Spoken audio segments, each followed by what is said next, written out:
Sup, my fellas. Don't forget to leave feedback, and enjoy the story. The 21st century Seoul, the buildings were illuminated by a bright light. Suddenly, a burning tower appeared out of nowhere. An explosion was heard in space. The first cataclysm occurred.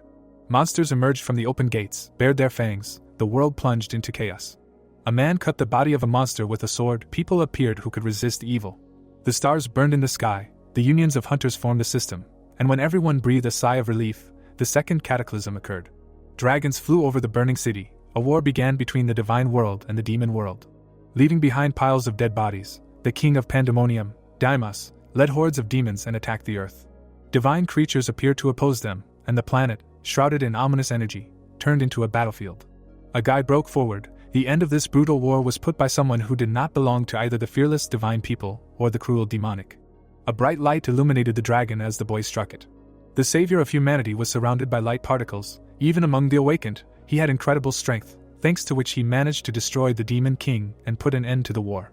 The statue of the hero stood in the building. After his victory, a peaceful time came, which has lasted for almost 30 years. The face of the savior expressed peace. People walked around the Seoul National Museum of Art. Someone said that today was that day. The protagonist stood by a huge monument. Minchio scratched the back of his head and thought about how he did not want to do the group assignment.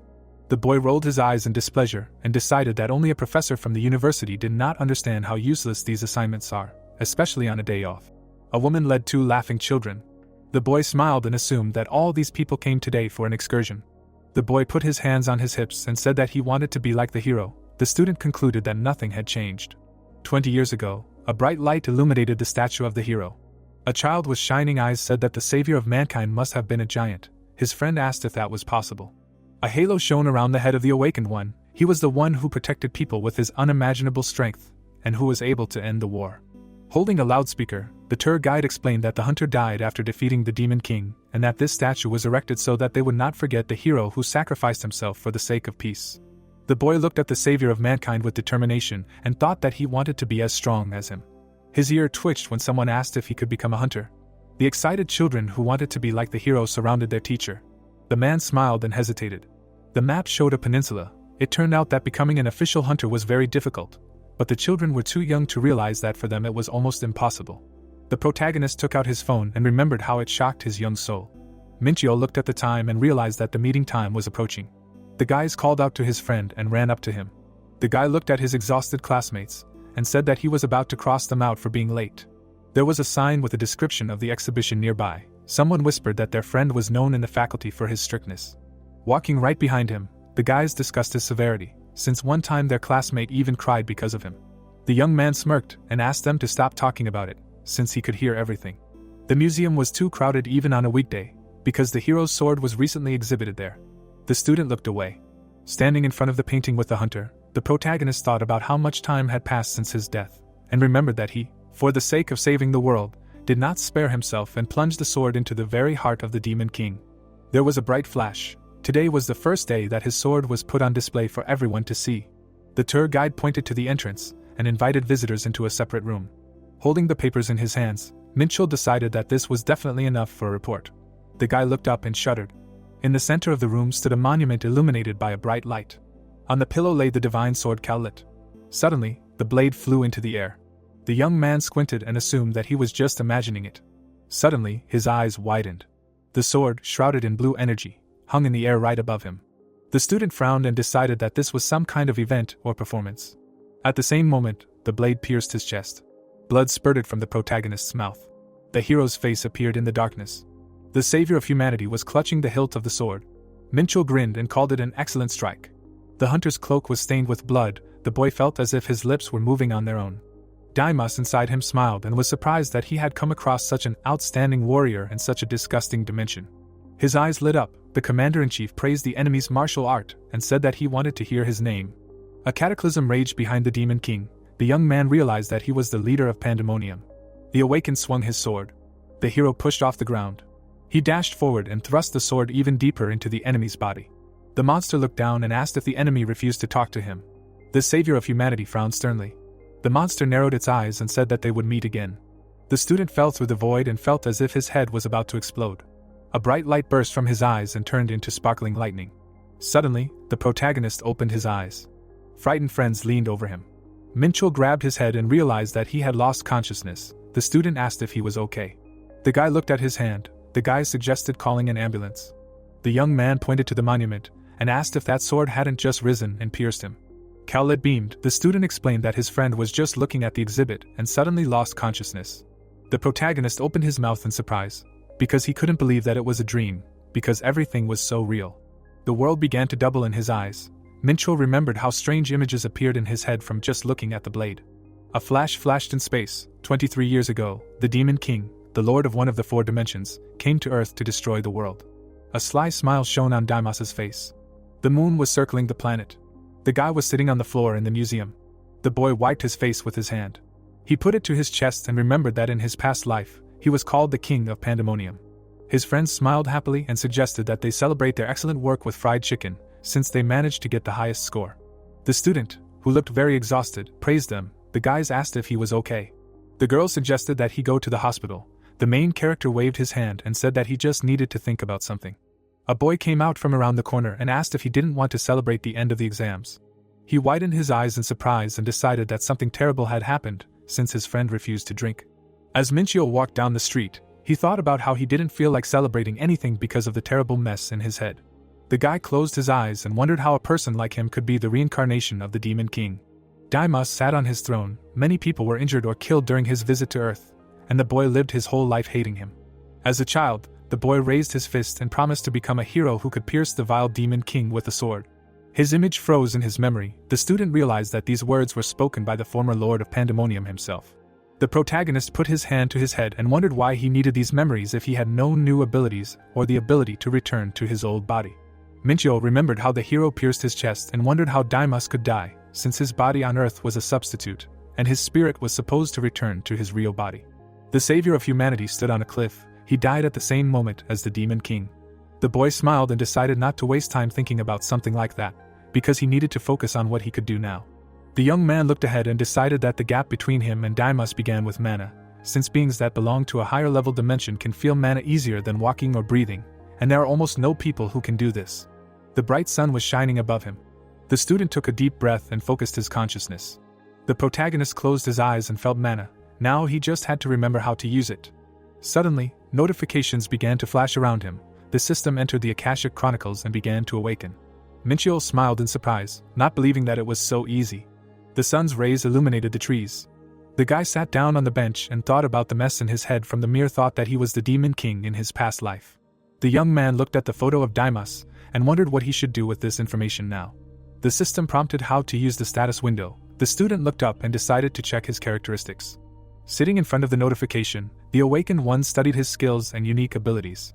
The window said that thanks to karma, he has the ability to change the laws of this world, defeating monsters and gaining points.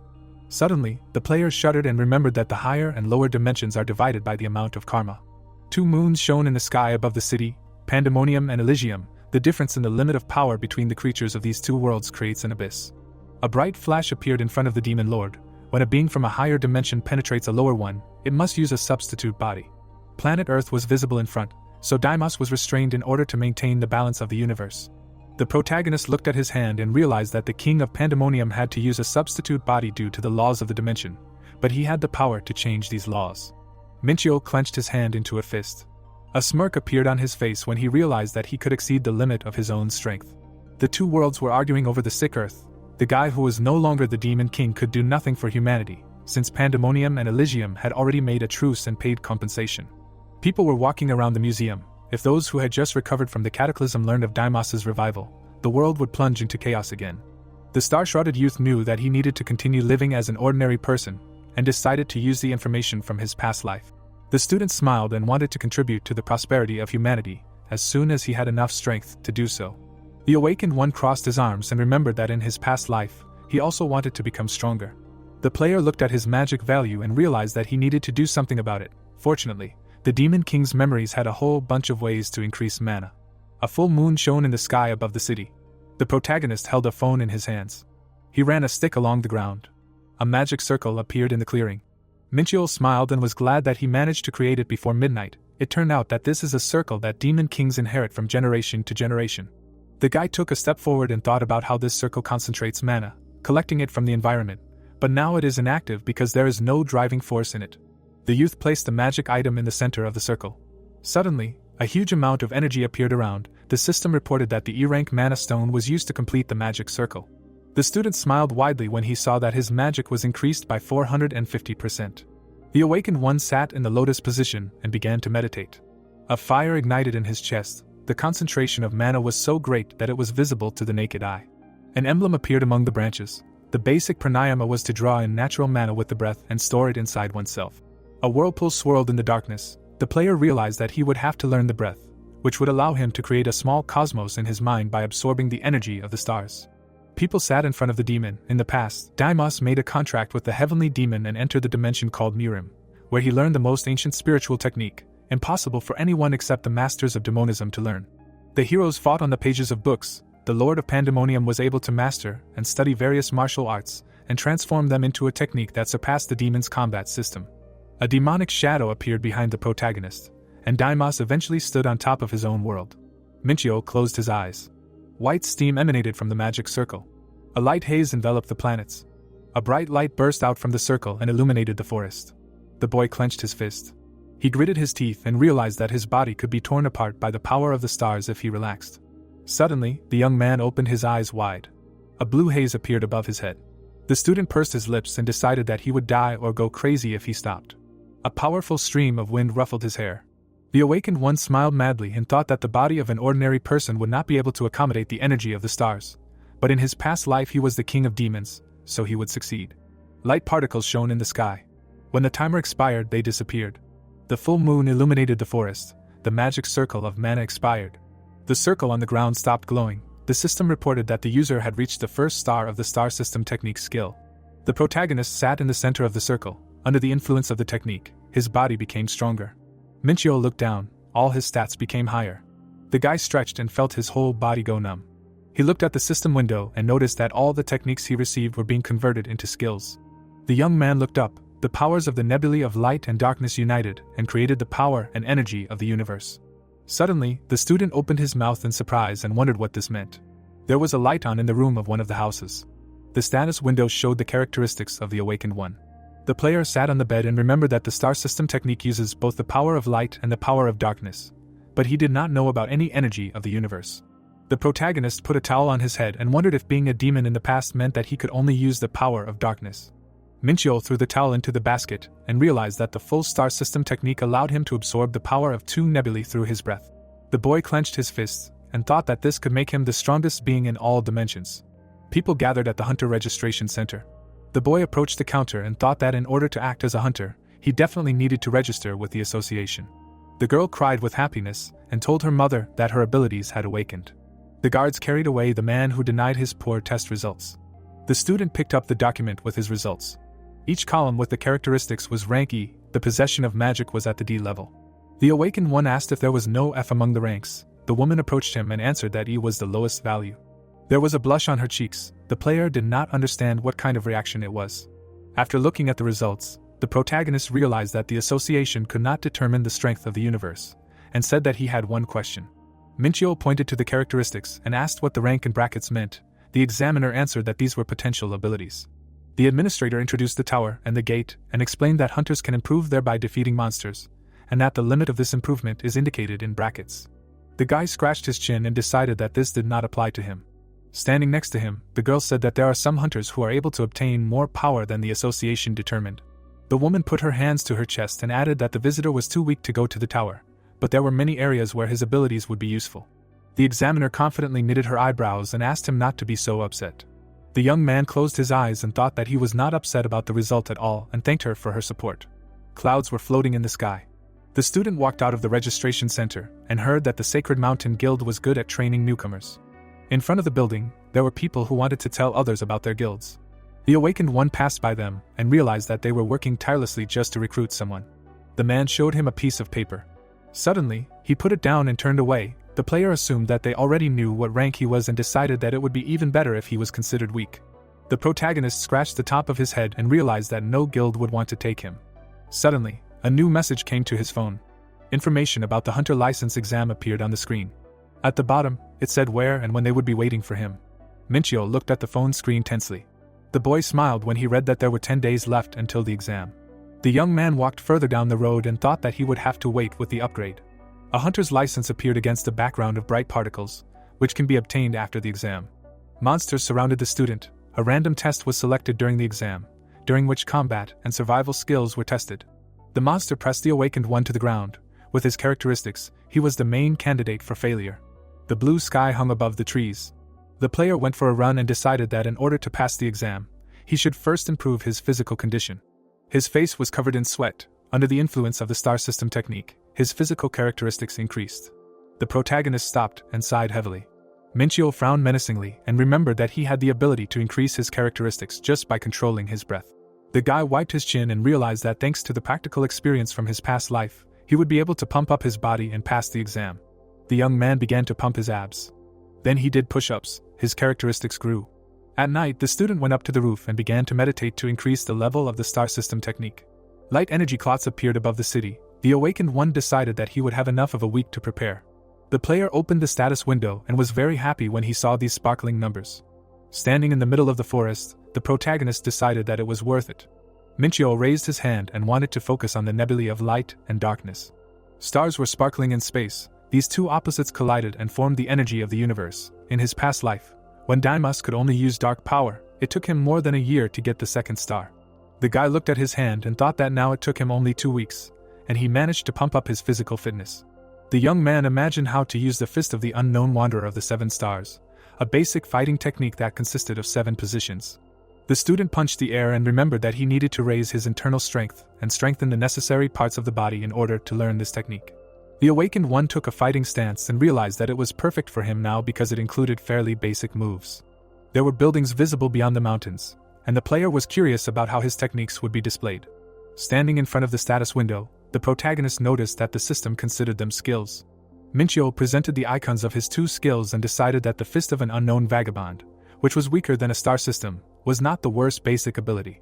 The guy looked at his hands and decided that he should not learn all the higher combat techniques yet, because without knowing the basics, something terrible could happen. The young man imagined his body exploding and wanted to move on to learning the gliding cloud gate, which suited his current form well. With each step, dust appeared under his feet. It was a walking technique that was not able to push back the enemy, but which could be useful for counterattacks and maintaining balance. The student pushed off the ground and wanted to practice. The awakened one soared into the air. His movement speed increased by 50%. A satisfied smile appeared on his face. A trail of bright energy rushed over the forest. The player realized that this was very different from what he knew before, because such a speed could only be achieved at the 4th star. The protagonist flew past the trees and noticed that his balance was simply perfect. Minchio confidently looked ahead and wondered if the martial arts he activated with the energy of the universe were so much more advanced than those that could be obtained with darkness magic. There was a large tree ahead. The guy smiled and decided to try something. The young man swung his fist. The student hit the tree trunk with all his might. A powerful explosion of energy was heard. The tree shattered into pieces, and blood appeared on the awakened one's fist. Standing in front of a pile of wood, the player could not believe that even basic martial arts were capable of such a thing. Blood dripped from his hand. The protagonist realized that he could easily reach the same heights as in his past life. Minchio looked at his hand and decided that he could no longer attack with his bare hands, so that his body would not be damaged. A registration card appeared, confirmed by the Hunters' Union. The boy entered the building, which was guarded by 2 golems. He had a hood on his head. Smiling widely, the girl thanked the guest for visiting the Interstellar Union branch and asked what brought him here.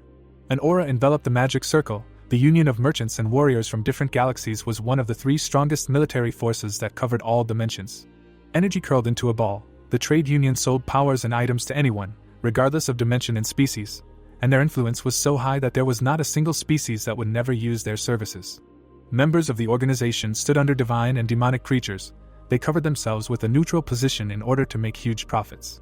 The young man put his hands in his pockets and said that he needed to meet the head of the department. The woman asked what it was about. Smiling, the student said the code R and decided that this would be enough to call the head of the department. The consultant asked him to wait a little. The man ran forward, out of breath. The knight looked at him and assumed that a large deal was in the works. His friend asked what was going on there. The administrator covered her mouth with her hands.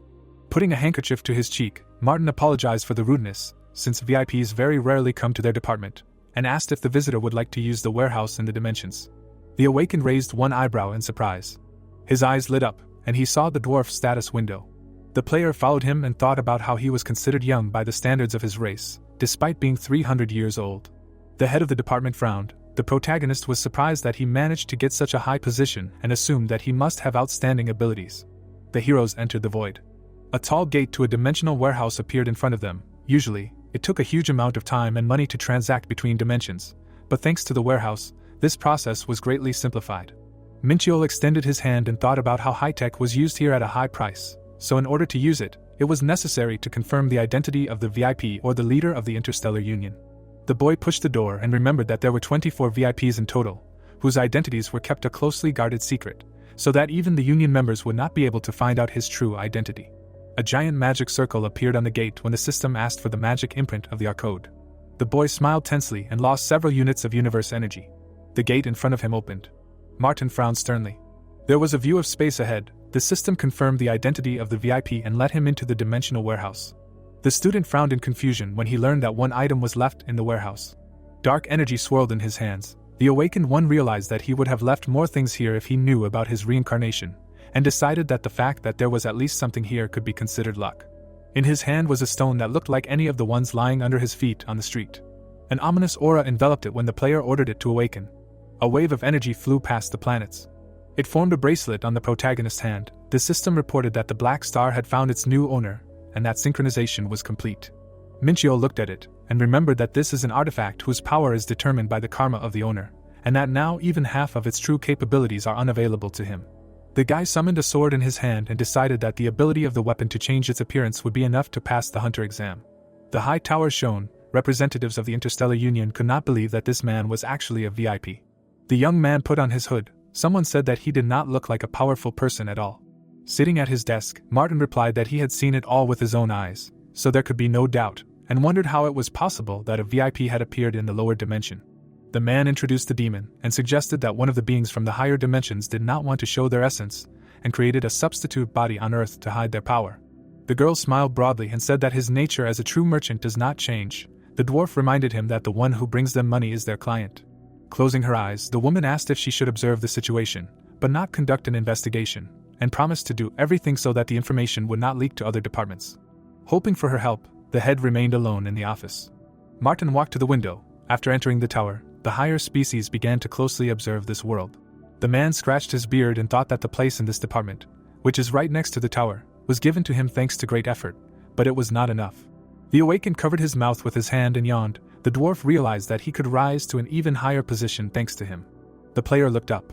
On the day of the exam, people crowded in front of the testing center. Someone shouted that the 55th license exam was being held today. The protagonist took his number and remembered that he needed to stay in the waiting room until the appointed time. Reporters ran out to meet him. Minchiol's eyes widened in fear and asked what this meant. The journalists ran past him. The guy mentally called them crazy. The people parted when Yumi and Sungwoo came forward. The young man assumed that they were some celebrities. The man raised his eyebrows and asked if this was not the daughter of the ambassador of Vanaheim. His friend confirmed this and called her a half-elf. The girl smiled. According to rumors, she had the ability to control spirits. The future hunter grinned. It turned out that he was accepted into the Waran Guild after a psychological test and a fencing test. People were sure that one of them would get the highest score. A loud sound came from the speakers. People gathered in the building. A voice announced that the testing would begin in 10 minutes and that each examinee could get a hunter's watch from informants. Light particles rose above the palm trees. People gathered near them. The student looked around and assumed that this area was created by people. A crystal flew above his head. The examiner announced the disciplines tested in the 55th license test. The crystal shone. It turned out that in order to pass the exam, it was necessary to survive and score 100 points. The special watch showed more accurate information about the points. Each of the examinees started with the same level of shield energy, which was spent when taking damage. The awakened one clicked on the watch and decided that they thought it all out well, because as soon as a person used up their shield, they would be thrown out of the examination area. Markers appeared on the map of the island. A voice said that you can pass the test if you kill 50 normal monsters or go on a raid on a boss. The player looked in one direction. Then he looked in the other direction. People got into a fighting stance when they heard that they could also hunt each other. Smiling, the protagonist realized that enemies were everywhere, and decided to start taking the exam.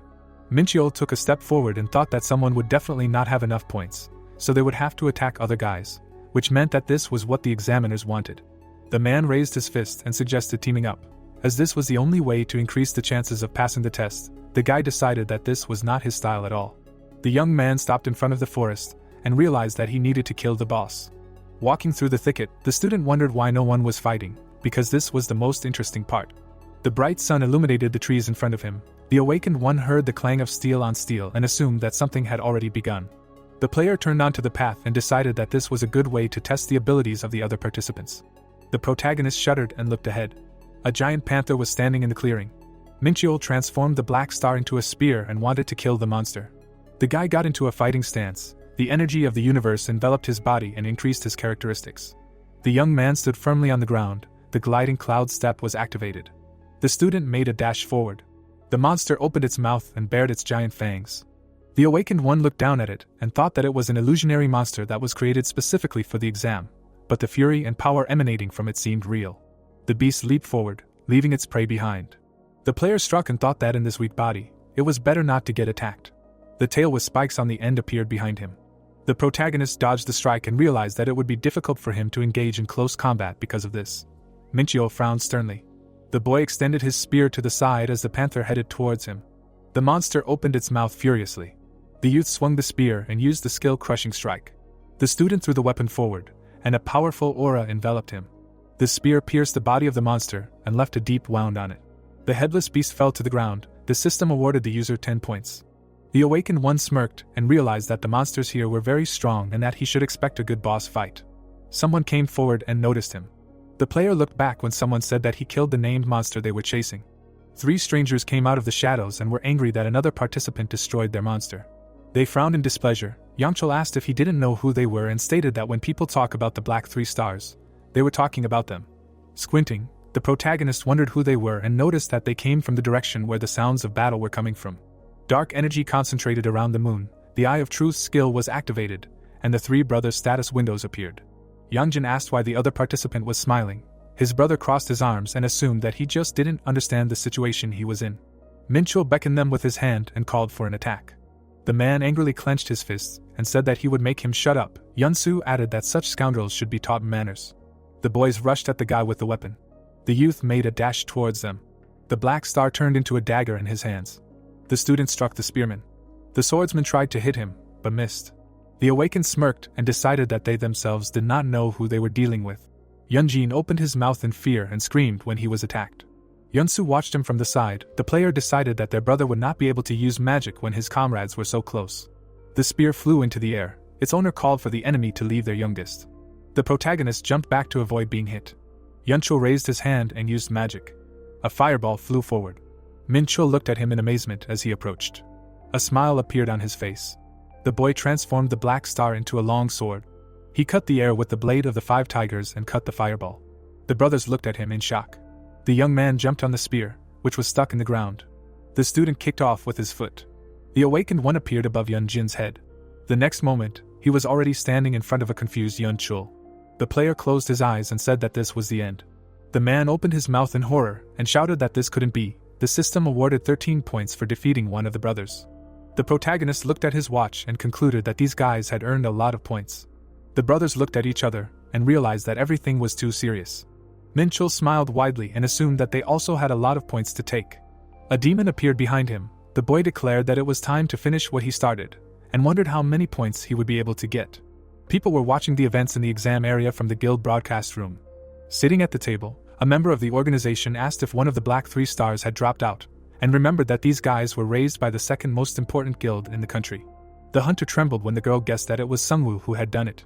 Imagining the shining awakened one, the woman realized that everything happened as the guild leader predicted, and remembered that he was found and personally trained by the hunter from the second place in the Korean rankings.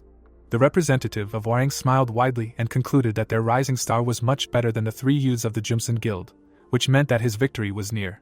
A video of the main character fighting Yanjin was shown on the screen. Someone asked if this was the participant who defeated the Black 3 Star. The girl spread her arms and called Sungwoo the pride of the Warang Guild. Suddenly, she looked at the screen in surprise and asked who he was. Minchio looked at his watch. The sun's rays illuminated the forest. The man screamed in horror when a sword blade flashed in front of him. The exam participant tried to run away, but he was caught from behind. Standing in front of the man who fell to the ground, the guy realized that he had already eliminated 20 people from the game. The young man wiped his chin. He managed to score 172 points. The watch said that there was an hour left until the end of the exam, The student thought about how he never met the guys who wanted to take first place, near the boss area. The awakened looked around and decided that he should move on to the boss fight because he didn't have much time left. The player looked at the high mountain and wanted to head straight for it. There was a cave among the rocks. This was the path that led to the boss. The protagonist approached a rift where a narrow path led, on which only one person could fit. Minchio raised his hand to his forehead. In the cave stood a golem. It had increased durability and constitution, and it also had a unique ability to self-recover. The guy summoned a spear in his hand and wondered if the people from the testing center really wanted someone to defeat the boss. The young man rushed to the guard and thought that he should not be given time to recover. The student clenched the spear in his hands and realized that he must continuously inflict damage on the enemy. The awakened one stabbed the weapon into the monster's leg. The tip did not leave a scratch on it. The monster swung its fist to strike back. A powerful wave raised dust into the air. The golem raised his fist, but there was no one under it. The system told him that the boss was preparing for a new attack. The player grinned and asked if he would really be told about his every move, and thought that now he would have the opportunity to fight properly. The protagonist swung his spear and decided that there was no point in using the blade of the 5 tigers for now. Minchio swung his axe, concluding that this was the best option, and used the mountain slicing technique. The guy dealt a crushing blow to the enemy. A crack appeared on the monster's shoulder. The monster counterattacked, but the young man managed to dodge it. A smile appeared on his face. The size of the crack that appeared was not important at all. The student dealt a few more blows and decided that he could hit 10 or even 100 times. His eyes sparkled. The awakened one was confident that he could win this fight. Yumi put her hand to the wall and heard the sounds of battle. The girl entered the cave where the player was fighting. The woman raised her hand and noticed that she had been identified. The protagonist looked back and was indignant at her appearance, as victory was already very close. Minchul jumped back as the golem struck again. The boy cut the air with his axe and realized that he could not fight both the boss and the other participant at the same time, but if he attacked her, the monster would have time to recover. The spirit summoner raised her hand and asked if he needed help. Squinting in displeasure, the young man thought about the monster already one step away from death, and asked if the participant really decided to come to the set table with her own spoon. Yumi closed her eyes and said that he would not be able to cope on his own. The student clenched the weapon in his hands and realized that he could benefit from even such a dead-end situation. The awakened looked at the girl and offered her a bet that he could kill the guard in 10 minutes. Raising her hand, the girl said that the outcome of their fight was obvious and asked what she would get for it. The player looked at his watch and promised to give her all his points. The protagonist smiled madly and thought about how he currently had more points than he could get for defeating the boss. The woman looked at her watch tensely. If they split the points from defeating the boss, she would get much less, so this deal was attractive. Black smoke began to come from the monster behind Minchul, and restoration began. The guy looked around in horror, realizing that he had been talking for too long, and asked the participant to pay for his dinner. Dust and particles of black smoke rose into the air. The spirit summoner promised to intervene if the fight suddenly began to go against him. The young man put the axe on his shoulder and declared that this would definitely not happen.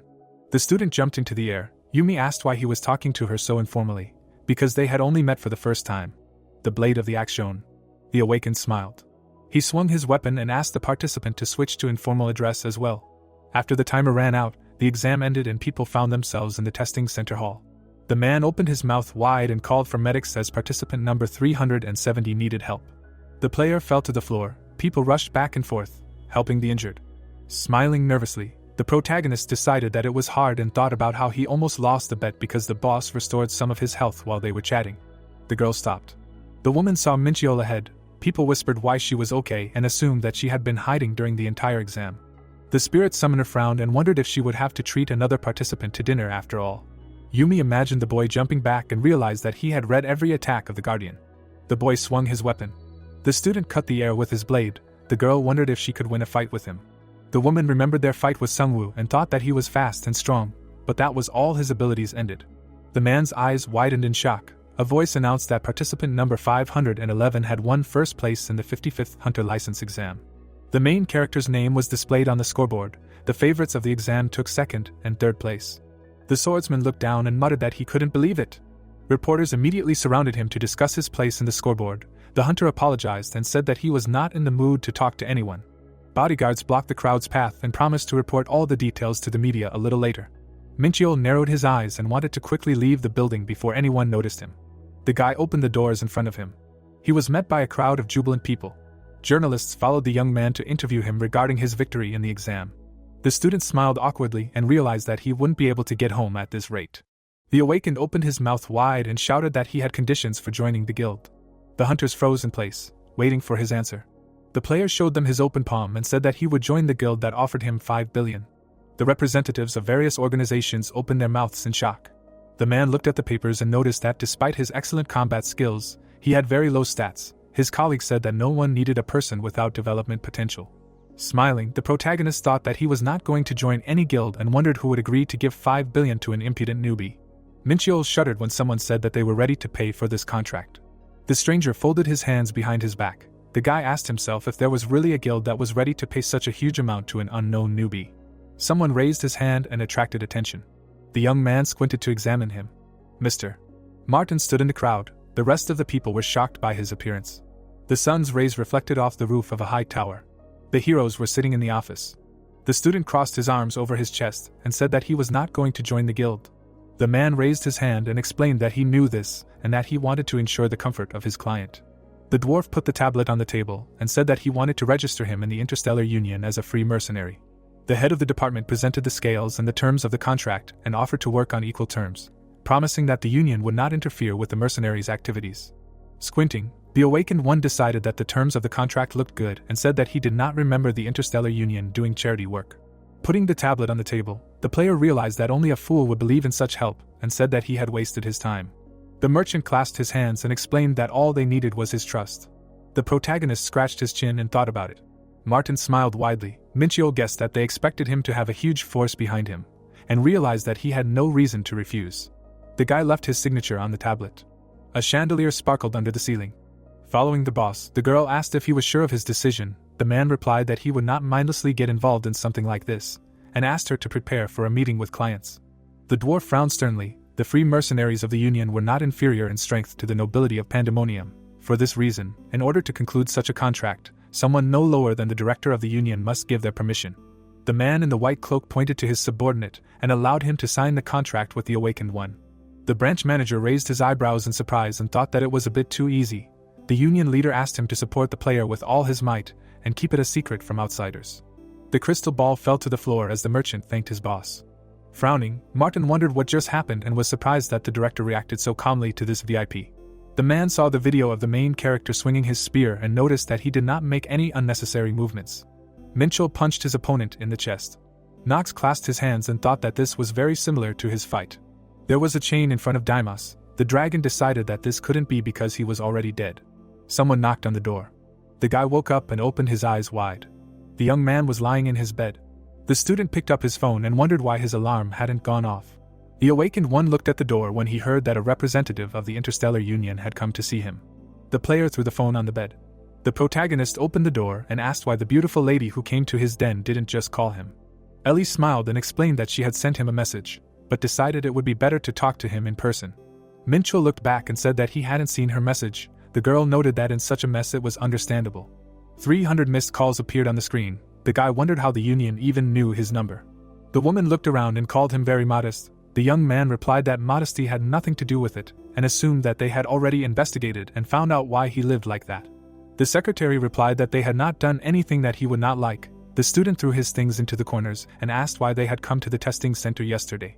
The employee presented the registration card and explained that the mercenary had shown it when entering the Union, so they assumed that he would go take the exam. The awakened smiled and decided that this was quite good, that the Union was not really trying to invade his personal space. A bright light lit up the room. Ellie handed her friend a credit card.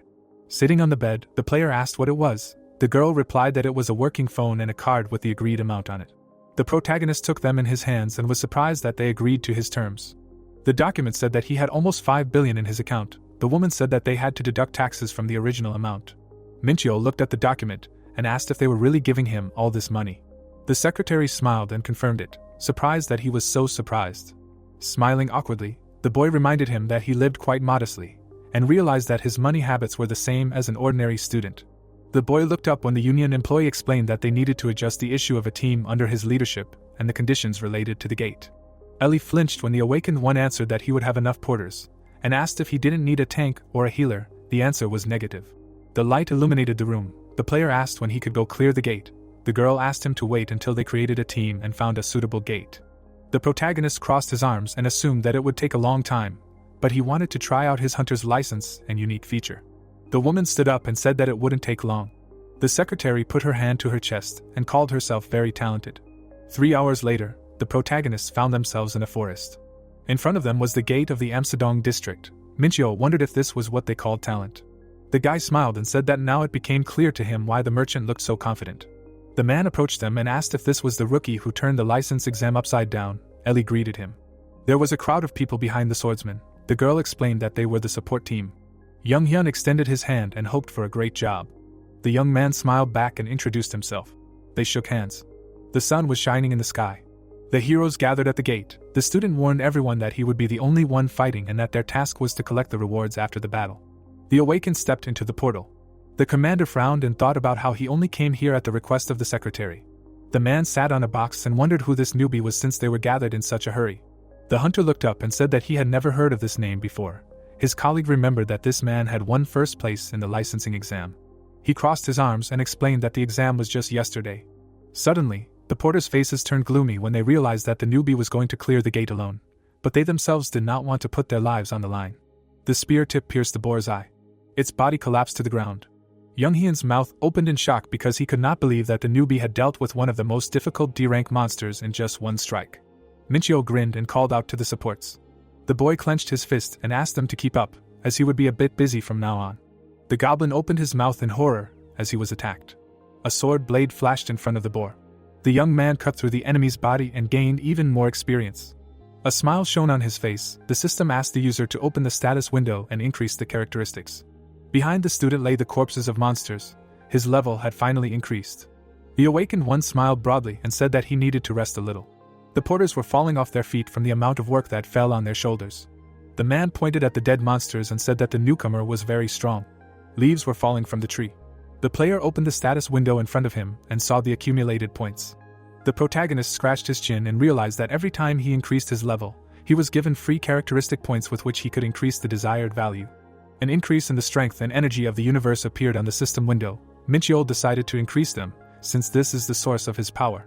The guy's eyes widened in surprise when he realized that in just 30 minutes of hunting, he managed to increase the energy of the universe by 10%. The young man grinned and thought that at this rate he would be able to become the strongest in the world much faster. A fire started in the forest. The wise monkeys threw fireballs. Suddenly, a sword blade cut them into pieces. The student rushed forward, killing all the beasts in his path. The porter stood to the side and watched his fight. Squinting, Yonghyun said that their leader was completely obsessed with fighting, and thought that he looked more like a warrior who had honed his skills to perfection in countless battles, rather than an inexperienced newcomer. The awakened one made another slashing blow. The commander could not believe that this was the ability of a man who had only recently become a hunter. The player jumped into the air to catch up with the escaped monkey. The tip of the spear pierced its head. The protagonist dropped to one knee. The porter wanted to see how high he could rise. Minchio stood up and realized that only the boss remained ahead. The boy returned to the team and asked if they would mind if he went straight to the boss. The man asked him to do what he thought was right.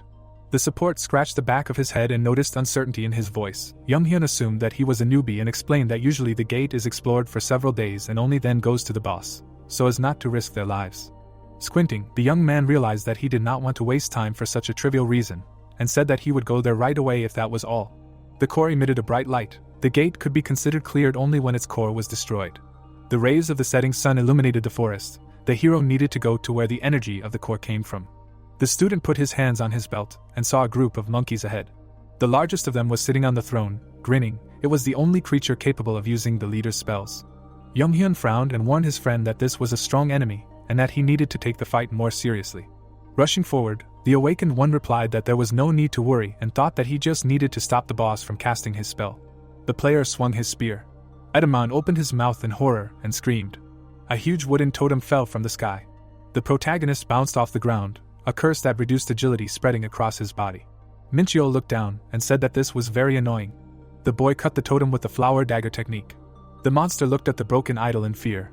The small monkeys ran towards the enemy. The boy cut off their heads and thought that they lost the moment they decided to attack someone who was stronger than them. The student and the leader stood opposite each other. Edamon bared his teeth in rage. The veins on his forehead bulged. The monster spread its paws and summoned a huge amount of energy with its cry.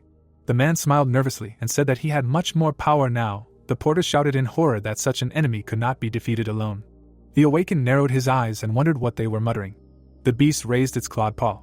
The player raised the blade of 5 tigers and thought that he did not need anyone's help. With one blow, the protagonist cut the boss in half. The shocked supports surrounded Yonghyun. The full moon shone above the gate. The cleanup was complete. The team exited the portal. Ellie handed her friend a towel and a bottle and praised him for his excellent work. The protagonist asked if she had really been waiting for them here all this time. The girl looked at the squad behind him and answered affirmatively.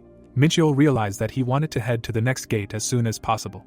The boy put a towel on his shoulders and said that he still had one thing to do before the next clearing and that the secretary should make a schedule for the gates for each day. Holding a bottle in her hands, the woman asked if he was sure about his decision, since hunters usually cleared the gates once every 3 or 4 days due to fatigue. The young man replied that it did not matter. Showing her his torn clothes, the student asked his friend to find her a merchant who deals with equipment, and thought about how during the time of Daimas, his entire body was covered in demonic skin, thanks to which enemy attacks were imperceptible. The union employee pointed to the car and promised to set up a meeting, which would not take long. The golems let the awakened one into the building and thanked him. The player smiled nervously and realized that he spent a whole 4 million on equipment. Martin scratched his beard. The protagonist could not even imagine that he would be the master. The dwarf clasped his hands and said that he would not disappoint his client. Until now his way of doing business suited Minchyo, but now his actions seemed suspicious. A bus was driving along the road. The guy decided to trust the head of the department. Suddenly, the driver's eyes widened in fear. The young man looked out the window and decided to practice on his way home. Suddenly, the student looked ahead. The bus braked sharply, and people almost fell. There was a serious accident at the intersection. The awakened opened his mouth in shock and asked what it was. A gate opened right in the middle of the street. The player opened the window and wondered how this could happen. A huge wolf slammed its paws on the car. The monster grinned and bared its teeth. The man's eyes widened in horror and screamed. Civilians rushed to run away. Monsters came out of the gate and called them their food. People were running past the abandoned cars, trying to find out when the association would arrive. A little girl started crying and calling for her mother. She covered her eyes with her hands. The monster pointed a crossbow at her. The arrow flew straight at the child. The protagonist lunged forward and asked why she was crying. Minchyo grabbed the girl in his arms. Then the guy threw a spear straight at the wolf. Blood spurted out of the beast's mouth. Frowning, the young man said that he felt sorry to even use martial arts on him, and wished him a quick death. The monster fell to the ground and brought the student experience points. The awakened one lowered the corners of his lips and noticed that due to the enemy's low level, he was given very few points. Suddenly, the player smiled when he learned that the energy of the universe was found in the body of the defeated enemy. A building nearby caught fire. The tank fought off the attacks of the monsters. The beast fired an arrow from a crossbow. The shells crashed into the steel shield. Mijin lowered her head and said that she was running out of mana. Minsu said that his shield was also running out of strength. The man saw another crossbowman and explained that these creatures were different from those that came out of the E-rank gate. The defender opened his mouth wide and asked if they were really going to die. The protagonist pounced on the enemy in the rays of the setting sun. Minchyo smiled widely and shouted that this was free energy from the universe. The tip of the spear pierced the wolf's head. The beast washed from the ground. The guy pressed on the enemy and pulled out a spear. He waited for the monsters at the gate and immediately dealt with them. Minsu opened his mouth in horror and asked who he was. The young man was enveloped in an ominous red energy. There was blood on his face. The student asked the hunters to help the wounded and promised to hold back the flow of monsters. The guys thanked him and ran away. The monsters approached the awakened one from behind. The player jumped up and declared that all of them would be his experience points. The building was illuminated by the sun's rays. The heroes were sitting at a table in a cafe. The man handed the protagonist a business card and said that he was very pleased to meet him. Sunhee smiled and introduced himself. He remembered how Mijin pointed to the battlefield and said that he knew that Minchyo stopped the gate from breaking through alone.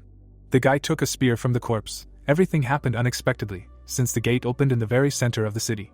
The young man swung the weapon and looked ahead. If someone had not stopped the gate, the losses would have been colossal. The man's eyes widened in surprise. The association employee bowed and thanked the student. The awakened one said that he simply did what he had to. The player looked at the card. Sunhee explained that there would be a reward for helping to curb the breakthrough. Frowning, the protagonist felt that his mana was at level A or B, and decided that he shouldn't use the Eyes of Truth because they would never see each other again anyway. A week later, the head of the defense department came out to meet Minchyo and said that they met again. The guy smiled. A few meters away from him stood an employee of the association. The young man could not even imagine that they would meet here. 2 days ago, the two-headed werewolf opened its mouth and howled loudly. A powerful wave of energy flashed past him. The student cut off both of its heads with one swing of his sword. The awakened grinned. After the breakthrough situation, he managed to significantly increase his level thanks to hard work. The player touched the ground with his fingers. The hunter began to do push-ups on his hands alone. He needed to quickly get equipment so he could go clear more difficult gates. Young Hyun approached him and asked if he shouldn't take a break to rest. The protagonist replied that now, when the tension had not yet completely subsided, was the best time to train. The tired porters continued to carry bags. Mincheol came out of the gate. Someone asked if they were already finished. The guy noticed that his girlfriend was waiting for him again. Ellie smiled and said that her job was to help him. The young man crossed his arms over his chest and remembered that she was directly subordinate to Martin. The girl said that the head wanted to meet, since the equipment was already ready. The student decided to take a break from clearing the gate and looked around when he heard someone's voice. The supports joyfully raised their hands and shouted that God heard their prayers and gave them a well-deserved rest. The awakened one's eyes widened in surprise and asked what kind of reaction this was. The association staff explained that the porters were very tired from daily trips to the gate. The player narrowed his eyes and apologized for tiring them out so much. The protagonist got out of the car at the Interstellar Union office. He was immediately met by a crowd of reporters. The journalists held out microphones, wanting to know more about how the hunter made the biggest contribution during the gate breakthrough in Seoul. Mincheol smiled awkwardly when someone asked what kind of agreement they had with the Interstellar Union. The guy ran through the crowd and said that he had to go. Ellie closed her eyes in irritation and was angry that he left her at the mercy of the reporters. The young man entered the building and was glad that he managed to avoid unnecessary trouble. Martin immediately ran out to meet him. The man pointed forward and said that he had prepared everything perfectly. The student said that he wanted to check everything himself. The dwarf smiled and assumed that he should like everything. When the head of the department pressed the button, the curtain opened. On the pedestal was the Talos armor. Next to it were the golden sylph earrings and the Vulcan oath rings. The awakened put on the set and decided that it was a high-level work. The merchant put his hands together and asked if he liked everything. The player replied that it was much better than what he expected to see. Martin explained that they would have made even better equipment if they had time. The protagonist raised his hands and said that there was no clause about items in the contract, so it was fine. The man with shining eyes asked if he needed anything else. Mincheol asked him not to push so hard. The dwarf's mouth opened in shock when the guy asked him to open the B-rank gate. The branch leader raised his hand and replied that it was impossible for a while. The guy asked why. After introducing the people at the gate, the merchant explained that starting from rank B, the difficulty of clearing and the level of trophies increases, so there is a fight for such gates, and added that to pass through these gates, you need to clear at least 40 gates of rank D and 30 gates of rank C. The young man raised his hand to his chin and realized that even if he cleared the gates every day, it would take at least 2 months. Martin said that there was another way, but for this he needed to win a duel with an A-rank hunter. The student smiled and thought that this was where he should have started. The sun illuminated the towers of the Hunters Union, one of the international organizations that had the same rights as the UN. The awakened scratched the back of his head and apologized to his friend for leaving her with the reporters. Ellie replied that she did not care at all. The girl looked back and asked if he was okay and doubted that he could defeat an A-rank hunter despite his strength. The player narrowed his eyes slyly and replied that it was not a fight to the death, so everything was fine. A bright flash appeared in space. The protagonist realized that if you look only at the characteristics, it might seem that he had no chance of winning, but considering his equipment and past experience, this was not true at all. There was a sign above the door, waiting room. The employee standing next to him explained that the result of passing the exam would be determined after the fight. Mincheol asked if he needed to knock out the opponent. Looking at his phone, the man decided that it was a joke and said that the judge would evaluate the possibility of passing and that they would not disclose the evaluation criteria. The girl approached her comrade's ear and whispered that they would look at basic abilities, reaction speed, and the ability to act in a critical situation. The boy entered the examination area and noticed that everything was done as if inside the gate. His opponent stepped forward and said that he had been waiting for him. The boy's eyes widened in surprise. Sunhee smiled and introduced himself as the person in charge of the qualification exam. The man took out his swords and expressed confidence that the student would be able to pass the test without any problems. The awakened one raised his spear and confirmed his readiness. As soon as the exam began, the player swung his spear. The weapon flew forward, leaving a trail of energy behind it. The head of the defense department blocked the throw. The association employee frowned and explained that in order to receive something, you need to give something of equal value in return. The hunter threw his sword forward. The protagonist summoned a new weapon in his hand.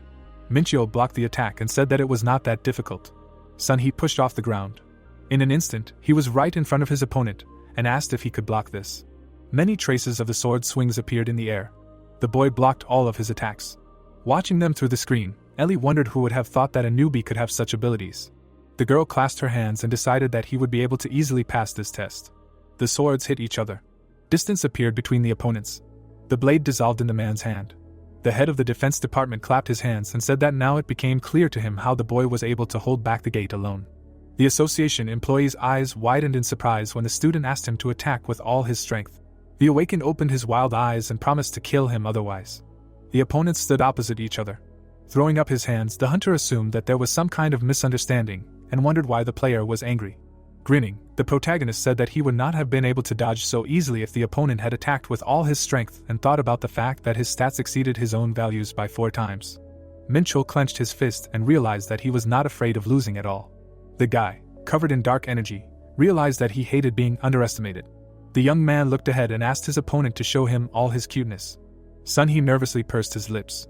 A blade appeared behind his back. The man realized that his words did not matter at all. The weapon rose into the air. The head of the defense department took a fighting stance and said that his ability was to freely control 7 swords.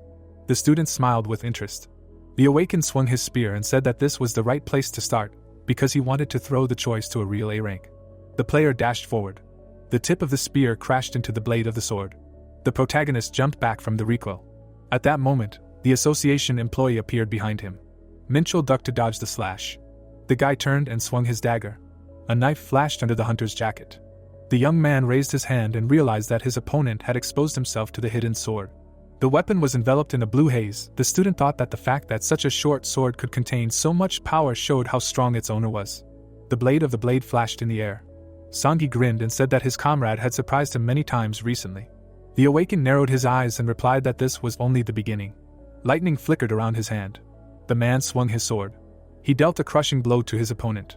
Several swords clashed with each other. The player realized that his opponent had finally begun to take him seriously. The two heroes looked into each other's eyes, and the head of the defense department asked the newcomer to remain vigilant. One of the swords approached him from behind. The protagonist smiled tensely. While holding back the enemy's attack, Minchio realized that he would not be able to dodge the flying blade. A powerful explosion rang out, throwing the boy back. His body crashed into the wall and destroyed it. However, the young man managed to stay on his feet. A cloud of smoke and dust hid him from the eyes of the association employee. The student took a step forward when the hunter thought that they had already finished the fight. Sunhee's eyes widened in surprise and asked if he was okay after such a blow. The awakened one spat out blood and wondered if the opponent could have intentionally caused the explosion to get out of this situation. Looking at the player, the man asked who he really was. The protagonist wiped away the blood and realized that without the armor skill, his bones would have been broken by now. During the explosion, Minchio jumped back and activated his heavy armor. He realized that the difference between his stats and the enemy's was too great. The boy closed his eyes. The young man raised a sparkling sword in front of him. The system reported that the user had obtained a 7-star demonic sword. The student suddenly opened his eyes and looked forward. A red haze enveloped his body. The head of the defense department realized that he was in bad shape. Swords flew around him. The association employee apologized for not being able to use 100% of his power because he did not have all 7 swords. The awakened one raised his weapon and said that the remaining ones would be quite enough. The hunter kicked off the ground. Sunhee cut the air with his blade and declared that he was at the peak of his abilities. The player got into a fighting stance and activated the first form of the demonic sword. The protagonist delivered a powerful blow. The man's eyes widened in fear. He had to put all his swords in front of him to block such an attack. One of his blades cracked. At that moment, the head of the defense department's weapon broke. He looked away in horror. Minchio had a malicious grin on her face. The boy dealt a few more blows. Waves of energy approached the association employee. The broken swords hung in the air. The hunter narrowed his eyes and raised the remaining blades in front of him. There was a large distance between the opponents. The young man raised the demonic sword and remembered that he still had the energy of the universe. Suddenly, blood gushed out of his mouth. The student fell to his knees and spat it out. Sunhee leaned on the sword and lowered his head. The doors of the examination room opened. Ellie ran onto the field and asked if her friend was okay. The awakened confidently knitted his brows and declared his victory. The man smiled and said that he would have won if he had all 7 swords. The player covered his face with his hand and laughed. Watching them from the side, the girl asked what was going on here. The protagonist looked up and asked what the test result was. The head of the defense department smiled widely and congratulated him on passing the exam. The sun was shining in the sky. Minchio went to the roof of the house to practice. 3 days had passed since the exam. The boy punched the air with his fist. Then he kicked. The boy looked at his hand and realized that he had recovered from most of the injuries he received during the exam. The subway station was closed. The student wanted to go to the B-rank gate that was there. Blue particles were shining around the portal. Someone asked if his friend would be okay. Ellie raised her index finger and said that he should have received treatment instead of going into the gate without even going through the examination. The awakened one put on a warm jacket and said that it would be much more beneficial for him not to receive any treatment because the ancient heavenly art was transforming his body. During the meditation, the player became stronger due to the repeated injuries and recovery, and he wanted to return to the raid as soon as possible. On the other side of the portal were snowy mountains. The team members complained about the terrible cold. Young-hoon frowned and asked if their leader was really cold. The protagonist smiled and said that the wind here was so refreshing that he even wanted to take off his jacket. The man said that it would only get colder. Minchyo put his hands on his hips and asked if anyone wanted to help him. The porter decided that it would be a good idea to set up a camp here so that their performance would not decrease. The guy looked back and asked them to do so while he scouted the area. His foot sank into a thick layer of snow. The young man walked into a snowy clearing and noticed that this gate was much larger than expected. The student raised his eyebrows and wondered why no monsters had appeared on his path yet. Suddenly, a huge yeti appeared behind him. The monster opened its mouth and roared. The awakened one smiled widely and was happy to see it. The player jumped back to avoid being hit. The protagonist confidently looked forward and was surprised that the enemy was able to camouflage itself despite its size. The monster cut the air with its sharp claws. Several shock waves approached Minchyo. The tip of a spear flashed in the air. The guy easily repelled the enemy's attack and remembered how nervous he was because they went to a high-ranking gate. The young man swung his sword. The student chopped off the yeti's head and decided that it was much easier than he thought. The head fell on the snow behind him. The system awarded several experience points. The awakened one smiled happily when he realized that exactly the same monsters here give 10 times more experience, and wanted to thank Martin for this. The association building sparkled in the sun. The envelope read resignation letter. The man clasped his hands and asked what it meant. Sunhee bowed and apologized. Sitting at his desk, the boss said that he only turned him into a decent person and was outraged by his decision to leave. The boss frowned and said that he wanted to hear a convincing reason for his decision since they had been working together for 10 years. The head of the defense department looked down and told him about how he met the newbie at the exam a few days ago. In the memory, the protagonist stood next to the corpses of monsters. Despite being in E rank, he managed to single-handedly deal with the rift that had appeared. The swords cracked and broke. The hunter was sure that Minchyo was weaker than him, but he was overconfident. The guy opened his eyes wide and taught the one who was too arrogant a lesson. 3 days after the end of the exam, the heroes shook hands and Sunhee said that he underestimated the boy. The student smiled and said that everything was fine. The man explained that he had learned a lot in this fight. The head of the defense department frowned confidently and promised to catch up with him. Narrowing his eyes, the awakened one wished him hard work and wondered what exactly he was trying to catch up with. Deciding that there was no limit for him, the hunter opened his mouth wide and said that he wanted to become stronger. Sunhee clenched his fist and said that he wanted to enter the tower. The boss looked at him thoughtfully and mentally called him crazy. A huge structure towered over the city, which appeared during the first cataclysm. People fell from its top. After passing the tests, a person can become stronger, but to do so, he will have to risk his own life. Swords flew around the head of the defense department. He was the one who almost reached his limit. The man pinched his nose and decided that he did not need to go through all this trouble. The old man tore up the resignation letter. The boss threw away his bucket and suggested that his colleague go on vacation and have a good rest. The hunter looked down in disappointment. Sunhee bowed and promised to visit the boss after the vacation. The association employee asked him not to forget to bring a gift. The man smiled and agreed, thinking about how much he wanted to keep up with the newbie. The gate lit up green. 40 hours left until the breakthrough. A blizzard began in the mountains. The protagonist realized that if he did not kill the boss, the monsters would continue to appear, and decided that this was the perfect place for hunting. Minchyo chopped up several yetis into pieces. The severed limbs fell to the ground behind him. The guy looked up when the system prompted that the power inside him was awakened to search for traces of souls. The young man spread his arms and asked what it was. The power of charm and the power of hellfire were revealed to him. Lightning flashed above the building. In the depths of the pandemonium dimension was an old castle known as the Hall of Sins. The monsters stretched their hands towards the throne. The hall gave the demon who sat on it a huge, almost infinite power. Scratching his chin, the student thought about how he couldn't have access to the power of sin in this body, and remembered that both of these powers never belonged to him. Behind Seraphine stood Grangio. They were demons who controlled the powers of hellfire and charm, but Daimos killed them both. A system window appeared in the air. The awakened one assumed that the powers of those he killed in his past life had been transferred to him. The player smiled and realized that he had a choice in front of him, but the right option was obvious. The protagonist kicked the notification with the power of charm and called it useless. Hellfire appeared around him. The system transformed the new skill into a spark of the abyss. Minchyo looked at the status window in surprise. The guy grinned and realized that this was another transformation. Snow fell at his feet. The young man wanted to try out his new skill right now. There were several yetis ahead. the young man decided that this was a great chance. The student beckoned the monsters with his hand and called them to attack. The monsters bared their teeth in displeasure. The hero, being in the snowy mountains, thought that just recently the picture of the world that was familiar to him was shattered into pieces, because he was reborn in a human body and it received such a rare power of sin. The guy stood in front of a furry monster. A bright pink flame was coming out of his hand. A notification said that he was using hellfire, spending 150 units of mana. Then a new one came, indicating the spark of the abyss, creating a flame of light, darkness, and chaos, having a changing shape and appearance, depending on the owner's desire.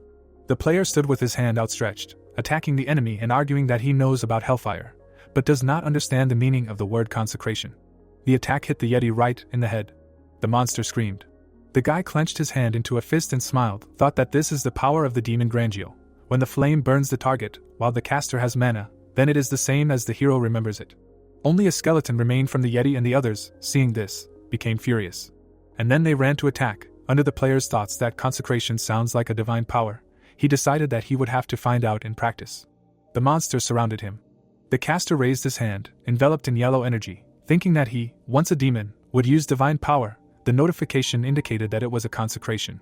The energy in the shape of a cross covered the hero who used the spell. The warrior believed that the power was intended to banish evil, so it was impossible to attack it directly, but the energy could be used as a buff that increased physical abilities. The Yetis ran towards the fire, and this power seemed to cut them in half. The hero slightly turned his head, still in the glow. The enemies were defeated.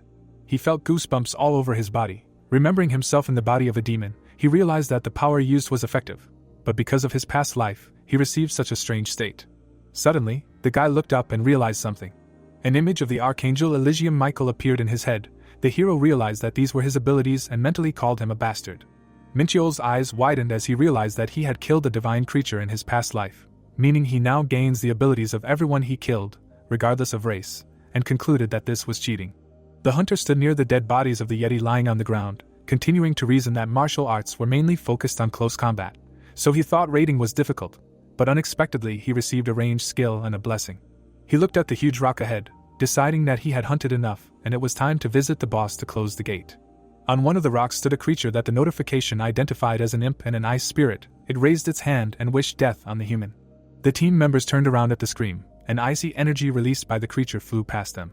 Someone screamed, "How dare he!" Then an explosion occurred, alarming one of the team members.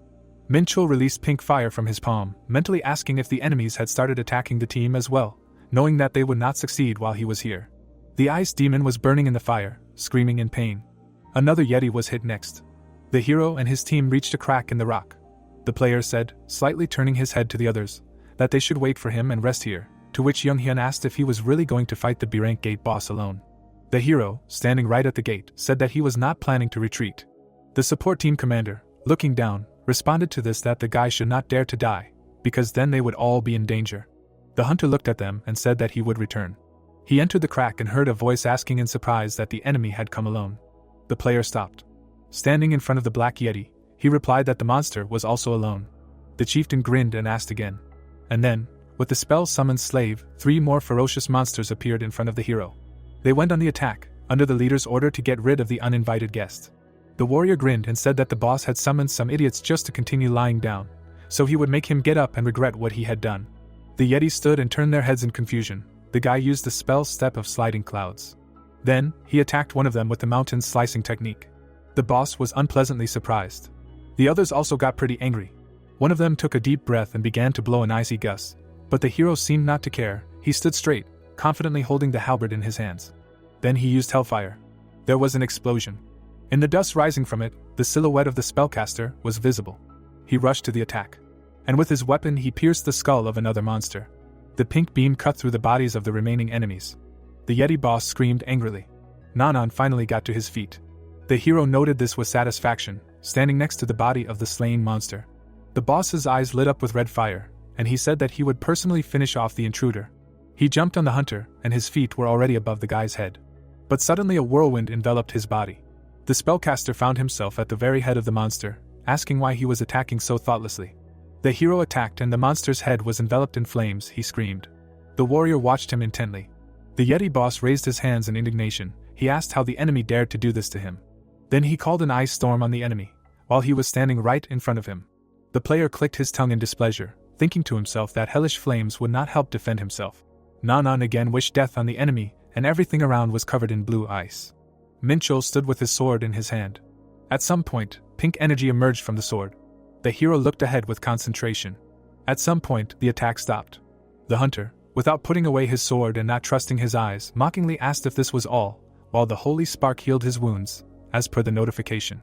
The monster turned black, its red eyes and white fangs were visible. It rushed to attack, shouting that it would crush the enemy, calling it Shorty.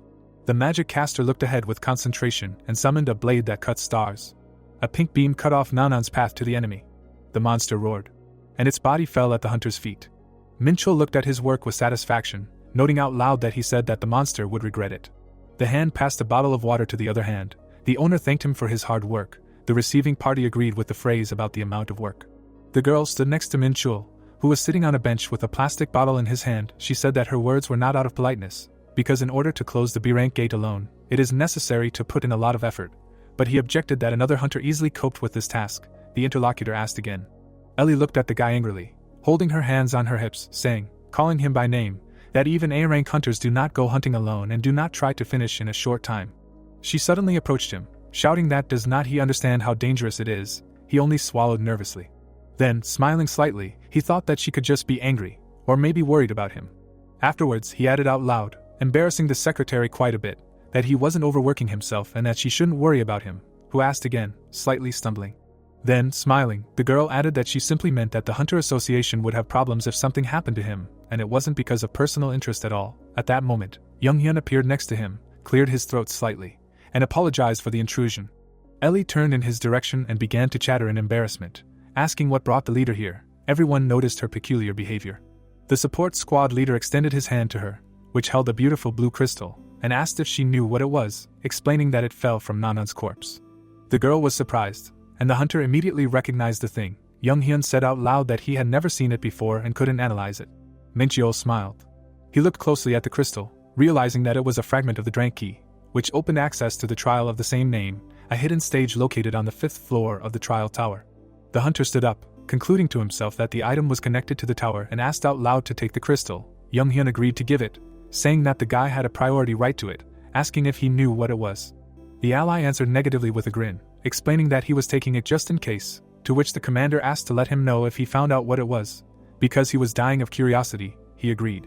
Minchul stood with the crystal in his hand and thought that even if he rummaged through his memories, he would hardly find a single trace, because the tower was seriously classified, and since the item was connected to it, he simply had to take it. The full moon rose in the sky. The hunter stood at the door of the building, asking the secretary to contact him if there was a C-rank gate, or better yet, a B-rank gate. She agreed, saying that the manager was working tirelessly, so it would be soon. But for now she advised him to rest. The guy agreed, wishing her the same, and mentally noted that there was no time to rest, because he needed to train properly. The hunter closed his eyes and collected his thoughts. Then he opened them wide. He trained with and without weapons, reasoning that since the Django Gate appeared, he had not missed a day of martial arts training, increasing his strength, agility, and level of achievement, and training was much more effective than trying to pass through a D-rank gate. The phone vibrated in his pocket. Minchul picked up the phone. It was the manager calling. He said with a smile that they had found a B-rank gate that he could clear. The hunter replied that he had been called at the right moment, but Martin suddenly clarified that an unforeseen circumstance had arisen. The guy asked again, and the dwarf explained that he had been told that a great gate had opened in Korea, but the association had set a condition that it would be cleared together with other guilds. A picture of a gate above the city appeared in the listener's head. He clarified that he had to cooperate with other hunters. The other end of the line agreed, adding that since the employee liked to work alone, he would decline the offer, but the hunter suddenly agreed, saying that it did not matter.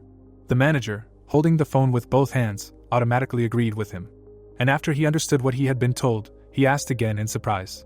Minchul, with a slight smile, added to what was said that he could not pass up the opportunity to see other hunters in action, and thought that he could also evaluate their skills. Given that the gate was rank B, the dwarf explained that he did not rule out the possibility of holding a tournament, to which the interlocutor replied that he simply had to manage to destroy the boss before the others.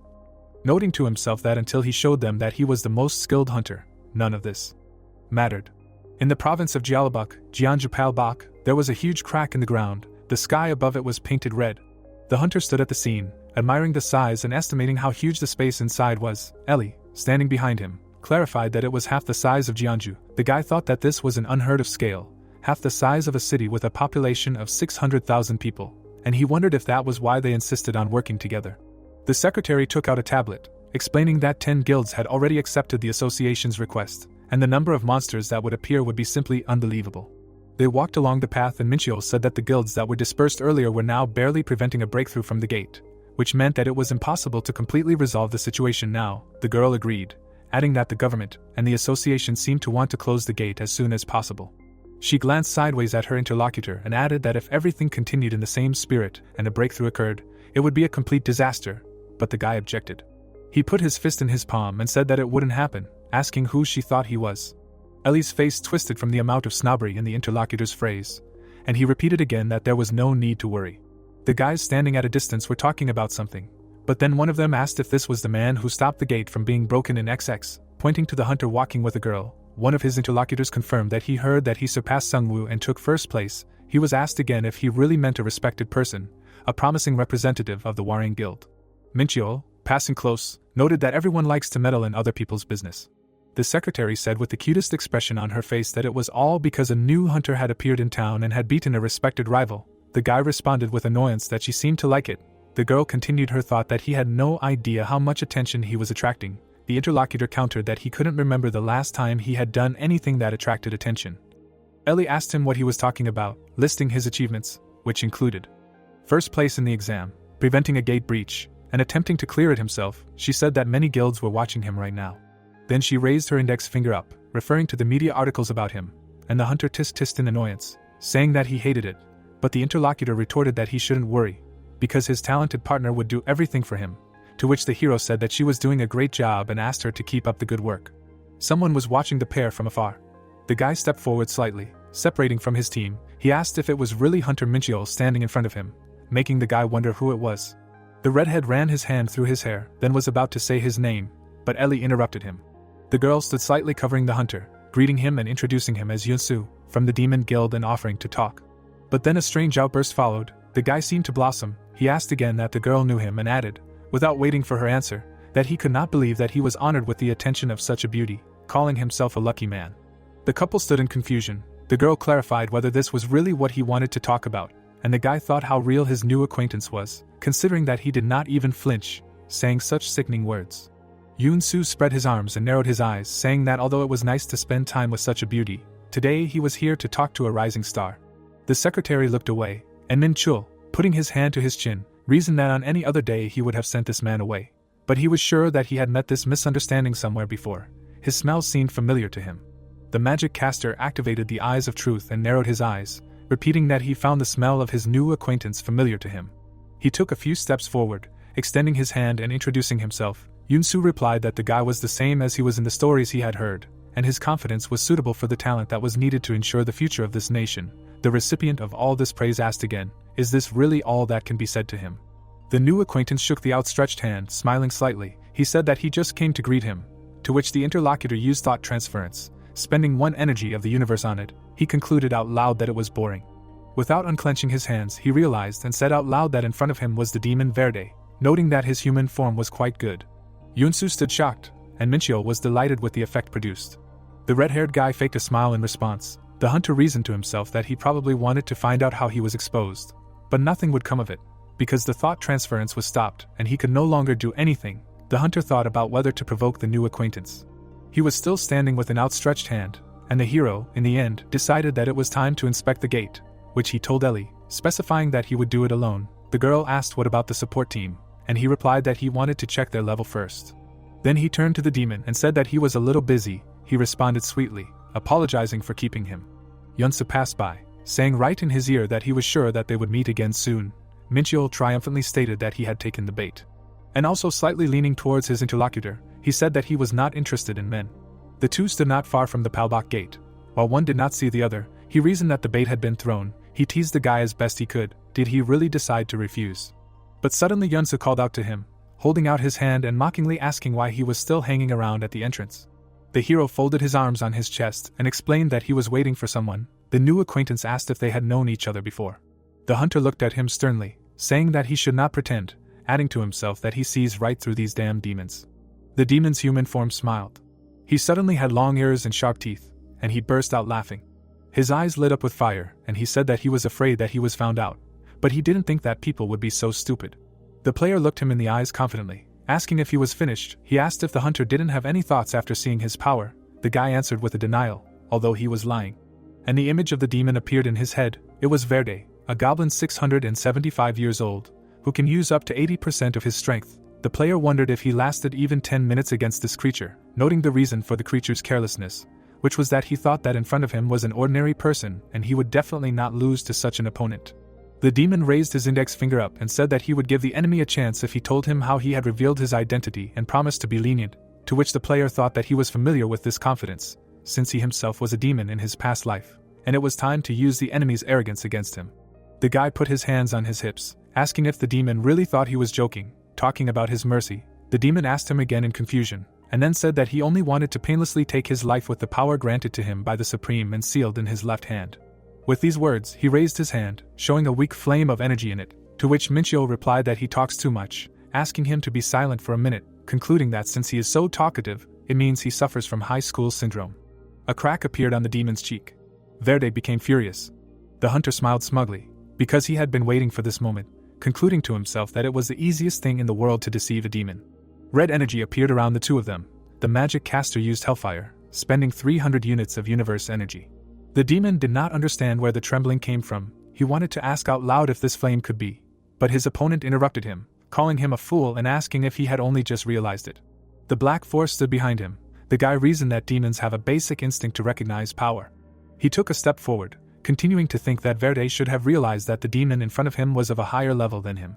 The hero took a few more steps towards his opponent, who was sitting on the ground, saying that he was the one who created the era of flame, the father of all sparks and the symbol of destruction. Verde was unpleasantly surprised and scared. The hunter's eyes were burning with red flames, he said, turning to the young demon and stretching out his hand to him. That the Lord of Flame responded to his call. He called him Lord Ifrit in horror. The demon turned to the protagonist, who froze in surprise. Yunsu looked at Minchio with fear. The enemy bowed before the boy and introduced himself as Verde Cyanal of the demon race. He wanted to ask the Lord of Flame for an audience. Yunsu frowned and wondered where Lord Ifrit came from in such a distant dimension. He remembered the appearance of a powerful spirit whose essence was returned, and whose search for power led to becoming a demon, the Lord of Flame, which is known for its ruthlessness.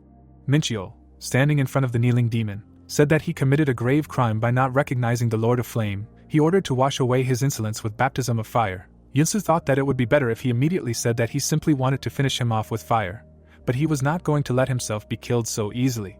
The enemy clenched his hand into a fist, and the protagonist said that he was sorry to turn demons into coal. Yunsu was surprised, looked at the guy in front of him, and asked again. The protagonist scratched his chin and said that he was sorry, since the demon could use mana, but he still had to pay for his insolence. The enemy could not find anything to say. The protagonist smiled, put his finger up and said that since the reason for regret was too weighty, he would take back his words about the punishment in the form of baptism by fire if Yunsu became his servant. The guy looked at the Lord of Flame in surprise and asked again. Minchio, continuing to smile and scratch his chin, said that if he became his servant, he would atone for his sins, and his talent would not be wasted. Looking at the protagonist's smile, the guildmaster thought what a completely merciful offer this was, and how it got on his nerves.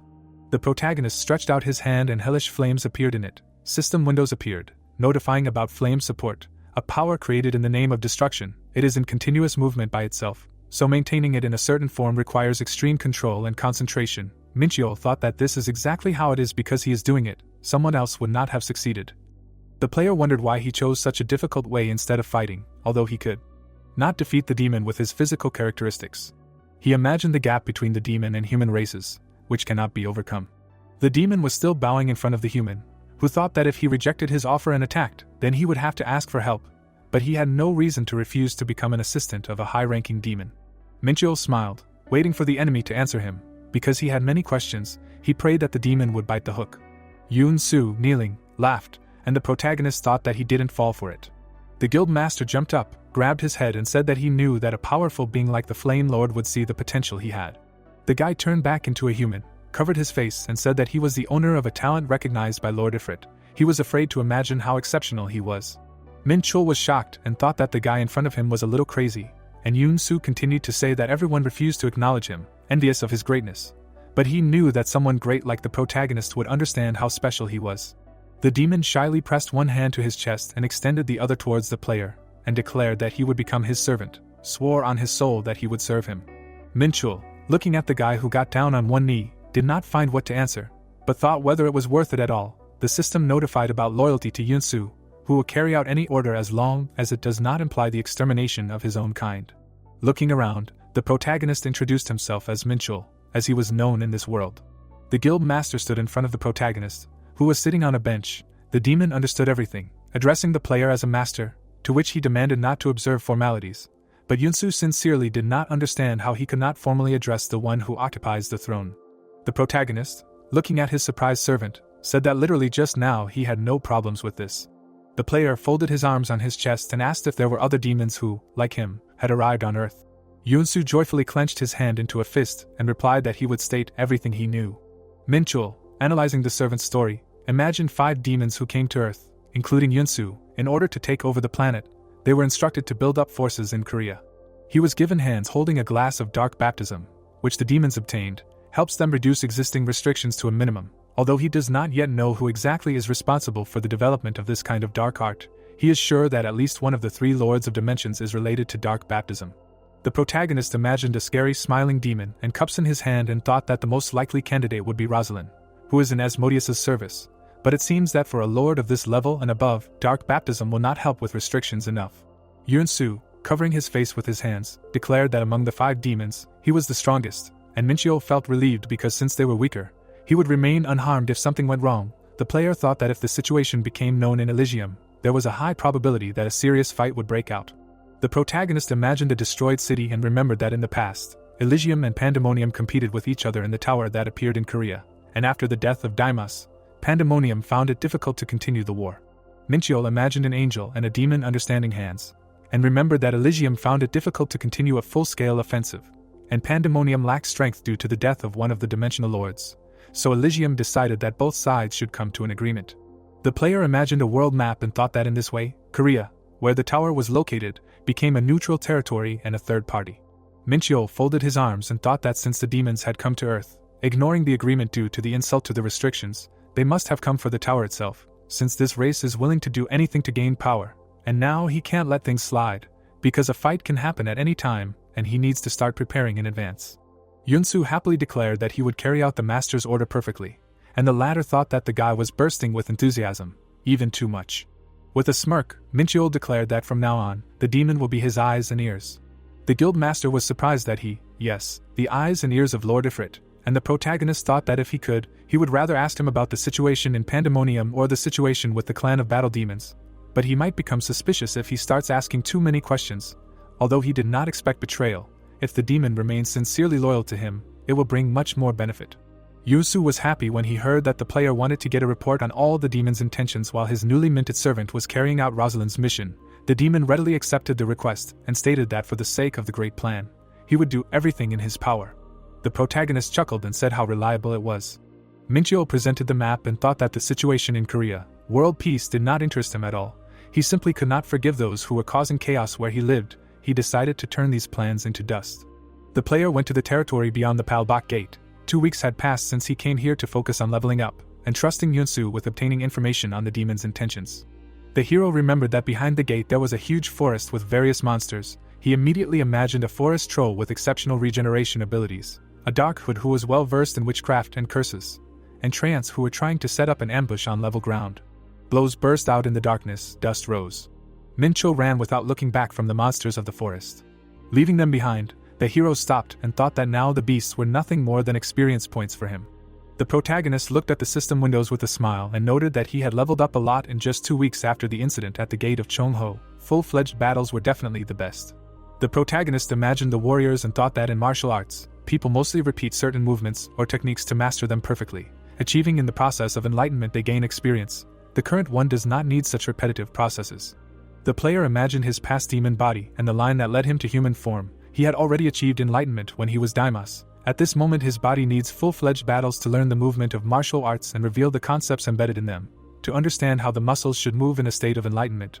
Once complete harmony is achieved, he can finally release the full power of his martial arts. A forest troll appeared behind Minchio. Immediately the monster rushed to attack, and the player sensed its approach. Having drawn his sword, the protagonist noticed that the enemy was making a lot of noise. Minchul turned to the troll, holding the 5-tiger blade in his hands. The forest monster was surprised when the protagonist cut his mace. The enemy clenched his hand into a fist and attacked. The protagonist landed on his feet. His sword cut the troll's hand. Soon, the enemy was defeated. Minchul smiled when the system notified him of the experience gained. The guy looked at the sword burning with a purple flame and noted that this was the real energy of the blade. He remembered the blades and how before he was unable to hold such an exorbitant energy in himself, so it was scattered. But now he can keep the energy of the universe under complete control and pour it into the blade. This became possible due to his increasing understanding of martial arts and strengthening his control over the energy of the universe over the past 2 weeks. The protagonist looked at his injured elbow and decided that his body was not keeping up and he needed to train more. From now on he should focus more not on the energy of the universe, but on increasing his physical endurance. By nightfall, the moon had risen in the sky. Minchul had arrived home. The guy turned around when someone called out to him, asking if he was Hunter Minchul. The player was surprised and asked who was in front of him. The guy extended his hand and introduced himself as the leader of the 3rd team of the Warang Guild, Eugene. He said that he had one suggestion. The protagonist thought about the map and the fact that many guilds were participating in clearing the gates of Palbach, and most of them were going into the dungeon together, without competing, and among them there were no teams whose goal was to kill the boss. The protagonist thought about the members of the 3rd team and that this was happening because the number 1 guild, Warang, was among them, and as befits a first-rank guild, it had created its own team. The guy extended his hand forward and offered to join them. Minchul looked at the extended hand and thought that he didn't understand why he was suddenly offered to cooperate, but asked out loud if they were talking about uniting. The leader of the 3rd team of the Warang Guild smiled and said that because such a huge gate had been defended for a long time, the townspeople were worried. They should sort this out as soon as possible, and the protagonist thought that it was surprising since when guilds cared about the townspeople, and this guy definitely had something else up his sleeve. The protagonist looked at the interlocutor with a grin and said that he understood that he wanted to do everything quickly and efficiently, but she did not understand since when a first-rank guild was not able to deal with something like this on its own. The protagonist imagined the man in the shadows and thought that such a guild would never help others, and according to rumors, Eugen, one of the 3 co-leaders of Warang, was stronger than Sahi, and someone like him had come all the way to Palbach in the hopes of recruiting one person. The commander of the 3rd group smiled and said that he was paying attention and caring to all the hunters working hard to clear the gate. Minchul grinned into his fist and said that he was allergic to nonsense. His interlocutor frowned and with a smile demanded that the guy behave appropriately. The protagonist stared at the interlocutor seriously and asked if he saw himself as appropriate, breaking into another person's house. The stars were shining in the sky. When the protagonist was thinking that it was a perfect night to practice the ancient heavenly art, that bad man ruined everything, so he decided to tease him, thereby forcing him to reveal the true goal. But it didn't work out, since it was a waste of time, and he should have asked Ellie, since it would have been faster. Minchul turned away from the intruder and said that he would talk to the association about working together, to which he heard an expression of hope for a positive answer. The sky remained clear when the protagonist thought that he didn't understand why that bad man came here. He looked at the clouds floating by, and the leaves of the trees rustled above the mobile home, and a hand fell on the table with a heavy thud. Ellie looked at the protagonist furiously and said that she thought that the guild was trying to initiate a rematch between him and Sungwoo. The protagonist looked at the tablet in front of him and heard that he really didn't know who it was since that guy was in the top 3 in the last hunter exam and competed against him. Minchul rolled her eyes saying that he remembered, but what did it have to do with him, and some kind of revenge. But it turned out that that guy failed the test because of him, and that was the problem. Ellie introduced the guys on the chessboard and explained that the Warang Guild probably wanted to increase prestige, and this was the first huge gate in Korea. Also, this could be a revenge of the 2 gods who fought in the exam, but they shouldn't accept their offer since it was just a provocation. The protagonist rubbed his chin and said that he would join the cleanup. The girl looked at the protagonist's back as he walked away. I asked him to wait since his opponents were going to use him to their advantage. He reached for the door and said that was exactly why he agreed. The boy smirked contentedly, thinking about how he would be performing on the stage prepared by Warang. The protagonist imagined the demons behind him and thought that he was the only one who didn't think that the main role would belong to the guild, since he would make them pay for wasting the time chosen for training. A group of people stood in the forest when thanks were given to Hunter Minchul for coming. The other hunters looked at him with distrust. The leader of the 3rd group smiled, saying that he would like people to watch their guild's combat techniques from behind. Since the players were their guests, they should remain safe. The protagonist looked at his interlocutor seriously and said that in any case, he was curious about the Warang's combat techniques. The boy decided to leave the circle of people. The 20 people in the assault team introduced themselves to him in red, and he thought that they had a tank, a melee, a carry, a mage, and a support, and he decided that he had seen so many similar looks in his past life that he was not even surprised that they were bad people. Minchul perked up when he heard that someone was happy to see him. The guy approached him and said that they had met before, but the protagonist could not remember why he was pretending to remember him. The protagonist rolled his eyes and said that he did not have such friends, to which the indignant guy reminded him that they had met at the exam. Minchul remembered the guy's stone statue and asked about third place. Sungwoo smiled contentedly and said that it was nice to be able to hunt together. The protagonist put his hand on his hip and asked why he was pleased. Then he looked at his interlocutor from under his brows and said that all the hunters who defeated him had proven their skills, but the protagonist thought that the guy's words were so full of malice, and he did not expect to feel the same emotions here that he experienced in Pandemonium. Minchul smiled and said that he saw that his interlocutor was proud of his skills. So I closed my eyes and replied that I was looking forward to working with the guy.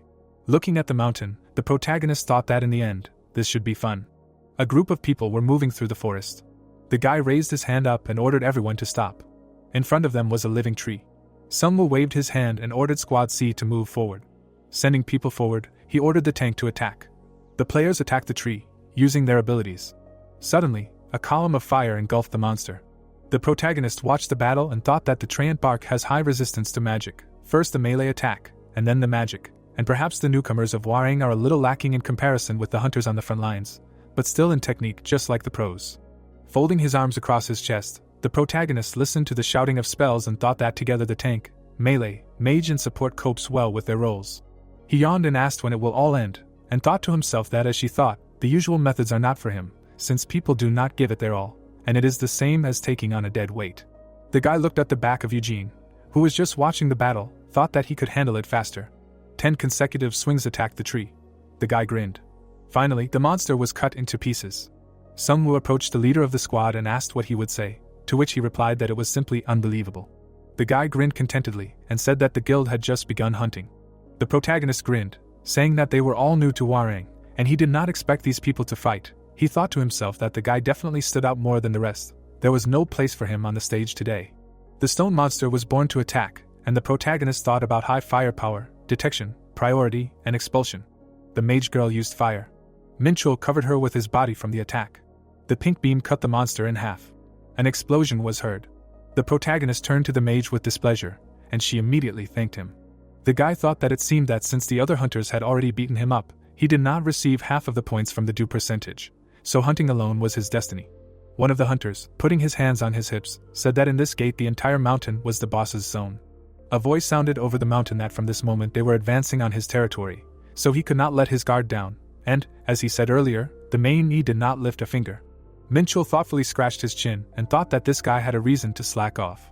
The squad leader put his hand on the deputy's shoulder and said that he expected him to make every effort and not make mistakes. The guy looked sideways at the protagonist and said that he wasn't sure if the hunter would have the opportunity to join the battle, but since he accepted their invitation to join the raid, he would still receive an equal reward with everyone else, and this was expected of the leader, so no one could match his mercy. Minchul frowned and thought that they had decided to make him a scapegoat. Both guys heard a mocking sigh. Covering his mouth with his fist, the protagonist reminded him that he had said that he had an allergy to all kinds of nonsense lately. The leader of the third group frowned and said that the guy's words were rather harsh since they were teammates. Minchul smiled contentedly and said that if they had planned this from the beginning, he would have preferred to hunt alone. The guy flexed his fists and said that since it had come to this, how about making a bet? He looked sideways and said that their assault team would be against him. They would see who would finish off the boss first, unless of course they chicken out. Under the clear sky, a proposal was made to bet on who would defeat the boss faster. The team members were surprised to hear about the entire team competing against the protagonist. Minchul smiled and extended his hand, suggesting that they exclude one member of the team from the competition, because despite his abilities, he would not compete against the entire team. Eugene's eyes widened in surprise when a finger was pointed at him, excluding him from the bet. The guy irritably asked the protagonist if he thought it was possible for him to win if the guild leader was excluded. The team gritted their teeth, unpleasantly surprised that the protagonist looked down on them, saying that he used to adapt to the guys, and now it was their time to adapt to him. Minchul put his hands on his hips, surrounded by angry looks, and said that he did not have to follow every little thing they planned. The deputy turned to the leader, asking if he would accept the offer, but he did not believe in the seriousness of his comrade's words. The vice leader grinned tensely, saying that Hunter Minchul had won first place in the exam and simply couldn't be without overconfidence, asking if Captain Choi understood the hint. The team leader turned to the protagonist, expressing his agreement with the terms of the bet. However, if the boy was in danger, he would join in, to which Minchul assured that it would not be necessary. The hero turned around, kicking up clouds of dust with his feet. The boy rushed through his comrades, leaving behind a residual gust of air, teammates watching him. The hero rushed forward, assuring everyone that he would take care of everything first. The leader and vice leader looked after them grimly, through the raised clouds of dust. The hero thought about it, because based on what he saw, he was sure that he would deal with the boss faster. He left a trail of dust and gusts of air, among the forest and mountains, calling it a race against time. Min Chul looked back as he ran to make sure that Team Hwarang wasn't chasing him.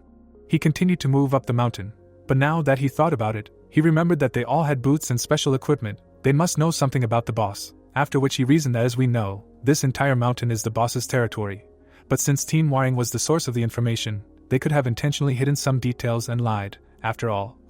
How strong must the hiding monster be for them to hesitate? The guy put his foot forward and braked, assuring himself that he would deal with the boss first, no matter what they prepared for him. His foot touched the ground, from where waves of vibration came. Min Chul noticed the waves in surprise. He jumped to the side, as a huge worm-like monster burst out of the ground. The guy opened his mouth in surprise, seeing a large sandworm. The monster towered over the hero, opening its huge mouth with a deafening scream, with teeth arranged in several rows, in a circle. The protagonist covered his ears with his hands and closed his eyes, noting the size of the worm, comparable to a mountain, and its terrifyingly loud volume. The monster let out another scream, turned around, attacking the guy. Min Chul spun his weapon in front of him, defending himself from the stones flying at him, and wondered if the worm understood him, and the protagonist noted that he would not be able to resist the monster without enhanced demonic defense energy, and the worm, being eyeless, uses vibrations of the earth to find its target. The monster towered over the protagonist, opening its huge mouth.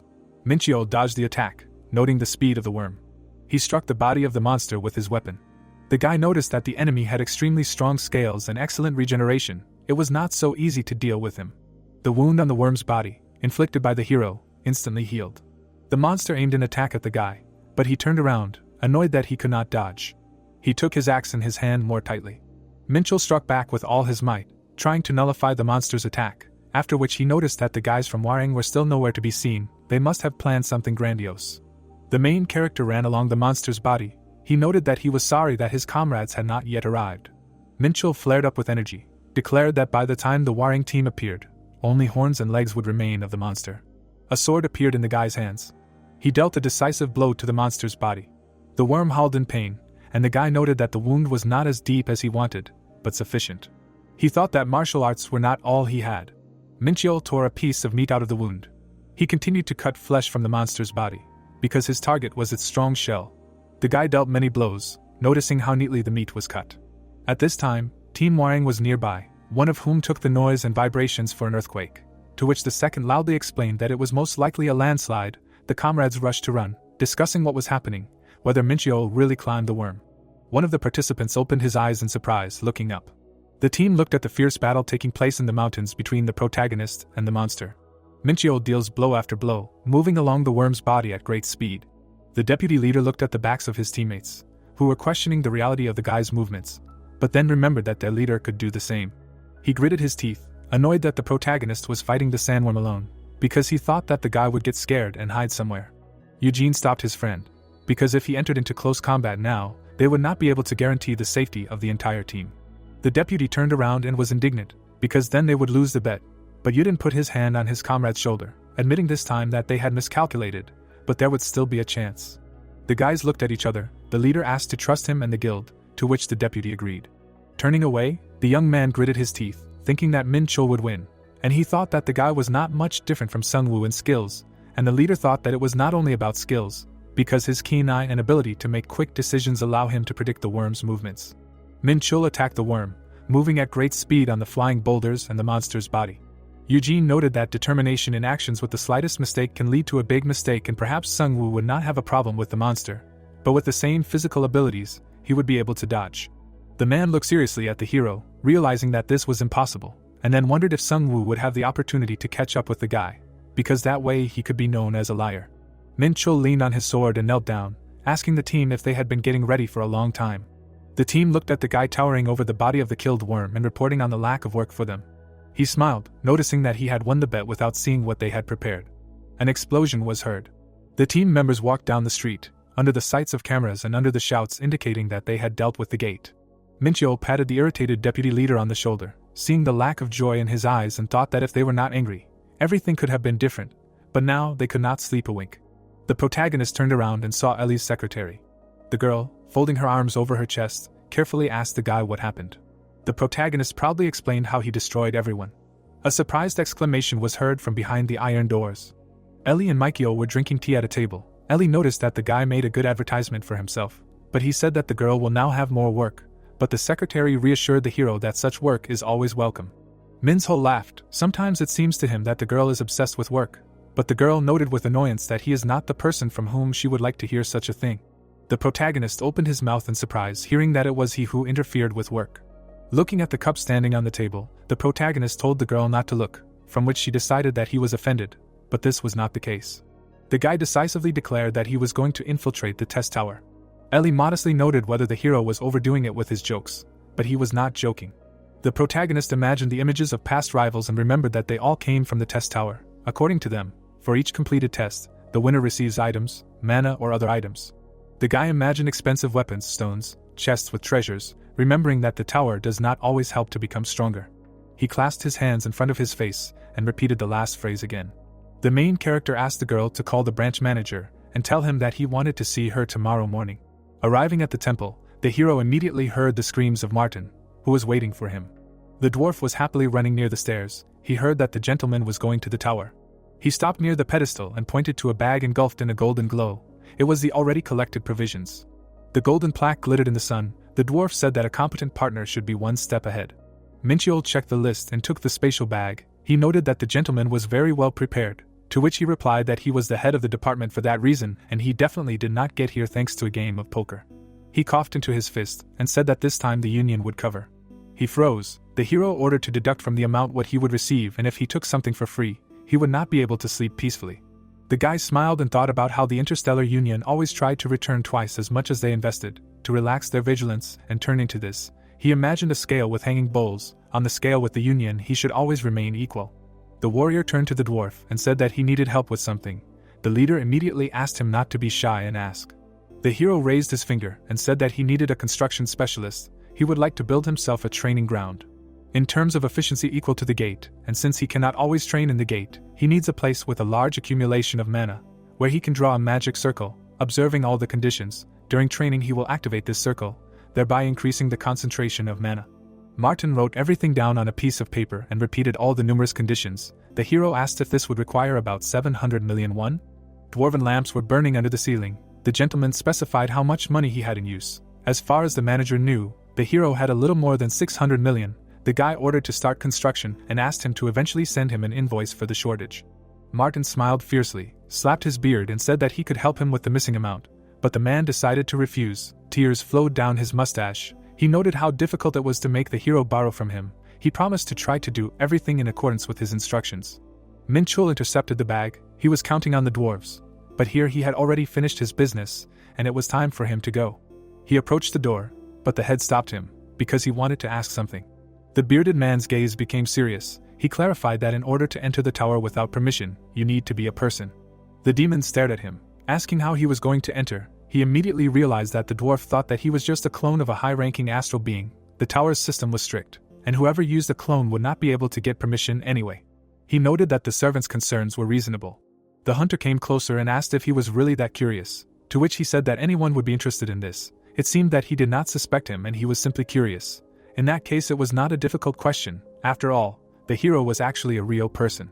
Minchio turned around, opened the door and said that in order to find out the answer, one must die. He turned to the confused dwarf, smiled and repeated that one only needed to die once. The reason why the current him could enter the tower was because he died from the hero's sword and was reborn in a human body.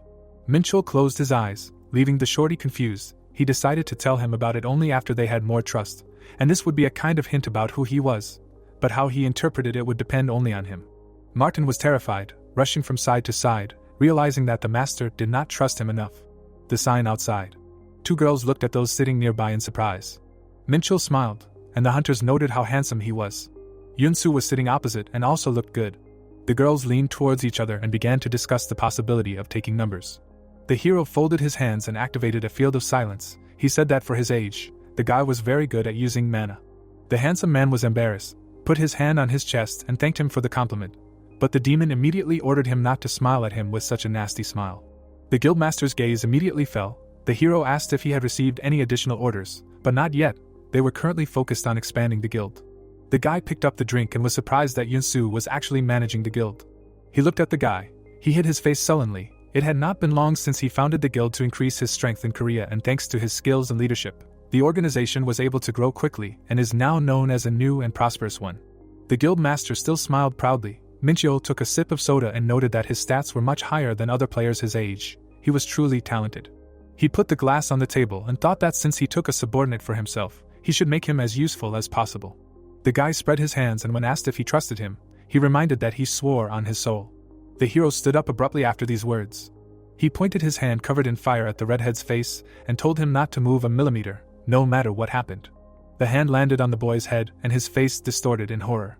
Minchio smiled evilly and told the servant to just concentrate, otherwise, if he got distracted he could die. The demon clan interacted with mana differently, so he couldn't use the dark magic that the Verde used, and therefore he couldn't teach him any magic that could make him stronger. The air between the boys shook. Martial arts, the hero decided. Another thing, he used the art of splitting the mind.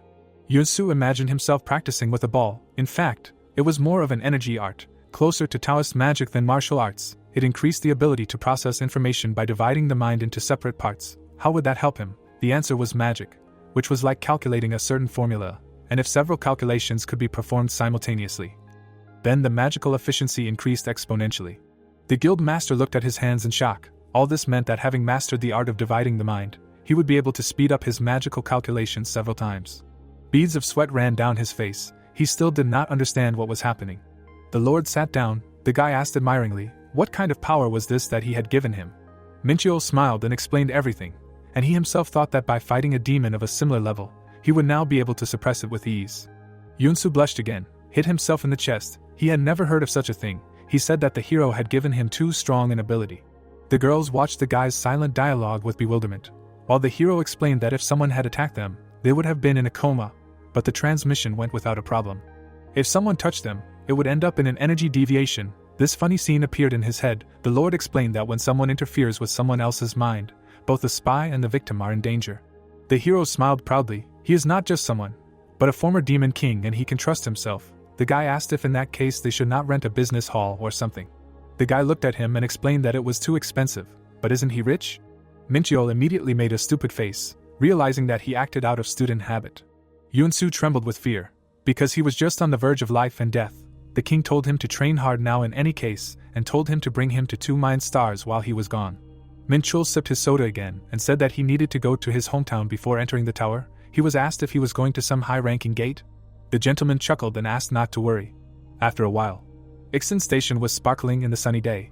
The hero walked with the hunter and told him that there was no need to follow him, but the hunter replied that this was the only way that could make him remember his existence. Kite smiled cheerfully and added that this was a chance to drop by his parents. Minchul smiled sheepishly. As soon as they noted that he was completely unattainable, he explained that he took an academic leave from the university.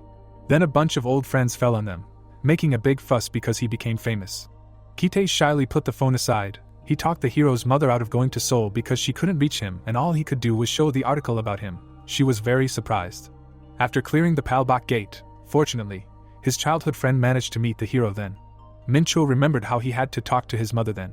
Kite proudly scratched his nose and said that friends like him are not lying around on the road, because who else would help him choose a gift for his parents? The demon promised to treat him next time. The guys said goodbye to each other.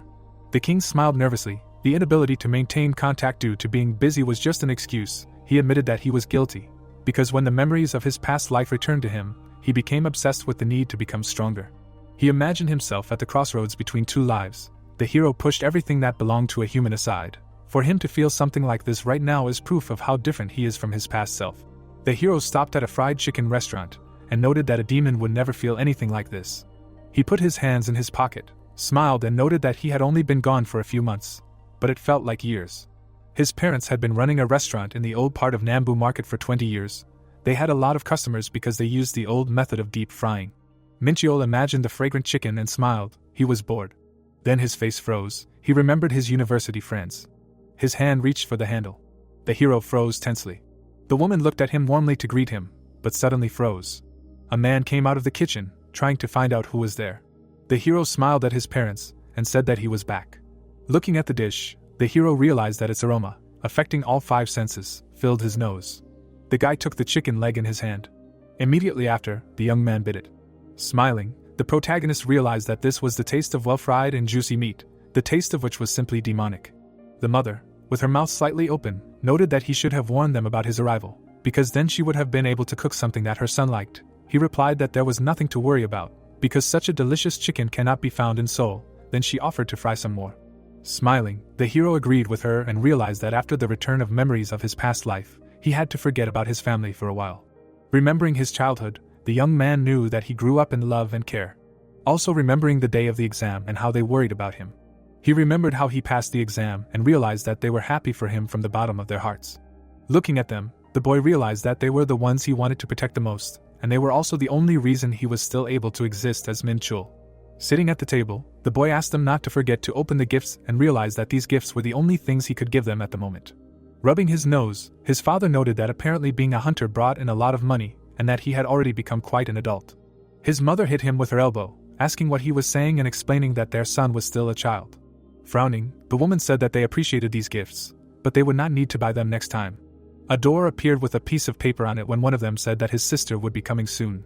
The girl stood in front of the door when the boy asked why she was coming. The bell began to ring when the door opened. The sister came inside when the mother explained that the girl just helped them in the evenings. Looking at the gifts, she asked what it meant and also inquired if they had a day off. Suddenly, the sister looked at the hero. Opening her mouth wide, she screamed a question about what he was doing here. The young man, raising his hands, shouted that he was going to ask the same question himself.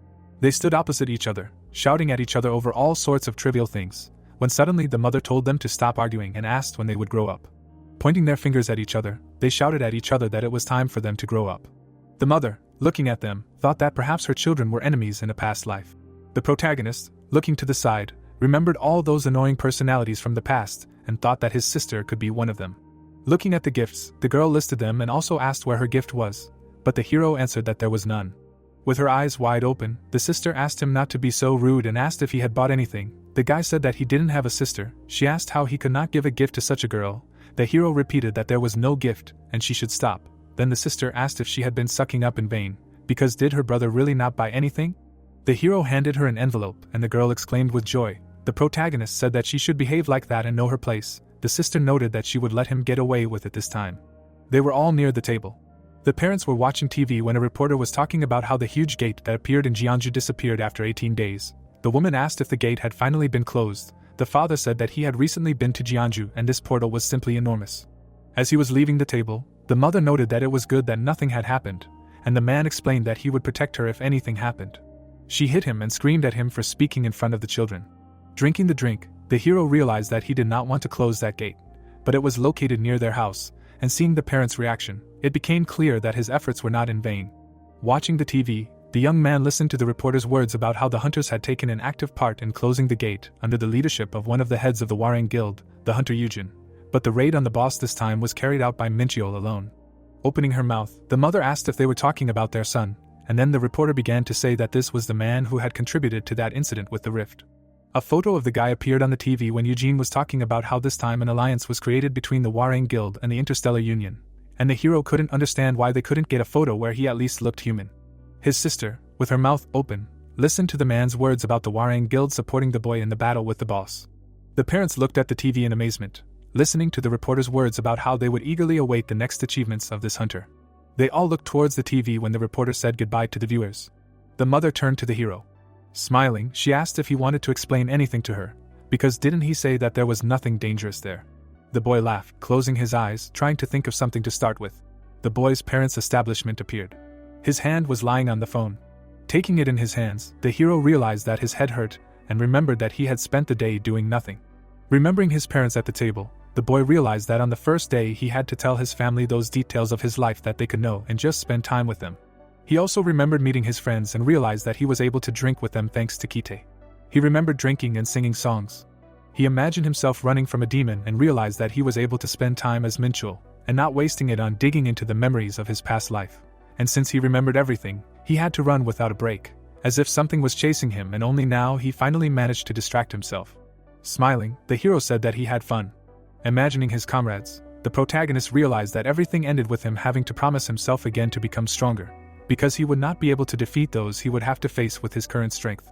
Also imagining a certain demon, the boy knew that he needed such strength to protect those dear to him, and needed to become stronger, no matter how dangerous it was. Ixon's station appeared and the words of the young man were heard that it was time for him to go. His mother, standing in front of him, asked him not to do anything dangerous, and the guy told her not to worry. Frowning, she also told him not to climb into anything like that gate again, and the hero couldn't understand when his mother managed to become so perceptive when his father suddenly asked to be in touch so that they wouldn't worry. The woman pinched him, asking why he needed to say that. Crossing her arms over her chest, her sister asked when he would leave, because the train would soon leave without him, and the protagonist noted that he was already leaving, and apparently she wanted to get rid of him too much and added that they would see if he brought her money next time. Kneeling down, the girl said that her brother was the best and most amazing and that she, as the daughter of their parents, would make up for his absence, and the guy said that her delirium had already become like art. A certain peak appeared. Strangely, the structure was in the middle of the city. Trains were already standing on the tracks and words were heard that the train was heading to the boarding area. The train doors opened. The young man, with his mouth slightly open, heard someone say that he had arrived on time. An assistant was standing in front of him. Coming out, the guy noted that she had also arrived on time, and the girl asked if he had ever seen her late. Raising his hand to his chin, the hero answered negatively. Smiling, the assistant said that he would not be able to see it. This structure appeared and the girl asked if the guy was heading there, to which he answered positively. Grinning, the young man asked her to call Martin and remind him of his request. They stood in front of the entrance to the tower. Looking at them, the guy knew that this was the entrance to the Tower of Trials and he was able to feel a strong energy, completely different from that from the gate. Raising his hand, the hero decided to go. The protagonist opened his mouth and heard the girl scream at him to wait. She crossed her arms and asked him if he wanted to tell her anything, and the protagonist asked again, not understanding if he had forgotten anything. The girl clenched her fists and screamed that if he intended to return, then he should tell her, and the guy asked if he had said goodbye. Imagining this tower, the young man did not understand if it was that important, because he would still be able to return. A blue glow appeared when the guy thought about the fact that people who wanted to enter the tower were there for quite a long time and on average, A-rank hunters go there and their survival rate was about 70% and his physical body was not even close to such a rank, because it was still E-rank, so he was a little worried, but he still had the skills and karma from his past life. Opening his mouth, the boy realized that he would not be able to see Ellie for a while and realized that he had always felt that no one but his family would care about him. The girl, with her eyes wide open, listened to his proposal that they eat together when he returned. The doors of the tower began to open. Raising his hand, the protagonist said that they would eat for fun, and not for business. He had a smile on his face when he said that he would return soon. The doors began to close behind him. The hero walked inside.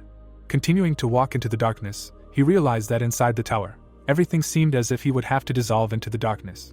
Standing in the middle of space, the protagonist realized that his senses were blocked and therefore he could not see when he had to go, and also decided to first call upon his senses to assess the area, using an ancient heavenly art. Looking somewhere, the boy heard words of greeting and could not understand who was saying this and from where and assumed that they decided to hold a welcoming ceremony for him. Turning around, the hero realized that the voice was coming from the other side. The man, grinning, asked if he could see him. Tilting his head, the young man said that he could only see the outline of a man's figure. Raising his hand, the man noted that it was still incredible. Suddenly, the darkness dissipated.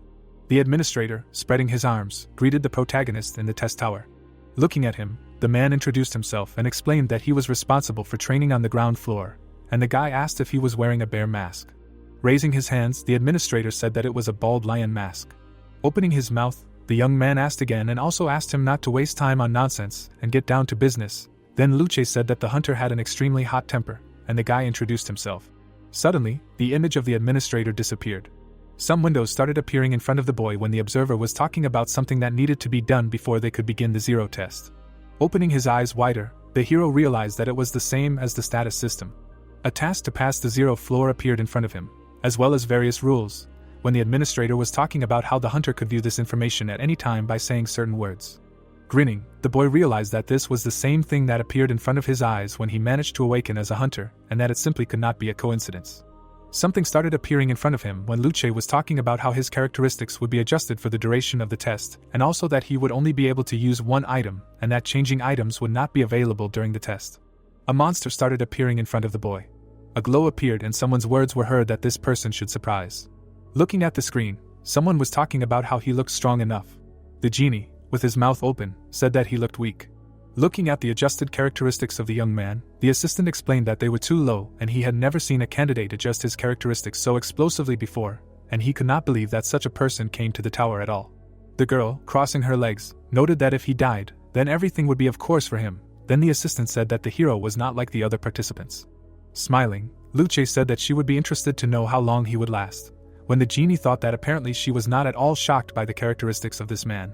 Crossing his arms over his chest, the man said that he was betting on 10 minutes, the girl bet on 10 seconds, and the genie asked if 2 minutes was the minimum for the bet.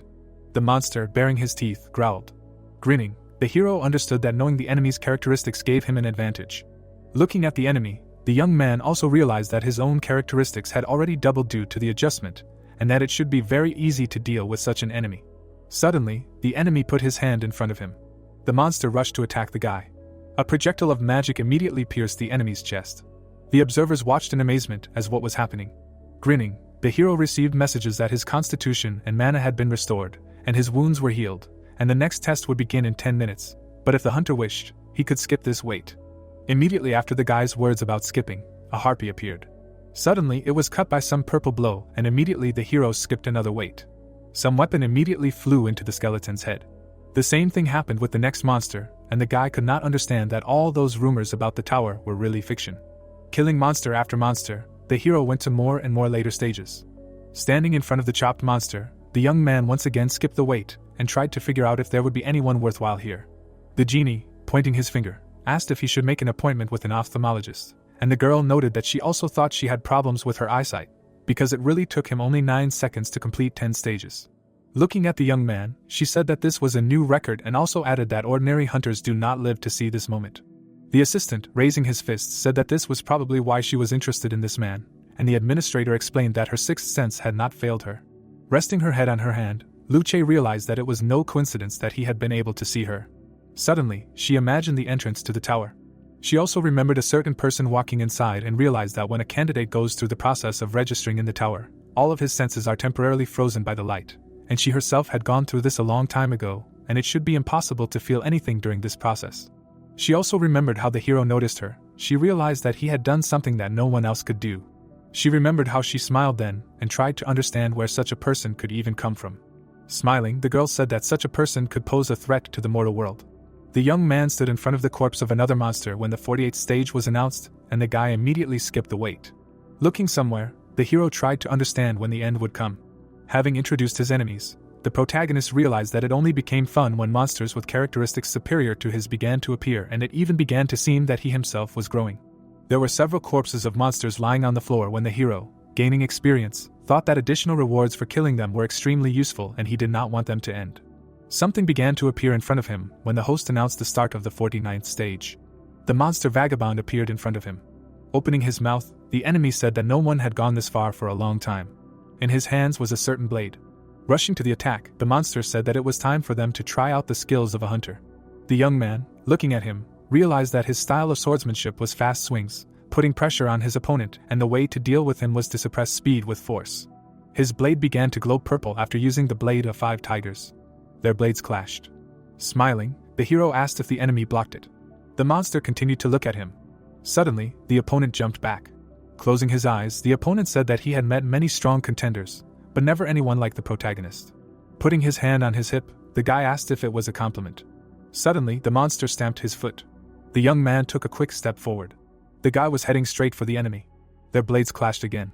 Frowning, the monster could not understand what kind of power was hidden in the protagonist's blade. The hero, grinning, asked if the enemy really thought that if he circled around him, he would succeed, and also realized that previously 1 blow was enough for him to win. But now he needed 2. The guy immediately attacked the monster. The opponent, opening his mouth, did not understand how this could be, because was he really destined to lose? Bright purple flashes appeared, which meant the hero's attacks, and he realized that he would need a 3rd blow to win. The monster, with its mouth open, screamed that its characteristics were higher. The young man made a chopping blow. There was a smile on his face from the realization that the trick was only in delivering several consecutive blows, together making a combo, which would be much more powerful than 1 blow, albeit strong, but chaotic. The hero imagined the arrows going up and remembered that the ancient heavenly art was increased by 40%, and the lighting by 50%, and realized that given the presence of enhancements, he had no way to lose, because the enemy's higher characteristics in themselves mean nothing. Bowing his head, the monster said that only 8 people, including the young man, were able to defeat him. The guy asked if he meant those people he had spoken of earlier. The opponent answered affirmatively and explained that they were the ones who controlled the tower. Disappearing, the enemy said that now he was interested in whether the hero would be able to pass the final test, and also noted that it was great to cross swords for the first time in a long time. Raising his head, the boy listened to the announcement of the successful completion of the 49th stage, and also the announcement of the imminent start of the last stage. Opening his mouth, the young man asked again and immediately skipped the wait. The brightest glow of all that had been before appeared in front of him. A grin appeared on his face.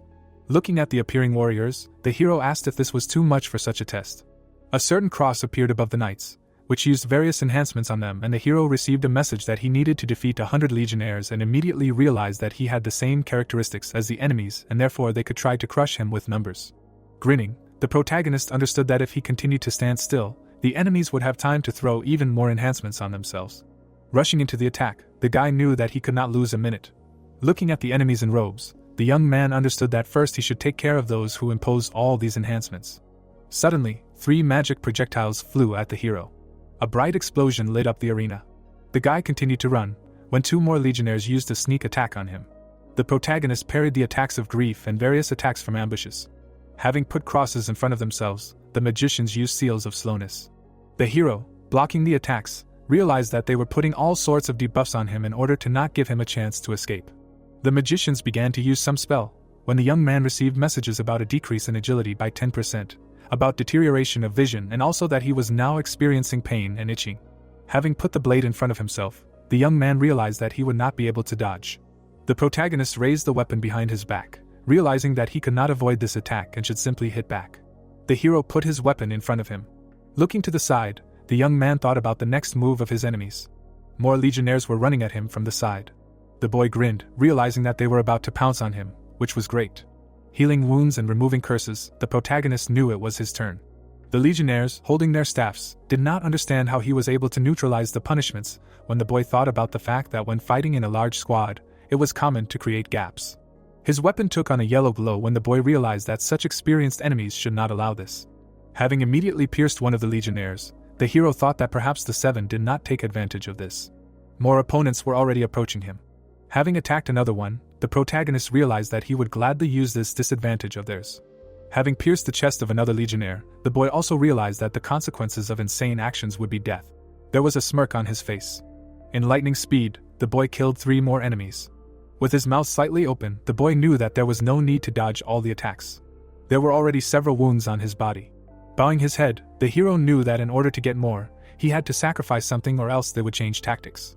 The legionnaires with shields, standing in front of the mages, said that the enemy was approaching and they should protect their allies. Running up to them, the young man noted that they were able to quickly take their positions. The mages put their staffs forward, using some kind of spell. The hero immediately dodged the firestorm.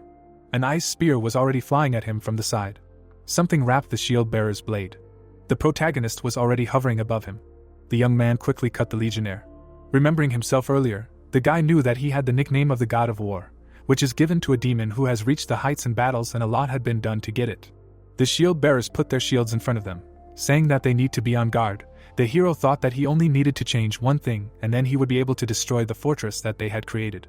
Raising their blades, the legionnaires used a solid shield and unwavering defense. The guy, swinging, understood that such a decision of theirs turned the tide of the battle in his favor. Immediately after, the hero attacked all the defenders. Looking at the space between the shield and the legionnaire, the young man knew that such an attack would not cause them any damage, but would only create another small gap, which is what he needed. Immediately after, the guy ran closer to the magicians. They again put their staffs forward, intending to use something. The protagonist quickly passed through them, saying that they were too slow. Having killed another magician, the guy received a message that there were still 74 legionnaires left. Wiping the sweat from his face, the hero realized that now that he had managed to get rid of the most problematic warriors, he only needed to aim for the vital spots and that was it. Standing in front of his enemies, the boy thought that this fight should be much easier when they talked about needing a new strategy due to the fact that the mages were destroyed. They were still standing in front of him when the boy asked them about not coming at him with 69 warriors. He had a smirk on his face. Rushing into the attack, he shouted that in that case he would come to them himself. The chopped-up body of the enemy lay on the ground and a notification appeared that there were 54 opponents left.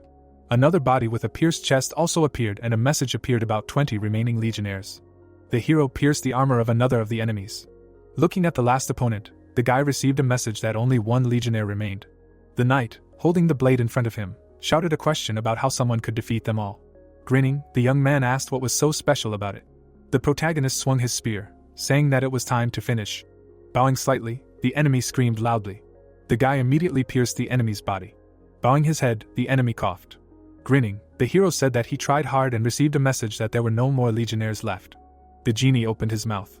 Raising his fists, the assistant shouted that this was madness, because the legion simply could not lose. Looking at the girl, the man asked if she had foreseen such an outcome, and Luce replied that there was no way she could have done this. Opening her mouth, she explained that she had been waiting for this battle, but she had never thought that he would be able to defeat such an enemy. Imagining the legion, the girl remembered that it was a large detachment of high-ranking undead, united by spirit and driven by revenge, and while even the most united army makes mistakes in battle, the legion does not have such a flaw. The young man stood in front of the evaporating corpse of the last monster, while the administrator thought about how this army was like a single monster that suppresses with force and at the same time has never lost before, although today he lost to this man. The guy's mouth was slightly open. Standing in the middle of the hall, the hero received notifications about successfully passing the battle test, as well as the fact that he took first place among those who passed the first floor. Opening his eyes wider, the protagonist noted that those people call themselves the Seven Emperors, although they are not on these lists. Looking at the system window, the young man also read that he was able to achieve what no one else could, and as a reward for the achievement he will be given 1 million points. He asked about what these points give, and the system immediately answered that such points can be used as currency inside the tower, and then the protagonist tried to understand whether this is a large number of points and assumed that given the achievement received, the amount is still not small. The administrator appeared behind him and congratulated him on successfully passing the test. The hero, turning around, screamed, because he did not understand how he did not notice the approach of this person. Frowning, the guy thought that this is some kind of unique ability that the tower system has or the manager himself, and ignorance of this upsets him. The roof of this arena appeared. Suddenly, the guy was struck by some lightning when the girl said that he would now be given a reward for passing. A certain world stone appeared in front of him. The young man, with his mouth open, could not believe that he was given such a stone as a reward. Having imagined it, the hero remembered that it was a precious stone capable of creating a dimension. Taking it in his hands, the protagonist realized that a stone of this size could not create a dimension. Standing behind, the administrator said that he finally saw what the reward for passing the 0th floor was. The young man, standing in front of him, asked about whether even the manager did not know about this reward. Luce explained that the tower holds many secrets and the manager knows only some of them, and also noted that this object is not from the earth and asked how he knew about it. Looking to the side, the hero replied that he simply had his own sources of information, realizing that he had no need to tell how he knew about such a stone. Raising his hands, the administrator also said that in any case, the hunter was aware that his reward was a special item and much more valuable than the rewards for all the other floors. The manager, presenting the mythical rank equipment, which only 15 items belong to, and also presenting the transcendental rank equipment, which is lower than mythical, but even so, only 100 items have such a rank, said that if this stone was processed correctly, it would be possible to obtain an artifact of the transcendental rank, or even mythical if the hunter managed to find an amazing master from the tower to make it. Opening his mouth, the guy replied that he did not need a weapon, and the manager noted that this was the best way to use this reward. Holding it in his hands, the protagonist said that he thought of another good way to use it, realizing that his personal weapon was enough for him. Suddenly, the stone in his hand became covered with cracks. Immediately after, the hero broke it into many fragments. The girl, with her mouth wide open, screamed a question about what he had just done and realized that he had just destroyed such a precious thing. Shards of stone were swirling around the boy. The protagonist sat in a meditative pose as he thought about how the energy of the universe was equal to the energy of creation, and the world stone, in turn, contained a power equivalent to the same energy. The shards were still swirling around him as the hero realized that now he should try to do something that no one had thought of yet. The shards were flying around. Suddenly, a bright glow appeared in his chest as the boy thought about how he should try to absorb the world stone. The girl, watching what was happening, asked what was going on. The boy was covered in a bright red glow. Imagining space and a certain universe, the protagonist realized that he had managed to place the power of creation contained in the world stone into the world in his creation, into a small universe. Hanging in the darkness, the guy received a notification about the improvement of the skill of the heavenly dragon by 30%. Opening his eyes, the hero realized that he still could not absorb this stone completely. Looking around, the protagonist thought that he managed to absorb only about 1% of the entire stone, and this should be his limit at the moment. Looking at a certain ball, the hero knew that if he overdid it, then everything could collapse. Imagining this star, the guy realized that he at least managed to form the sun, and if he can learn to control this power, then he can become stronger, and this means that the first goal is achieved. The protagonist stood in front of the system window.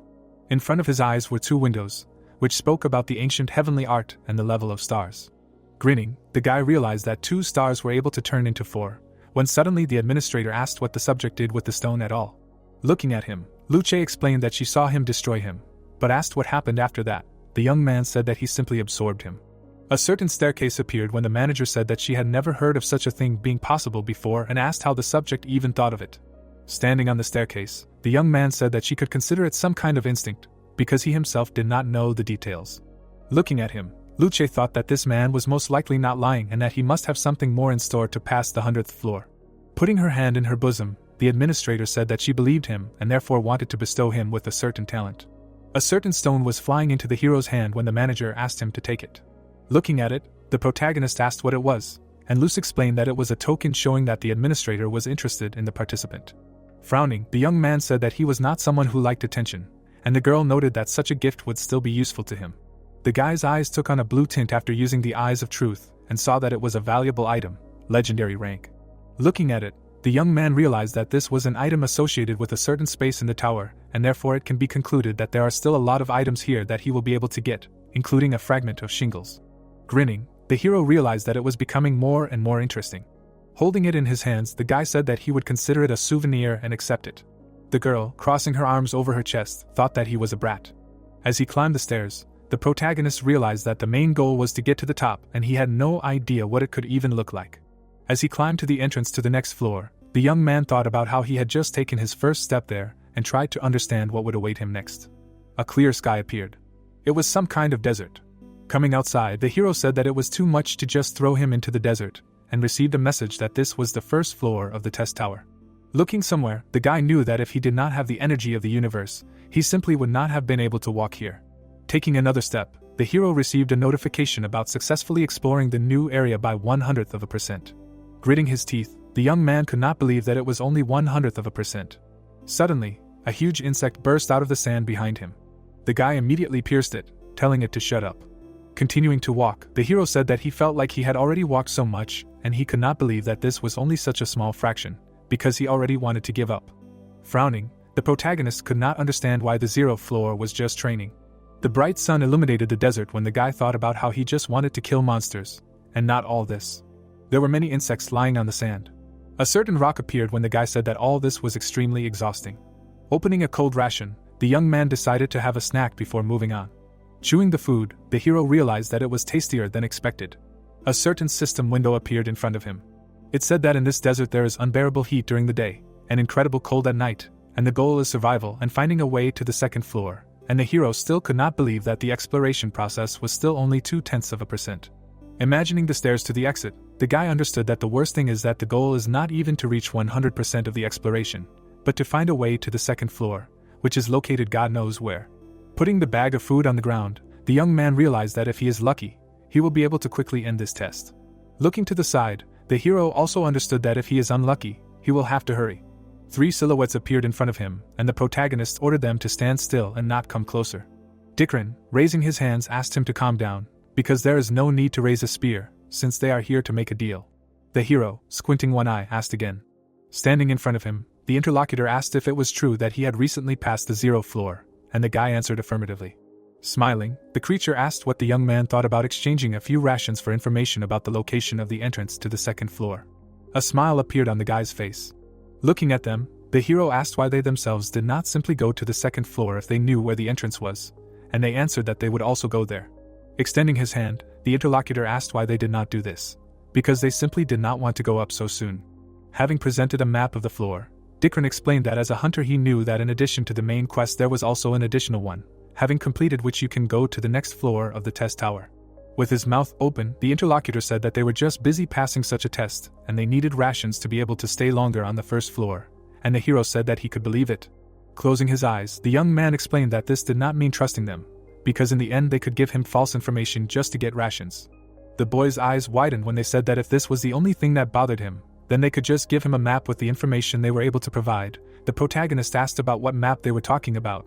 Then Dikrin explained that he could say a command and see the explored areas. Opening the map, the boy was surprised that such a useful function had been here all this time, and could not understand why the system did not tell him about it from the very beginning. The creature was still looking at him. Grinning, the interlocutor understood that the hunter was just a newbie and a weakling, and therefore the deal should go smoothly. A rock appeared and the creature asked what he thought of their offer. Raising his hand to his chin, the hero said that it was very good and even good, because he would have the opportunity to replenish his supplies right before going up to the second floor. Summoning a backpack with food, the protagonist agreed and noted that the information was much more useful to him now. Smiles appeared on the faces of the creatures.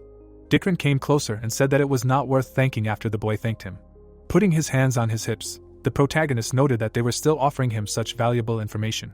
Smiling, the boy said his name.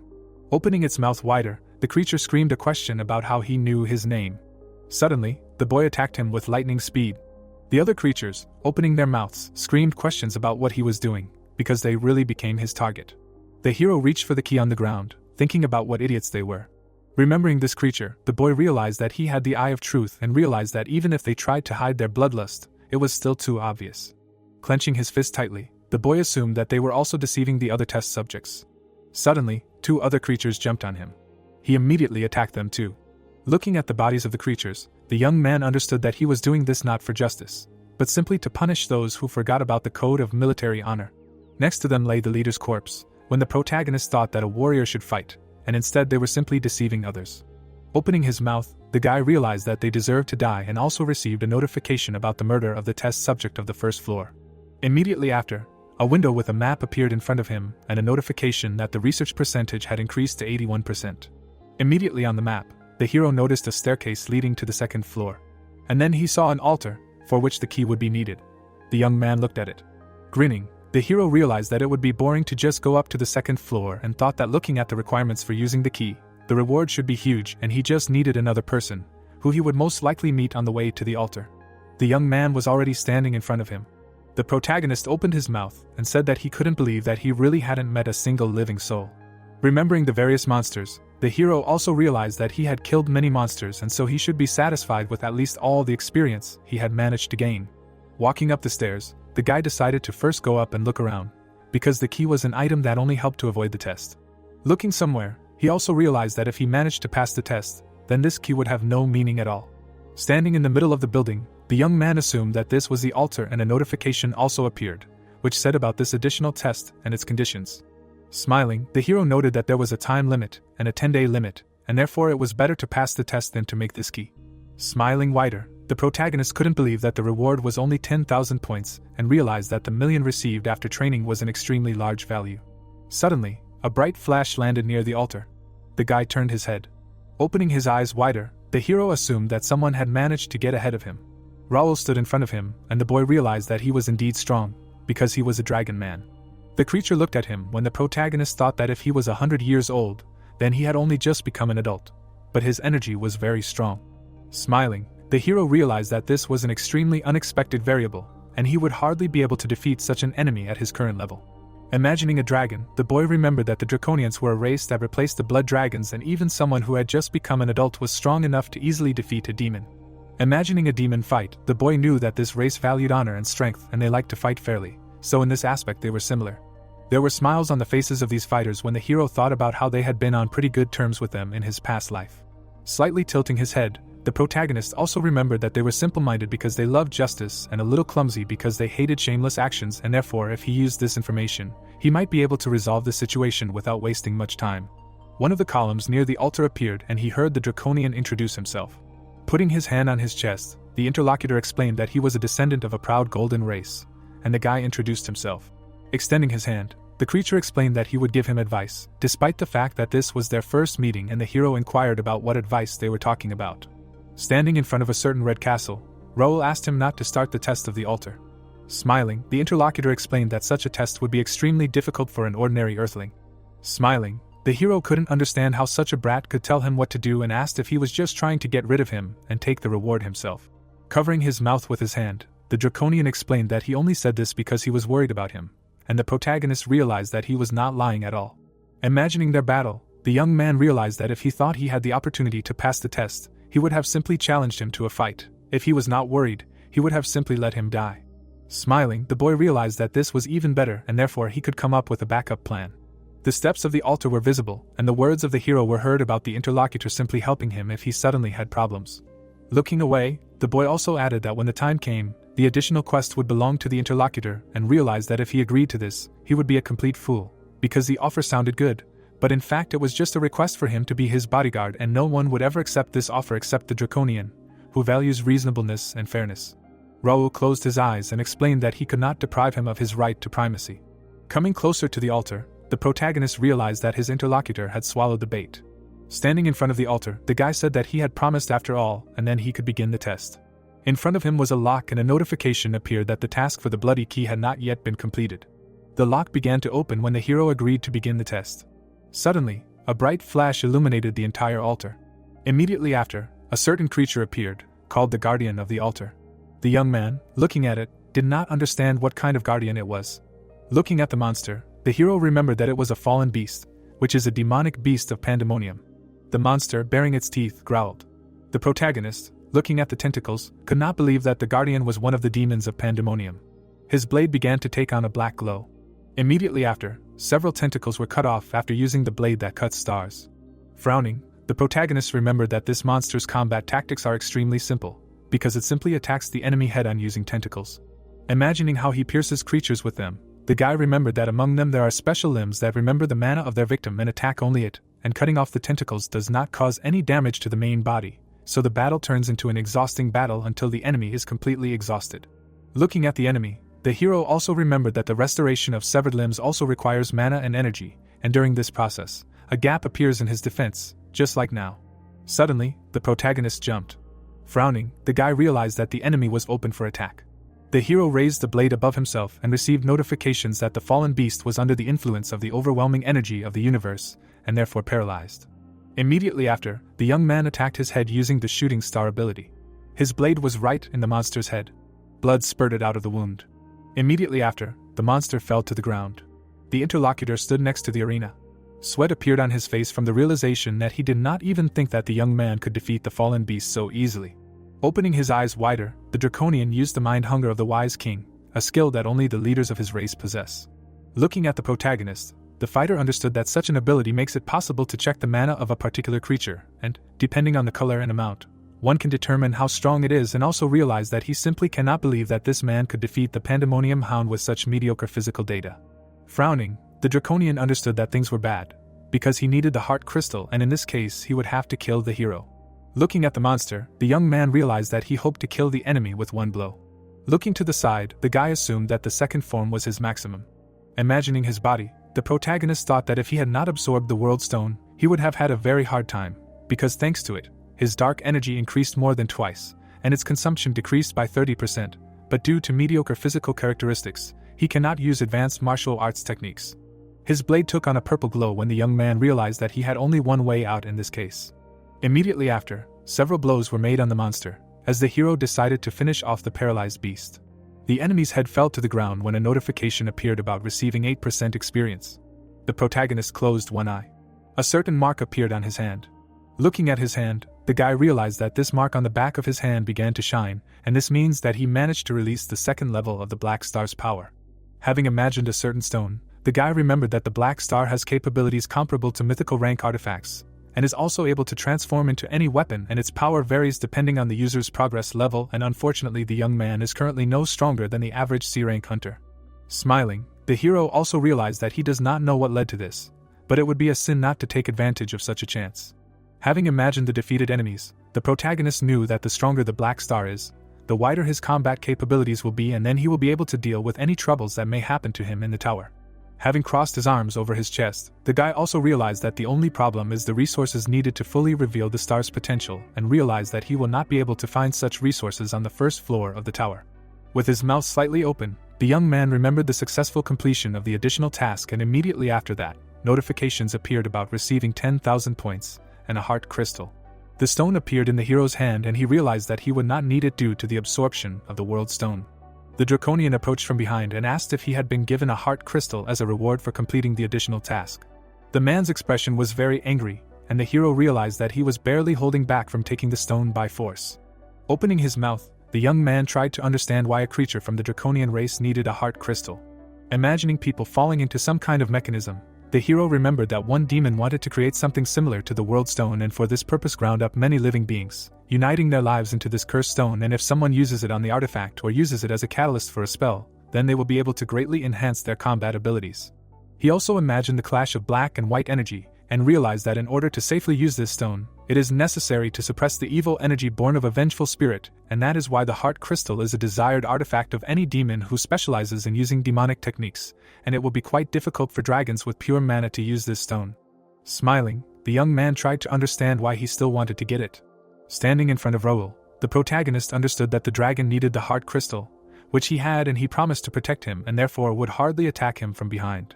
Looking to the side, the draconian thought that he really needed this stone, although he could not break his words so easily. The young man, raising his hand, asked if he needed this stone. Opening his mouth wide, Raoul shouted a question about whether he could really give it to him, and also that he could ask for anything in return within reason. Having given the crystal, the guy said that he did not need anything. Then the draconian asked again.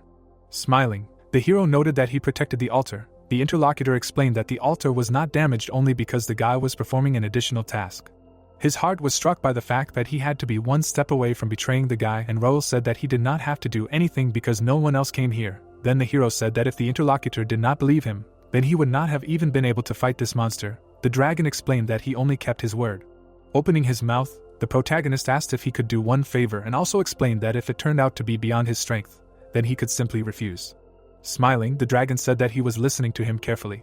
Introducing the City of Dragons, the hero explained that he would like to visit the dragon's lands at least once. Raising his hand, the guy said that Earthlings consider their world to be an exemplary fantasy. Then Raoul asked if the rumor of their world had really reached even the Earth, which is in another dimension.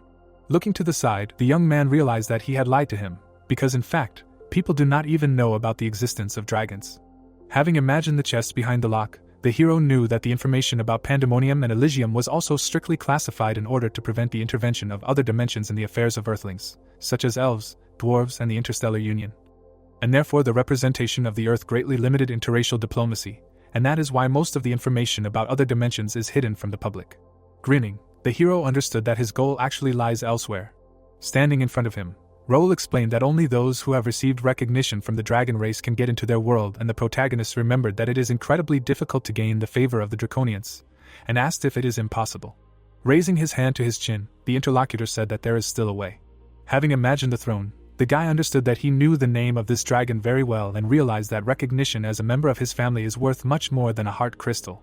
Raoul put his hand in the bag and said something, and the hero realized that everything was going according to plan, because the Draconians were not the kind of people who like to remain in debt. The dragon handed him a wooden thing with his name on it, and said that if he wanted to get to them so much, he should accept it as a gift. Smiling, the guy realized that it was a name plate. Having imagined this plate and some seals, the hero realized that this plate was an extremely valuable thing, and in Korea its equivalent would be a full guarantee for another person, and such things are given only to those who are truly trusted, and therefore Raoul should not give him something like that. A clear sky appeared, and the dragon's words were heard that this was his name plate, which would allow him a lot. The protagonist asked why he was giving it if it was so valuable. Raising his hands, the interlocutor said that the young man trusted him, and therefore the dragon can trust him, since he handled weapons very skillfully and used his mana in battle competently, and such things can truly be called art, and also noted that he understands the strength of others well, and the hero can be sure that he has great potential. The protagonist thought that his knowledge of the Draconians and his acting skills worked just great, because it seemed to him that he would need to get some papers where it would be written that he managed to win the dragon's favor, but this man turned out to be much kinder than expected. Standing near the exit, Raoul said that this day was truly incredible, because he managed not only to get the heart crystal, but also to make a new friend. Smiling, the hero noted that he would be very careful with his name plate, and also tried to understand how he had survived in this cruel world, and how he had really been unlucky to run into the protagonist. Shaking the guy's hand, Raoul said that he was sorry that their paths were diverging, but he hoped that they would be able to meet again soon, while the protagonist thought that he hoped that he would not fall for other tricksters. Climbing the stairs, the young man received notifications about successfully overcoming the test in the hot desert. Standing in front of the entrance, the guy also received a message that he had the opportunity to proceed to the next test or return to his dimension, and thought that he only had a way forward, and, after all, he still had a lot of rations, so he did not need to return home. Smiling, the young man realized that the second floor was waiting for him. Suddenly, bubbles began to rise around him. Fish were visible ahead. While in the water, the hero received a notification that his goal for this test was to find 7 sea gems. A house appeared ahead of him and a notification about entering a safe zone appeared, when the protagonist thought about how the creator of the tower first sends him to the hot desert, and then to the sea. The young man stood on the grass in front of this house, realizing that here he would be able to breathe to his heart's content. In his hand was a compass of the abyss, which points to the nearest safe zone. Looking somewhere, the guy realized that if you believe this thing, then this is such a zone. In front of him was a large house. The door to it opened and words of greeting were heard. The creature standing behind the counter said that apparently the hero is another player who challenged the second floor of the tower. The guy, frowning, asked him why he even thought so, then the interlocutor replied that the guest did not look like a local at all. Still standing in place, the creature offered the hunter to sit down, because apparently he had quite a few questions. The protagonist asked if he was going to share information for free. Remembering the items from his store, the merchant explained that he usually took money for information, but that day he could answer his questions if he bought something. The hero asked him to give him the cheapest item. Taking a certain thing in his hands, the young man heard the price of 5 points and realized that they were used here for trade and received a notification about the successful purchase of a bottle of fresh water. Looking at it, the protagonist asked if the merchant really sold water in the sea. The same one said that if the buyer did not like something, he could go and swallow salt water and die of dehydration. Sitting down on a chair, the hero asked if he could get any advice from the administrator of this floor. Arlok explained that the observers had a lot of things to do and did not have time to lead the subjects by the hand. Remembering Luce, the guy thought that she did not look too busy. Opening his mouth, the young man asked what kind of gems were written about in the task. The informant said that the sea abyss is divided into 7 small seas. Imagining the gems on the sea map, the protagonist realized that judging by what he heard, this place is called the Sea of Silence, and each of the 7 seas has its own gem, and if someone completes the task on the second floor, then these stones will immediately return to their dimensions and realize that he would like to hear more, but that's all the merchant knows. Frogs were sitting on the counter when the merchant noted that he forgot about something. Raising his finger, the informant said that he would not be able to get the gem by simply coming to where it was located and named a price of 500 points. Arlok, smiling, said that for 500 points he would tell him how to get these gems and even tell him about one very useful item. Turning away, the hero explained that he would ask someone else, and so the merchant began to shout lower prices. Imagining Raoul, the protagonist thought that he told him much more than he deserved for those 5 points, and perhaps the merchant considered the guy some kind of simpleton. Swimming down, the young man decided to find a local gem and then swim with the current. Looking to the side, the guy realized that the place Arlok spoke of was here. Clenching his fist, the hero understood what he would show this fish if it lied to him. Suddenly, a huge fish appeared behind him. On it was the same sea gem. The creature opened its mouth. The fish began to swim away. The hero, grinning, realized that he needed to compete in speed with this fish. His body took on a yellow glow after using holy fire, which increased all characteristics, except darkness, by 57%. The protagonist quickly swam after the fish. Opening his mouth, the young man realized that now was the time to measure his strength. The fish continued to swim away from him. Swimming away, the fish said that this player is the first who can run in the water, and the hero asked how he can talk. Bubbles came out of the young man's nose after realizing that he got into his nose, and then he realized that if you look at the creature more closely, you can see arms and legs. Suddenly, a certain seal began to appear in the water after summoning servants. Many fish began to swim out of this seal. The hero covered his face with his hand. Grinning, the young man could not believe that this was all. Looking at the enemies, the protagonist wondered if this creature really thought that these fish could stop him. The fish's mouth was wide open. Swimming away, it asked how the young man was going to catch it, being at such a height. Grinning, the guy understood that the enemy was worried about something completely different. Suddenly, something exploded in the depths. The protagonist was reaching straight for the precious stone. Opening its mouth wide, the fish asked what happened. Taking it in his hand, the hero realized that it was easy as pie and also received a notification about successfully passing the ruby test. The creature, standing in front of the protagonist, said that all the unranked he had met had a very hard time in the water, but the young man was completely different. Opening his mouth, the hero asked if that was all, then the fish said that he was entitled to an additional reward for completing the test so quickly. A compass appeared and the words of the fish were heard that the hero would find out what the reward was after he had collected all the other gems. His eyes took on a blue glow, and the hero assumed that this was a reward for fulfilling a special condition since the eyes of truth did not show him any additional information and decided to figure it out later. Looking at the stream in front of him, the protagonist thought that this was the stream that would carry him to the next sea and most likely he would have to try hard to overcome it. Taking a step, the guy received a notification about the increase in water pressure. Bowing his head, the young man also received a message that his movements were limited. Suddenly, the guy closed his eyes. Immediately after, they opened. Being in the depths of the ocean, the hero received a message that he managed to reach the Sea of the Abyss. Looking to the side, the protagonist realized that he finally managed to get out of the first sea, and he could not believe that there were 6 more such areas here. Some fish were also swimming here, and the young man noticed that this place looked more lively than the Sea of Silence. A certain city appeared, and a certain cry was heard that only today it would be possible to buy rare items at a bargain price, and short blades from the nose of a swordfish cost only 3,000 points. The merchant, raising his hand to his face, said that guests should buy healing potions from alchemists, and the young man realized that there were also more people in the safe zone of this sea. Opening his mouth, the guy realized that this was something like a village, when suddenly someone called out to him. The man, appearing next to him, asked if the hero was in the safe zone for the first time, and he answered in the affirmative. Raising his hand, the man asked if the young man could spare him a minute. Covering his mouth with his hand, Gerard was unhappy that he had once again disgraced himself in front of another hunter. Walking along a busy street, the man offered to show his interlocutor the abyss. Stepping forward, the Briton said that this was one of the safest zones in all 7 seas, which was now considered a city. Presenting a map of the seas, the hunter explained that this place was connected to the other 6 seas, so if another hunter failed to collect 4 or more gems, he would be stuck on the 2nd floor and would only feel safe in this place. Looking away, Mincho suggested that these people were unable to complete the task, to which the companion replied that he was one of them. Closing his eyes, Gerard said that he only had 3 gems and that the other trials were too difficult for him, so he had lived here for 3 years. There were conversations outside about where the trial of the Central Sea was. Opening his mouth, the Briton asked the protagonist if he was going to challenge him right away, to which the latter replied that there was no need to drag it out. Smiling, the protagonist was pleased that he had received a ton of valuable information thanks to this kind person. After a while, the guy looked ahead. As the boy moved along the underwater floor, he asked his companion why he couldn't just tell him where to go, to which he replied that he just wanted to watch the boy pass the test. The boy smiled, thinking that he couldn't ignore the stranger. A large funnel appeared in front of the travelers. Looking up, Mincho thought that this was the test. Looking at the whirlpool, Gerard explained that the test was to hold out in the water, to which the protagonist replied that it should be easy.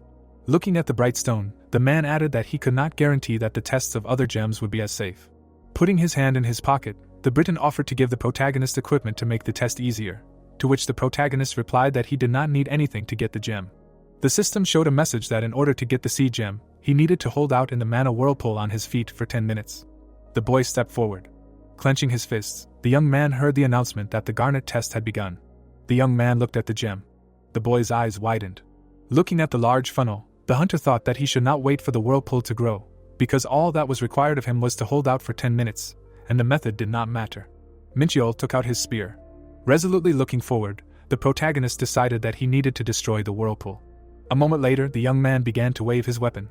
Air bubbles floated in the water. Gerard looked ahead. Putting his hand to his mouth, the man noticed that the whirlpool was not showing any activity. Looking to the side, the Briton heard his acquaintances say that he was training a newbie again. Looking up, the traveler was surprised that 2 minutes after the test began, it was so quiet. A whirlpool hung over the men.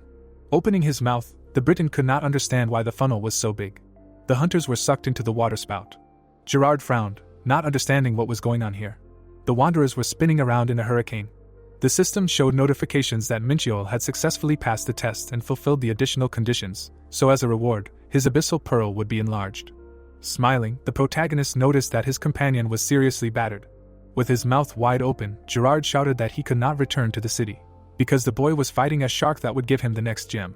Looking at how the protagonist was fighting a huge monster, the Briton said that one bite was enough to inflict fatal wounds.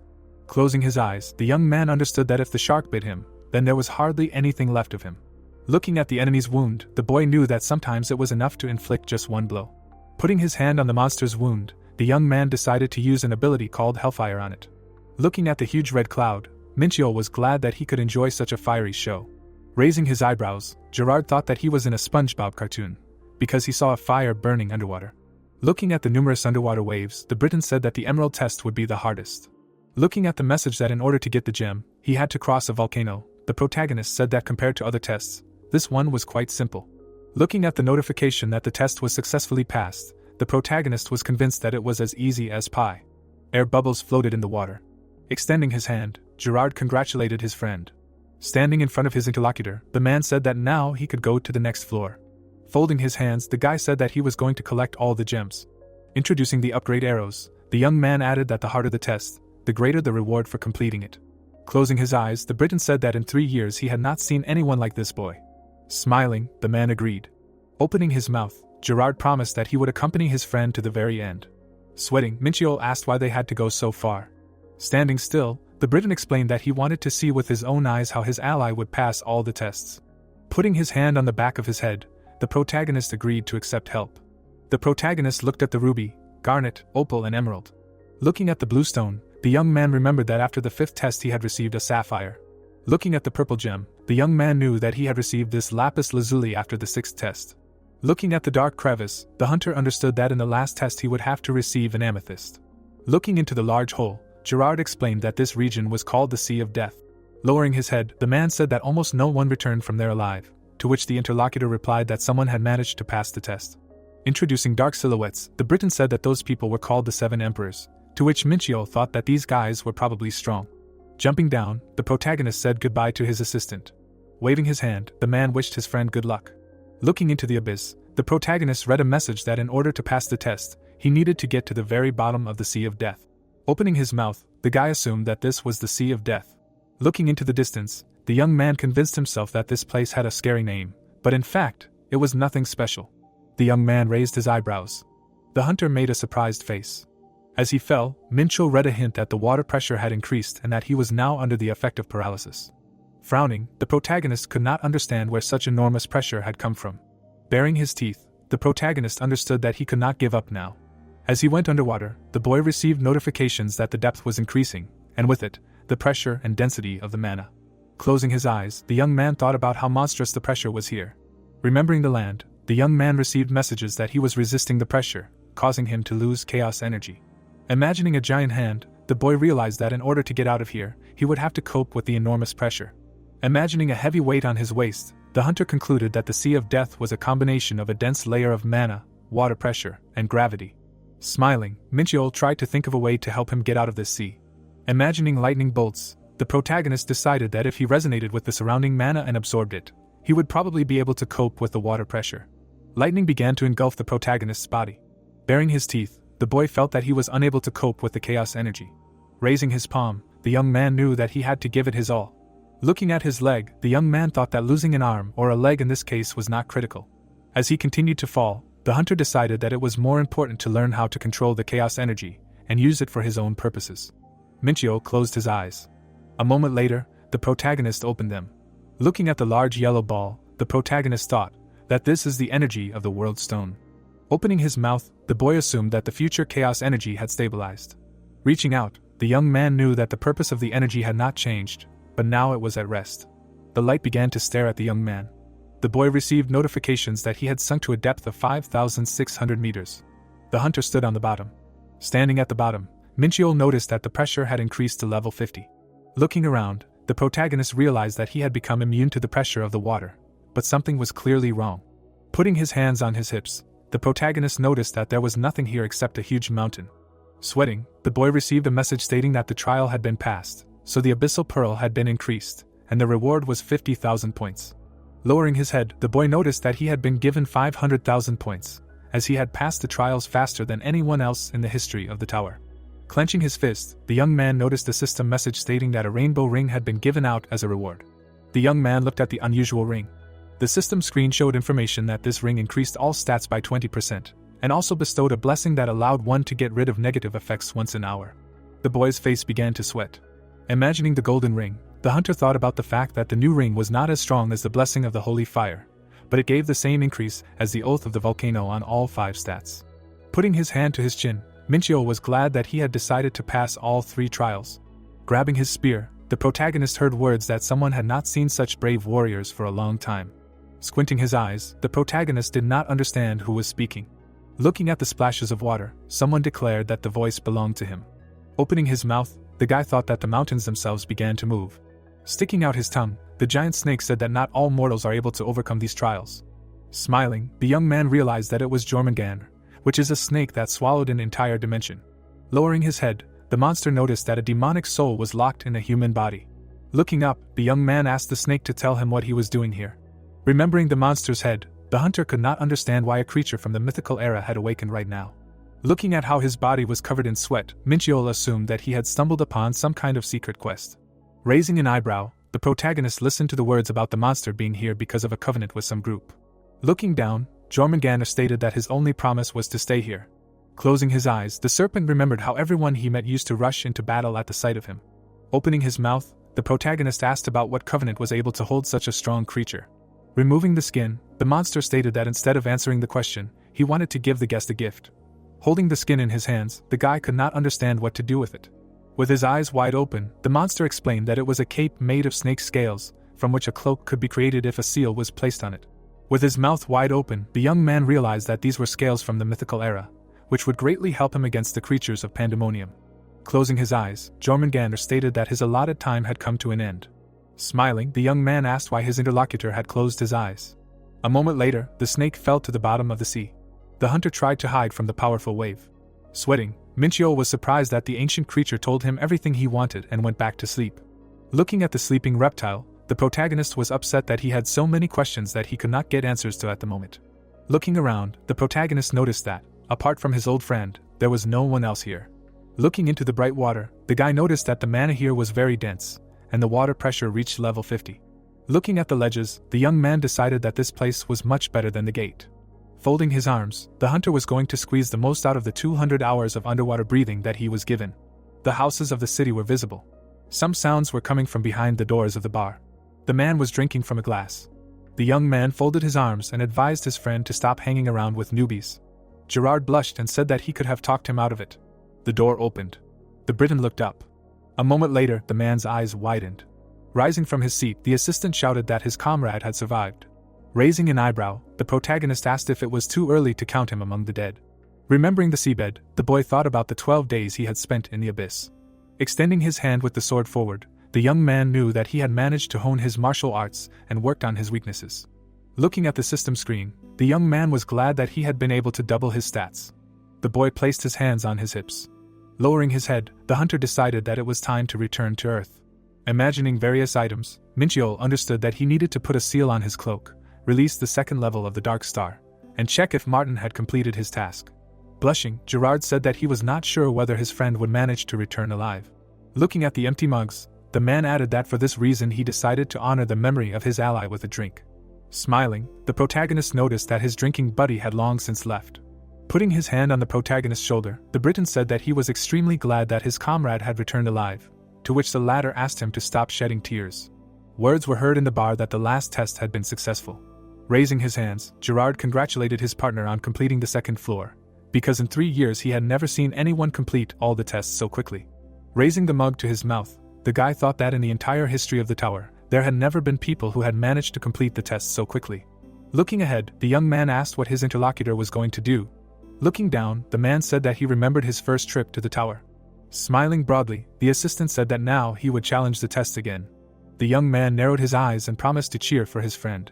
The two shook hands and agreed to meet at the top of the tower. After passing through the gate, Minchio received a notification that he had returned to his home dimension. The protagonist smiled. Looking at the numerous buildings, the protagonist felt like a stranger on Earth, since he had been gone for almost a month. There were people walking on the street. Martin extended his hand and greeted the hunter. Beaming with happiness, the dwarf was extremely glad that his friend had returned alive. Frowning, the protagonist was blinded by his comrade's happiness. Tears flowed from the dwarf's eyes. Smiling, Ellie expressed her joy that the protagonist was okay. Opening his mouth, the guy said that they should definitely have dinner together. Looking down, the merchant was unhappy that the young man ignored him, but answered his assistant. Looking ahead, the young man noticed that they were attracting too much attention. The guys were driving. Sitting on the chair, the hunter asked about the progress of the training ground, to which Martin replied that it was already ready. Leaning on his arm, Minchio could not believe his ears. Putting his hand on his beard, the dwarf explained that they had started work a month ago. Imagining the short people, the protagonist understood that the dwarves had exceptional craftsmanship skills. Crossing his arms, the protagonist thought that since his friend was so proud of his work, the ground must be excellent. Imagining his house and training ground, Martin thought that the protagonist should move closer to the training site. The boy smiled and said that it was a great idea, to which the merchant replied that he would add housing to the construction plan. The young man crossed his arms and said that he forgot to buy something, to which the dwarf replied that he would get everything he needed. Martin listened open-mouthed as he said that his partner needed 10 kilograms of mithril and 5 kilograms of orichalcum, and then replied that it would be very difficult to find such a rare ore in such quantities. The young man looked away, pondering the fact that these resources were needed to release the second level of the Dark Star. Placing his hand on his knee, the merchant offered to participate in the auction, to which the hunter suggested that there was no guarantee that the ores needed would be there. Ellie held out the tablet. The short man, sweating, said that showing the list of lots to outsiders was illegal, to which the girl countered by saying that Minchio was not a stranger to them. Smiling, the protagonist was glad that he could trust his partners. Clenching his fist, the dwarf said that he was glad to serve. Looking at the tablet screen, the protagonist did not expect to see a fragment of Dranka's key here. Holding the device in his hands, the guy realized that he had an additional incentive to participate in the auction. A training ground was visible. The mirrors in the shower sparkled with cleanliness. Sunlight penetrated through the windows of the gym. With his eyes wide open, the young man was extremely happy with what he saw. Opening his mouth, Martin declared that this sight was one of his best works, to which the young man responded with the words that it was obvious to him that the architectural design was done by someone else. Spreading his arms, the dwarf heard the words that it was just a joke. Introducing various tools, the hunter understood that everything was done at the highest level. Turning his head, Minchio knew that his partner tried his best. Looking out the window, Martin added that this site was within walking distance of their department. Light was shining from the windows. Standing inside the rune, the protagonist decided to focus on training until the auction was over. Casting some kind of spell, the protagonist decided that it was time to try out the new training ground. The rune on the floor began to glow brightly. Walking forward, the boy remembered that he had not practiced this for a long time.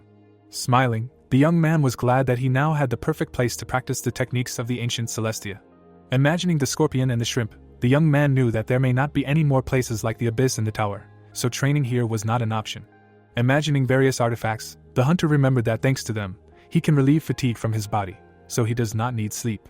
Sitting on the floor, Minchio was extremely happy that he had the opportunity to train all day long. The protagonist frowned.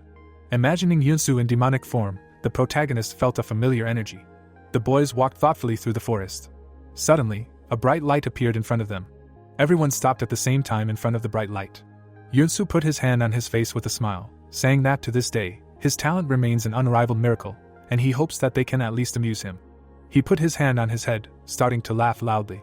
Suddenly, the guy raised his phone, asking who dared to disturb him at such a significant moment. Yunsu picked up the phone, saying that he did not expect that the main character, the one and only, would call him, to which Minchio began to shout loudly, asking what the guild master forgot in Yongsan. A drop of sweat flowed down Yunsu's face from excitement, and he replied that he was now in Neju, going to enter the gate with his guildmates. But if the main character needed his help, he would fly in the blink of an eye. Minchio looked at the phone screen in surprise, wondering if he was wrong. He was lost in thought, thinking that when he felt the dark mana, he immediately thought of Verde, and if he thought about it, there were 4 more demons on Earth besides him, and could this be their doing? The guy brought the phone to his ear, asking if Yunsu knew the identities of the other demons on Earth, to which he received the answer that due to the lack of competence, he was unable to detect them, after which Minchio wished him luck with the gate with a smile on his face. The protagonist closed his eyes, thinking that he would have to figure it out himself, and first he needed to track down the source of this mana, and in the end, it was unknown what the pandemonium might resort to in an attempt to seize the earth, and he simply could not close his eyes to this. The arrow on the sign pointed to a mountain path. Minchio stopped threateningly, thinking that a powerful dark mana had spread throughout the mountain. The boy gritted his teeth, wondering with rage who these brainless idiots were who were trying to use dark mana right in the middle of Seoul. It was silent outside. A glint appeared in the leaves above the protagonist's head. At the last second, the boy managed to dodge a strong blow. The arrow covered in mana flew forward quickly. Minchio grabbed the dagger tightly, wondering in his head if someone had really fired the arrow. A long vine rose high up. The sharp arrow was aimed straight at the protagonist's back. The elf took aim, saying that the boy would definitely not dodge it a second time. At that very second, a hidden hovering blade quickly rushed past him. At great speed, the bloody weapon was returning to its owner. Minchio approached his opponent, asking who the idiot was. His disdainful gaze was directed at the enemy. Squinting, he saw a wounded dark elf on the ground. Remembering them, the guy thought that they were evil by nature and easily got into conflict, so he had a strained relationship with them. In an instant, a loud deafening explosion was heard. The elves noticed the guy running towards them, loudly shouting that someone was approaching from the south. Minchio effortlessly knocked them down, thinking that despite their weakness, they were very proud of being elves. They were extremely good at dark magic and archery, so fighting them in an area with a lot of obstacles was quite difficult, and of course, it did not concern him. The elves, covered in mana, stretched out their hands forward, shouting that the enemy would not pass, because the darkness would engulf him and he would die in pain. The protagonist continued to walk forward unwaveringly. Suddenly, a huge black monster appeared above his head. The guy smiled, thinking that he knew their tricks well. Wrapped in a certain energy, he swung. Jumping up, the guy activated the swing of the boundless heavens. The black mana in the air was instantly pierced by lightning. The elves retreated back in fear. Due to the attack of the mana, scarlet blood burst out of their noses. The foot stopped next to the elf's trembling hand. The protagonist folded his arms across his chest, asking what they were doing on the ground. The elf raised his head up, smiling, asking him to kill them instead, because they serve the Great One. Minchio rolled his eyes, wondering why they were talking about their Great One. The guy immediately swung, saying that he would fulfill his wish and grant him death, because he did not think that the elf would answer. The protagonist walked forward, thinking that the dark elves were not susceptible to threats, and mercy was not an option. After all, if he left them alive, they would start doing it again. With a sword in his hands, the guy confidently walked towards the magic circle. In the middle of it sat an elf with his eyes closed. Frowning, the guy thought that judging by the surrounding energy, this old man was quite strong. Stopping, he wondered if it was possible that all this mana belonged to him, which was very strange, and the dark elves were very caring when it came to their kin, and a high dark elf like him would have attacked the guy with dark lightning a long time ago. A malicious grin suddenly appeared on his face. Minchio did not take his eyes off the elf, asking if he could not move because he was preparing a spell. He put the weapon on his shoulder, asking one last time what they were doing in Korea. A quiet word suddenly escaped from the old man's mouth. The protagonist looked down with interest. The elf stretched his arms forward, shouting that everything was in the name of the great demon King Daimos, because the Lord would appear in this world again and sow death everywhere. The guy closed his eyes with a smile, thinking that they were all Daimos' servants. He suddenly grabbed the elf tightly by the chains on his neck, menacingly asking if he really thought the guy would fall for this nonsense. Minchio felt relieved, thinking that the old man had committed suicide by detonating his mana. He began to shake the elf hard, shouting that he dare not die, because information was needed. Veins appeared on his face from anger. The guy raised his head up, screaming deafeningly. Clear rays of light broke through the windows into the building. The girl heard the phone ring, asking who it was. Wrapped in a towel after a shower, Yumi answered the call. The protagonist answered her that they had run into each other during the exam and asked if she remembered their agreement, to which the girl smiled, answering that she had to wait quite a long time for his call. The guy apologized to her, saying that he had one question, while Yumi playfully twirled her hair on her finger, asking if it was about her personal life. Minchio briefly said about the dark elves, causing the girl's eyes to widen sharply. The protagonist looked at the tied-up elf, saying that they had arrived on the ground. After a short pause, Yumi asked how he knew, to which the guy walked closer to the victim. Smiling, he asked if the offer to have dinner was still open. 30 minutes ago, the protagonist put his hands on his hips, menacingly asking what they were planning. Looking closely, he saw the characteristics of the strengthening magic circle. The guy thought that in other words, this circle itself is useless, and it seems that there are several more such circles and it will be almost impossible to find out everything alone, so people and more information are needed. Minchil smiled and put the phone to his ear, thinking that he had nothing to worry about since he had a very useful assistant. Hearing the notification that the subscriber was unavailable, the protagonist remembered that Yunsu went to the dungeon, and just needed the guy's help, when suddenly he went to clean up, and he will not be free for a very long time, and besides, he strongly doubts that the Hunter Association or the Interstellar Union will help him much. He imagined the Hunter Association, which can draw the wrong conclusions. The guy thought about the Interstellar Union with Martin, in which only Minchul has connections with the Yongsan branch. The protagonist grabbed his head in confusion, wondering what to do with the Dark Elves. Suddenly it dawned on him, and the guy's eyes widened. He thought about the elves and Dark Elves, and even though they had the same origins, at some point the radical elves joined Pandemonium, which led to the race being divided into two. The elves glared at each other, and the protagonist wondered if it was worth saying that they considered each other sworn enemies. Minchio looked up at the sky, thinking how good it was that he remembered Yumi, because she would definitely help, because she was a half-elf and one of her parents worked at the Elven Embassy, while the other was an ordinary Korean. The guy was currently looking at his phone, thinking that he only briefly explained the situation to her, but she sent a squad of elves to him without further ado. He noted the time, saying that they should arrive any minute. An elf appeared to the side, asking the guy if he was the hunter Minchio. Griff put his hand on his chest with a smile on his face, saying that he was sent by the Elven Embassy. The protagonist looked at the brooch on his jacket, wondering if they were from the lifeguard, because in the Elven community, the rank of an elf depends on the number of leaves on their brooch, and the maximum that can be is 6 leaves, and since Griff's brooch has 5, it means that he is a really good warrior. In front of them again, a sign appeared, the arrow of which pointed to a mountain path. Minchio and the elves were approaching the body lying on the ground. Griff opened his mouth wide, asking if the guy really stopped the dark elves alone, to which he received a positive answer. The elf began to tremble in fear, adding that there were rumors, as if Minchio was undergoing a test together with their mistress. He made a sharp jerk forward with his fists, asking if they could spar. The protagonist noticed his glowing eyes, thinking that he was serious, And he couldn't believe that Griff was thinking about such things in the current situation, and he wouldn't be surprised at all if it turned out that he was not an elf, but a bloodthirsty demon. The protagonist scratched his cheek in confusion, asking if they shouldn't help him deal with the aftermath of the Dark Elf invasion, to which Griff apologized, saying that he reacted instinctively as soon as he felt his powerful energy. A moment later, the elves were already lifting the Dark Elf's body up. They stood with papers in their hands in a magic circle. The elves raised their hands up, asking the spirits to cleanse this place of filth and return it to its original appearance. A bright beam of mana rushed through the bloody forest. A few seconds later, the trees were cleansed of blood. Minchio crossed his arms over his chest, smiling as he thought that in such cases there was no one more useful than elves, because Ampi skillfully use and combine natural magic with spirit magic, thanks to which they are able to remove dark mana in an instant, and the guy would have taken much more time to do it. After some time, everything was done. Griff pointed his hand at the elf standing behind him, saying that he would be accompanying the protagonist.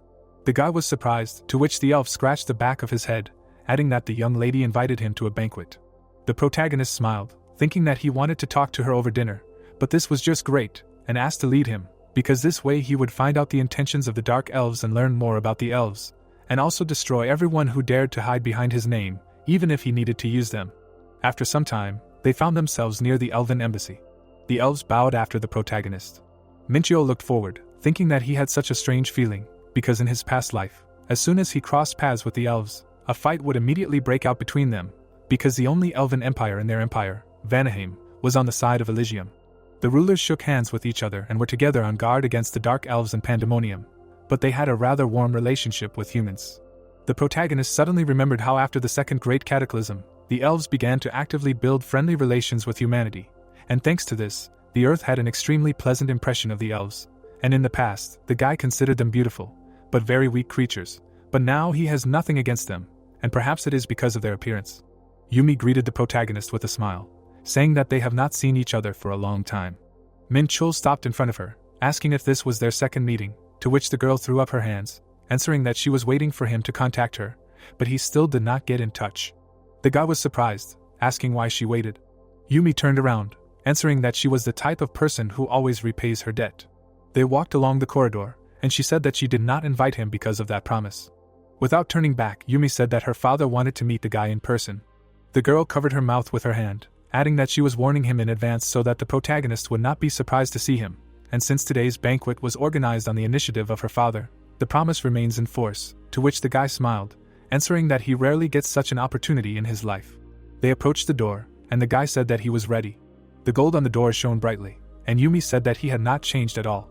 The girl turned to Minchio, saying that there was no worry on his face, just like during the battle with the Blue Guard.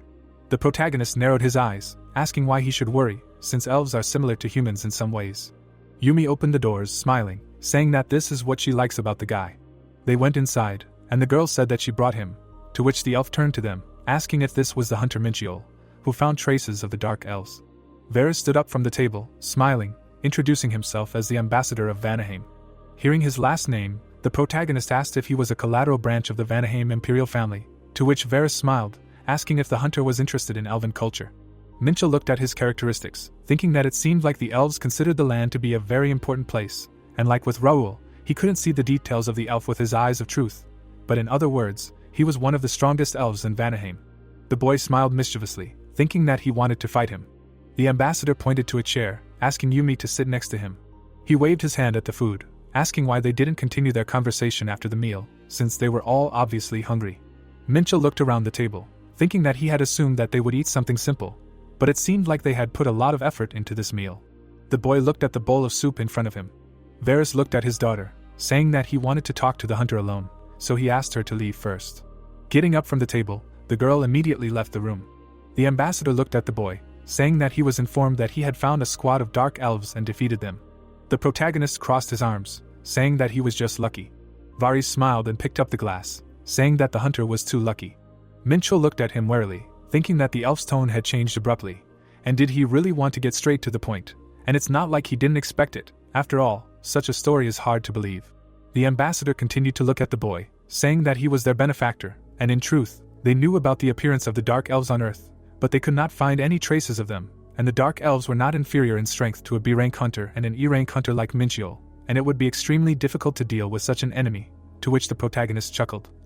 answering that he already understood that they checked the information about him, so could they not bring up such awkward topics.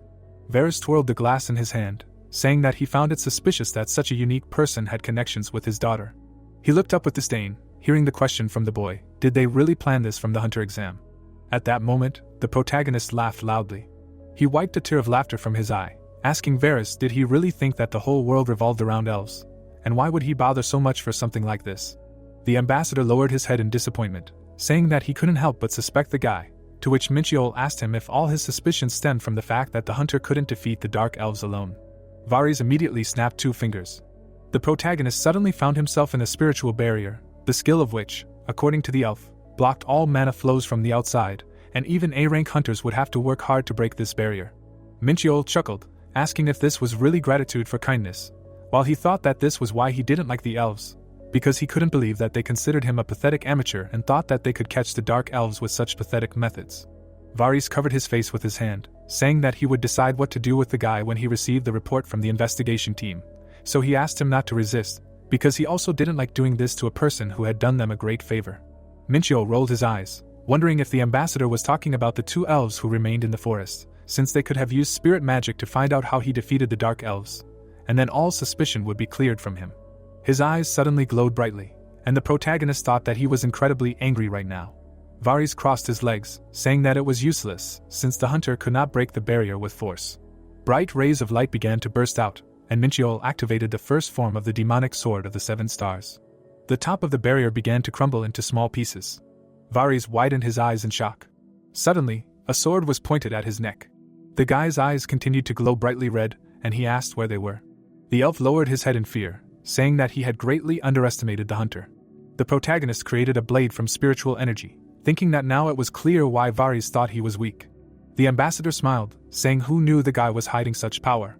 Minchiol glared at him, saying that they would get straight to the point, and firstly, he never hid his power. It was the ambassador who didn't believe his words, after which he thought that it irritated him, because they said that they would ask a few questions, but in reality they were doing God knows what. He quickly put away his weapons, thinking that he was already busy looking for imposters, so he had no desire to waste his power on dealing with elves. Varys looked at him in surprise, asking if since the hunter had put away his weapon, he wouldn't threaten him with a blade either.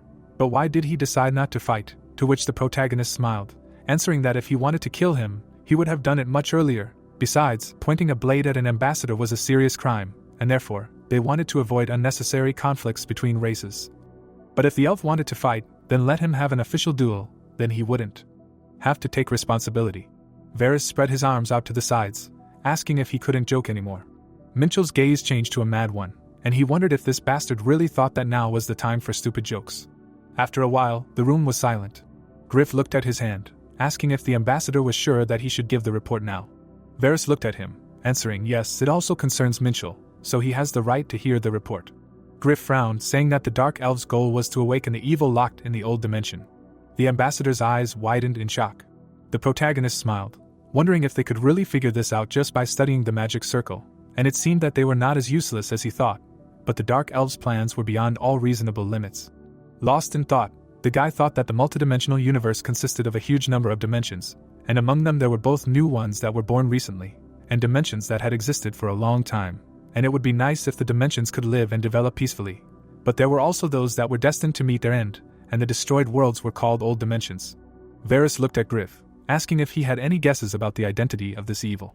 The elf came closer, saying that it seemed like the Dark Elves had sworn allegiance to the god of war, Deimos, to which the ambassador asked if this was the same dimension king that had been defeated on Earth, and was immediately told that it was safe to assume that the Dark Elves were trying to find a way to revive him.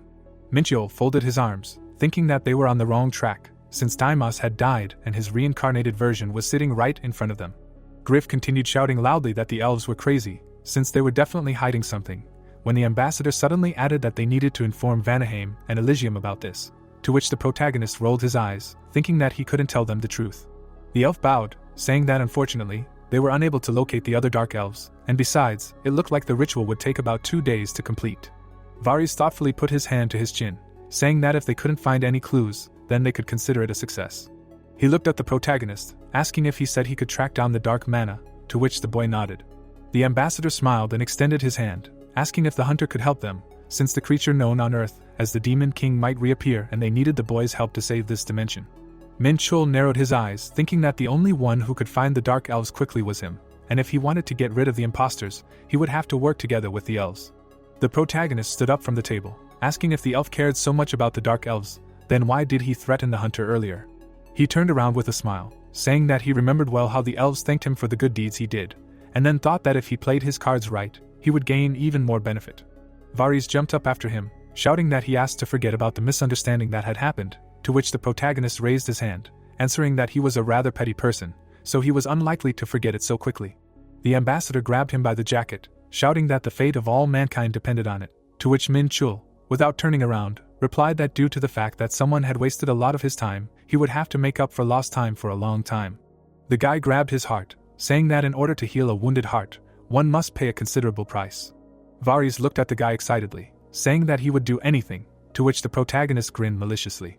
Min Chul shook his hand, asking him not to forget the oath he had given, after which he thought that in such situations one must be able to extract the maximum benefit. After some time, it got dark outside. Only a bright light came from the windows of the building. The protagonist stood in the middle of the magic circle. He looked at the paper in his hand. Smiling, the guy asked what number he should write down so that he would not be considered a cheapskate, but to be honest, he wanted to take everything he could from them.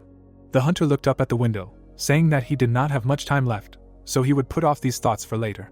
In the lotus position, he began to absorb mana, thinking about how the elves first noticed the dark energy about a month ago. They barely managed to catch the trail of the dark elves, and only thanks to him, and unfortunately, the ritual was almost finished, and both sides were doing incomprehensible nonsense, so they were on equal terms. But even so, he was not going to forgive the dark elves. Min Chul released energy upward, thinking that first he needed to find the dark mana, and if he had time, he would personally kill each of them, but time was running out. With all his might, the boy began to clench his fist, thinking that he had no choice but to use the new technique. His body began to be completely enveloped in bright lines. Squeezing his eyes with all his might, Min Chul thought that the mana control method he learned in the Sea of Death was synchronization. His body in the lotus position began to swirl in energy. Bright red lines moved around the city, because they were the guy's eyes. They quickly rushed past the trees, while the protagonist thought that he would find signals sent by dark mana. The energy quickly rushed through the building, and the hunter thought that even if he had to search all of Seoul, he would definitely find them. Bright rays of the sun broke through the windows. Min Chul was lying on the floor. His body was sweating from the heat, and he thought that he almost died while looking for the dark elves, because as soon as he released more chaos energy into the atmosphere to expand the search area, he began to feel like his brain was about to explode, and he was of course damn glad that this did not happen, but Seoul is too huge. Marking the points on the map, the protagonist said that he spotted about 10 suspicious places, and in all of these points there was about the same amount of mana, so he could not find the main magic circle. He sent a message to the elves, who responded immediately. The guy looked at the phone with a smile, saying that they were obviously waiting for his message, and then thought that in this case, he would leave these idiots to the elves. The protagonist again assumed the lotus position, thinking that he would like to quarter them himself, but the search had exhausted him so much that he could only use 20% of his power right now. Min Chul closed his eyes, thinking that he needed to recover first, because nothing helps calm down better than energy flows. He pursed his lip, thinking that he was using ancient Celestia's techniques to melt the world stone. The protagonist looked at the stone, thinking that this way he could separate the two types of energy from it. A bright shine appeared from the red stone. Min Chul noticed light energy to the side of himself. Turning around, he saw dark energy. The sun began to heat up, and the system reported that the power of chaos, the effectiveness of ancient Celestia's techniques, had been increased by 0.1%. The sun was shining brightly outside. The protagonist let out a sigh of relief, thinking that he felt much better. He squinted his eyes, wondering what time it was. Looking outside, he wondered why he felt chaos energy elsewhere. Looking into the trees, he wondered if he had missed it because he was busy searching for dark mana, and his feeling was familiar to him. A bright portal appeared in the middle of the trees. Min Chul frowned, recognizing it as a breakthrough from a gate in one of the nearby districts. Looking up, he felt the same energy as when he broke through the black gate, and the kobolds that appeared from there had chaos energy. The hunter put his hand to his chin, wondering in his mind if this breakthrough could be caused by the dark elves in Seoul, although he had no evidence to suggest that. He smiled, wondering what it mattered to him. The protagonist was lost in the memories of the wolves, thinking that he couldn't miss the chance to profit from the chaos energy contained within these monsters. The guy confidently began to quickly jump on the roofs of the buildings. He spread his arms out to the sides, shouting that this gate was his. The frame of the portal glowed with a bright light. There were many worshippers sitting in the magic circle. The magic circle began to emit mana, while someone from the crowd said that the great ritual was completed on time. The elf looked at the bowing subordinates, saying that everything was happening according to his prediction. The protagonist stepped forward, saying that it seemed like the breakthrough had not yet begun. He confidently walked out of the gate. Looking around, the guy said that this is what the dark gate looks like from the inside, and there is very little mana here, not to mention that he does not feel any life. Squinting, Minchio said that this world was as if someone had destroyed it. His pupils sharply decreased in shock. He placed his hand on his hip, reading in the system that this world had met its end, and most of the astral bodies had been destroyed by the war that broke out between the gods several centuries ago. The protagonist smiled maliciously, thinking that if he was not mistaken, then in such cases it was customary to say bingo. He remembered Griff's stories, thinking that the rituals that the dark elves performed in different parts of Seoul were needed to open this dark gate. Suddenly, a furious roar was heard from the side of him. Minchio turned around, saying that he did not expect his elixir followers to gather in one place to greet him. He was quickly surrounded by vicious wolves. The elf crossed his arms over his chest, saying that the guy was quite brave for a representative of a lower race, to which the other elf smiled, saying that he had already managed to get bored guarding this gate, so it was time to have some fun. He suddenly extended his hand towards the protagonist, shouting that despair would consume him. Minchio slapped his fist into his palm with a mischievous smile. His eyes immediately lit up brightly, and he shouted that they would all die today. The guy quickly attacked the two wolves, activating the Great Palm Strike and the Lightning Emperor's destroying fist. The sharp dagger caused scarlet blood to spurt out from the enraged beast's head. The protagonist confidently attacked the other beasts, thinking that the dark wolves were almost no different from the kobolds, since they were C-rank monsters with B-rank characteristics, and dealing with them was easy, so using chaos energy techniques would be a waste of effort. The elves' eyes widened, fearfully asking if the guy had really dealt with them all by himself. They looked at the wolves running away in fear, asking where they were going. Minchio surrounded his body with holy fire, and with a mad smile, he shouted that none of them would leave here alive. The elves rushed to attack, shouting that the demonic Lord Daimos would destroy all of their enemies. After a while, the elves' bodies lay motionless on the ground. The protagonist grabbed the wolf's neck tightly, and absorbed the chaos energy, which began to increase. The guy smiled, saying that thanks to them, he was able to absorb a lot of chaos energy, and the wolves are quite juicy. He turned his gaze to the side, saying that even despite the recent battle, he did not feel any fatigue, and was even able to use martial arts while covered in holy fire, and it turned out to be quite effective. Minchio looked at the elf sitting in the center of the circle, saying that he was very grateful to them, and then asked how he should pay for such a chance. The old man looked at him coldly. The guy threw the wolf down, asking if the elf was not going to answer. He grabbed the sword tightly, saying whatever the old man was doing, he advised him to stop if he didn't want to end up like the others. The elf saw the blade in front of his face, and then grinned. The hunter brought the weapon closer, asking if he still didn't understand what situation he was in, and what he was laughing at if all his subordinates were dead. The old man looked up at him, grinning, and replied that his comrades followed the path of the great Daimos, and he was sure that they were proud of their sacrifice, because thanks to their dedication, the ritual was completed and the guy tried in vain. The protagonist smiled, thinking that it looked like he would have to dirty his fists again to shut him up, and then asked what the point of following Daimos was if he had been dead for a long time. Without looking away, the elf replied that the hunter didn't know anything, because they were not following the deceased god of war, to which the guy frowned, asking who. The pillars began to shine brightly, and the old man shouted after him. Minchio smiled in confusion, wondering in his head what kind of sound it was. Blinding rays of sunlight burst out from the sky. The elf raised his hands, shouting for their master to wake up from his slumber and plunge this world into chaos. He smiled, saying that a lower being like a human would be unable to resist their master, to which the protagonist was surprised, asking if he found this strange. Minchio pointed his finger at the sky, asking why the elf's master had not appeared yet. Only 2 bright rays were visible in the sky. After a while, the hole closed up. The protagonist punched his opponent in the face with all his might. The old man opened his mouth, shouting that it was impossible, since they had performed all the rituals according to his instructions. The boy smiled slyly, answering that he had destroyed every single magic circle. Blood was flowing from the mouth of the scared elf. The protagonist imagined his elves in the magic circle, thinking that they did a great job. He placed his hand on the glowing chest, thinking that it was worth it. A malicious smile appeared on his face. The guy squatted in front of the old man, asking who ordered them to do this, to which the elf fearfully answered, the demon Lord Daimos, after which Minchio added that he would cut off one of his fingers every time he would talk nonsense.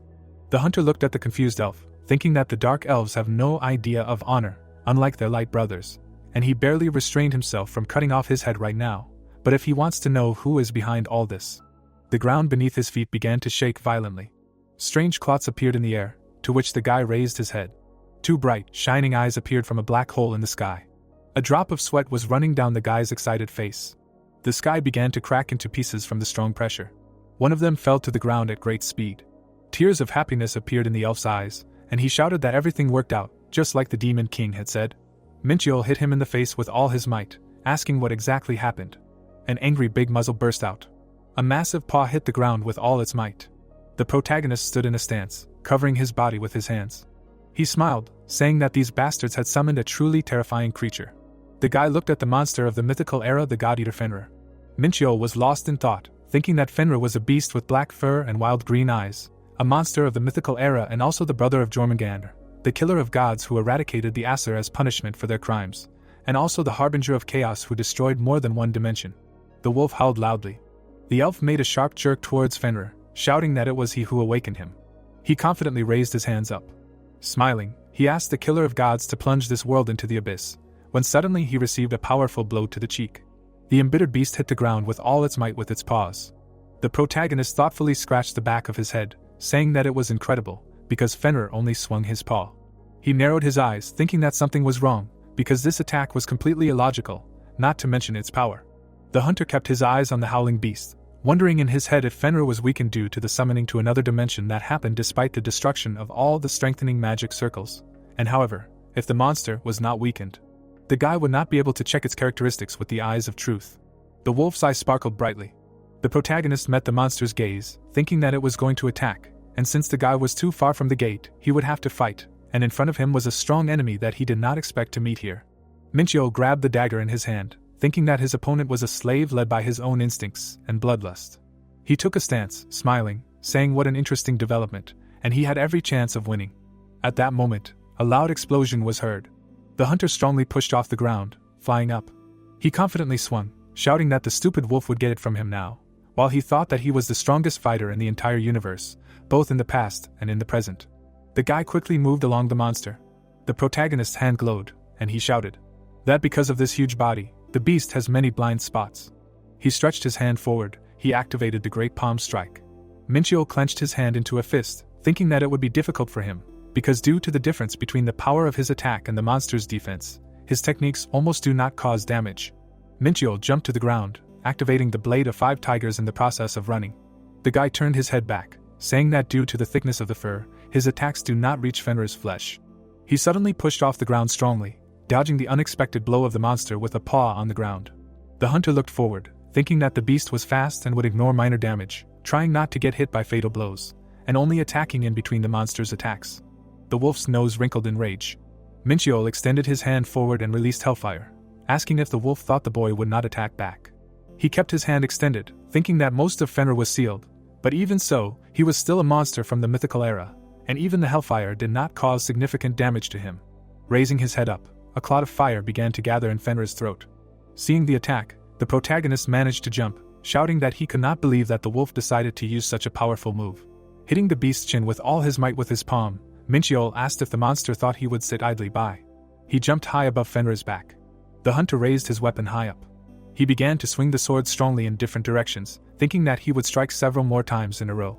Looking closely, the protagonist saw that he had managed to cut through the monster's fur, so he needed to continue attacking it, like drops of water destroying a stone. Fenrir began to shake his head in pain, throwing off his opponent. The protagonist grabbed the handle of the weapon tightly, activating the blade's flash. Turning around in the air, the guy stuck the dagger into the beast's body.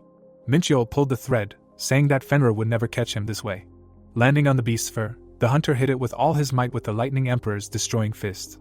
A strong electric shock immediately ran through the beast's body. The protagonist tried with all his might to hold on to the fur of the embittered Fenrir. He landed on the ground, thinking that the wolf was very strong, and now the guy had about half of his total energy left. Minchiel looked forward with a wild gaze, thinking that this is what a real battle should be like, with an opponent whose attack could send him to the afterlife with just one. Suddenly, he narrowed his eyes in caution. Raising his head, the hunter noticed that the sky had split. He used the eyes of truth, reading that there were 42 minutes left until destruction, and then asked in his mind with displeasure if they had fought too fiercely. With his mouth wide open, Fenrir charged. The protagonist clasped his palms together. Activating mana, he stopped the wolf's attack on himself with his own hands. Minchiel gritted his teeth, thinking that the world was beginning to collapse, and was it all due to the energy emissions produced by their attacks? The protagonist quickly jumped away from the beast, thinking that as if that wasn't enough, Fenrir continued to attack, and the guy weakened it blow after blow, but it was not enough to kill. He looked at the beast's extended claws, thinking that its chaos energy was about to run out. With one strike, Fenrir shattered the ground into small pieces. Minchiol extended his hand, wondering if the monster wanted to restrict his movement, since it had destroyed the ground beneath them. The protagonist looked at its glowing eyes, thinking that the more he attacked, the less time they had, and besides, Fenrir's actions were becoming more and more thoughtful. The guy chuckled, asking if that was all, and if the beast thought that it could stop him. It was very wrong. Twisting the ring, Minchiol used the seven-colored blessing, disappearing in front of the monster. The hunter grabbed the hilt of his sword, thinking that even the gods who ruled the dimensions had at least one weakness, and he was sure that Fenrir was no exception. He smiled, saying that he advised the wolf to calm down, otherwise this place would be destroyed, and then he thought that he would find his weakness and tie his hands and feet. Fury appeared on the wolf's face. The protagonist abruptly pushed off the ground. With the sword quickly advancing on his opponent, he shouted that it was time for the second round. The sky was covered with cracks. A cracked sky is a part of the world indicating the imminent destruction of the world. The torn-off pieces fell to the ground, and only 15 hours remained until the destruction of the dimension. Insane magical energy was accumulating under the sky. The protagonist swung in a jump and said to himself, "What a pity, because Fenrir, the devourer of gods and destroyer of worlds, fights without the slightest dignity like a wild beast." Having said this, he delivered a powerful blow. The monster's eyes burned furiously. They were filled with madness, and his gaze lost its grandeur. Min Chul watched the wolf prepare to attack and said to himself that for some reason it reminded him of himself, because he once tried to split his body to descend to the earth. But in the end he only died at the hands of a human hero. He could not return to his original body, so he was reborn as a human, and this dimension will soon be destroyed, and if nothing is done, it will forever drift in the space of the destroyed world. While he was thinking about this, the huge beast released the energy accumulated in its mouth. The guy instantly found himself behind the enemy. He swung and said that he would die from his hand. Frowning, he said to himself that he attacked all the places where vital organs could be, but the only point where the blow to which led to any result was his neck, so he is sure that his weak point is there. When suddenly the protagonist saw something shiny in the enemy's wound. At that moment he charged, saying to himself that there was something stuck in his wound. Using the first form of the seven-star demonic sword, the blade that cut stars, Minchiol slashed at the monster's neck. Blood splattered in front of him, and he said to himself that he was right. There was something stuck in his body, and then asked himself if this was his weakness. There was a brightly glowing stone in Fenrir's wound. Without thinking twice, the protagonist used the second form of the seven-star demonic sword, Shooting Star, and made a direct strike. The sword smashed the glowing stone into small pieces. Immediately after that, Fenrir screamed in pain. A second later, the huge beast fell to the ground, and the protagonist, looking at it from the side, wondered if this crystal was really its weakness, adding that he did not expect such a reaction, but it does not matter, because he has to finish the fight, so he will cut off its head and be done with it. With these thoughts, the guy moved towards the monster. But unexpectedly for him, Fenrir opened his shaking mouth and said that his neck hurts very much. Hearing this, Minchiol froze in place and wondered if he had regained his mind. The huge beast looked at the guy with tired eyes and asked where he was and who he was. Coming closer, the protagonist answered that he was Fenrir, to which he came to his senses and exclaimed that he was Fenrir, adding, "Ragnarok, he fought with the gods, or he was released to fight them." The guy frowned and asked what he was saying. It seemed to him that he was confusing something, because he absorbed the strongest gods and destroyed several worlds. Hearing this, Fenrir's eyes widened and asked what kind of nonsense this was, because he definitely fought with the gods, and after the protagonist asked if he looked like a god, he answered that this was not so, because he was an ordinary mortal, a lower being, a human. Minchiol did not take his eyes off the huge beast, telling him to listen to him carefully, because his family was killed by the gods, while his brother Jormungandr took the throne of one of the 72 lords of Pandemonium. The big beast's eyes were surprised at what he heard, and he asked if Jormungand had really gone over to the demons, but it was all very strange, because he didn't remember anything. Then the protagonist put his hand in his pocket, and said that it seemed he didn't believe him, but then he should take a look. After saying this, he took out a gift from Jormungand himself. Feeling the power of his own brother, Fenrir closed his eyes and said that this couldn't be true, because Jormungand had been preparing for the war with the gods with him, or not, because he didn't remember anything. Then Minchiol put the gift away and said to himself that something had definitely happened to his memory. Was it really the crystal he had broken that was to blame? After which he asked what his last memory was, to which he replied that his last memory was this. Receiving no answer, the boy raised his hand behind his head and said to himself that this was all useless, and yet he couldn't leave it as it was, because there was nothing worse than traveling through the void between dimensions for an eternity, and by doing this, he was doing him a favor. With these thoughts, he took out a powerful sword, which made Fenrir very scared and asked in fear if he was angry because he called him a lower being. Minchiol took a step towards the huge beast and said no, after which it asked him to talk and lower the sword. The protagonist frowned and firmly said that he would rather die from its claws than put away the weapon, after which Fenrir loudly screamed that he pointed his blade right at him, and he could not harm him, because he just wanted to live. The boy approached the monster, saying that he was too strong and he could not miss this chance, to which he screamed in horror that the gods had said so too, so they chained him up and tortured him, despite the fact that he had done nothing. Closing his eyes, tears appearing in them, he finally screamed that he did not want to die, because he had only fought for his right to live. Minchiol tightly gripped the hilt of the sword and firmly said that he did not believe him, and how could he? But suddenly Fenrir screamed that he would serve him, which stopped the boy. He suddenly remembered the powerful creatures and asked himself, would he really serve him? Would a creature from the mythical era, whose power was comparable to the angels of Elysium, really want to serve him? The huge beast opened its tear-stained eyes and said that it could even swear an oath of obedience, since the gods repeated it over and over again, forcing it to swear, and when the boy said that he refused, Fenrir explained that he did not want to serve them, since they pierced his chin with a sword. The protagonist looked down and said to himself that the monsters of the mythical era that possessed ancient magic were extremely proud. They would rather die than agree to lick boots for the sake of survival. He knew this because he had fought such monsters several times in his past life, but he could not believe that one of such monsters wanted to swear allegiance to him. Tears flowed from Fenrir's eyes. After a short pause, Minchiol raised his head and firmly said that he agreed. Hearing the agreement, the large beast happily wagged its tail and exclaimed that it would not regret it. At that moment, the protagonist was enveloped in a powerful magical energy, and Fenrir said that he, the son of Loki, swears on his soul that he will serve him as his master, after which a notification appeared in front of the guy that the monster of the mythical era swore allegiance to him, swearing on his soul. After that, Fenrir began to smile happily and thank the master, and the protagonist said to himself that just a few moments ago he called him his brother, and now he is the master. Blood was oozing from the wound of the large beast, and he said that his neck hurt a lot, so if he does not mind, he will rest for a while, to which the guy replied that he will now heal him. Minchiol used holy fire on the wound, and the life-giving force penetrated the body of the target. Fenrir quietly laughed and said that he was warm, and the pain became a little easier, because of which the guy asked him not to talk, because otherwise the wound will get infected, at the same time saying to himself that he seemed to have started to act like a dog. But suddenly, he noticed the sky splitting. Frowning tensely, the protagonist asked the pet if it could run, because it replied that it didn't think it was possible, because its neck and legs still hurt, and most likely, it would only be able to move after a short rest. Minchiol saw a notification that said that there were only 5 minutes and 30 seconds left until destruction, and said that if they didn't get out of here, they would get a one-way ticket to the afterlife. And while Fenrir screamed in horror that he couldn't run, which meant that his owner had to think of something, the protagonist grabbed his head and said to himself that he hadn't even thought about how to get out of here, because he was focused on the battle, and then asked the large beast if it could shrink. And a second after this question, a bright glow appeared in front of him, which made the guy open his eyes in surprise and ask if he was serious. In the bright glow, he saw a curly paw. There he also saw a body and a short tail. And as soon as the glow faded, Minchiol saw a small poodle in front of him. A drop of cold sweat ran down his cheek in surprise, and he wondered if he really risked his life to defeat a beast that didn't even reach his knee. Was this some kind of joke? Gritting his teeth, the protagonist exclaimed that there was no time to complain about his appearance. Grabbing the poodle, he ran away with it. The dog looked away and said discontentedly that he didn't like being held by men, to which Minchiol frowned and replied that he could stay here and die, after which the dog apologized. In the blink of an eye, the guy reached the portal. He looked back out of the corner of his eye and said to himself that he used too much energy.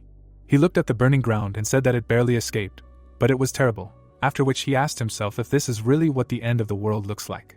At this time, 2 people in capes were sitting at the table, and one of them was saying that mom in this dimension had gone out of control, so they could no longer watch what was happening. The guy sitting opposite him narrowed his eyes and quietly said that he could not believe it. Suddenly, a cloud of energy appeared in front of them, which screamed in rage, asking what he could not believe, because they swore that the ritual would be successful. But how did it all end? To which the guy spread his arms out to the sides in fear and said that if he gave them a little more time and strength. But before he could finish speaking, the fire hit the subordinate hard on the hand and screamed that for him, their excuse was like a crime, and no one was allowed to let him down. The guy grabbed his hand and quietly replied that this would not happen again, to which the boss replied that this was, of course, true. After all, it was not for nothing that he sent the professor to them. After these words, he turned to Zhit, who was behind him. He ordered him to meet the professor and help him with his next task, to which he, without raising his head, said that everything would be done. Leaning down, the cloud of flames said that he expected success from them, but if they dared to fail him again.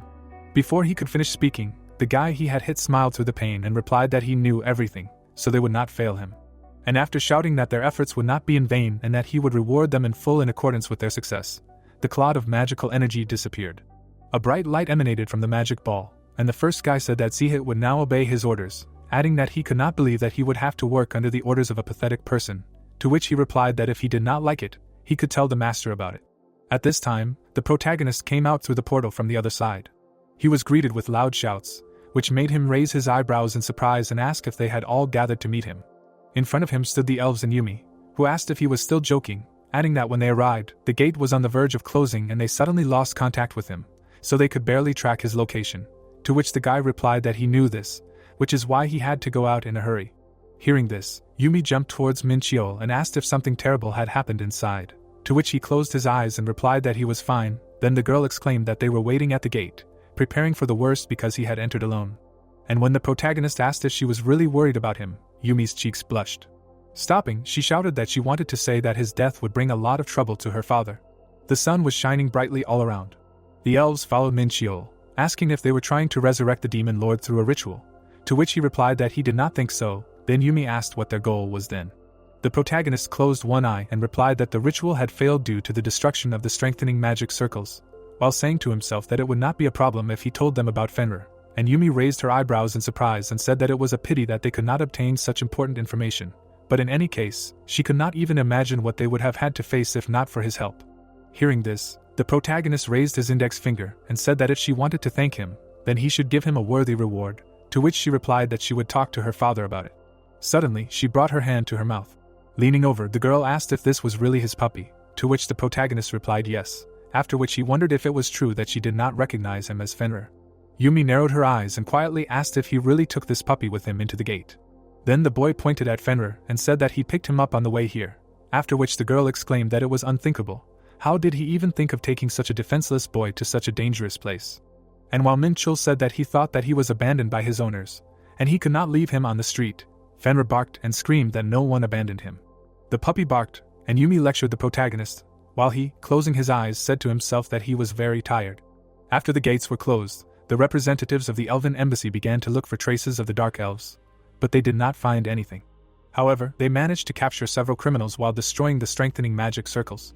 The rest fled the battlefield and covered their tracks, as if they were never there. The Dark Elves were sitting tied up on the ground. This is why Varys personally asked the protagonist for help when he met him. Minchiol remembered how he absorbed the chaos energy of the creatures from the Dark Gate, and also remembered that there was no proof that the Dark Elves did not serve Daemos. And finally, he picked up Fenrir, so he highly doubted that they could offer him anything good. After leaving his memories, the boy smiled and said that he believed that he had done enough, so he had to refuse, to which the elf replied that they really should not rely on his help all the time. As he left, the protagonist said that he hoped that they would reward him properly for all his deeds, and hoped that they understood that one blank check would not be enough, to which Varys replied that of course the reward would not disappoint him, and his appearance may not indicate it, but he was part of the royal family, so he should be sure that he was far from poor. Minchiol waved his hand at the end and said that he wanted to be notified if the identity of the one behind the Dark Elves was found out. He held the surprised Fenrir in his hand and said to himself that since he had found out that the Dark Elves did not worship him, there was no doubt that someone else was behind them, and besides, as soon as he found out the identity of this demon, he would kill him with his own hands, grab him by the horns and spin him above himself like a propeller. While he was thinking about this, his eyes were burning. After a while, the guy closed his eyes and exhaled heavily, saying that he thought he could finally rest, after which he asked if he hadn't said he was hungry. Why was he so picky? Fenrir threw the food given to him from side to side, screaming that he could not eat it. Hearing this, the protagonist spread his arms out to the sides and said that when he asked him about his preferences, he said that any food would do, to which the dog frowned and screamed that he could not eat something sour, spicy, and it was his own fault for giving him inedible food. And when the owner asked him what he could eat then, Fenrir raised his eyebrows in surprise and replied that he did not know, because in the past he was always full even though he did not eat anything. Hearing this, Minchul closed his eyes and said to himself that he should not have forgotten that this was not an ordinary poodle, but a god-eater, Fenrir. But he could not believe that his taste preferences were so different from an ordinary dog, after which he asked himself if maybe he should feed him like a werewolf. Putting his hand on his head, he said to himself that there was one person who could help him with this. After a while, the women's hands picked up Fenrir. Ellie smiled happily and shouted that he was very cute. Holding him close to her, she asked what kind of family he was, to which he replied that he did not know, because he had lost his memories and therefore could not even assume his true form. The protagonist closed his eyes in confusion when he heard the girl say that he must come from a very strong ancient family, because he smelled of strength, and even representatives of noble families did not have such a smell as him. After which she told the guy that he really surprised her, because when he called, asked about the werewolf diet, she did not even believe her ears, but she is also a werewolf dog. So she thought that he called because he knew about it. The food served to Fenrir was still on the floor.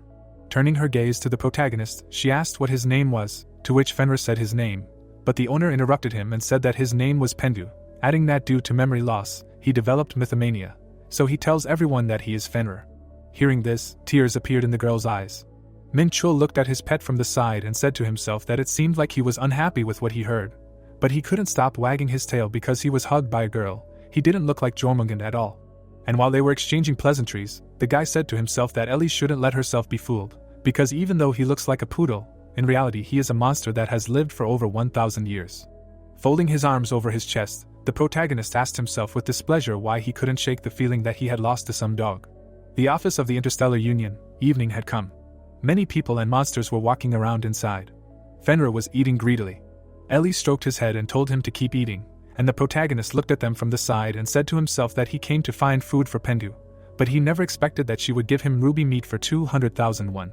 He added with a tense frown that the monsters of the mythical era were picky. After all, they could have gotten by with regular noodles or canned food.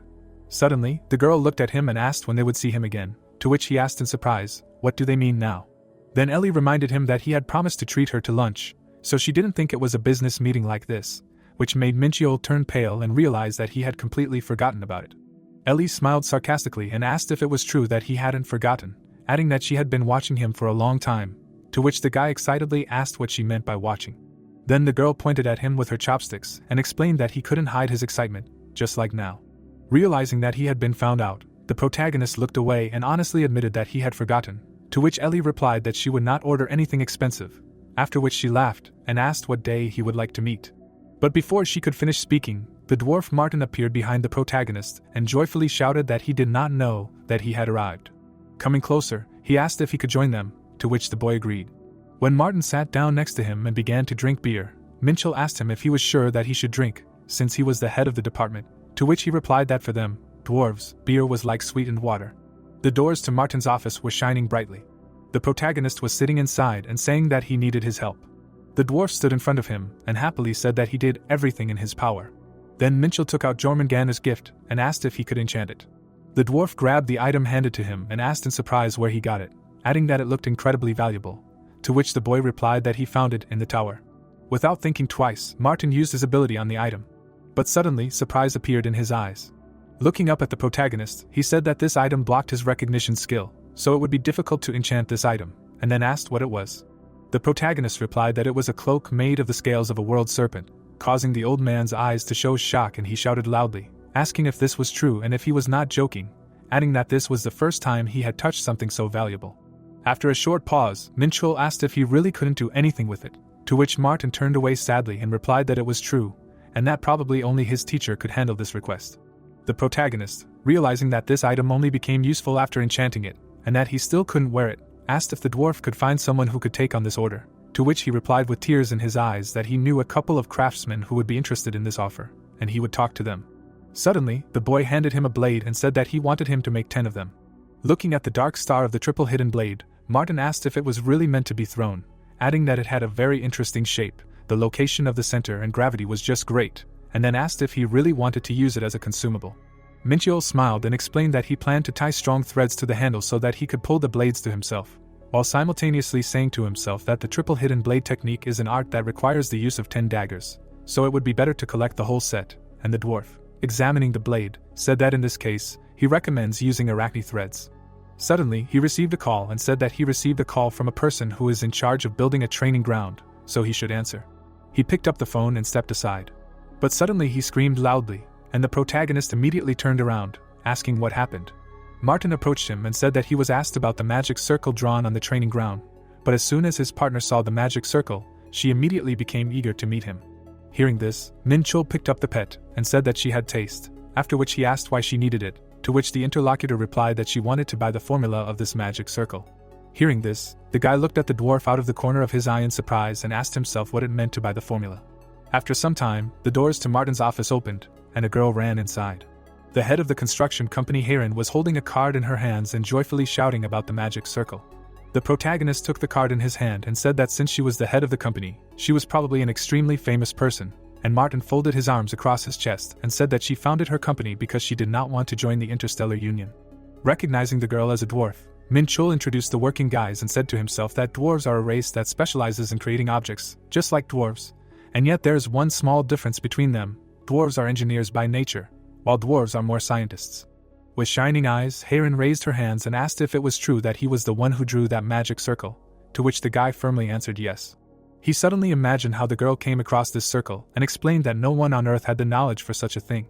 Having imagined the elements of the magic circle, he added that it consists of 18 rune words. However, if you look closely, you can see runes that are only used by heavenly beings, after which he said to himself that she wondered how he, a human, was able to use runes that only angels and demons know about. Leaving his consciousness, the protagonist, looking at the girl, asked her what she thought the circle was for. With her brows furrowed, Heron replied that all the runes were on one side of the circle, a formula for concentrating mana. In other words, the circle was collecting the surrounding mana.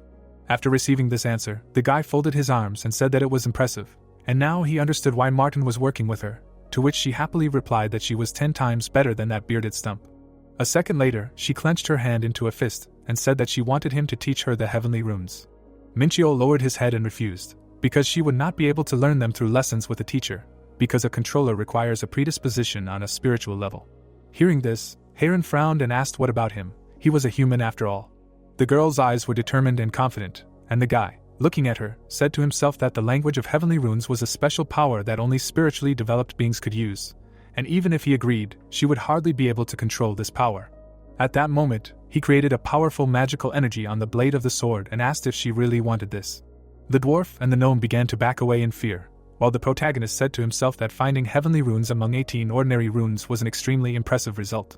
In addition, she was very dedicated to her cause, since she immediately ran here as soon as she saw the heavenly runes. Heron screamed in horror, and Minchio passed by her.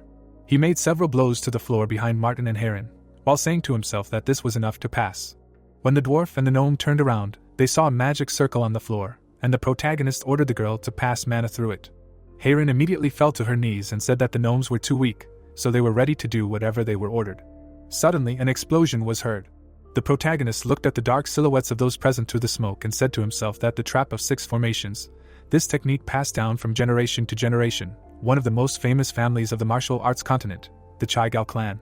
It is able to turn off anyone's senses, and now they have only lost their sight, but over time, all 5 senses will be paralyzed. Having said this, he destroyed the magic circle, adding that it must be erased before this happens. Immediately after this, the smoke cleared, the guys loudly shouted that they could see again.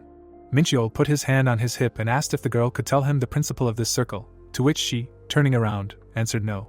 Then the protagonist explained that it was a trap, simultaneously saying to himself that she somehow reminded him of his younger self, because before he was ready to do anything just to become stronger, so he knows how to deal with someone like her. And Heron, looking at the erased magic circle in surprise, asked in surprise, a trap. After that, she asked why the guy showed her this technique, but he just looked at her. Suddenly, a grin appeared on his face, and he said to himself that he would fulfill her wish. Without taking his eyes off the girl, he said that he wanted her to help him, while saying to himself that if she could not learn the heavenly runes, he should just teach her something else. The sun was shining brightly outside. The gnomes, a race living in peace and harmony, thanks to their exceptional knowledge of magic, in exchange for a quiet existence, they gave up their ambitions, but Heron was different. She left saying that she was tired of a boring life. She gravitated towards new knowledge and material wealth, so the other gnomes considered her an eccentric. Holding onto the straps of her backpack, she said that she would leave this city at the end of the world and find herself an adventure. Life on her home planet could not satisfy her curiosity and thirst for money. Using her exceptional knowledge of magical artifacts, she was able to get a job at the Interstellar Union. There she met Martin, with whom she successfully completed a major project. Working at the Interstellar Union, she earned a lot of money and achieved recognition, but her ambitions were still not satisfied. She wiped the sweat from her forehead, saying to herself that she still had a lot to grow. One day, a distant dimension was stirred up like a sea during a storm. Karine noticed this place. A testing tower appeared there, built to resolve the conflict between Elysium and Pandemonium, a neutral zone that suited both sides. Smiling widely, the girl exclaimed that this was her chance. Earth attracted her. Martin, clenching his hands into fists, shouted loudly, asking why she left the company, because everything was going so well, to which Karine, leaving, told him to calm down, because she just wants to satisfy her ambitions. She never ran away from problems, so, trusting her intuition, she left the Interstellar Union, and soon she realized that Earth was far behind in technological development. Finding herself among people, she opened her own company with the money she earned during her time working in the Interstellar Union, called the Lindswood Construction Company. She used her knowledge of magic and applied it to the construction industry. It significantly accelerated the process of building construction. In addition, the use of magic circles allowed people to experience all the delights of magic, and thanks to this, the business went uphill. However, the girl raised her hand to her chin and said to herself that her knowledge was not enough. She realized that she had reached her limit when she acquired competitors like the rapidly developing Interstellar Union. At some point, working with Martin, she discovered an incredible magic circle, so she immediately wanted to meet its creator, wanting to learn the runic language. And just recently, the main character smiled and said that he wanted her to help him. Thus, she herself unexpectedly received an extremely tempting offer. Heirin remembered the magic circle trap drawn on the floor and realized that she, who had a huge knowledge of magical artifacts, had encountered a technology that was beyond her understanding, and she had no reason to refuse Minchul. She shook the protagonist's hand, simultaneously saying to herself that if she learned this, she would be able to break away from her competitors. After some time, the guy looked at the paper in his hand and said to himself that now he did not have to worry about money, because he had made a contract with Heirin. On the paper were their signatures. The first condition was a fee. He would teach her how to use the circle trap, described only in legends, and in return she would pay him a fee for each construction using this technique. After introducing the people of the martial arts continent, he said to himself that he was the only one who could use this technique, because the martial arts continent did not last long, and the people of that world were skilled in using internal energy, but they could not achieve success in other areas, and besides, they hardly interacted with the inhabitants of other dimensions. And the fact that he was able to visit this place was a real miracle. After leaving his memories, the protagonist opened the magic bag and said to himself that it would be nice to use trap circles in construction, because they are effective as magic, but they work on a completely different principle. The second condition is confidentiality. That day he smiled and said that she was forbidden to tell her about his true identity, to which she exclaimed that she would definitely keep everything a secret. After that, Min Chul turned away and said to himself that the bigger the Lindswood Construction Company gets, the richer he will become, and if it goes bankrupt, he will not lose anything. In the past he met a few people with a sparkle in their eyes like Heirin, because she is confidently going towards her goal. It is her ambition that will make Heirin rise from her knees every time until she achieves her goal. When Martin asked the girl if she needs investors, she frowned and asked if he was not the one who tried to stop her when she quit her job at the Interstellar Union. And besides, if she agrees, the Union will interfere with her work, so she is forced to refuse. The dwarf smiled confusedly and explained that at that time he thought that she left the Union without thinking, and he will be the one to invest, not the Union, after which they shook hands. After a short pause, the protagonist abruptly rose to his feet and said that the contract was concluded and everything is fine. Heirin's eyes lit up and she asked the guy to teach her how to use the trap circle as soon as possible, since she wanted to learn it right away. Calling his pet to follow him, Minchiel said that they would do it after the auction ended, causing the girl to exclaim, asking why they had to wait so long. As he left, the protagonist explained that he had something to sort out, while simultaneously saying to himself that he had another very important thing to do, namely training in ancient Celestia's techniques. After some time, he sat in the center of a huge magic circle. Concentrating his strength, he said to himself that he spent a lot of money on the training ground, but in fact, he never used it for its intended purpose, not that it was completely useless. In the end, he found Pendu, but the energy he absorbed was only a small part of what he could actually use, and if he did not pull himself together, he would not be able to know when the world stone was empty. A fire suddenly appeared inside him, and the protagonist continued to say to himself that there were 10 days left until the auction, and if he could process the energy of the world stone using the ancient Celestia techniques and absorb it, the microcosm inside his head would approach the ideal. Powerful magical energy began to accumulate around him. The sun was shining brightly inside.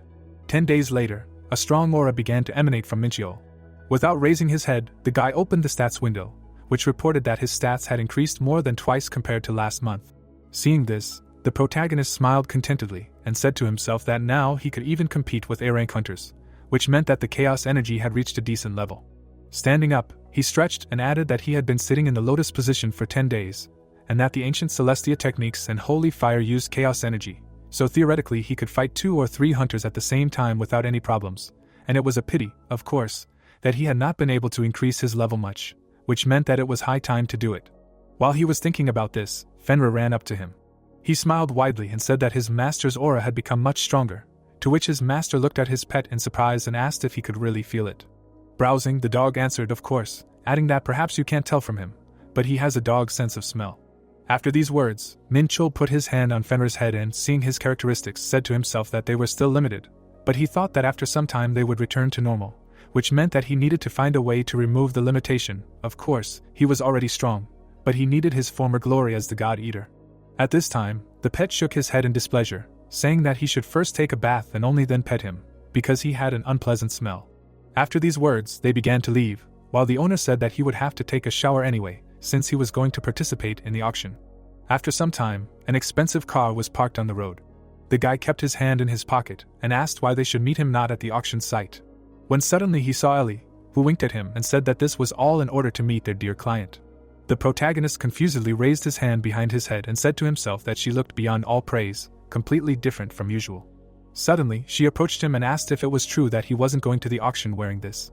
And as soon as Min-chul replied that he thought it was quite formal, the girl grabbed his hand and led him along, saying that some of the most famous people in the world would be participating in the auction, so he couldn't wear this. She frowned and continued saying that she wouldn't let anyone look down on their business partner, and since they didn't have much time, they needed to hurry. She sat the guy down on a chair and ordered him to be tidied up. 3 stylists stood behind the main character and said that since Ilya herself asked for it, they would do it quickly. Before Min-chul could react, 6 hands pounced on him from all sides. After a while, Ilya smiled happily and exclaimed that it was true that they say a person is judged by their clothes. The protagonist straightened his tie and asked if he had looked ugly before, to which she replied that it was not so, he looked great without it. When the guy asked her when she had time to prepare the formal suit since it fit him like a glove, Ellie put her hand to her chest and said that she had it specially adjusted to his size in advance, just in case. And while the protagonist was thinking about how he had never told her his size, the girl began to leave, saying that she was very busy, and in truth, she barely managed to find time to meet him. Min-chul watched her go, saying to himself that it was no wonder, since after all, the auction was being held by the Yongsan branch of the union, and as Martin's direct subordinate, she should be very busy. Then Ellie suddenly turned around when the guy called out to her. Folding her arms across her chest, the protagonist said that she looked great in the dress. Hearing this, the girl raised her eyebrows and asked what had come over him, adding that she looked great in any clothes, after which she said that they would see each other later. When she left, Min-chul's expression changed and he said to himself that she really looked different in that dress. After a while, he found himself at the auction site, which looked more like a banquet, and asked his pet not to cause any trouble, while saying to himself that there were so many famous people gathered here, actors, politicians, and so on. A girl was watching them from the side. And when she said that the protagonist had a cute dog, he turned around in surprise. Not far in front of him, he saw a girl with red hair and wondered who she was. The girl smiled warmly at the protagonist, and he wondered who she was. Then suddenly the girl handed over a business card and introduced herself as Jiyeon. And suddenly Minchio was struck by lightning. He looked at the business card given to him, which had the Divine Guild written on it, and realized that she was the head of the guild, one of the 3 largest guilds in all of Korea. This guild is directly subordinate to the largest corporation in the country, Divine Group. The guy suddenly introduced a man with glowing eyes and added that she was the youngest daughter of the head of Yusung, and part-time the founder of the Divine Guild. Jiyeon looked at the protagonist with warmth in her eyes. Raising his hand behind his head, Minchio said that at first he did not recognize her, to which she asked, now he recognized her. The guy smiled widely and said to himself that Divine Group, of course, is influential, but only in Korea, and in the world there are several more corporations that have more repeats than hers, and nevertheless he has no reason to be rude to her. Raising his hand, Jiyeon said that they have long wanted to invite him to their guild, and now she finally got a chance to meet him, and also called him several times, but to no avail. Hearing this, the protagonist raised his eyebrows in surprise and asked what she meant. She called him, adding that he does not remember anything like that. And as soon as the girl said that she called him right after he passed the exam, Min-chul remembered hundreds of missed calls and said to himself that his phone was ringing off the hook, so he didn't pay much attention to it, and people probably thought that he ignored them, which meant that it was time for him to leave while he was still alive. Leaving his memories, he put his hand to his mouth and said that he had time and it was time for him to go. But unexpectedly for him, Ji-yeon asked him to stay for a while, and he looked around, which he did immediately. He saw that many people had gathered around them, and he wondered when so many people had gathered here. They were all looking at them, and the protagonist didn't want to attract unnecessary attention. Then Ji-yeon smiled and said that it seemed like he didn't quite understand what was happening right now. He was considered a real storm petrel. His performance overshadowed all the other participants. She recalled the strength that emanated from the protagonist, adding that he also won first place despite the fact that the exam was attended by members of the largest guilds in Korea.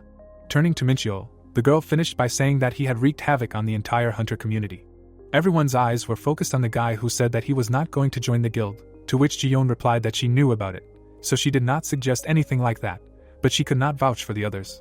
When the guy asked her why she had brought up this conversation, then she raised her glass of drink. Moving closer to her interlocutor, the girl replied that she wanted to build a friendly relationship with him. Lowering her attention to the contents of the glass, she continued to say that in truth, she had seen a video of him fighting the Blue Guard, and as soon as she saw it, she immediately knew that he would become the strongest hunter in Korea. The protagonist swallowed nervously after hearing this and asked himself if she had really seen his potential and had only made his conclusions after watching that video, adding that he was just a newbie who had just started learning martial arts. Jiyeon tucked her hair behind her ear and said that she wanted to become friends with Korea's strongest hunter and that they thought it was a worthy reason, and Mincheol realized that she was far from an ordinary person, after which he replied that she was wrong. Hearing this, the girl raised her eyebrows in surprise and asked what it was. Then the protagonist smiled and replied that she would become Korea's strongest hunter and that he would be the best hunter in the world. When Jiyeon heard this, she put her finger to her lips. Suddenly, she grinned. The guy folded his arms across his chest and asked if it was true that she was not laughing at him, to which she waved her hand and replied, "Of course not." Jiyeon smiled warmly and said that in that case she wanted to become a friend of the best hunter in the whole world, and the protagonist said to himself that in her gaze he saw firm self-confidence and pride in her strength, and in her words there was neither fear nor false flattery. Suddenly, white noise appeared on the TV, and a voice said that the auction would soon begin, so all guests should proceed inside.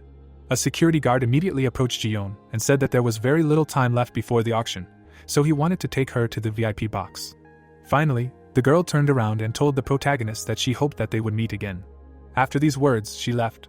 A few seconds later, Fenrir jumped forward and said that she was very beautiful, just like Ellie, and the owner asked him if it really mattered, to which he replied that words and actions were different things, adding that there were always so many beautiful women around him, which meant that he was a real womanizer, just like his father.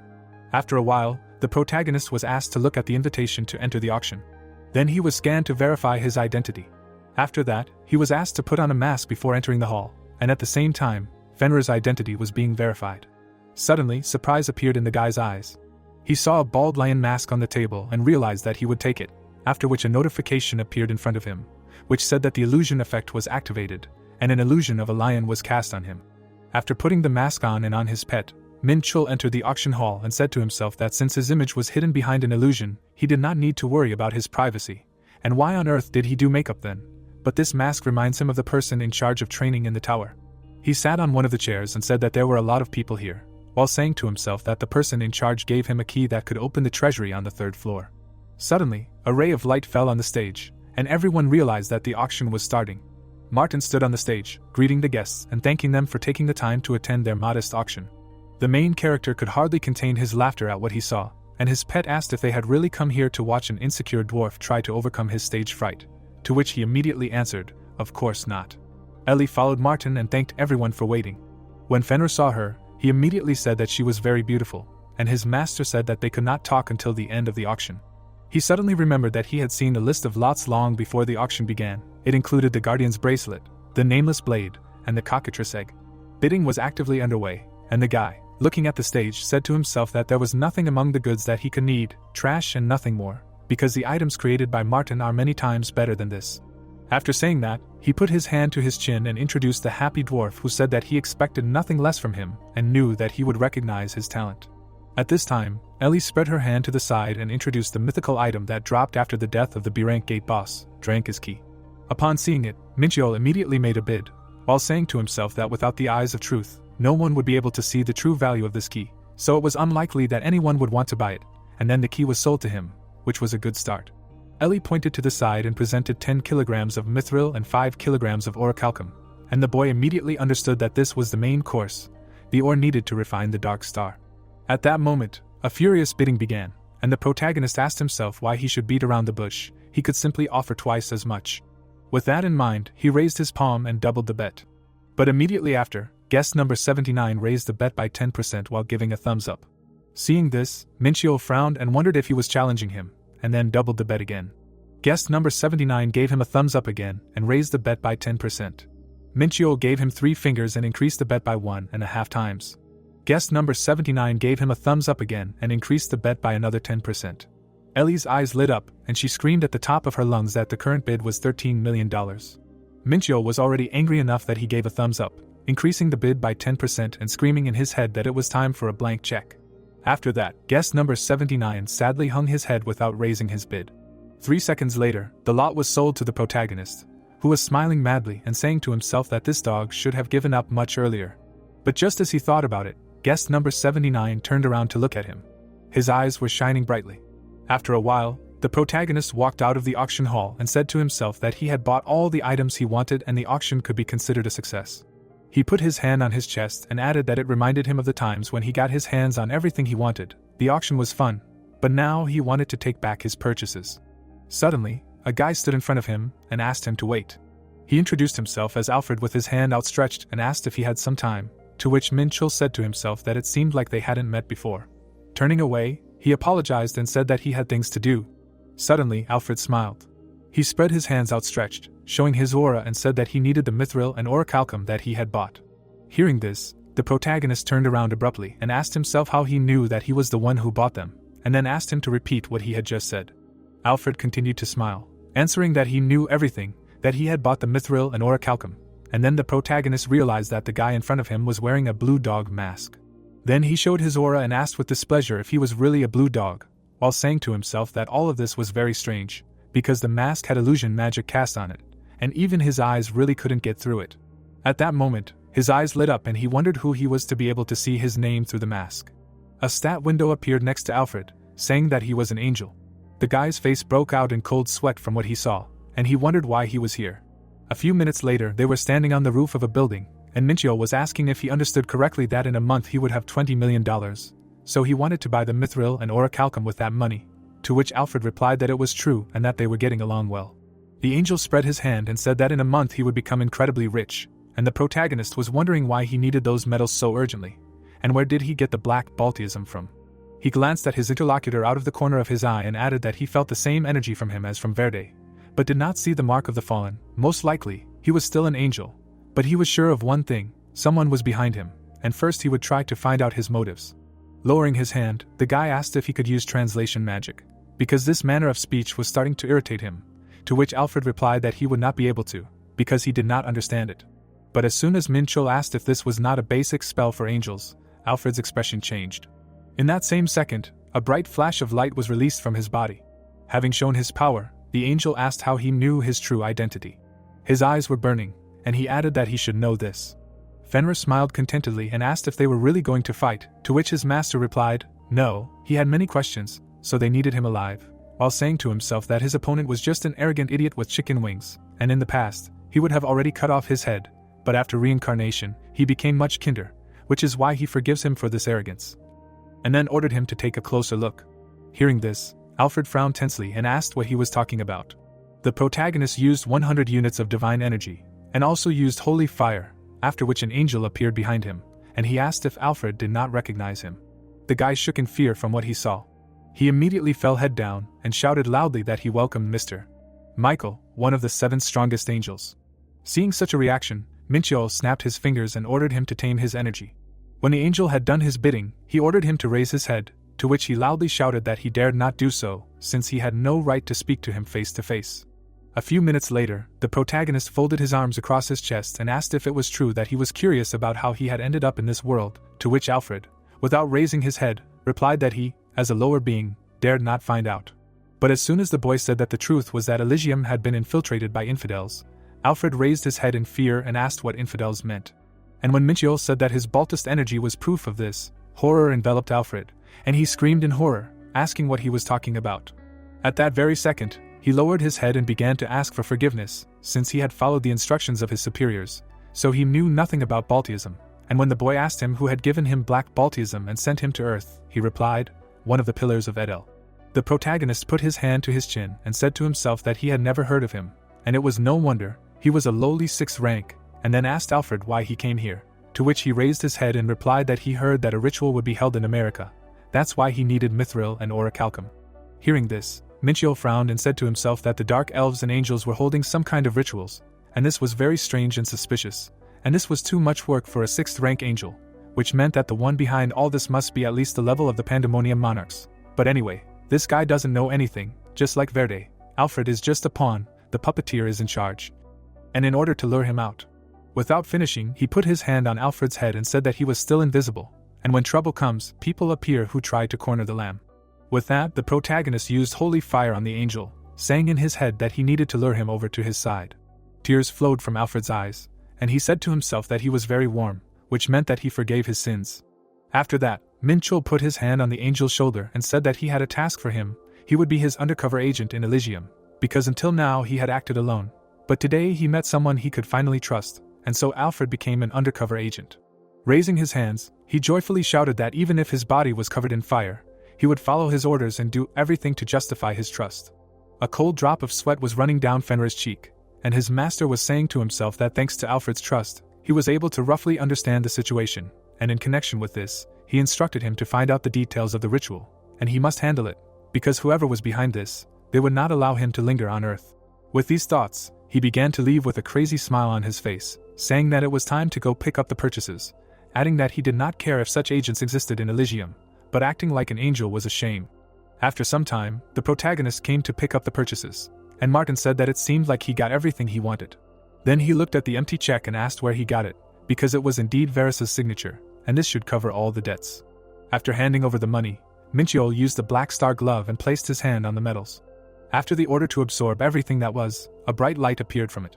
Seeing the surge of magical energy, the dwarf asked in surprise what he was doing, to which the guy replied that he should just watch, while simultaneously saying to himself that it looked like the Black Star was very hungry, because it was so greedily absorbing these metals. The protagonist looked at this with a smile on his face and added that she was a real glutton, and although Fenrir was also a gourmet, the Black Star was not so picky, but he paid a lot of money for this. After some time, Martin looked at what happened with his eyes widened in shock and shouted that the metals were gone. Powerful magical energy emanated from Minchiol's glove, and he said to himself that he had unlocked the second level. After these words, a window of characteristics appeared in front of him, which reported that the Black Star was an all-powerful weapon created from the essence of a dying star, as well as other information about this weapon. Without thinking twice, the protagonist changed the shape of the glove to a black blade of a unique type with infinite durability, and said to himself that if he could only recreate weapons from his memories, then he only had to hone his handling of them to perfection, and although the second level elevated the Black Star only to a unique rank, this was quite enough. Smiling sarcastically, the guy added that as long as he could recreate weapons for each martial art, his strength would only grow. After these thoughts, he slightly turned his head to Martin. Smiling, he said that he would like to take an order for the gate, so he needed to find something closer, while saying to himself that having obtained a new weapon, the first thing he needed to do was to properly test it in battle. The next day, he was at the gate in Payu, Geoxian Mayan, rank A, in a tropical forest where the sun was shining brightly. The ogre, whose strength was 170, agility 150, constitution 190, and endurance 100 units, raised his head and growled furiously that he was just prey and food. After these cries, the titanic glove of the Black Star, enveloped in powerful magical energy, whistled through the air. With burning eyes, the protagonist asked who wanted to snack on them, after which he used the destructive fist of the Emperor of Lightning. The impact created an insanely powerful explosion. All that was left of the ogre fell to the ground, and Minchiol jumped back to the team. Looking at his glove, he said contentedly that removing the second seal was worth it. There was no life in the ogre's eyes. The guys from the protagonist's team touched his body and said that his flesh was tough, and they had never touched an ogre's corpse before. Then Fenrir suddenly asked if he could eat the monster's soul, which made the guy lower his head and ask in surprise, "Soul, can he really do that?" Saliva flowed from the dog's mouth, and he answered yes because his consciousness left him, but the soul remained in his body. Then Minchiol introduced the powerful demons and said to himself that soul absorption is a unique skill that some pandemonium demons have. By devouring the souls of fallen opponents, they become stronger, overcoming the limits of their bodies.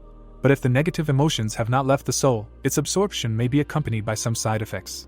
The guy thoughtfully scratched his cheek, adding that if evil absorbs a person's soul, he loses contact with the world and begins to deteriorate from the inside.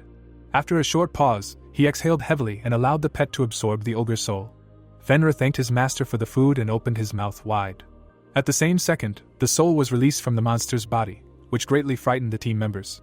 Fenrir quickly swallowed the ogre's soul. After the meal, he licked his lips contentedly. He was suddenly enveloped by a powerful magical aura, and he said that his seal had weakened, and the protagonist saw notifications appear next to him, which said that he had received +1 strength and +1 mana, after which he said to himself that his stats had increased, albeit slightly, but no matter what he did, he could not remove the seal, which meant that he just needed to absorb souls. While he was thinking about this, Fenrir came up to him and said that he wanted more. Then Minchil stroked the pet's head and said that he would get him a lot of food, while saying to himself that if so, he could easily return Fenrir to his former glory. After a while, the hovering hidden blades of the black star whistled through the air. They pierced the legs of the ogres. One of them raised his staff in rage and screamed that they were being attacked by a human. With a wave of his staff, he released a fireball towards the guy. Minchil, seeing this, tensely said to himself that if he flies to the ground, this place will turn into hell, so he must kill him before that happens. He used the Black Star Blue Dragon Blade, activated the Blue Dragon skill, and also used up 50 units of chaos energy. Then the Blue Dragon's fury caused the blade of his blade to burn brightly. At that moment, an insanely powerful explosion was heard in the air. The next moment, the guy was flying towards the ogre. He tightly gripped the sword handle in his hands, using the Black Star Emperor Sword and activating the Emperor Sword skill. Using the pressure skill, he cut the monster into two. Blood splattered in all directions. Landing on the ground, the protagonist firmly said that one is ready. Suddenly, a terrifying scream was heard, causing him to turn around abruptly. The ogre was heading towards his team. But unexpectedly for everyone, Fenrir showed his powerful aura. Raising his head, he howled loudly. A huge shadow covered the members of Minchiel's team. An equally huge creature appeared in front of the huge ogre, who screamed in rage that he was an ordinary non-entity who dared to attack these people in front of his eyes. The ogre became enraged and used the berserk technique. But before he could do anything, the protagonist's pet bit off his head. With a powerful jerk, Fenrir tore it from his body. Blood flowed down his mouth. After a short pause, he spat out the ogre's head and said that it was disgusting, adding that ruby meat was 1,000,000 times better. The head of his kinsman fell next to the last ogre. He turned away in fear and screamed that this monster was too strong. But before he could run away, he was enveloped in powerful magical energy, and the protagonist asked if he was really going somewhere. Pulling him towards himself with the help of the gravity technique, the guy used the titanic glove of the Black Star. Using the Lightning Emperor's destroying fist technique, he hit the ogre's head with all his might, saying that it seemed like one hit wasn't enough for him, but he even enjoyed beating him up. At this time, his comrades watched this with their eyes widened in shock, because they didn't even know that ogres could run away in fear. Less than a minute later, Minchiel stood up and said that it took a long time, which was to be expected from A-rank monsters, and a notification appeared in front of him, stating that he had received 1.8% of experience. Taking the form of a poodle, Fenrir jumped on his master's shoulder and asked if he was good, to which he replied yes, and then asked why he did this, because weaklings like ogres were not even a warm-up for him. A second later, he patted the dog on the head and laughed, saying that he was doing a good job and that he should continue to protect people, while saying to himself that if it weren't for him, someone could have gotten hurt, because this was an A-rank dungeon, so it seemed like he would have to give it his all. With these thoughts, he continued walking. A few minutes later, the protagonist came across a two-headed ogre. The boss looked at him and said that he couldn't believe that he had reached the king, because a person like him was no obstacle for them. Minchio raised his hand behind his head and said to himself that he imagined himself to be a king, after which he laughed and said that he was allergic to all kinds of nonsense. From hearing this, the boss's eyes lit up in rage. They showed their powerful aura and shouted loudly that they were the king of the ogres, after which they asked how dare he be rude to the king, adding that they would crush him for this. At that moment, they rushed to attack the guy who did not even move from the spot. Unexpectedly for them, the protagonist showed them the middle finger and asked if they had enough strength for this. Becoming even more furious, the boss used the shockwave technique, which was released towards the guy. Seeing this, Minchul asked himself if this was a shockwave, adding that it had an incredible amount of energy. But this skill does not require any special skills, they just want to crush him with force. After that, he used the Black Star Blue Dragon Blade, as well as the 5 Tiger Blade, and then swung, intending to cut this wave. A Black Star Snake Whip appeared in his hand. At that moment, the guy began to furiously attack the shockwave.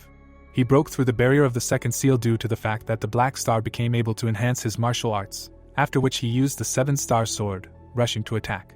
He soared into the air above the boss, saying to himself that he was still too slow and needed to train more. And while the ogre was saying something, the protagonist raised his sword behind his back, thinking that this monster would become a stepping stone to his power. As soon as he finished speaking, he delivered a powerful blow with glowing eyes. At this time, 2 guys were guarding the gate inside. Suddenly one of them asked the second if he was nervous, which made him look at the first in surprise. The first guy looked at his comrade in confusion and said that this was their first task to guard the gate, to which he smiled and replied that he had nothing to be nervous about and that he should also relax, because these gates had appeared only recently and even if they ignored them, they had 2 days before the breakthrough. When the first asked what if a force majeure happened, the second replied that in that case they would just run away, because there was nothing else to do. Then he raised his hand and said that the first guy was panicking too much, but if he were in his place he would be afraid that they would have to stay here until late at night, to which he replied that of course this also worried him. But before he could finish speaking, the radio in his hand vibrated and he said that he had received a message from the group, to which the second guard turned around in surprise and asked, "Really? But they had only just entered there recently, it looked like they had gone there for reconnaissance." The members of the protagonist team came out of the portal, and the first guard said that it was not surprising, because Hunter Minchio was the only one who could fight, and it looked like they would stay here until late. The second guard immediately approached Younghyun and said that they must be very tired, to which he replied, "Not a bit, they were probably much more tired, they were dying of boredom here." The second guard widened his eyes in shock when, to his question about when the next time for entering the gate would be set, they answered that they had already finished, since Hunter Minchio was too strong, which meant it was time to send the information to the association. The two boys looked at the closing gate, saying to themselves that they had heard a lot about the protagonist, but for him to clear an A-rank gate by himself, did it really only take 2 hours? An expensive car was driving quickly along the road.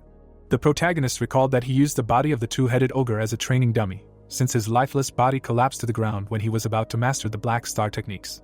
With a smile on his face, he looked at his weapon and added that he had awakened the memories of Daimos, the god of war, stored deep within his soul while in the body of an ordinary person, and it was much more effective than training with himself.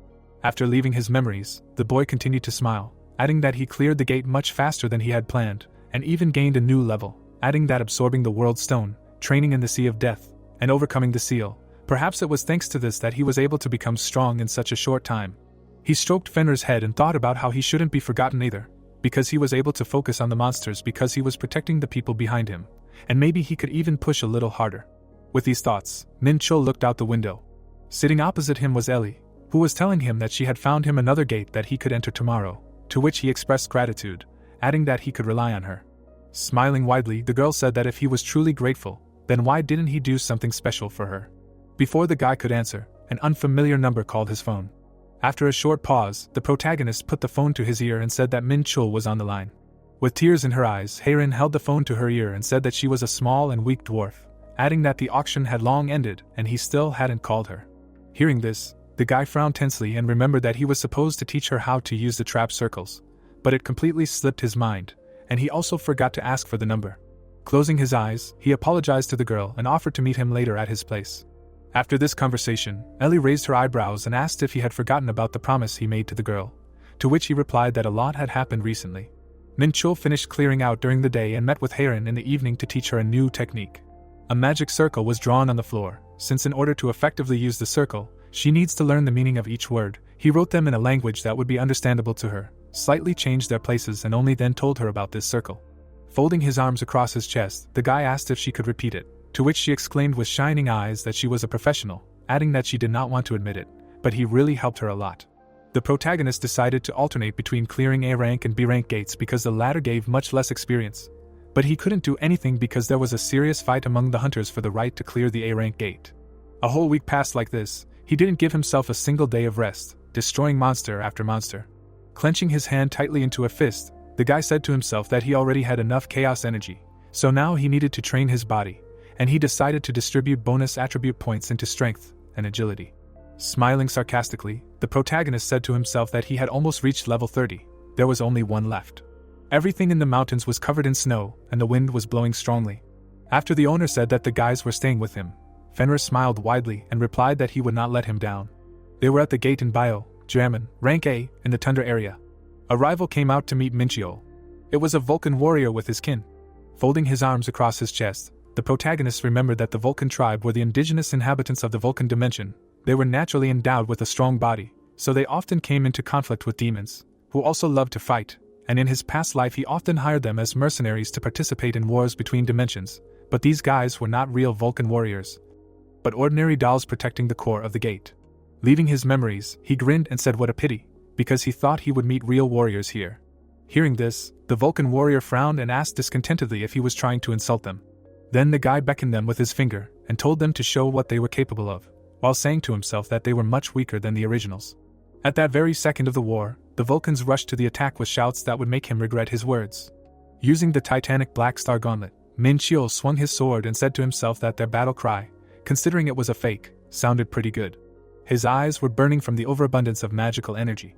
A second later, he dealt countless blows. The Vulcan warriors screamed in pain, and blood spurted out from their mouths. After dealing the final blow, the protagonist said to himself that this still didn't give him the right to be called a Vulcan warrior, because he needed to become twice as strong to catch up with the original. After defeating the enemy, a notification appeared in front of him, informing him that he had reached level 30, which made Min Chiol smile widely and said finally, because at level 15, a pleasant bonus awaited him, so he thought that level 30 would also please him with something unusual, and he was right. Last time he opened the power of Hellfire, so now he is interested in what options will be this time. He was faced with a choice, the power of the charm of the demoness Seraphina or the power of the demon Zirin, the ability to summon the undead by placing a crystal in the victim's body. Seeing the second option, the guy put his hand to his chin and said to himself that if he was not mistaken, Zirin was a master in necromancy, and he always considered his method tasteless, because he always stood behind, raising more and more dead people, but nevertheless, this ability is much more useful in battle than some seduction. Having said this, he chose the power of the dead without hesitation, and the power of charm hid in the depths of his soul, for which he received 10 chaos energy, and he now has the power of light and the power of darkness, and the power of the dead was transformed into an army of chaos. The main character was enveloped in a powerful magical aura, and he closed his eyes, seeing that the army of chaos allows him to summon both the army of light and the army of the dead if he places a dark crystal in the victim. After a few seconds, he turned to look at the dead Vulcan warriors and said to himself that the power of immortality can only be used on living beings, so he can't test it right now, so he might as well start with the army of light. With that in mind, the guy used the army of light. In the bright warm light, the outlines of angels appeared. As soon as the glow died down, Iru, Rafid, Casper and Finis, for angels, appeared in front of the protagonist. They knelt down in front of the owner, and Minchio wondered if these were chicken wings again. Taking his chin, he added that he didn't remember there being such guys in Elysium, and it seemed that his limit was 4 warriors, and although they looked like angels, their energy was significantly different, and judging by the characteristics, they were much stronger than the Vulcan warriors, about the level of ogres, so he would like to know how useful they are in a real fight. The angels stood with their eyes closed while the master looked through their characteristics. But suddenly the boy heard angry screams, which made him turn towards them. Seeing the Vulcan warriors running towards them, he pointed his finger at them and ordered the angels to deal with them. The creatures he summoned rushed to attack, shouting loudly that they should return victorious. Minchil silently watched the ensuing battle. Suddenly, shock appeared in his eyes. The Vulcan warriors grabbed his subordinates and gave a worthy rebuff, and then the boy realized that they were incredibly weak. After some time, a dead Vulcan warrior lay on the ground. His comrades were also dead. The protagonist smiled in confusion. The beaten angels returned to him and said that they were ready to carry out any of his orders. Hearing this, the boy remembered the battle that had taken place 5 minutes ago and wondered if this was some kind of joke. Not only were they bad at flying, but they were also fighting by simply swinging their sword from side to side. Putting his hand to his face, he added that he understood that they had won, but with such characteristics, they could have done it without a single injury. After these thoughts, Minchul ordered them to line up, simultaneously wondering what he should do with them now. Folding his arms across his chest, he said that they simply did not know how to use their strength, since none of them had found a worthy use for their increased mobility and high characteristics. Casper and Finis did not dare raise their heads. Iru and Rafid, who were sitting next to them, frowned tensely while the owner scolded them that this was not so bad, and then asked if they at least knew that a sword was a weapon, and a weapon was made to strike or pierce its enemies, and not to swing it from side to side. Stretching out his hand, the protagonist used holy fire and healed their wounds, after which he said that they were ordinary weaklings, and healing them with magic was a waste of his strength. He frowned with displeasure, saying to himself that he saw no point in calling them to participate in the battle, because it would be much easier for him to fight alone. But he understood that they could develop, but with such worthless knowledge, they would hardly learn anything. When suddenly Rafid raised his head and apologized for his impudence, but he wanted to object. Without a drop of doubt in his eyes, he looked at the owner and claimed that they were not weak. Raising his eyebrows in surprise, the boy replied that their battle with the monsters had convinced him otherwise, and then asked if he had hurt his pride. The angel frowned and explained that they had fought poorly because they had been summoned suddenly, and the protagonist, noticing the arrogant look and saying to himself that he was speaking as self-confidently as those misunderstandings with the chicken wings, ordered Rafid to attack. Hearing this, the angel raised his eyebrows in surprise and asked what he was talking about. Minchio, with a crazy smile on his face, leaned towards his subordinate and ordered him to fight him, and then he would understand from his own experience that he was wrong, while saying in his head that he had enough and doubted that he would summon them again. He glared at the angel, saying that this was his master's order, he must attack him with everything he could. Fear appeared in Rafid's eyes, and he confusedly agreed. Less than a minute later, a fight broke out between a human and an angel. Rafid attacked his master furiously, asking himself how this was possible, because he was much faster and stronger than him, but none of his attacks reached him. The guy easily parried any blow from his subordinate. Dodging another attack, he said that it was too boring, and his movements were too predictable. Immediately after these words, he carried out a powerful blow, which the angel was unable to dodge. The rest of the angels gaped in shock at what they saw. The main character put a blade to Rafid's neck and asked if they understood now, adding that this is exactly what the inability to use this power leads to. He looked at the defeated opponent with contempt in his eyes, adding that they were an exact copy of the chicken-winged idiots, and he was too disappointed. Exhaling heavily, the guy said to himself that they could become stronger if they trained, but he was not ready to tolerate their pride. As soon as he was addressed, he turned around with a vein on his cheek and asked what now. Did he refuse to admit his defeat? Rafid took his comrade's hand and said that his sword was meant to protect his master, and he realized how weak he was. All four angels knelt down, and Rafid continued to say that nevertheless, they asked to be allowed to ask for only one thing, to teach them such swordsmanship. Hearing this, Minchul smiled and asked himself if they had overcome their pride, adding that it was very interesting, because angels would never give up so easily. The angel looked at his master with horror in his eyes and shouted that he was ready for anything. After a short pause, the protagonist put his hands on his hips and said that at the gate, they should concentrate on the gate, and even if he did, it would be after clearing the gate, while saying to himself that it seemed like they were more open than the chicken-winged idiots. After saying this, he handed over the angels to Ping as his successors, causing him to happily wag his tail. The angel stood up and said that he was the only one who could command them, and they could not follow the commands of some insignificant creature, after which the guy asked Fenrir to show his superiority. Without thinking twice, the mythical creature transformed from a poodle into a huge wolf, the God-Eater, and the angels immediately shouted that they swore allegiance to him, while Minchul said to himself that he had dealt with the army of light and now he needed to try the power of immortality. He extended his index finger and created a magic stone in front of him and said to himself that in order to use this technique, he needed the target to be a living being, so he would grant immortality to the monster, and after death, it would become a living dead. While he was thinking about this, he saw Vulcan warriors running towards him in the distance, and realized that it was time to try out a new technique. Minchul fired the magic stone straight at the Vulcan warrior's head, and then used the power of immortality, lowering the target's stats by 10% due to the curse of immortality. But if the target died, he would be able to summon a living dead. At that moment, the protagonist pounced on his subordinate rival. With one blow, he took his life.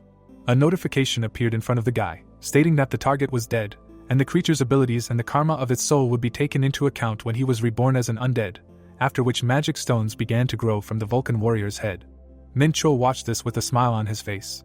When the undead points reached 50, a bright glow began to be released from the magic stones. And at one point, an immortal warrior burst out of them, who greeted the master. Seeing him, the protagonist smiled even wider and said to himself that he was strong. His characteristics were even higher than those of the two-headed ogre, adding that this colossus could easily fight a rank S hunter alone, after which he ordered the immortal warrior to kill the remaining opponents. The Vulcan warriors retreated in fear. The immortal warrior created a powerful weapon in his hand and said that he would fulfill the master's order. With one swing, he destroyed the opponents who were trying to escape from the battlefield. Looking at this, Minchul said to himself that he was incredibly good at fighting, although a warrior was the lowest rank in the hierarchy of the undead army, and it seemed like this was the order: warrior, knight, general, king, and apparently, the power of immortality was much stronger than the army of light. Having said this, he glanced behind him out of the corner of his eye. The angels bashfully averted their gaze, and their master added that if they failed even after training, he would never summon them again. At this time, Young Hyun, along with the rest of his comrades, opened their mouths in shock and said to themselves that this was unbelievable, because he did not even know that Hunter Minchul could summon such monsters, how strong he had become. Night fell, and a bright light was burning in the building. The protagonist threw the sword over his shoulder and said to himself that he could only summon 5 living dead now, and it was convenient that he could keep them in a special space of immortality's power, but it was a pity, of course, that they were extremely clumsy due to their size, and besides, it was a little annoying that he couldn't find out the conditions for unlocking an additional skill, but he would do that later. Because now he needed to teach the angels how to fight. With these thoughts, he stopped in front of the 4 angels. Looking at them, the guy warned that if they didn't learn anything during their training, they would never see each other again, to which they loudly shouted that they understood everything. Closing his eyes, Minchul said that they would start right away with practice, so they should watch carefully, adding that he wanted to clear another gate tomorrow, so they should finish it quickly. After these words, the protagonist showed the angels the plum blossom style and said to himself that it was unlikely that they would be able to learn his martial arts, but there was a very flexible swordsmanship style designed for fighting in the air and allowing one to mock enemies, so he believed that it would be best suited for the angels. A powerful aura emanated from his blade. He finished this move with a sharp lunge and said to himself that, of course, no one guarantees that they will master this style after seeing it only once, since it is almost impossible even for talented martial artists. Taking the sword in both hands, the guy asked if the angels had caught anything, adding that they should say if they did not understand something, and he also wants to note that when skillfully using this style, the blade should exude the aroma of plum blossoms. But suddenly, shock appeared in his eyes when the angels shouted that they could master this style if he showed it again, and he asked if they had mastered it. The angels' eyes lit up and they shouted loudly that it was true, and their master said to himself that they were terrible in the first fight, but it seems like they are real martial arts geniuses. Rafid swung his sword with loud shouts. Phineas was not far from him, trying to imitate his master's technique. The protagonist looked at the angels from the side and said to himself that he thought they were martial arts geniuses, but it seems like he was a little mistaken. He folded his arms and added that he couldn't believe that they mastered the wind gust after looking at the technique only twice. It's not just talent, it's soul synchronization. He imagined 4 souls connected to one, and said to himself that the experience and skills that were dormant deep in their souls were awakened when he used martial arts. His knowledge was automatically transferred to them. Minchiol saw Phineas smiling happily, and said to himself that he couldn't believe that they were getting stronger thanks to his skills, so he took back his words. The army of light was not weaker than the power of immortality, and now he wondered how much stronger they would become if he continued to train them. Thinking about this, a sinister smile appeared on his face. After a while, he approached the angels and said that this was enough, and to tell the truth, he was very disappointed with them at first. Hearing this, the angels lowered their heads in disappointment. But unexpectedly for them, the master said that they had now proven their strength, causing them to raise their heads with eyes shining with joy. Snapping his fingers, the protagonist said that he was ready to give the first order. A magic circle appeared on the floor, and he continued to say that they should train the cherry blossom and wind gust styles until they reached 3 stars. They needed at least 3 stars to use it in a real fight. Smiling maliciously, the guy added that they should become stronger, and then he would let them become his blades. At these words, the angels smiled widely and shouted loudly that they would do so. A bright moon floated across the night sky, and the lights in the training hall were still on. The protagonist sat in the center of the magic circle and thought about how while the angels were training, he used his chaos energy to absorb the energy of the world stone. Thanks to this, he was able to accumulate a huge amount of chaos energy and take the arts of ancient Celestia to the next level.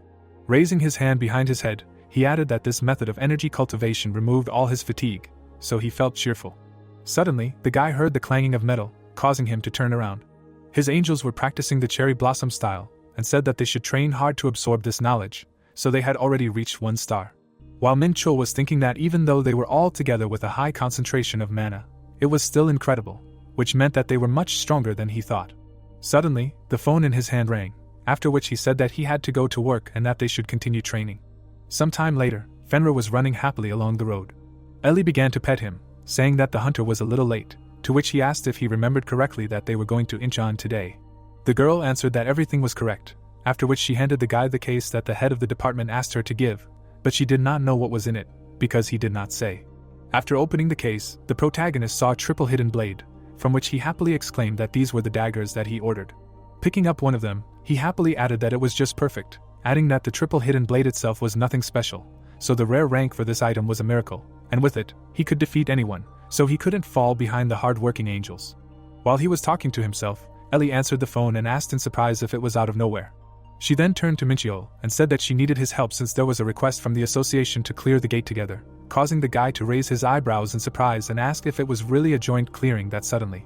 The girl knitted her brows in disappointment, and replied that the association rechecked the length of the gate's magic waves and found that the space inside had doubled in size, and that at least 2 guilds were needed to clear such a gate, to which the protagonist calmly replied that he thought he could handle it alone. Ellie bowed her head and apologized for the trouble she had caused. After saying that it was not her fault, the guys went to the car, and the guy was saying to himself that the more people participate in the raid, the more surprises can happen, which means it will not be easy. At the Incheon station, there was a purple gate. There were RVs around it, and the protagonist asked which guild would participate in clearing such a large gate, to which Ellie answered, the Jumsun Guild. While the guy was looking around and saying to himself that this was the 3rd most powerful guild in Korea, and there should be quite a lot of people in it, but the more people participate in the raid, the greater the chance that someone will make a mistake, a man approached him and asked if he was the rookie everyone was talking about. Chun Woo, the captain of the 2nd attack squad of the Jumsun Guild, extended his hand to Minchiol. They shook hands and the guy introduced himself, to which the man replied that he was not mistaken, so he was counting on him. He suddenly began to look around, asking where the rest of the Union hunters were, to which the protagonist calmly replied that he was the only one who had arrived. As soon as the man heard this, horror appeared in his eyes, and he asked if he was really the only one who would participate in the raid. Minchio smiled sarcastically and replied that one in the field is also a warrior. Ellie watched them from the side, while Chungwoo said that he thought that the Interstellar Union would send more people to help, but he came alone, so he was obliged not to let them down. After these words, he left, and the protagonist, looking after him, asked the girl if he was really looking for a fight, and if he really had some kind of friction with the Interstellar Union, to which she replied that she thought so too. Chunwoo's bald head was shining in the sun as he ordered to prepare to enter the gate, and Minchio was thinking that he didn't know what was going on, but he wondered why he was so unfriendly and why he didn't like him so much, but maybe he should have given him a reason. He suddenly smiled ominously and said that he had gotten into trouble, and now they would see who would lead whom. After a while, the skeleton army was furiously advancing into battle. Chunwoo gritted his teeth and prepared to attack. He kicked the ground with all his might and used the stomp that surrounded the ground. Immediately after, more skeletons appeared from the ground, and he ordered to prepare for battle. While the Jumsun Guild members were fighting, the protagonist watched them from the side. Young Hyun suddenly approached him and asked if he would help them, to which he replied that there was no need, because the skeletons were low-level undead, so there should be no problem. He looked at the enraged Chunwoo and added that they were experienced hunters, rank B or higher, not to mention Hwarang, so they would hardly lose to D-rank undead, but even they hadn't realized that this was the Valley of the Dead, and the ground was dark not because of the sand, but because of the undead underneath, meaning skeletons could appear from anywhere. As he was saying this, a skeleton began to emerge from the sand. At the same moment, Minchio stepped on it.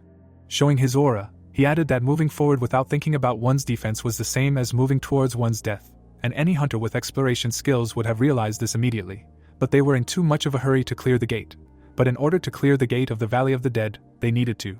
Before he could finish speaking, he felt a dark magical energy and said with satisfaction that he had found it. At that very moment, the protagonist summoned 5 immortal warriors and ordered them to stay here and protect people, and also left Fenrir with them. As he soared into the air above the Jumsun Guild, he said to himself that they would achieve nothing even if they killed skeletons for days on end, because in order to leave here alive, they needed to defeat those who ruled the Valley of the Dead. With these thoughts, the guy moved forward, jumping away from the skulls of skeletons. There was no emotion on his face, and he said to himself that these were usually high-level undead. Most often they can be found by a large accumulation of energy, just like there. He stared at the bright light in the distance. But unexpectedly for him, a powerful magical attack flew past him. After dodging, an explosion was heard behind the protagonist. The guy smiled maliciously when he heard a rough voice that said that he was able to dodge his attack, which made him impressed. In front of Minchel appeared a high-level undead named Dullahan. The protagonist frowned tensely and said to himself that the Valley of the Undead was a world created by the vengeful spirits of the dead, and most likely, he was one of those who supported this dimension. Out of the corner of his eye, he looked behind him, remembering the Jimson Guild. The guy saw how the guys were fiercely fighting hordes of skeletons and said to himself that they must be fighting hard, because the low-level undead will rise as long as the core exists. And while he was thinking about this, the boss rushed towards him in rage, shouting that it seemed like he was worried about the lives of his comrades. But there was no need for that, because very soon he would become part of his glorious army. At the same second, the blade of Minchio's blade was engulfed in holy fire. The guy used the Dark Star triple hidden blade and said that they were not his comrades, they were a thorn. After these words, Dullahan threw a spear at the guy. The protagonist threw a blade at the enemy in response. They approached each other at high speed. At the same moment, there was an explosion and a bright flash. The boss's spear spun in the air. It landed not far from its owner, and the protagonist caught his blade at that time. What he saw made Dullahan angry and loudly shouted quite a bit. He clenched his fist tightly and ordered his soldiers to rise up and tear him apart. The guy felt the energy of the undead begin to accumulate in the air and asked if that was really it. But before he could finish speaking, he saw mid-level undead flying in the air dark robes and said to himself that if he was not mistaken, they specialized in magic, which meant that he would not be able to fight them in close combat. After these thoughts, Minchio grinned and asked if he was sure about that, adding that if they tore him apart, he would not be able to raise him as his soldier. Hearing this, the boss waved his hand and shouted loudly that he did not need to be afraid of it, and then ordered the soldiers to attack him. The dark robes immediately rushed at the protagonist, who asked if the sense of humor dies with the soul. After this question, completely new blades rose into the air. The guy said that his opponent was too boring, so he would just get rid of them in one fell swoop. After saying this, he used the floating hidden blade style. 10 of his blades destroyed the dark robes one by one. Dullahan, seeing this, with his eyes burning in rage, shouted for his soldiers to run away from him. And when all the dark robes were defeated, the the boss rushed to attack in rage, shouting that he would finish the guy with his own hands. But as soon as he shouted this, he missed a powerful blow to the chest. He and his horse immediately fell to the ground, and Minchio glanced at him out of the corner of his eye and said that he would do him a great favor by getting closer. At this time, Chunwoo was waving his sword furiously and shouting that the skeletons were too persistent. But suddenly, surprise appeared in his eyes and he said that he did not understand anything. All the skeletons suddenly fell to the ground. The man turned around and asked in surprise what happened. On the ground were the remains of Dullahan, and the protagonist was saying to himself that if he killed the higher undead, all his subordinates would also die, and all the experience for them would go to him. While he was thinking about this, Chunwoo ran towards him as fast as he could. Stopping, he asked if he was the one who stopped the skeleton's invasion, to which he firmly answered yes, after which he asked how he did it. Minchio then pointed his finger at the dead boss and explained that he killed the high undead that summoned them, otherwise they would have kept appearing. Seeing Dullahan, the man raised his eyebrows in surprise and asked if he risked his life and killed him himself, but that couldn't be true.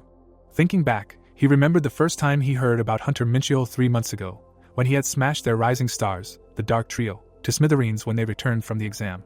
Those guys were the students of the man who also taught him, and back then, Junwoo thought that Hunter Minchio was an arrogant newbie who was mocking his teacher, causing him to tightly clench his fist and swear that he would show the protagonist how scary his guild members were, but he was proven wrong.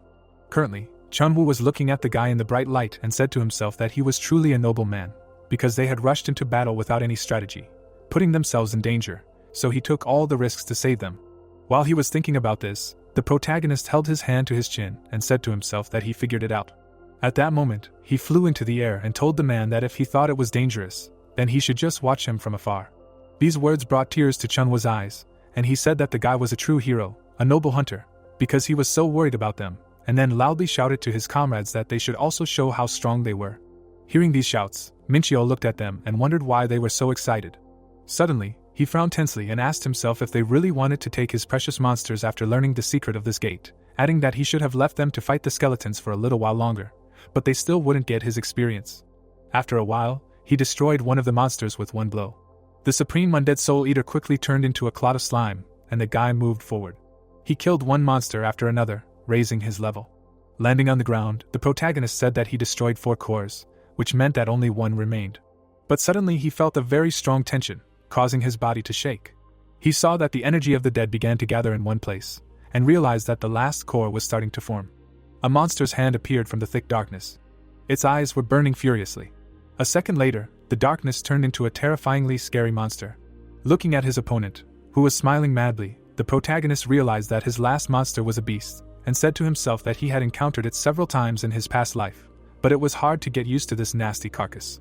Before he could start the fight, Chunwoo appeared next to him, shouting loudly that they needed to leave, because they couldn't handle such a monster, so they needed to call for reinforcements. But while he was saying this, the blade of the protagonist's sword was enveloped in holy fire, and the guy told them to leave, and he would kill this monster, adding that they just shouldn't interfere. He smiled widely, and his entire body was enveloped in holy fire, which neutralized the effect of the negative energy. Without thinking twice, Minchio rushed to attack, and horror appeared in Chunwoo's eyes. The beast opened its mouth and screamed for the protagonist to join them, because they were thirsty for warm blood and flesh. But the hunter, smiling maliciously, said to himself that he was certainly strong, but this did not mean that he would allow others to kill his monster, because the reward after killing this piece of meat would be simply incredible. Enveloped in holy fire, he flew towards the giant monster, and Chunwoo looked at it with tears in his eyes and said to himself that he was fighting alone to protect them. The protagonist flew towards his opponent at great speed. The beast is a monster born as a result of the fusion of several vengeful spirits and their dead bodies, and to control this body, at least 10 conscious dead people are needed. In other words, this is a bunch of corpses controlling one body, but having enormous power, they are not able to reveal its full potential. The monster threw out its hand and screamed that it would kill the guy, and he would become part of them, joining them. Minchio immediately cut the limb into many pieces using the power of the holy fire, the Emperor's sword pressure, and the swing of the boundless heavens. He then extended his hand, which was quickly enveloped in a powerful aura. He used hellfire, causing the other parts of the monster's body to catch fire. Jumping away from them, the protagonist said to himself that the memories from his past life did not fail. He smiled widely, adding that this was one body controlled by several souls, and the more body parts he cut off, the weaker the monster would become. The monster waved its severed body parts, and in the characteristics window, the guy saw that the strength and agility of the creature had become less, after which he said to himself that if he cauterized the severed limbs with hellfire, he would not be able to regenerate them even if he had such a skill, which meant that he only had to worry about its strength, which exceeded 600 points. With these thoughts, Minchyo pushed off the monster's flesh. He brought down countless blows on his opponent, saying to himself that if he did not get hit and continued to cut off limbs, the monster would quickly lose its characteristics. After some time, the hunter wiped the sweat from his face and said that he was very tired, at the same time saying to himself that thanks to Fenrir, he had experience fighting large monsters, but the battle was still difficult. He had to use the Rainbow Ring skill, and he had already run out of chaos energy, and the fact that he was moving was already a miracle, but nevertheless, he was able to destroy most of the creature's body. Small red eyes looked at him. The creature had shrunk in size by tens of times and was left without limbs. Turning away, the protagonist said that he was leaving it to his subordinates, who replied that they understood everything. Horror enveloped the monster, and when the immortal warriors said that their master had ordered to kill it, the creature screamed in horror, and tears poured from its eyes. Less than a minute later, the undead destroyed the creature, and their master received 42.2% of experience. The guy picked up a small ball from the ground and said to himself that it was simply huge, after which he asked himself if the huge number of corpses was the reason for all this. But be that as it may, this was a worthy reward for killing the creature, and it was unlikely that the support squad would be able to do anything with this pile of meat. He looked at what was left of the monster, holding the core of the undead in his hands. Looking at it, the boy said to himself that the only thing it dropped was the core, and that this horrible little thing would continue to summon undead if left here, so he would take it with him just to be on the safe side. After that, Minchul closed his eyes and praised his subordinates. But suddenly, he saw the Jumsang guild coming towards him, who seemed to have been waiting for him all this time, and he wondered if it was true that they wouldn't take his things. Frowning tensely, he asked what they were doing here, to which they replied that they were waiting for him because they wanted to tell him something. Tears appeared in Chen Wu's eyes, and he apologized for being rude to him the first time they met, but he was very wrong. At that moment, he bowed along with his subordinates, and added that he was very grateful to him for saving his squad by taking all the risks. Hearing this, beads of cold sweat appeared on the guy's face, and he said to himself that he understood what he was apologizing for, but he did not understand what he was thanking for. After clearing the enemy, he had to take 2 blows from fate. Mincho returned to the training ground. He suddenly remembered how Ellie raised her eyebrows and said that the support squad had asked for a short break, and besides, there was a real war going on in the gate market right now, due to which she could not find him a gate for tomorrow. Heron raised her hammer and exclaimed that she would be building a trap circle technology in a building for the first time, so she would not be able to see him today. Leaving his memories, the guy looked around and said to himself that now he was free until tomorrow, after which he asked himself whether it was worth devoting this time to training. While he was asking himself about this, the angels lined up and congratulated the master on his return, to which he ordered them to continue training. The angels continued training. They gained experience by synchronizing with the consciousnesses from his past life. Martial arts training should be done under the supervision of a teacher, but they did not need it. The protagonist watched them from the side, thinking that, in addition, the huge amount of mana in the hall resonated with holy power, so every swing of the sword made their body stronger, and also increased the effectiveness of their training.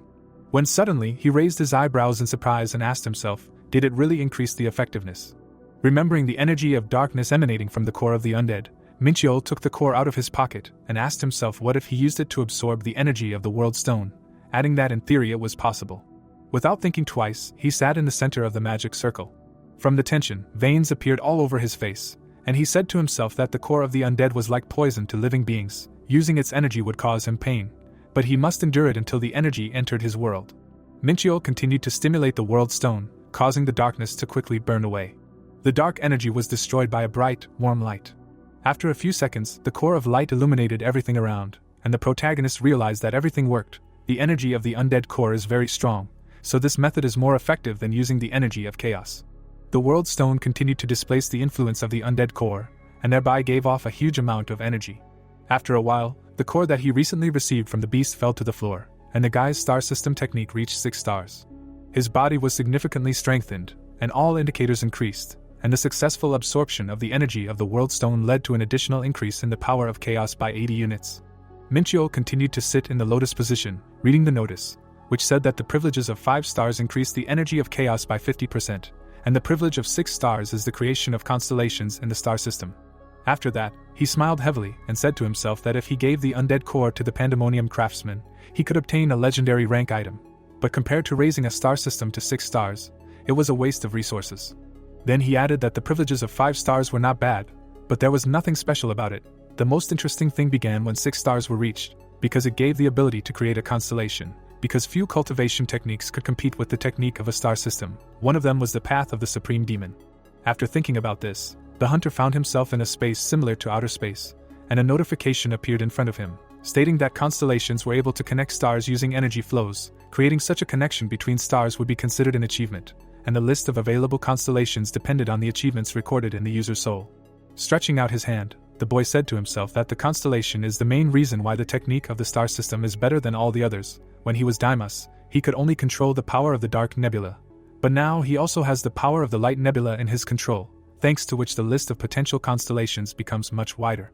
After which, notifications appeared in front of him, which said that now he can create 3 constellations, and there is also a search for the achievements obtained by his soul, after which 5 constellations appeared in the search results: Sin, Death, Lord of Light, Holy Fire and Chaos Sphere, some of which were unfamiliar to the protagonist, such as the constellation of the Lord of Light, Holy Fire and Chaos Sphere. Raising his hand to his chin, Minchio said to himself that given that he can only choose 3 of them, it would be better to create the ones that will make him stronger, so it is better to start with the ones he is already familiar with. Putting out his index finger, he said to himself that to start with, he will create the constellation of Sin, which increases the power of chaos by 30 units.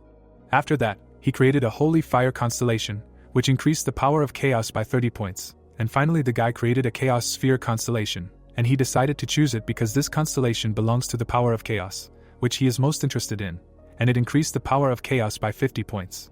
The last line was quickly approaching the first core. The protagonist was creating constellations for the first time, so he thought it would be a difficult process, but everything went surprisingly smoothly. When suddenly everything broke off, because of which the hunter gritted his teeth and asked himself if he could not do it, after which a notification appeared, saying that he could not form a Chaos Sphere constellation. He raised his hand to his chin, wondering if all this was because he used the energy of the Dark Nebula. Maybe then he should combine the 2 stars. After a short pause, the guy stuck out his finger and said that he would try again. For several minutes, notifications appeared in front of him, telling him that he couldn't form the Chaos Sphere constellation, causing him to punch the air and ask himself how he could do it. Clenching his hands tightly into fists, Minchio wondered if maybe he should create another constellation, but he couldn't give up that easily. He frowned, adding that he was using a method he hadn't tried yet. Raising his head to the sun of the World Stone, he realized that it was not used in any constellation, which meant he could try placing it between the 2 nebulae and combine them there. Stretching out his hand, the protagonist said to himself that he did not know whether it would work or not, but he had to try. He drew a line from the light and the nebula, and all that was left was to combine them using the sun, after which notifications appeared in front of him, which reported that the Chaos Sphere constellation had been formed using the star system technique. The constellation resonated with the energies of the nebula and the achievements of his soul, and it had also transformed into an infinite connection constellation, which increased the power of chaos by 100 units. The hunter shuddered at what he saw, and he asked himself in shock if the constellation had really transformed. He saw a constellation that looked like infinity, and he said to himself that, apparently, the Chaos Sphere was the son of the World Stone, which meant that he had acted incorrectly from the very beginning, but thanks to this, he was able to create a stronger constellation. At this time, the angels closed their eyes from the bright flash of light.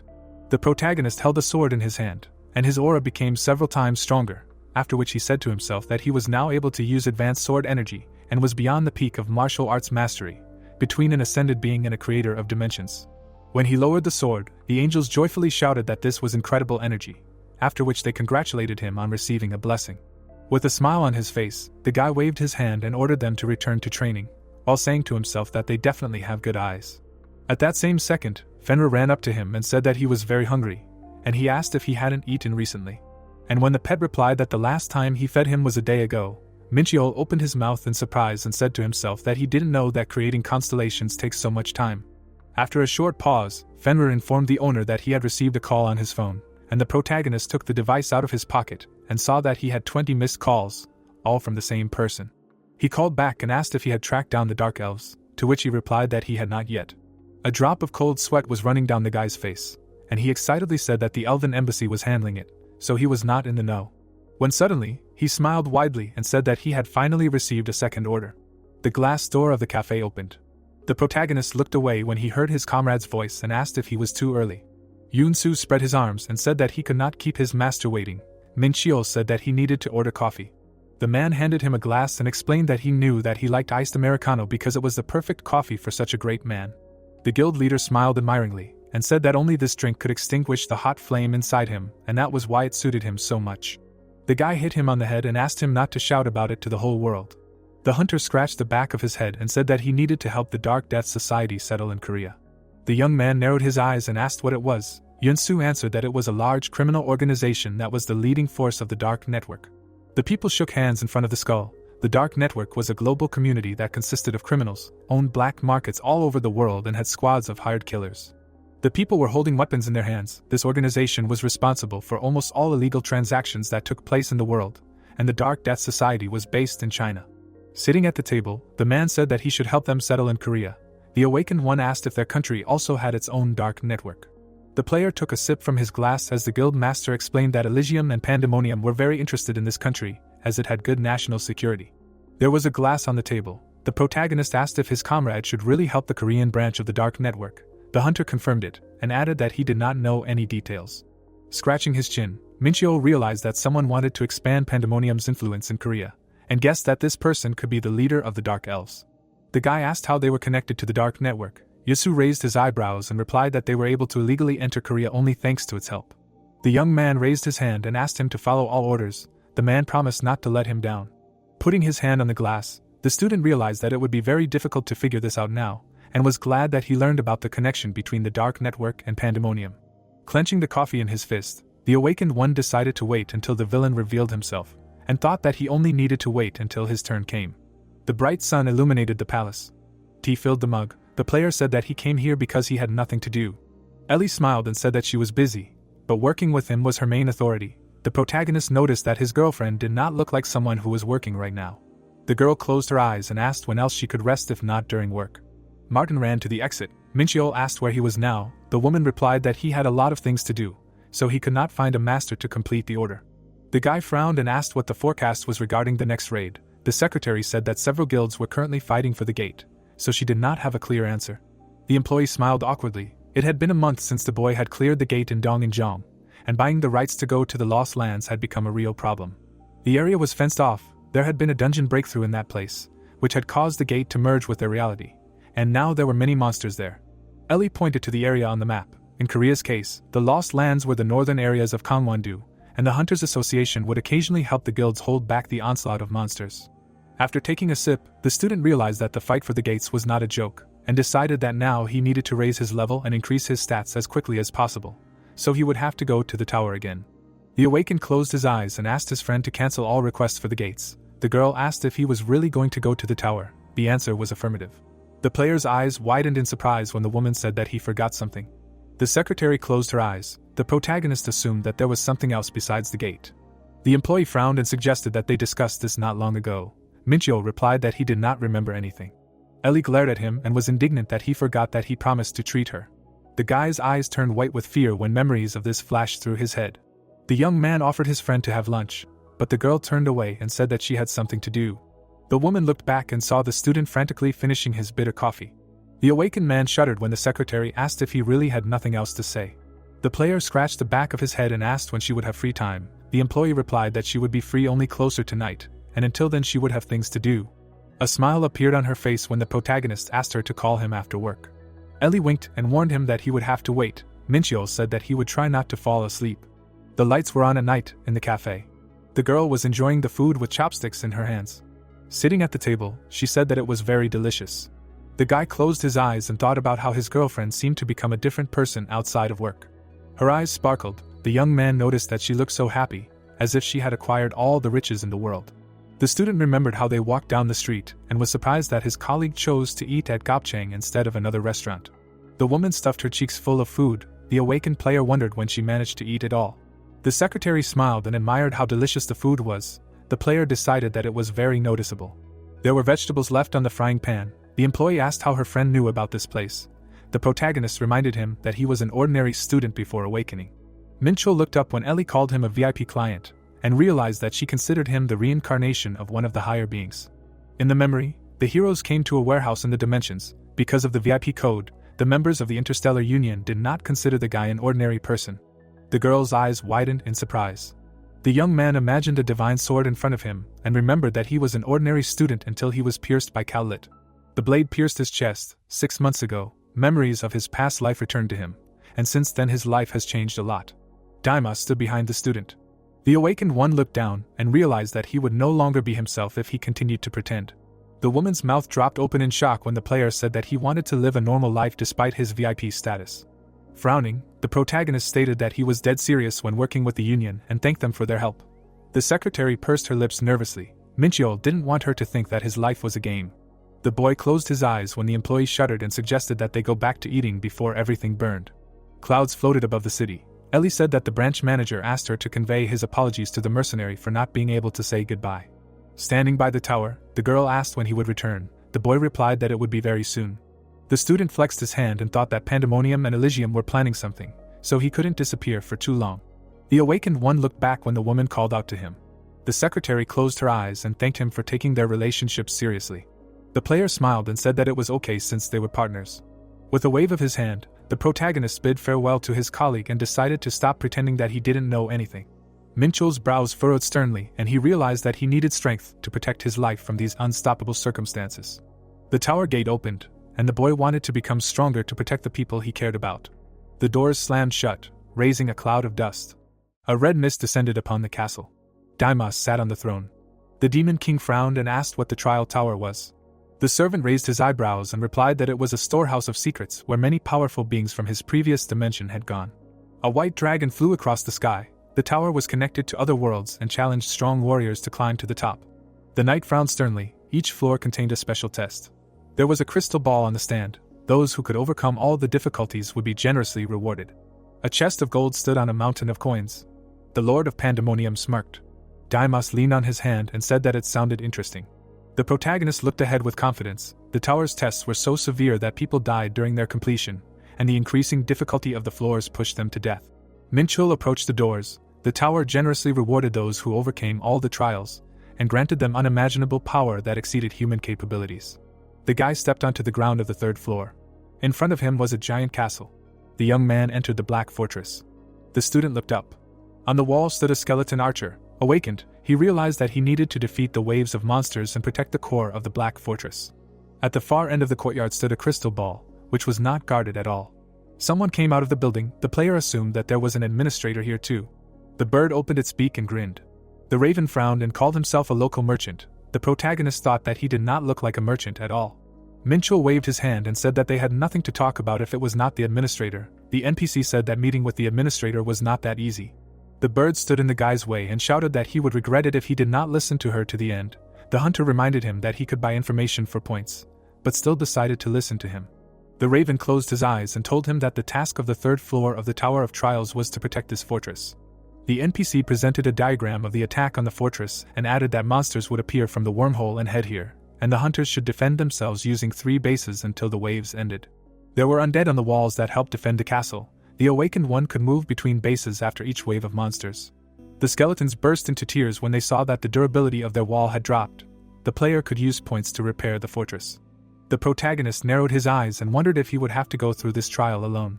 The bird raised its wing and said that a group of 5 participants could pass the trial. Mincheol asked it to tell him about a way to assemble a group to pass. The boy frowned in displeasure when he learned that one group had already completed the trial about 12 hours ago, and he realized that he couldn't waste time waiting for other people.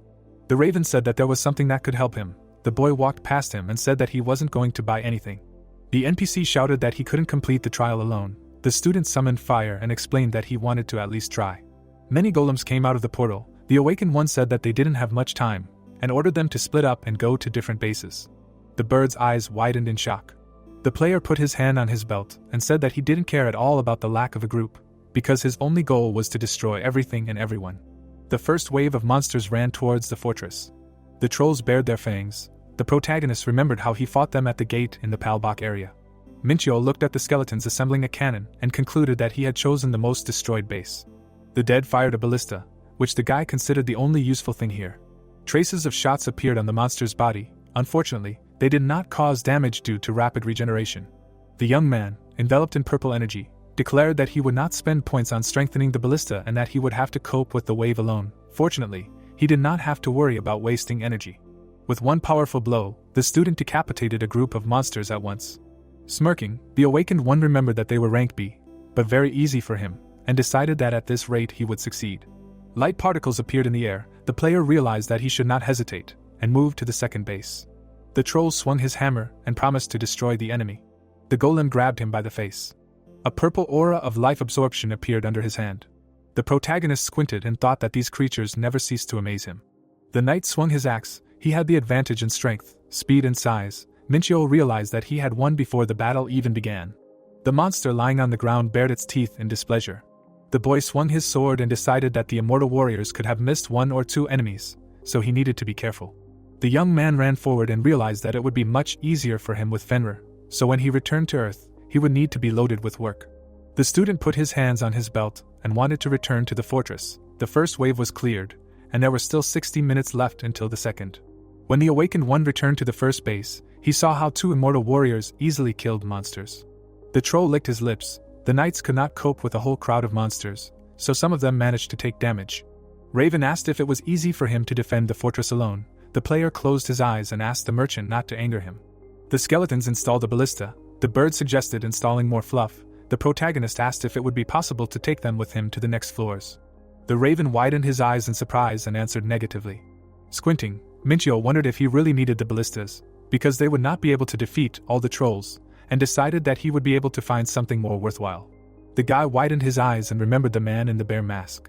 The merchant opened his beak in amazement when the young man said that someone gave him one useful thing. The bird saw a blue stone in his hands and asked where it came from. The student replied that it did not concern him, and remembered that it was the key to the treasure room. The Oron fragment lit up. The awakened one realized that he could find something worthwhile if he used it. A wave of energy burst out of his hands. She flew to the gate. The player asked where the beam led. The raven answered that there was a wormhole in that direction. The protagonist smiled and suggested that by going to the wormhole, he would be able to kill all the monsters at once. The merchant asked him not to even think about it. Minchio looked away and asked how he managed to find out his intentions. The bird frowned and said that he was not the only one who thought about it, but no one had been able to do it before because the wormhole was guarded by a very strong monster. The corpses of people were enveloped in a red aura. That monster was stronger than all those who attacked the fortress, and no one could escape its punishment. The guy scratched his chin and thought that an unsuccessful attack on the boss would lead to a failure of the test. Turning away, the young man said that he would still try to do it, and realized that he was very different from the other hunters. The student frowned and decided that it would be stupid not to go to the wormhole, having the key to the treasure. The awakened one approached the portal and realized that treasures always come with danger. Someone stopped behind him and asked him not to move. The player raised his eyebrows and wondered what kind of monster was guarding this place. Jiangshi raised his hand and called him very observant. Frowning, the protagonist asked him not to talk too much and remembered that this was a corpse that had a special necromancy skill and came from the martial arts continent. The man narrowed his eyes in displeasure and remained silent. Standing in front of the uninvited guest, the living dead asked if he was also from the continent. Minchio answered negatively and added that he had some connection with him. The body lay in a lake of blood. The guy thought that such jianshi were a real threat to the entire continent, because to create them, people used the corpses of martial artists, processed with special tinctures and human blood. The villain looked at the intruder from under his brows and asked if they had the same homeland. The young man decided that it was not surprising that the crow dissuaded him from coming here. Thinking that he had very high characteristics, the student opened his mouth wide and said that he knew that someone was guarding the wormhole. The awakened one spread his arms and said that he could not even think that it would be a bloody jianshi who had reason. The monster replied that this was part of the contract. The player took a step forward and decided that he would not let him pass anyway, even though fate itself brought them together. The protagonist looked away as the boss declared that it was impossible. A line formed on the ground. The dead man asked the guest not to cross it. The man raised his clawed hand and explained that he did not want to spill the blood of innocents. Minchio crossed his arms and asked if he should not go further because he was so confident in his victory. The villain closed his eyes and confirmed this, saying that he should not lose his precious life in such a place. The guy slyly smiled and crossed the line. Jiangshi clenched his teeth in anger and growled. Powerful shock waves emanated from his body. The coffin standing behind him opened. The zombies came out and stopped next to the owner. They had amulets on their faces. The young man was disappointed that his opponent decided to call his comrades for help. The student ordered the golems that were next to him to deal with the monsters. The man smiled widely and laughed. The awakened one beckoned him with his finger and suggested that madness had gotten the better of him. The player drew his sword as the monsters rushed to attack. A huge amount of energy burst out of the necromancer's mouth. The protagonist swung his sword, the holy fire burning away all the impure energy. Minchio struck and realized that he would have to strengthen his blade. The corpse blocked the attack and flashed his fiery eyes. The villain cut the air with his long claws. After a series of blows, the boy dealt a crushing blow to the enemy and asked him not to pretend to be a wolverine. Jiangshi jumped into the air and retreated. Frowning, the young man asked if he was scared, and thought about how, despite the wound, the monster continued to spit poison and regenerate. A mad smile shone on the man's face. An ominous energy enveloped his body. The student looked up and decided that it looked dangerous. Blood rained down on the ground. The awakened remembered that it contained poison and destructive blood energy. The holy aura protected his body from the drops. The player finally understood why everyone hated the blood cult so much. The protagonist raised his sword in front of him and realized that he had no need to dodge. A purple aura enveloped the blade. Minchio thought that even necromancy has its limits. A wave of energy rushed forward. The guy realized that the monster's pathetic tricks were nothing compared to true power, and used the first form of the 7 stars. A wound appeared on the monster's chest, and it used the art of blood again. The young man jumped to dodge and realized that the enemy wanted to weaken his defensive energy. The student summoned a long spear and wanted to get closer to use the falling star skill. The awakened one dashed forward and pointed the weapon at the enemy. Jiangshi opened his burning eyes wide. The Hellfire skill was activated. His body disappeared into a dense stream of energy. His face began to melt due to the heat of the fire. Frowning, the player stated that he should not rely so much on his regeneration, and decided to use power in case martial arts did not work. The man's hand fell to the ground. The protagonist knew that these creatures were still vulnerable inside. Minchio stepped on his wrist, and decided to burn the opponent from the inside. The boy approached the bear skull and said that his body was not able to survive this. The youth left the corpse of the monster behind and thought that gaining experience here was much more effective than in the gate, so heading to the tower was the right decision. The student looked away and remembered the iron Jiangshi. The zombie gritted his teeth and raised his hand. The immortal warrior swung his axe and called him insignificant. Watching the fight from the side, the awakened one realized that his subordinates still did not kill anyone. The corpse struck the knight in the chest. The player realized that it would not be so easy to kill them due to their high speed, but on the other hand, they would never be able to penetrate the thick armor of the soldiers. Scratching the back of his head, the protagonist assumed that they would never finish like this and decided to intervene. Minchio cut off the head of one of the monsters. In front of him lay the corpses of the Jiangshi. The guy said that they were finished. The young man took out a fragment and asked the immortal knights to guard this place just in case. The student approached the wormhole and wondered what was waiting for him inside. The awakened one held out the stone forward and wished to quickly find out what the treasury of the 3rd floor conceals. The curtain opened in front of the player. Ahead was a hall full of racks of weapons. The hunter smiled happily and assessed the local assortment. The system told him that he only had 5 minutes. The wooden racks sparkled. It was a whole room filled with artifacts. Walking down the corridor, the protagonist realized that there were hundreds or even thousands of them, and wondered if he would be able to carry them all. The system reported that the user can only choose one item from the treasury. Minchio scratched his chin and decided that this was terrible news. Imagining the artifacts and the chest of gold, the guy realized that he should not choose a reward at random, and assumed that this was a test to check his ability to choose a worthy artifact. The young man looked at the rack and remembered that he had a way to check the value of the artifact. The golden weapon glowed. There is an ability that allows you to evaluate 1,000 items in an instant. The student was enveloped in the energy of heavenly techniques. The awakened one closed his eyes and remembered that the rarer artifact has a large amount of mana. The player scratched the back of his head and realized that there are quite a few items here that need to be looked through. His eyes lit up. The protagonist decided to use the eyes of truth to look through all the items. The replicas of the legendary artifacts were shrouded in purple energy. Passing by the racks with armor, Minchio noticed that there were a lot of items used by angels and demons. Suddenly, the guy widened his eyes in surprise. The transcendental rank origin armor lit up with blue fire. The man immersed himself in the aura. This armor could convert the damage received into mana. The scratches on it disappeared thanks to the self-healing skill. Touching the armor, the young man called it indestructible and decided that he could not have found it without the eyes of truth. The student came out of the wormhole and realized that he needed to change the shape of the armor to make it easier to wear. The chest plate turned into a black turtleneck. The awakened one concluded that it would be much easier for a martial artist to wear such equipment. Min Chul looked back and thought that he had managed to deal with the bloody Jiangshi that guarded the wormhole and found a very good item.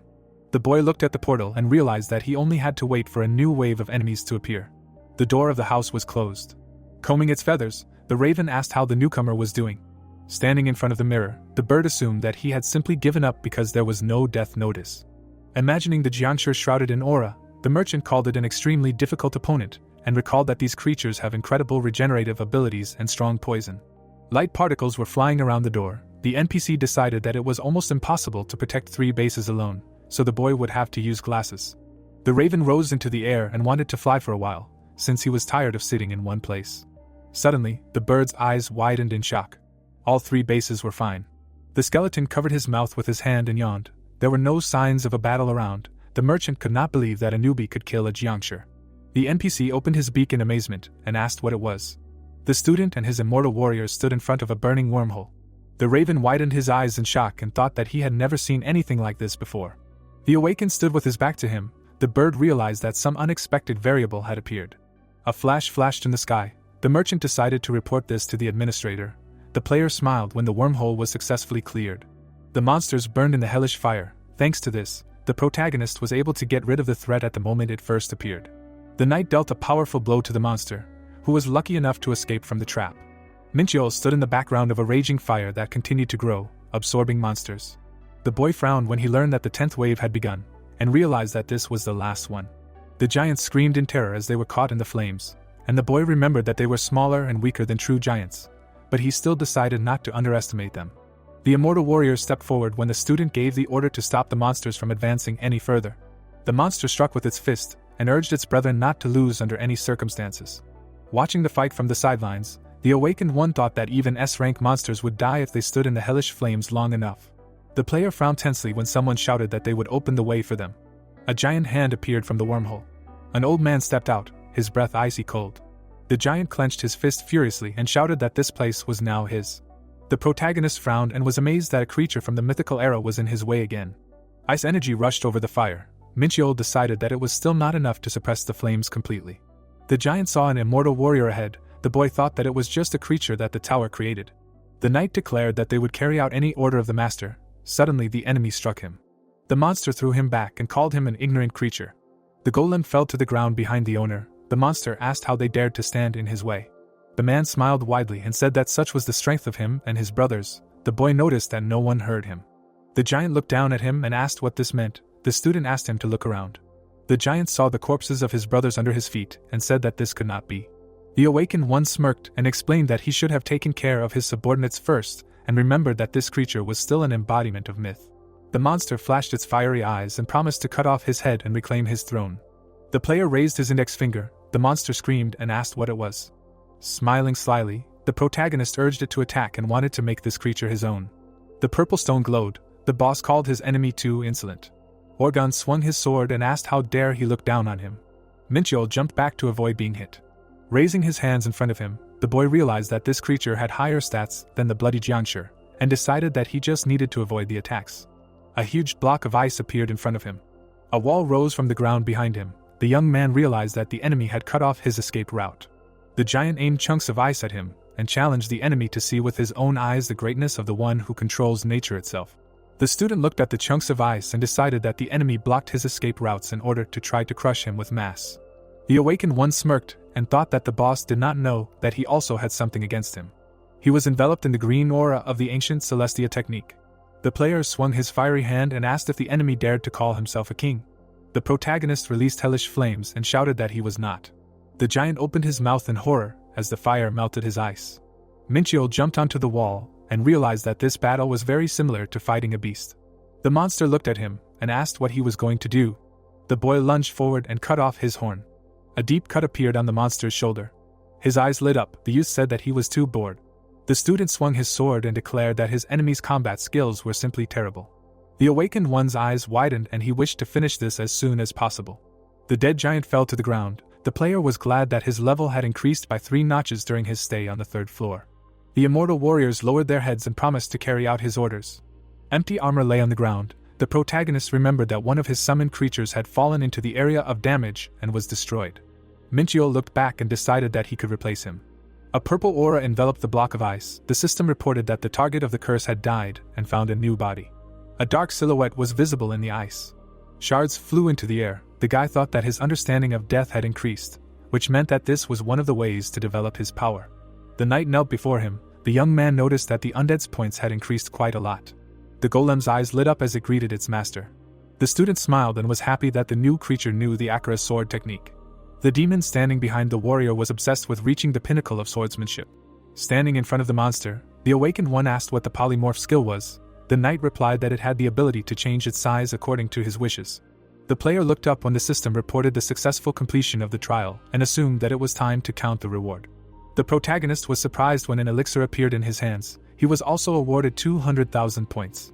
The bottle absorbed energy. It turned out that the elixir was a potion made from the water of the source of eternity, mixed with various medicines and blessings. Minchyo put the bottle in his bag and realized that he should save the potion until the need arose. The guy sternly looked ahead and concluded that it was time to go to the next trial. In front of him was a staircase that led to the next floor. The young man entered the dark tunnel and wondered why this place was so boring. A notification appeared in front of him. The system asked the user to pass through a corridor filled with traps in one piece. The stranger appeared behind him and congratulated him on successfully passing the test on the 3rd floor. The student turned around in fear. Rand straightened his tie and apologized for catching the participant off guard. The awakened narrowed his eyes and was indignant that people like him clearly enjoyed teasing others. The administrator bowed and identified himself as responsible for floors 1 through 5. The player's eyes widened in shock and felt as if some kind of magic had been cast on him. The eyes of the mask lit up. The heroes approached each other. The man told about the administrator of the ground floor calling the participant a newbie who should be paid attention to. The protagonist asked if this was the only reason that brought him here. The answer was affirmative. Minchyo turned away and decided to remain silent because the magic cast on him was harmless. Closing his eyes, the guy said goodbye and wanted to make the administrator regret what he did. Putting his hands in his pockets, the young man thought about how difficult it would be to dodge the traps because they do not show bloodthirstiness, and realized that he would have to use all 5 senses. The student opened his mouth tensely when he heard a noise. The awakened one dodged the darts flying at him. A drop of sweat rolled down his cheek. The player found himself in the air when the floor beneath his feet collapsed. The protagonist swung his sword and realized that he would not be able to lean on it. The tip of the blade crashed into the force field. Minchyo's eyes widened in horror. The system told him that the user would not be able to pass the test using brute force. There was a hole in the floor. The boy was outraged that everything here was endowed with the functions of the system. The young man grabbed the edge of the cliff. He climbed up and thought that there was a reason why the 3rd floor was so simple. A moment ago, the spikes pierced the enhanced demonic energy of defense, without which the student would die. The awakened ran forward, swinging his sword, and realized that he would have to use the ancient techniques of Celestia and the holy fire at full power. The player jumped to the side as a hail of arrows fell on him. Spirits flew above his head. The protagonist shouted that he did not find this funny at all. Minchyo rushed forward and wondered how much longer this would last. The system awarded the user with a feature called the 6th sense. The boy frowned and thought about how his senses were already more sensitive than those who had such an ability. The young man smiled widely as the system transformed the new skill into super sense, and was surprised that he managed to get it here. In front of Ran, many system windows were open. His left eye lit up thanks to clairvoyance. The window was broadcasting with the awakened one. The man concluded that he had become a completely different person compared to the one who entered here. The player frowned sternly. His stats were at least twice as high as most rankers could even achieve. The protagonist jumped over the pit. The administrator thought about how he avoided all the traps as if he knew where they were in advance. The assistant folded his hands behind his back and asked if the raven was the one who reported this candidate. The answer was affirmative. The bird widened its eyes in surprise when Rand asked if the player had broken any rules during the trials, and answered negatively. The man scratched his chin thoughtfully. Luce pointed at Minchyo. The administrator had not expected anything like that when he listened to her story. He introduced the 7 emperors and assumed that this candidate would be able to reach their level. The assistant closed his eyes and thought that it was impossible for an earthling with no rank to reach the rainbow level. Rand looked up when he heard his voice. The boy was looking at him directly through the screen. The man wondered if he had just spoken to him. The boy pointed at him and said that he was talking to him.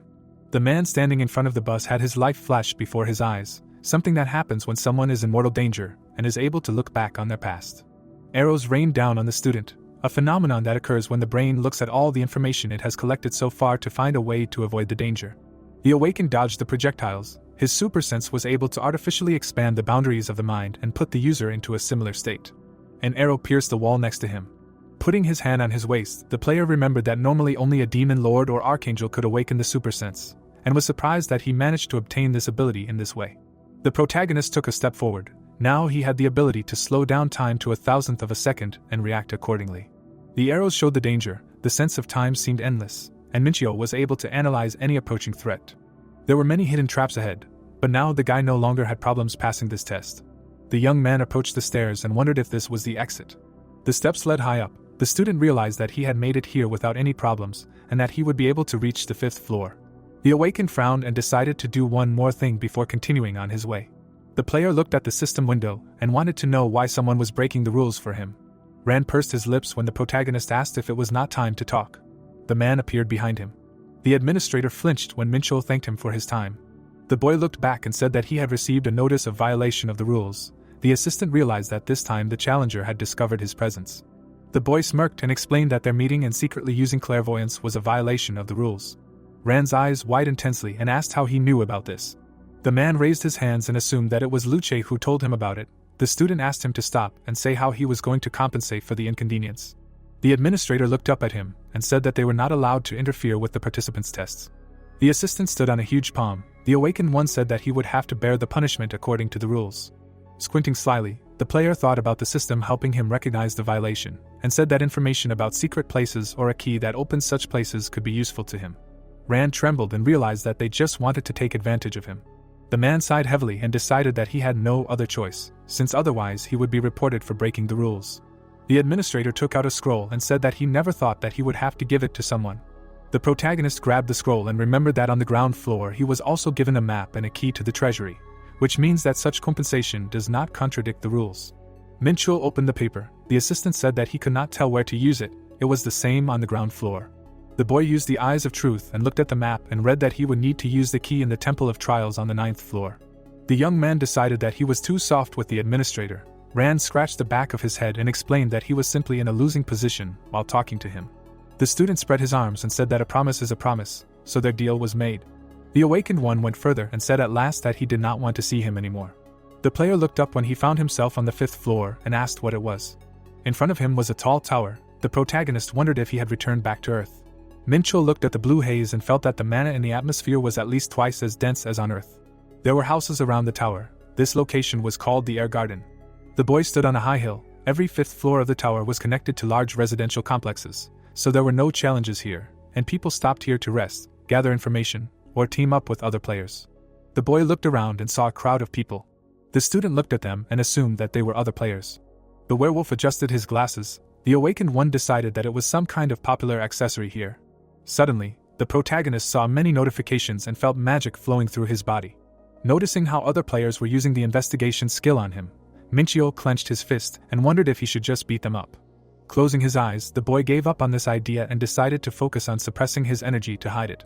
The man raised his hand and said that this time they did not get the best rookie. The bear said that he did not understand how he managed to get here with such characteristics. A man standing in the crowd opened his mouth in surprise and called out to the boy. The student flinched when he saw him. Son, he came out from the crowd and smiled widely. The awakened one was surprised that he also went to conquer the tower. The man considered it a great honor that the newcomer remembered him. All the people were wearing glasses. The protagonist asked why they checked his information with magic. The head of the defense department replied that they look at the characteristics of all the newcomers to recruit the strongest ones to their team. The glasses sparkled. The employee of the association said that this item is used to check the characteristics of another person. Minchio frowned with displeasure. The hunter said that the competition is very high now because some changes have occurred in the tower. The guy looked at him and asked what they were talking about. Sahi replied that everyone was excited about the appearance of an incredible newcomer who broke the record of the 7 emperors in the training trial. The monster frowned angrily. The man said that this challenger defeated the secret boss of the 1st floor alone. The multicolored stones sparkled. The head of the defense department added that this man had collected all the gems in the abyss on the 2nd floor in record time. The association employee smiled and said that everyone wanted to recruit him. The guy covered his mouth with his hand. The hunter asked what happened. The young man frowned tensely and realized that he was the newcomer everyone was talking about. The sun was shining over the city. He decided to show his friend the city.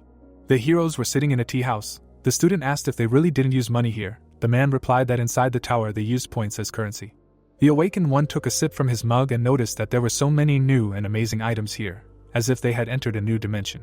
The player shuddered in fear when the head of the defense department asked how he managed to pass the 0th floor test. The protagonist asked what he was talking about. The association employee wiped his face and asked him not to worry so much because everyone passes the 0 test. Minchul wiped his mouth and decided that his friend had asked this question on purpose because the test of the 0th floor was considered passed regardless of victory or defeat. The boy narrowed his eyes and asked when his friend had figured it out. The hunter closed his eyes and replied that everything became clear to him when his friend's name appeared at the top of the rankings. The young man scratched the back of his head and decided that appearances can be deceiving. He concluded that he was the one who broke the record. The student pointed at him and asked him to work as an excellent guide so as not to get beaten. The man took out a crystal ball and promised to tell him about the air garden. A hologram of the city appeared on the table. 4 zones appeared on it: the community zone, the blacksmith zone, the residential zone, and the high society. The head of the defense department said that about 100,000 people live here. The awakened raised his hand and asked if they really refused to conquer the tower further. The association employee realized that he had a lot to explain. The hunter took out an object called a return stone. The player looked at him in surprise. Son, he explained that people use this stone to return to the 5th floor when they realize that they cannot pass the next trial, which is why this place has become a kind of base for the conquerors of the tower. Looking at the holographic houses, the protagonist asked what the community zone is. The man answered that the community is a group of people gathered together and conquer the tower. The head of the defense department raised a finger and said that the largest communities are led by the 7 emperors, the strongest among the players at the moment. A bright beam illuminated them. An employee of the association explained that these people want to climb to the top of the tower, although their progress has slowed down lately due to them competing with each other. Hearing that they are trying to recruit strong newcomers, Minchio looked away and decided that it does not concern him, since he does not plan to join any communities. The guy asked if his friend also wanted to recruit him. The hunter scratched his head and replied that the association had instructed him to recruit all of his former colleagues to their community. There was a full mug on the table. The young man said that their meeting was an amazing coincidence. The heroes went outside. Son, he handed his friend a holographic card. The student took the ball in his hand and remained silent. The man turned away. The awakened one asked where he got so much generosity from. The player raised his eyebrows in surprise when the head of the defense department said that he was the one who inspired him to make the decision. The association employee smiled and added that he was conquering the tower only because of him. The protagonist wondered if this was their second meeting. Minchio turned away and concluded that even a short meeting could be fateful.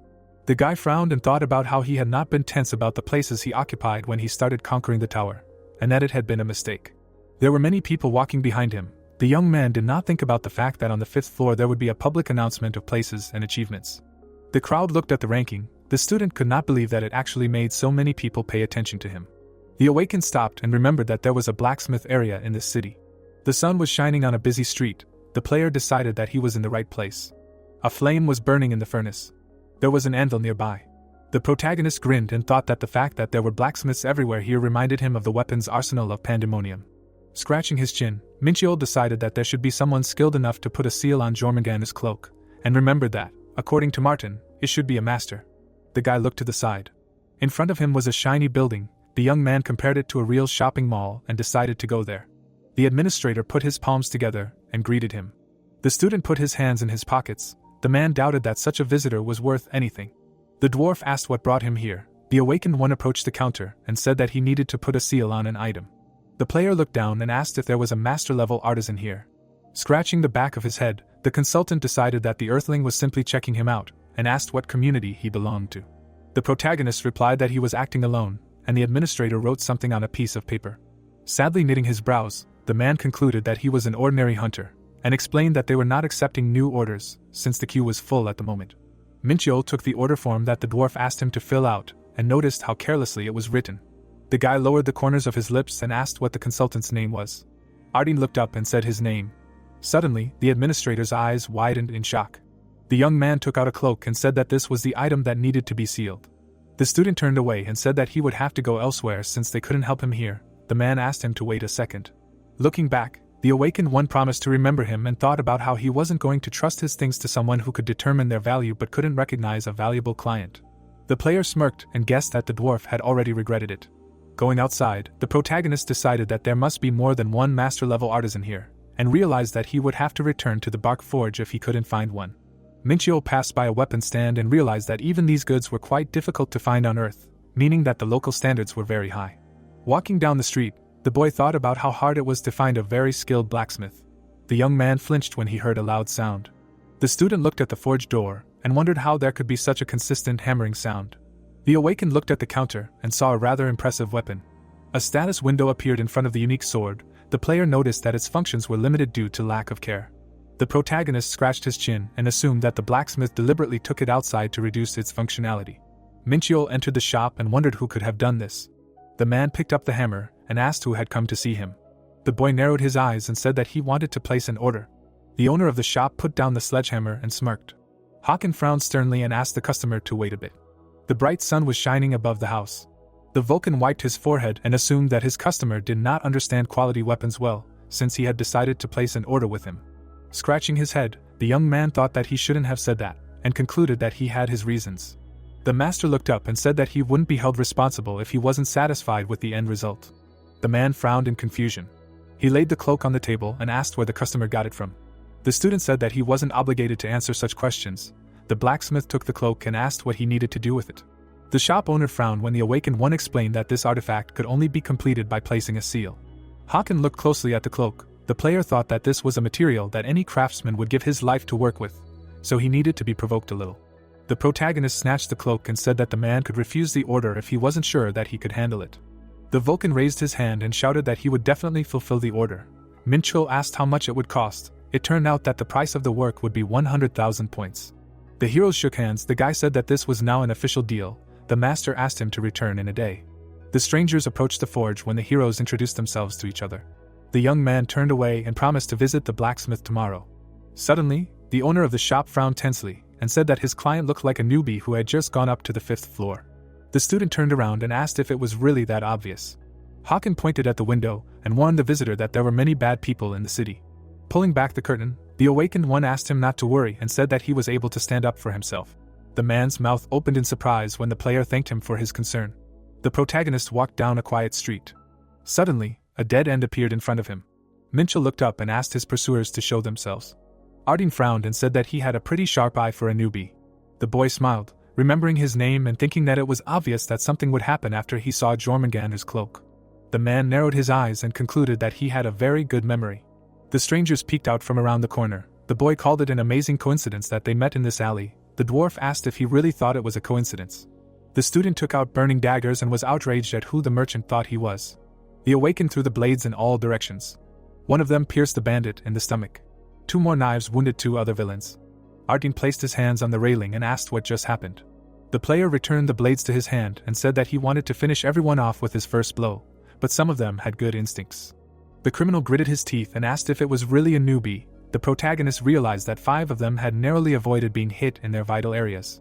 The swordsman took a step forward. Minchiel noticed that some of them were able to block the blow with their weapons. A group of people came out to meet him. The boy thought that there were about 20 of them, including the wounded.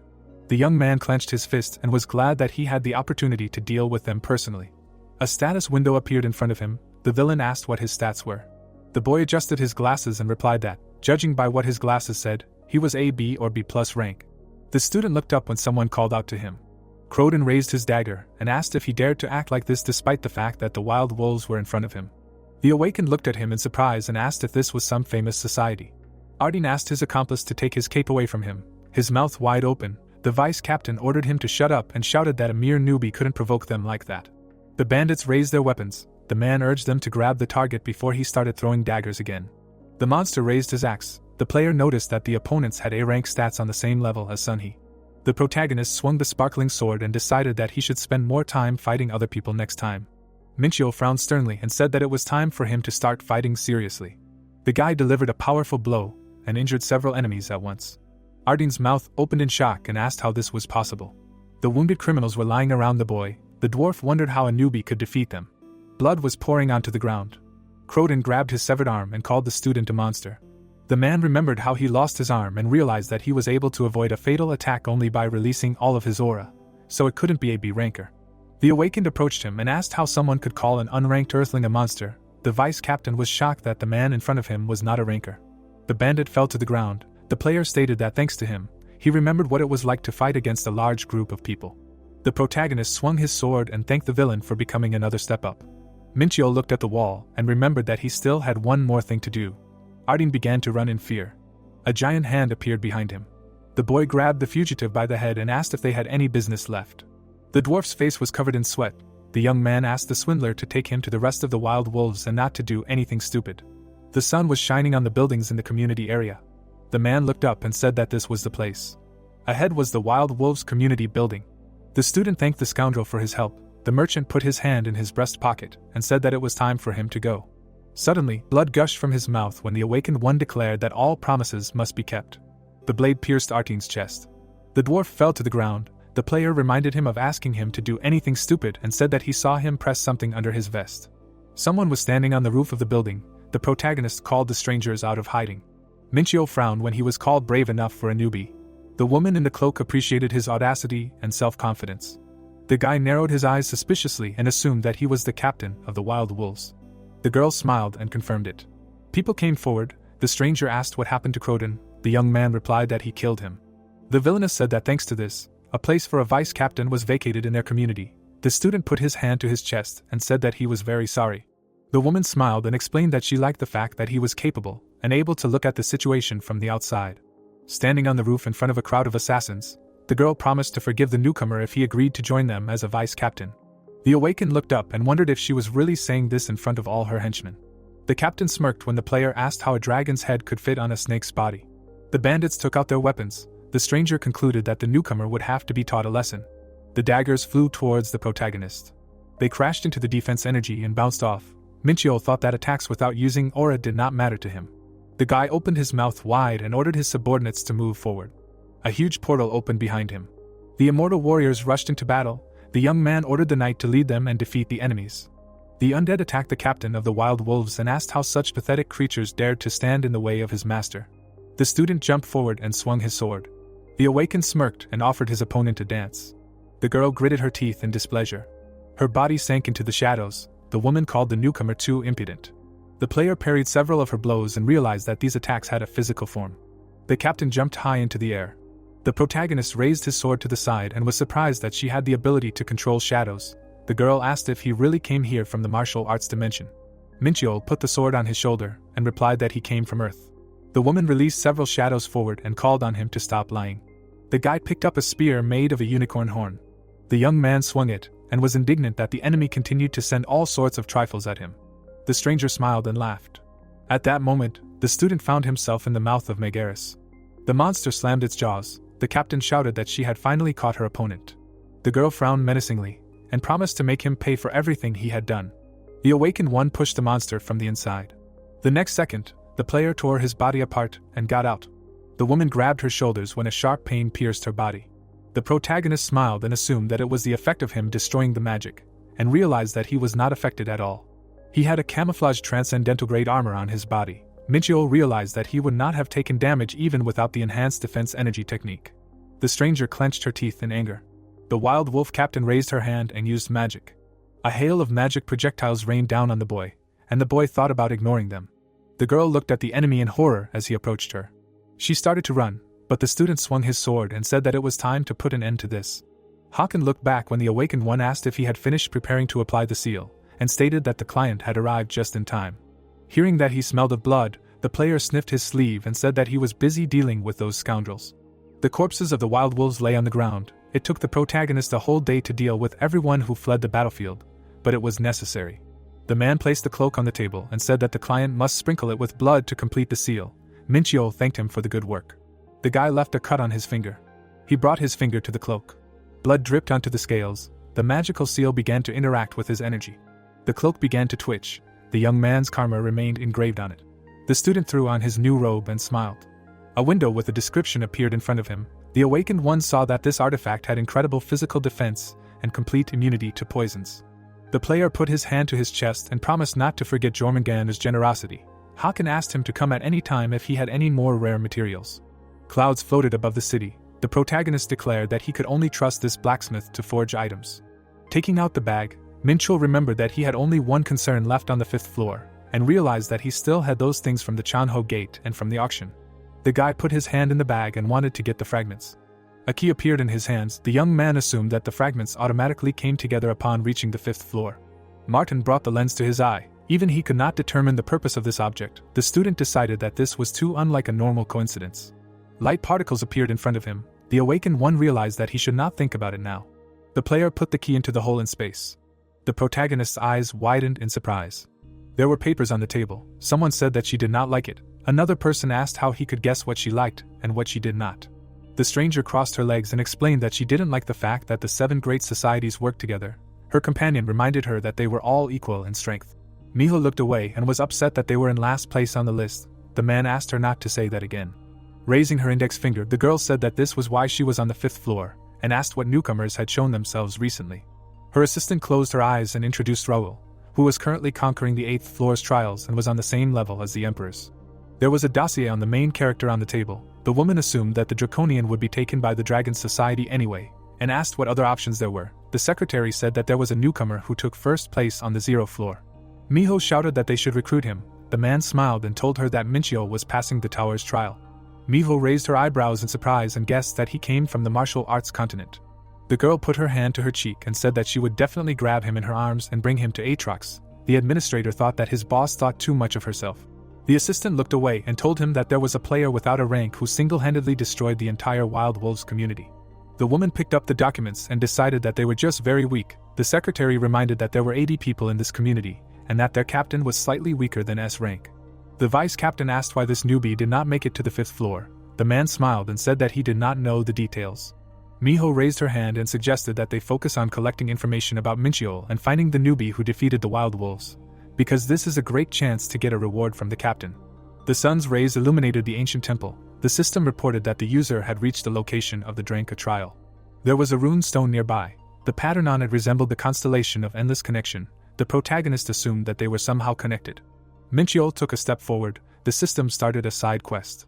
There was a strange pattern on the giant stone. The guy hoped that they had prepared something interesting for him. The lines on the stone began to shine. The young man realized that he needed to understand the intricate sequence of mana. The student imagined a magic circle in front of him, and thought that before this there was a slightly different situation. The awakened frowned tensely. The entrance to the warehouse in the dimensions of the Interstellar Union was similar to this. The player stretched his arms and decided that it would not be that difficult. The protagonist put his hand on the stone and realized that he could handle it in 10 minutes out of the allotted 60. The rune stone began to emit a huge amount of energy. A magic circle appeared on it. An infinity sign appeared inside him. The system reported that the user had passed the Dranka test in 11 minutes. Minchiol flexed his fist, realizing that he had focused too much on strengthening his internal energy, making it difficult to control, and suggested that he needed to pay more attention to controlling the energy of chaos. Waves of energy appeared in his hand, and as a reward, the boy received 100,000 points and an infinite space. The chest glowed in the light. The young man realized that this was a personal dimension for him alone. In the past, Martin pointed to the bag. The student thought that the infinite space could hold twice as many kilograms, and concluded that he would no longer have to carry anything himself. The awakened one smiled and decided to spend the 100,000 points he had just received on expansion. Suddenly, the player looked away. Lightning struck from the stone. The protagonist wondered if this was not the end of the test. Runes appeared on the obelisk. Minchiol realized that he had never seen these symbols before, and suggested that these were some ancient writings.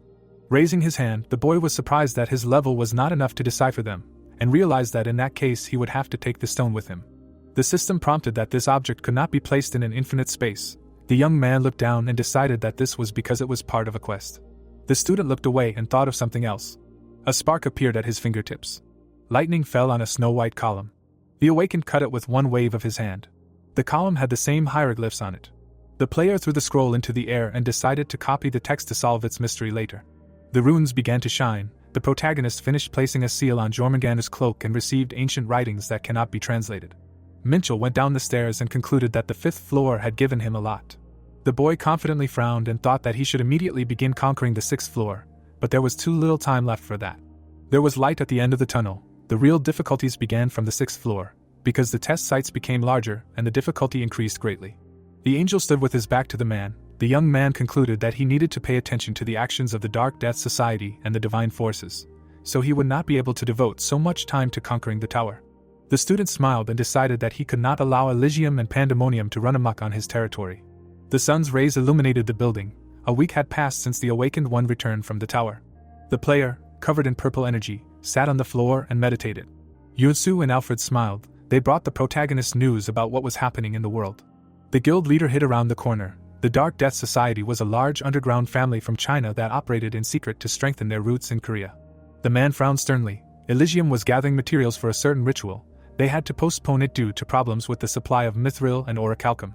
Minchiol narrowed his eyes and thought about how neither side was taking any drastic action yet. The boy raised his head and realized that after creating the constellation of infinite connection, he had the ability to increase chaos energy simply by doing breathing meditation. Phineas held a sword in his hands. The young man taught him sword techniques, concentration, and even the mystical technique of Purple Dawn. The angel swung the blade. This technique suited him perfectly, as the owner of the attribute of light, since it had the ultimate yang energy. Scratching his nose, the student realized that he was satisfied with the martial arts of the Hua Peak sect that he had taught the Einherjar, and wanted to use them in real battles once they had improved their skills. The awakened looked at the screen and saw that he was receiving a call. The player pulled the phone away from his ear when Ellie loudly asked where he was. Holding a tablet, the girl shouted that they had just received an emergency request to raid an S-rank gate. The protagonist looked away and asked what was special about them. Minchio narrowed his eyes when he heard that they had not been covered in the news yet. The woman stated that he was the one who had been asked to lead the raid. A group of people were standing in front of some trees. The boy approached them and said that he did not expect them to meet like this. Ji-yeon smiled and stated that it would have been great if they had met under better circumstances. The secretary frowned in frustration and explained that she didn't know why someone had specifically requested her comrade and why information about this gate hadn't spread across the internet yet. The young man said he needed details. The girl closed her eyes and explained that 2 squads of their guild had entered an A-rank gate, after which they mutated and their rank increased to S. The woman turned away and said that this was exactly what had happened. The red gate began to glow. It turned into a death zone, from which one could only escape by closing the gate after passing. There were the maximum number of participants in front of the rift. The guild leader explained that their main squad was busy with another raid, so they couldn't send proper reinforcements here. The awakened scratched the back of his head and asked if they really had to take a newbie like him along. Ji-yeon looked away and smirked. Looking at her comrade, the girl said that this gate was as dangerous as the rift at Dong-in-Jeon Station, and told him how she found a reason to hire a player in the report on clearing that gate. The protagonist said that she had good instincts. The woman smiled and thanked him, saying that she wanted to hear his decision about the raid. Min-cho grinned and agreed to go with them. The heroes shook hands and said that they would count on each other. The guy decided that he had no reason to refuse to clear the S-rank gate. The fern leaves rustled. The guild assistants ran away in horror. An explosion was heard behind them. The employees fell to the ground, and the young man looked up. In front of him stood huge dinosaurs. The student confidently frowned, surprised that there were 3 of them at once, and wanted to catch them right away. The fangs of the black Tyrannus were sharper than blades and were about a meter long. The scales of the monster were covered in powerful mana, which prevented normal attacks from leaving even a scratch. The monsters opened their mouths and roared. They stood on par with mythical monsters. Ji-yeon looked at her friend when he said that these lizards would be his prey. The awakened one took a step forward. The guild member warned him that these dinosaurs were much stronger than normal monsters, and suggested that they work together to defeat them. Thinking that this was a weakling's way of fighting, the player stepped forward and raised 2 swords. Grinning, the protagonist realized that he could use different techniques in each hand thanks to training, and asked the immortal knight to lead the army. Warriors stood behind him. Minchio rushed forward. The beasts bared their teeth furiously. The undead disappeared into thin air. The leader ordered his brethren to join the battle. The black Tyrannus froze in place and waved its tail. The boy's glowing eyes flashed and noticed that these creatures were on a completely different level compared to the giants that were in the test tower. The young man jumped on the monster's tail and realized that he could dodge any of its attacks thanks to the super sense skill. With his eyes widened, the student thought that his experience from the battle with Fenrir would come in handy, and used Fire Needle. The awakened one dealt a powerful blow to the monster's back.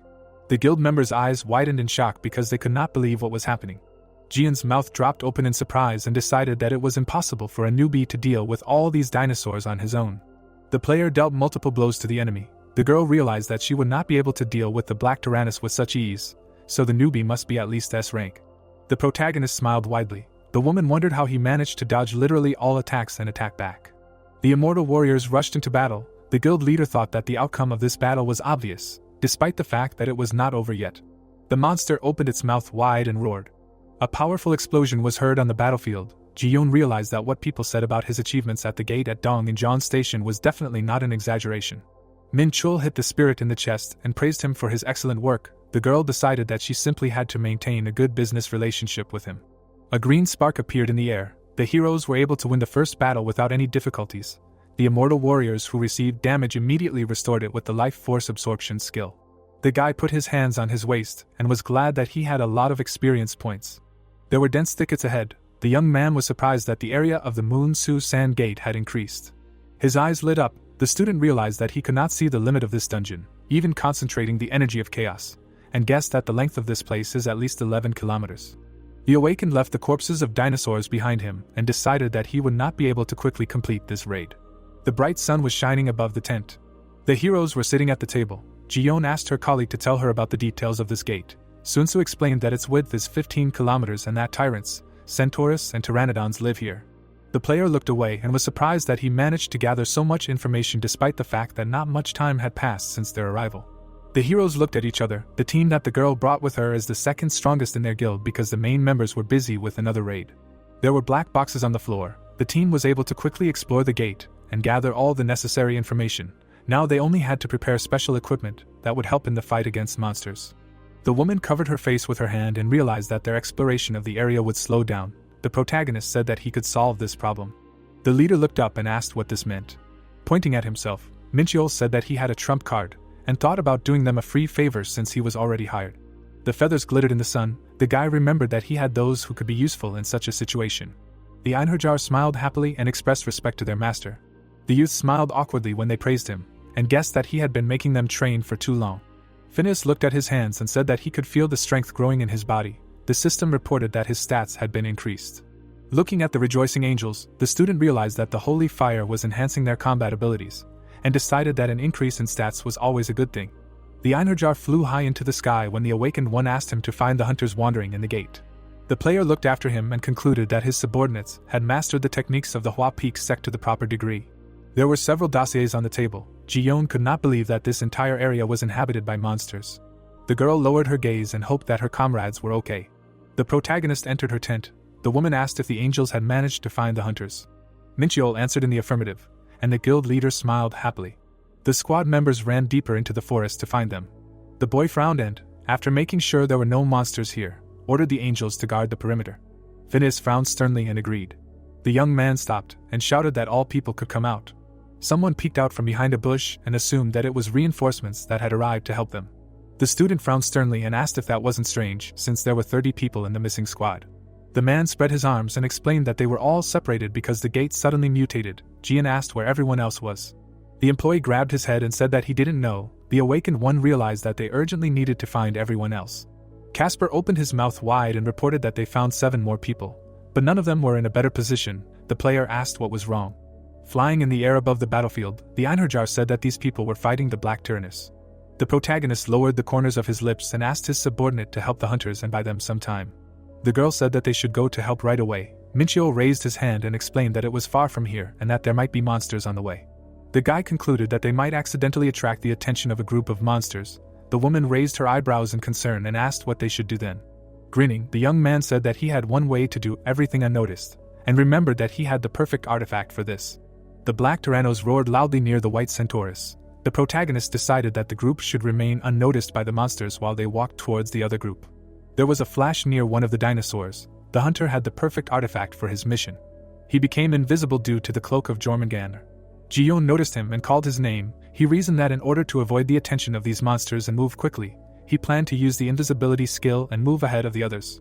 A second flash appeared above the head of another dinosaur. The player continued to think that when using potions and magic for invisibility, it is impossible to completely disappear, and the cloak makes the body completely invisible.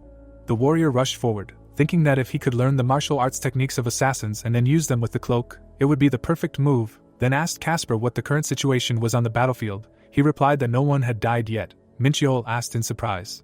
The dinosaur opened its mouth in front of the 2 tanks that were holding the defensive wall using the spells Iron Wall and Star Shield. Then one of them used Hand of the Earth, and the other black tentacles.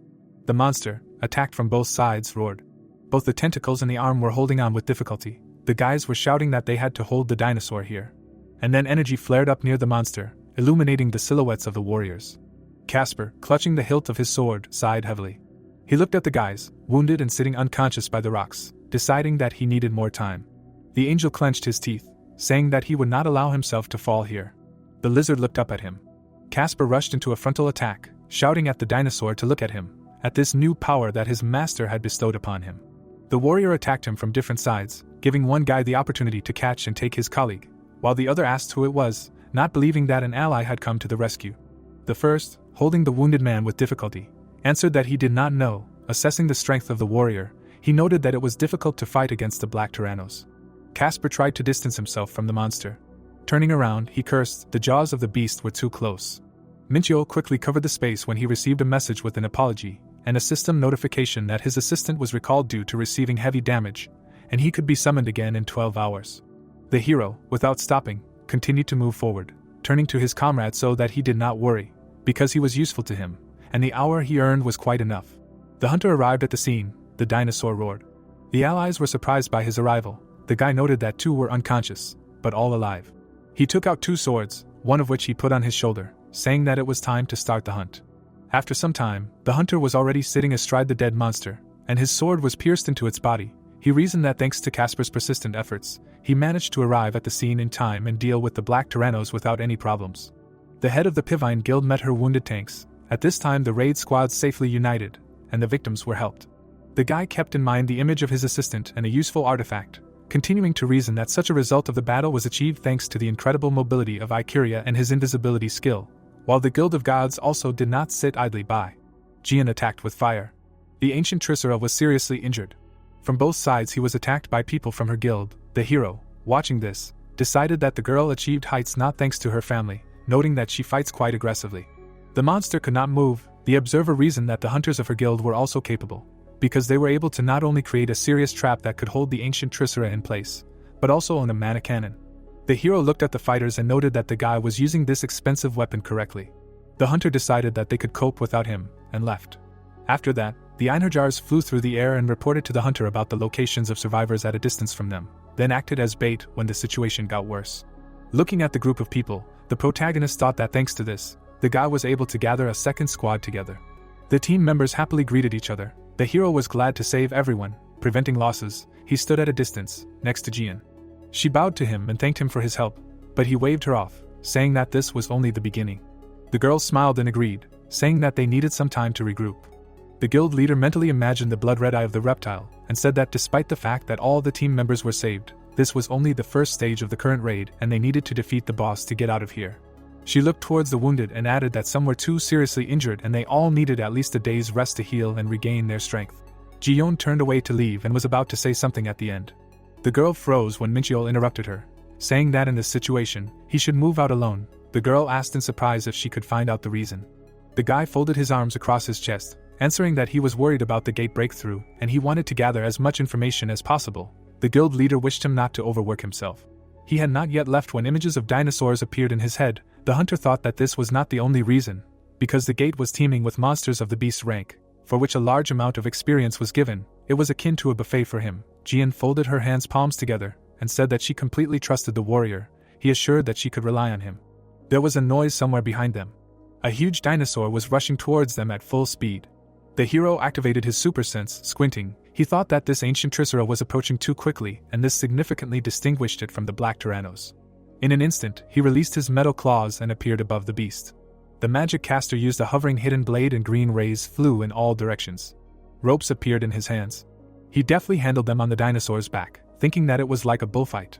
The hunter put his hands forward, causing double damage from the blue sword blade and the emperor sword.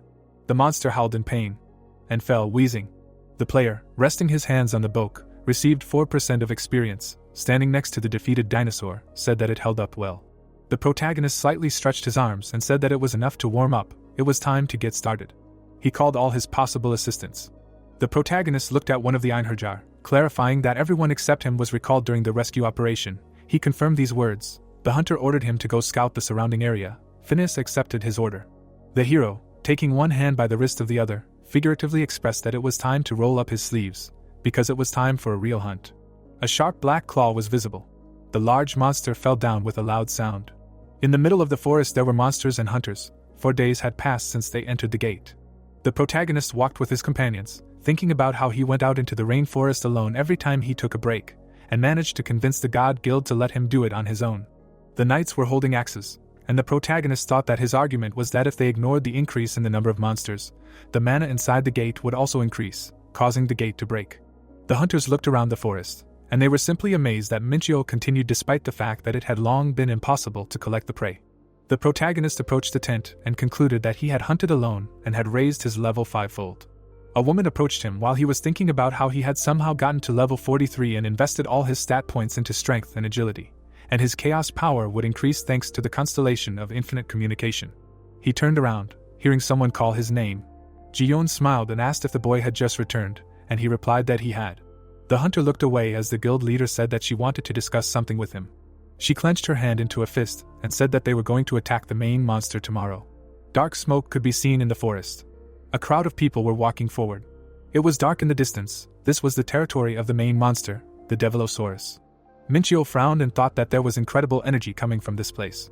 The hunter held a green ball in his hand. He gritted his teeth, creating bright lightning around him. The woman closed her eyes and laughed and said that no one from outside would be able to know what was happening here. There were leaves all around, and the boy thought that they had been carefully preparing for this for the past 4 days. While Jiyeon laughed, he touched his chin thoughtfully. The protagonist smiled, happy that he would see such a high efficiency despite the fact that Celestia's runic writing was not used. He walked forward. The hunter approached the abyss and looked down. He frowned and thought about the monster that was protecting this gate. At the bottom of the hole lay a red Devilosaurus. The enemy slowly opened its eyes, and the protagonist said that it was huge, almost like two black tyrannos. The predator opened its red eyes wide. Then, it raised its head and screamed loudly. The hunter gritted his teeth and screamed that he could not believe that the monster was still so powerful even after they increased its resistance with magic items. A scarlet light appeared around them, and Minchio guessed that it was an enhanced version of the Black Tyranno's roar. The enemy rose above them, and the protagonist concluded that the monster's stats were slightly higher than the Frost Giants, and they were skewed towards the physical side. The Devilosaurus glared at the humans, the system reporting its high skills. The protagonist raised his hand as someone ordered the healers to cast a blessing spell. Jian closed her eyes, emitting a green aura, and the hunter thought that his companions had already raised their defenses, so they would not be a burden. Suddenly, the youth darted to the side, using the holy fire technique. He smirked and decided that he was not the type to slow down for his comrades. Something flashed quickly in the air, and the monster screamed loudly. A purple light appeared above its head. A crystal was embedded in the Devilosaurus's flesh, and now all of the enemy's stats were reduced by 10%. The hunter jumped up, while the monster screamed that he was a descendant of a great family, and no one dared to disturb his sleep. The boy raised his hand and replied that the predator was just an illusion that was created by the gate. Suddenly, representatives of the Army of Light appeared, heading down. There was a bright purple light around the Devilosaurus. The knights were wearing armor, and the protagonist summoned them too. The companions looked straight ahead, obeying Minchio's order. The monster raised its head, shouting that the human dare not attack it. The mages stood aside, raising their hands up. A yellow circle appeared under the enemy as they used a restraining spell. The chains bound the monster's hands, and it called the humans bugs. The protagonist held one sword in each hand, saying that the God Guild was really good. He attacked the enemy, and thought that it would be strange if they lost if the mages were so prepared. The Devilosaurus bared its sharp teeth, angry that the hunters dared to injure it. Its body was covered in scales. Suddenly, many identical monsters appeared. They raised their yellow eyes, roaring loudly. The protagonist jumped up, saying that this made things a little difficult. A bright flash of light appeared in the air. The blasts of cold wind knocked the enemy army down. The young man smiled and thought that the ancient soldiers shouldn't be a problem with this. Suddenly, he turned around sharply, hearing a loud cry from a monster. The predator's eyes were shining brightly. The hunter looked up and thought that this was an indication of the upcoming fire breath. The boy frowned and called out to the immortal knight. His partner immediately rushed forward, following the order. The man jumped towards the enemy, attacking him. The predator's eyes were red, he roared in rage. Then he attacked the people with fire. Minchio looked at the trace of the attack and was glad that everyone else was able to avoid it. The ground was scorched, and the young man thought that this mana was so powerful that the earth melted and boiled under its influence. The hunter jumped down, deciding that now was their chance while the enemy was restoring mana. The Devilosaurus opened its mouth and screamed loudly. The protagonist turned around and shouted for everyone to retreat because the enemy seemed to be about to use fire breath again. The predator rushed forward and the protagonist ordered the immortals to block it. The enemy's claws were in front of the knights who swore to stop it even if it meant dying. The man grabbed the monster's fangs. The sharp teeth almost squeezed his body. The protagonist rushed forward and decided that the Devilosaurus was cornered since it went berserk. The Einherjars flew in the air, fighting the enemy. Suddenly, the predator grabbed one of the angels, who gritted his teeth.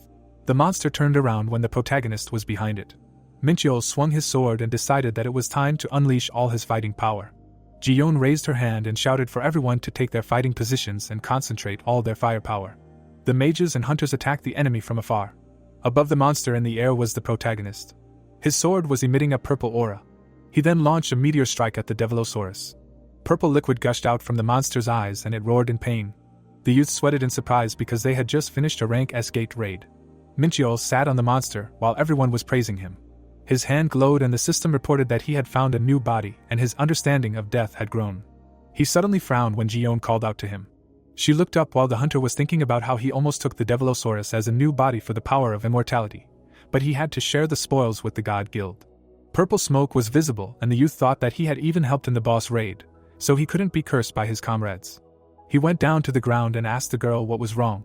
She raised her hand and said that she had decided to give him 50% of all the loot from this raid. The boy touched his face when she said with a laugh that he deserved it. They shook hands and the guild leader said that she hoped for a good relationship between them in the future. The hunter sat on the monster's body while they talked. Suddenly, he looked at the two sources of light on the side. He went down and called his partners to look at it. The boy frowned in shock as he looked at the ancient crystal and the soul stone. He presented the two minerals and the system provided information about them. The protagonist's sweat dropped in thought. One of them is a necessary ingredient to release the third stage of the Dark Star, and the other is perfect for Fenrir. The girl looked at him in confusion. The boy looked worried while she thought that he probably needed those stones, and he might be an S-class hunter, so it would be better for them to keep their friendship strong.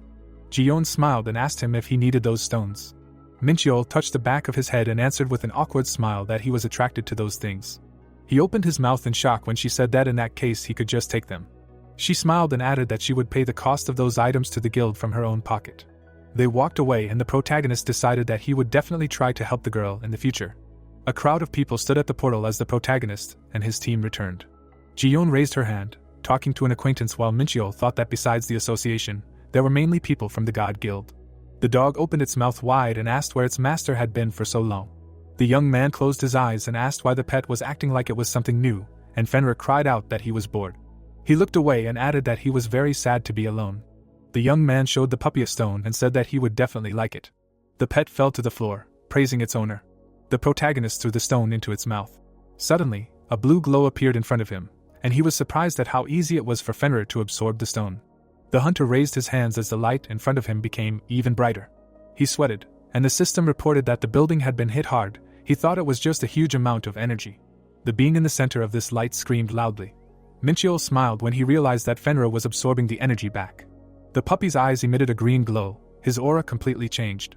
The boy chuckled and thought that the puppy had become much stronger, and all of its stats had increased by about 300. He looked to the side and thought that he wanted to fight Fenrir now, but he needed to restrain himself somehow. The hunter looked at the dog and thought that their fight could destroy the training center. The boy sat on the floor, surrounded by a purple aura. He closed his eyes and decided that he needed to slowly think about the battles that had been fought in the Moon Susan Gate. He remembered himself with 2 swords and thought that the energy management training had yielded good results, and now he was at the level where he could use martial arts of different attributes at the same time. The boy imagined the monster and thought that it was still missing something in battles because it did not have many techniques that it could effectively use against opponents of such a large size. The protagonist's eyes were tightly closed, and he thought that there was a limit to the space he could cut even if he gathered enhanced energy with chaos energy, and it seemed that martial arts would inevitably be less suitable. There was a green light around the hunter as he thought about how the elephant hammer technique would allow him to control his body by adding weight, and with it, he would be able to get into a stable attack stance even when he was on top of a large monster. He imagined running forward, thinking about how the sex stealth technique would help him disappear like a ghost. His eyes were shining brightly, and as his last technique, he chose a point-blank piercing strike. The youth smiled and thought that he had not used stealth techniques in his past life, but now the horizons of his consciousness had expanded. As he stretched, his comrades discussed how he had risen to a new level. There was a night sky above the building, and the protagonist decided that it was time for him to hone his techniques so that he could use them in real combat. He suddenly extended his hand forward. Min-cheol took a fighting stance. His eyes were closed, and he thought that he had delayed training again because it was already morning. Suddenly, he looked at his phone, where Ji-yeon informed him that she had just transferred half of the profit from the last raid to him, but a lot of it went to taxes. There was a chat on the screen, and the girl asked the guy to upgrade his rank. The hunter pressed the phone to his ear and decided to immediately find out what it meant. The clock said 7 in the morning. Ellie told the protagonist with a smile that she was always happy to hear from him, even though her workday hadn't even started yet. She closed her eyes and guessed that he had never upgraded his rank after passing the hunter exam. Min-cheol's sweat dropped and asked if getting permission to raid was the same thing. The girl pointed at the board and explained that getting a permit was considered a test to see if a hunter could survive a high-risk gate, and that ranks were given to hunters as grades.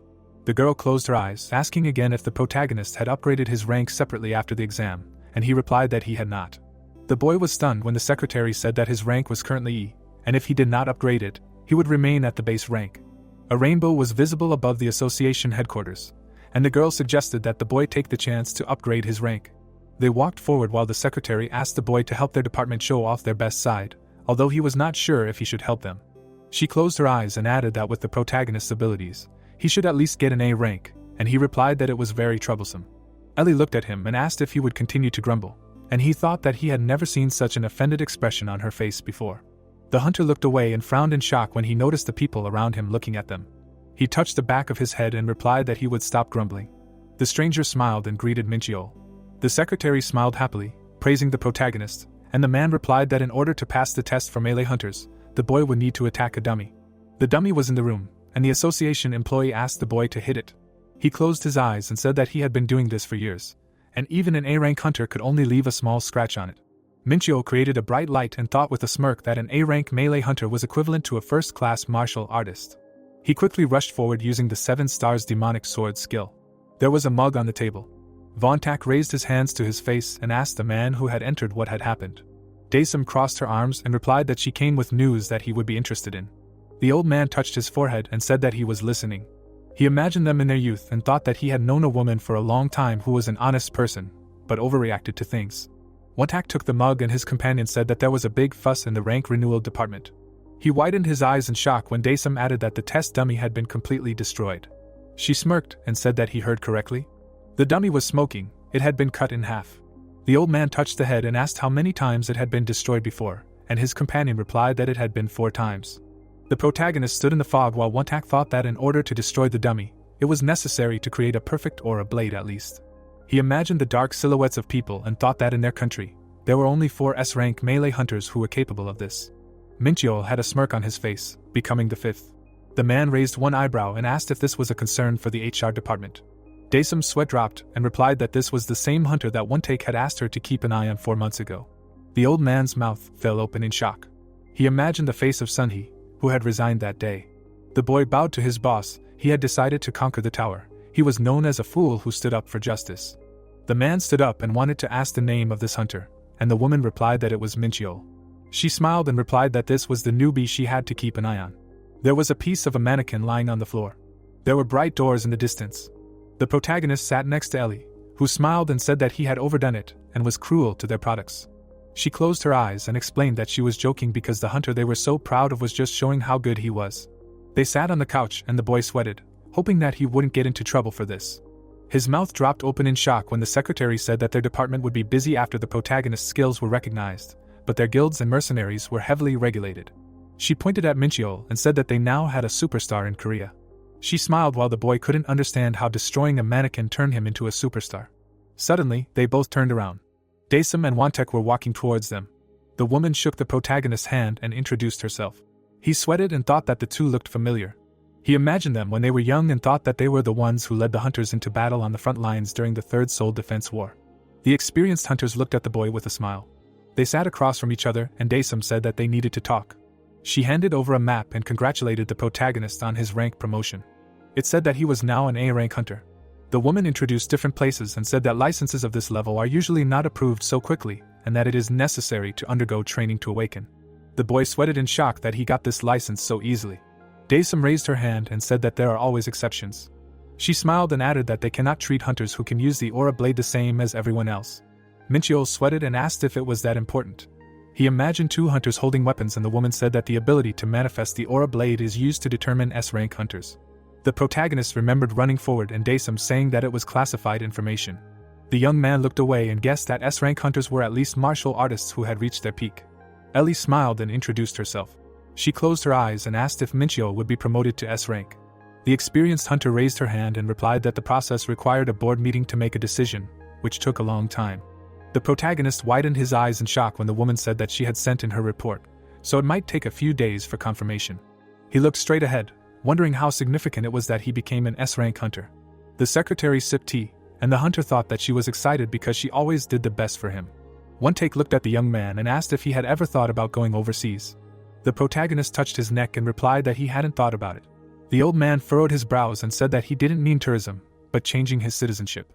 The guy raised his hand and asked why he would go to other countries when fame and money could be obtained in Korea.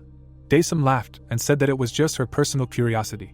The old man's mouth dropped open in shock when she added that she would keep the hunter updated on the situation through messages from now on.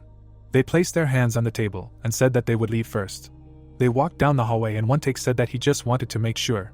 He looked straight ahead, saying that Sunhee was conquering the tower because of this guy. He introduced his former employee and said that he wanted to become stronger after meeting Minchio. Daesum smiled and asked what the old man thought.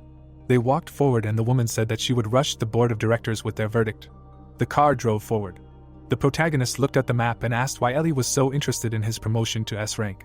The girl smiled and said that those with that rank would have more advantages because they were exempt from taxes and could rent equipment from the Hunters Association. She presented the weapons and added that they were unique and even legendary rank items. The secretary raised one finger and said that S-rank hunters could also borrow up to 100 billion won without collateral. The parking lot was visible, and she said that she was asking questions so actively for the boy's sake. He looked away and asked why One-take was interested in whether he was planning to move. He frowned in shock when Ellie said that Korea had lost quite a few talented hunters.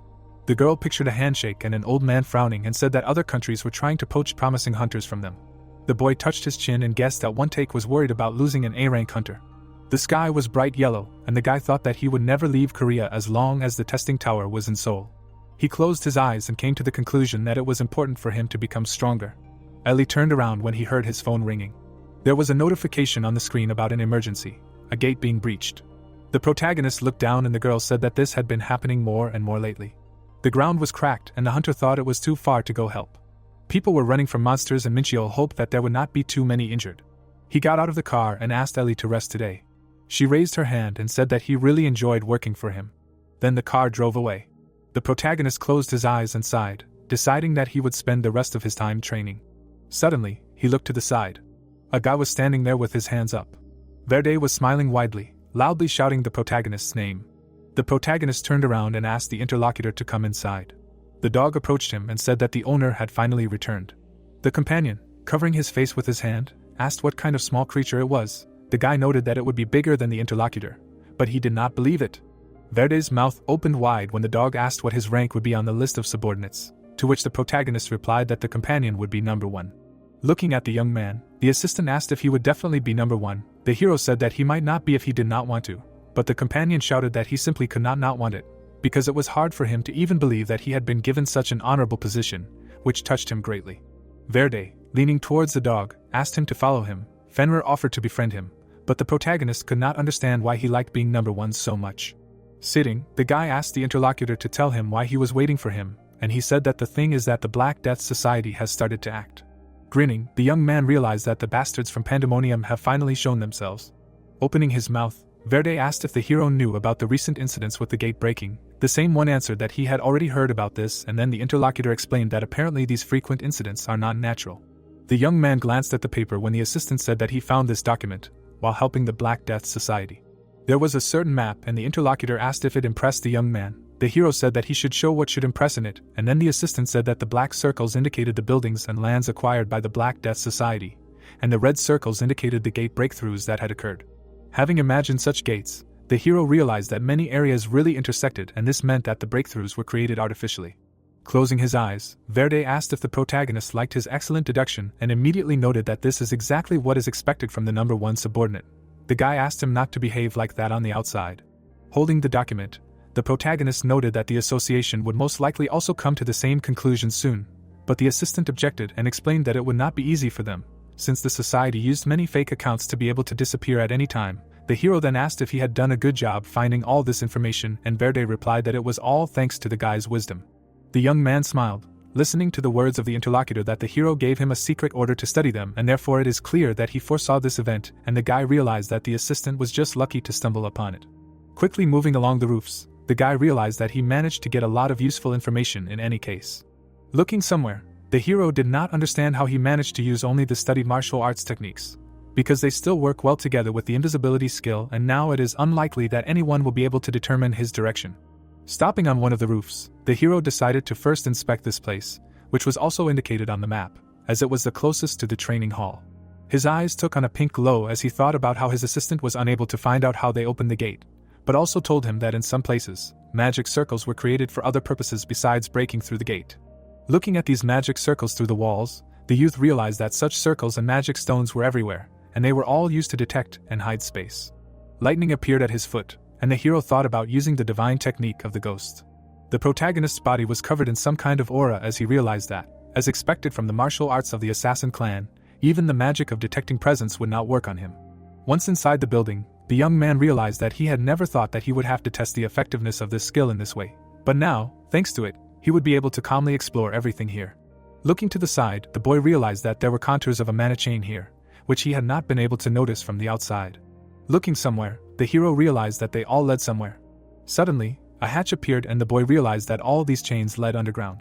Going down the stairs, the protagonist realized that there was no one in the basement either, and if there was someone here, he would have the opportunity to catch this person and interrogate them. A certain magic circle appeared. Looking down, the young man realized that this magic circle was drawn without the use of pandemonium techniques, but also without the use of Elysium, and could not understand who could have drawn it. Suddenly, his eyes opened wider. Raising his hand, the hero thought that the energy of chaos suddenly began to resonate, and perhaps there was a resonance center somewhere here. Turning his head, the guy realized that this was a magic circle, and therefore the energy reacted to what was in the center of this magic circle. Standing next to it, the protagonist also realized that he did not find anything dangerous in it. Putting his hand in front of him, the young man decided to check it himself. Something began to appear from the circle, and the hero realized that the inscription began to react to the energy of chaos. A fragment of chaos appeared in front of him. Remembering those monsters, the hero realized that this energy reminded him of the case when the monsters that came out of the Black Gate also possessed the same energy of chaos. Holding it in his hands, the protagonist tried to understand what hidden connection there was between this place and the Black Gate. Raising his head, the young man realized that the only thing known for sure is that there is someone else besides him who knows how to control the energy of chaos, and also remembered that chaos is a source of energy created by combining two energies of the dark and light constellations. Holding the crystal in his hand, the hero knew that neither the demons of Pandemonium nor the angels of Elysium know about this, because he also managed to master this energy only in this life, and therefore he became interested in where that person was who was able to use the condensed energy of chaos, and also assumed that he could be in the Black Gate. Opening his mouth wide, the young man tried to understand how he managed to absorb this stone and raise the level of mastery of the technique. Looking at the circle, the hero realized that they can apparently also be absorbed. Looking at the circle, the guy realized that this magic circle was not created to break through the gate, but its purpose was to collect the energy of the tower and create a fragment. Grinning, the protagonist thought that he had the opportunity to take advantage of this. As he climbed the stairs, the hero decided to get out of here first and think it over carefully. The guy was sitting on the roof of the building. Looking at the paper, the young man realized that based on the document that the assistant took out, there were at least 10 magic circles in Seoul, which was quite a lot. Imagining the connection between a person and a circle, the young man thought that in that basement, the magic circle reacted to his chaos energy and automatically produced a part of the crystal, and it seemed that all the magic circles should simultaneously produce crystals at a certain time. Remembering Verde, the guy also realized that, as he was told, these people also drew several magic circles in the countryside, and therefore their plan is to send the entire country into chaos and also create many such fragments of chaos from these magic circles, and also realize that if he manages to intercept all these crystals, he will be able to significantly increase his chaos energy. Opening his mouth, the protagonist said that he will need assistance for this. Having imagined the map of the country, the guy thought that he still had to deal with the magic circles that created the gate breakthroughs in the province, but since he only had one body, it would be difficult to deal with them all alone. Remembering this outline, the young man also realized that he couldn't break these magic circles, since this would alert them, but if he let things slide, the gate breakthroughs would take their toll. Sitting on the roof, the hero thought that since he couldn't let ordinary residents become innocent victims of everything that was happening, he would just need to make up for the lack of capable fighters. Smiling, the protagonist also realized that this would be his first international call. The interlocutor, with his mouth wide open, listened to the young man's words about how they hadn't talked for a long time. Closing his eyes, the hero asked him not to say anything, because even the walls had ears, and thought that it was extremely strange to communicate like these angelic bastards. Clenching his fist, the protagonist explained that he had an order for the other man. The man's mouth fell open. Smiling widely, Daniel said that he could rely on him, since he would not even mind sacrificing his life for the boy if that was what it took to complete his mission. Bowing his head, the angel said that he would carry out the hero's order. The angel looked at the phone. Introducing the hero, the prosecutor recalled his words about how they had recently discovered traces of these demonic creatures inside Korea, and he needed him to mobilize all the angels he could to stop the demons. And since he needed to keep his identity a secret, he should definitely mention in his report to his superiors that this mission was entirely the angel's merit. Crying, Daniel thought about how the boy worked solely for justice and gave him all the credit, and therefore he needed to carry out this order, even if he had to spend all his strength. The hero, walking along the construction site, tried to understand whether this man could handle the order, and also thought that he had managed to achieve cooperation with him after all. Introducing the angels, the guy remembered that he had previously said that he could mobilize 5 warriors of the 8th rank, and each of these fighters should be stronger than a hunter of rank A. Rubbing the back of his head, the young man also realized that the interlocutor really liked it when he spoke like an angel, but realized that he was also exhausted by such an old-fashioned manner of communication. A certain building appeared, and the protagonist remembered that after all this he had started preparing. He remembered his assistant and realized that he had sent him further to help the Black Death Society and understand their plans, telling him that this was an extremely important role, and therefore Verde was extremely motivated by this. Remembering how he jumped on buildings, The protagonist also thought about how he went through different locations to collect information, and judging by the map that the first mate provided, there are 11 places that create fragments. He also remembered how he saw some people and realized that among these 11 places he could not study the inside of only one. There were guards there, and the hero thought that one location was still different from the others, because the building was under numerous guards and was larger, and perhaps there was something special in this place, and therefore everything would be complicated if they sensed some presence, and because of this, he did not have to risk getting inside yet. Looking down, the hero decided to deal with this place if the guards began to behave suspiciously. The young man was sitting in the training room. Fenrir, sitting next to him, asked if the battle would begin now. The owner agreed and noted that the first mate had just written to him. There was an emergency notification on the phone, and the guy said that everything happened as expected, because gates began to break through all over Korea. There was a squad of angels in the hall, and the hero thought about how such breakthroughs were happening in all the buildings and areas that the Black Death Society had bought, and they would be able to avoid losses if they left the area outside of Seoul to these warriors. Smiling, the young man said that it was time for them to move out, and realized that the operation to steal the fragments of chaos had finally begun. Flying through the city, the protagonist remembered that their plan was extremely simple, because he and the dog only needed to collect all the fragments of chaos. People looked up when the guy thought about how since there were 11 locations to raid, they were divided into districts. Looking ahead, the hero remembered that the first mate would continue to monitor the movements of Pandemonium, despite the fact that he was upset that he was not taking part in the surprise attack. There was a tablet on the chair, and words came from it about Verde's role being to inform the leader about the actions of important characters. The hero remembered how he happily grabbed the tablet, shouting that he couldn't believe that the protagonist thought so well of him and gave him such an important mission.